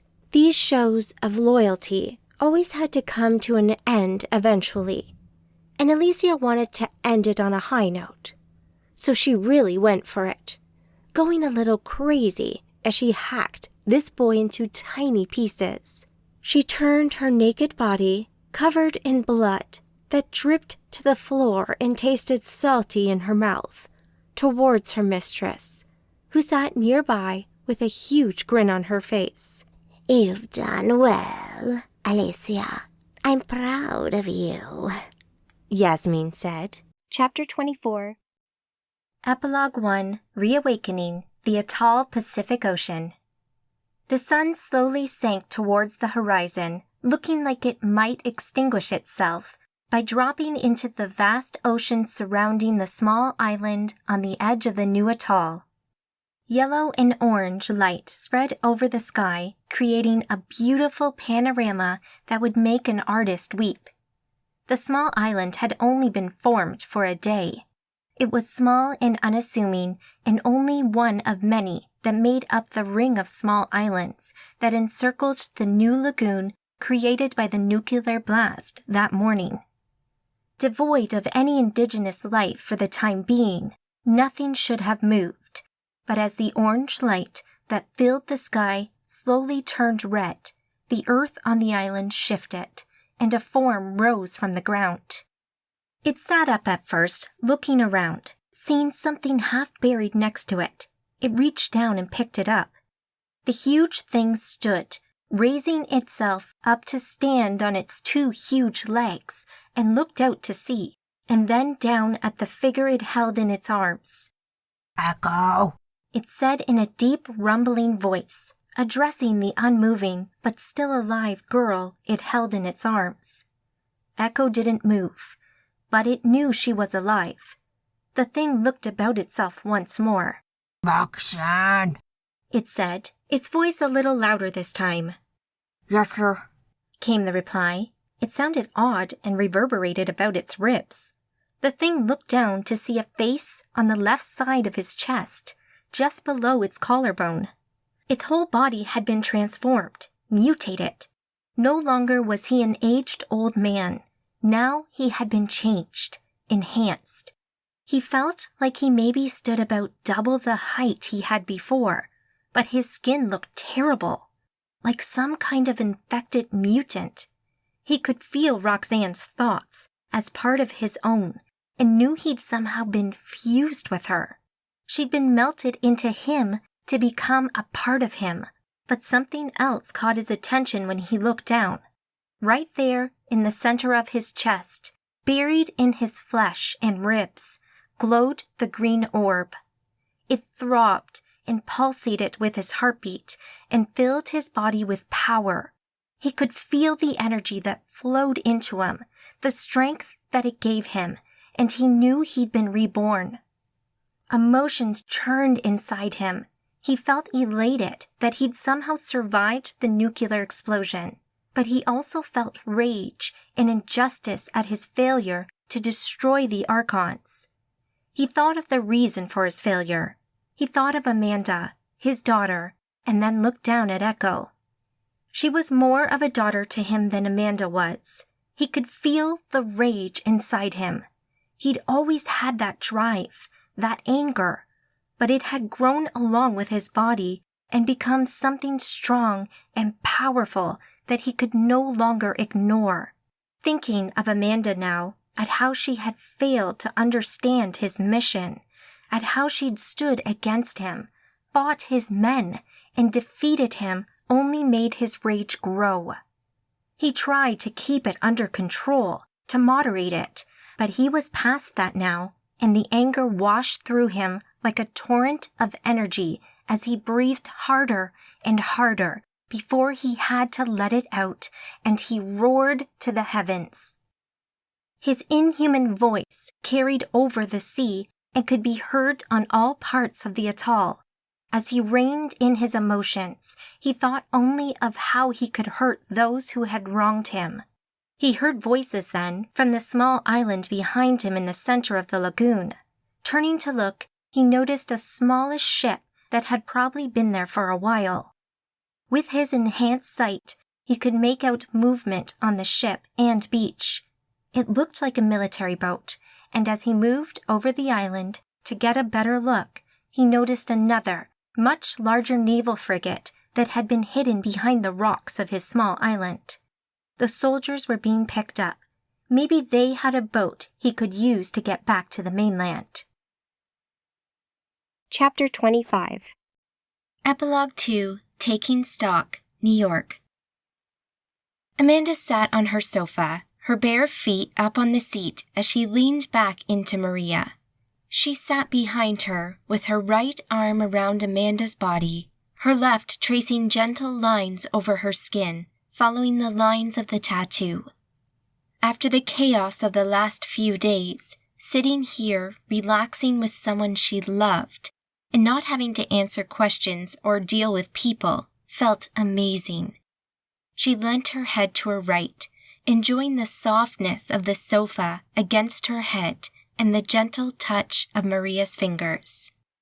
Back on the island, after the energy had hit her and burnt the tattoo onto her back, the pain had soon subsided to a dull ache, and then became just a tightness of her skin, before that went too. They'd known they'd had a lot to do, but they also knew their time on the island was limited. There would almost certainly be military aircraft on the way. Working quickly, they'd made sure they cleaned up the radiation from the bomb, scrubbing the land, sea, and air of the lethal contamination before releasing the shield they had created to protect themselves. Following that, they needed to deal with the other people on the island, and after some discussion, they felt it best to put the word out to the U.S. military that their sailors would need to be picked up. They quickly contacted Sean, who confirmed that an aircraft was on its way, so they redoubled their efforts. The initiated, scions, and Magi who had worked for Mr. Black had been ported to a place where the Magi Council could deal with them. As for Mr. Black himself, the brief hunt they conducted for him turned up nothing, but they were pushed for time. He had not been inside the Aegis during the explosion, and Amanda feared the worst. At the time it had slipped her mind, but she had since remembered that Mr. Black had also used the green orb he had found at the Antarctic dig, and realized she'd never found any sign of it. Had Mr. Black had it? Maybe he'd hidden it somewhere, which could in turn mean that the item had been destroyed in the blast as well. Amanda had her doubts about that. Finally, before they left, Amanda realized she had misplaced the key to the device and the Lazarus scroll, even though she knew she had them a short time earlier, just before the energy blast. They had hunted for them, but without any luck, and Amanda remembered the words of Mr. Black, that the scroll had a mind of its own and would disappear all by itself. She wondered if that had happened here. She kept both items in the same pocket. Would that have had an influence? Did the energy blast have anything to do with it? She had no idea. They left the island moments before the first military planes were on the scene and were back in New York in no time. Since then, Gentle Water had spoken with her about the prophecy, almost insisting that Amanda try to cross into the abyss. But Amanda felt tired and apologized to Gentle Water, saying she would speak to him soon, but that she just needed some time to herself. Today, after a fitful night's rest, Maria had come over. Other than a few pleasantries, they hardly spoke before getting a drink and sitting in the living room. Amanda felt no pressure from Maria.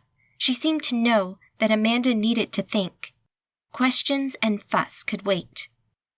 They'd sat for over an hour now, as Amanda thought about what Mr. Black had said about her mother, Sophia, and how she had been working in a manner very similar to what Amanda had done on the streets of New York a couple of years ago. She wondered why Sophia had abandoned her at that orphanage. What reason would she have to do that? It sounded like she would have been a single mother. Mr. Black, at least at the time, had no interest in her upbringing. and who knew what other pressures she would have had? Could she have been a Magi as well? She didn't have much to go on other than a name, Sophia, and a report written online by someone going by the name of Edge. She would have to do some digging. She also knew she would have to spend some time with Gentle Water soon and test out if what this prophecy said about her was true or not. Glancing at the table, lying next to a crumb-covered plate that she'd eaten a slice of baked vanilla cheesecake off of, she noticed the leaflet she'd placed there that she'd fished out of the usual junk mail. It seemed to be an announcement of the reopening of the Pit Club. It was under new management, apparently. As Lucian's former home, she felt unsure about this and vowed to pay the club a visit soon. But not right now. For now, she just wanted to enjoy the quiet and the presence of someone who cared for her. She would return to the chaos of the Magi world soon enough. This has been Magi Omen, Book 3 of the Magi Saga series. Performed by Vicky Ring. Copyright 2018 by Andrew Dobell. Audio copyright 2018 by Andrew Dobell. You can find more books by Andrew Dobell by visiting andrewdobellauthor.com.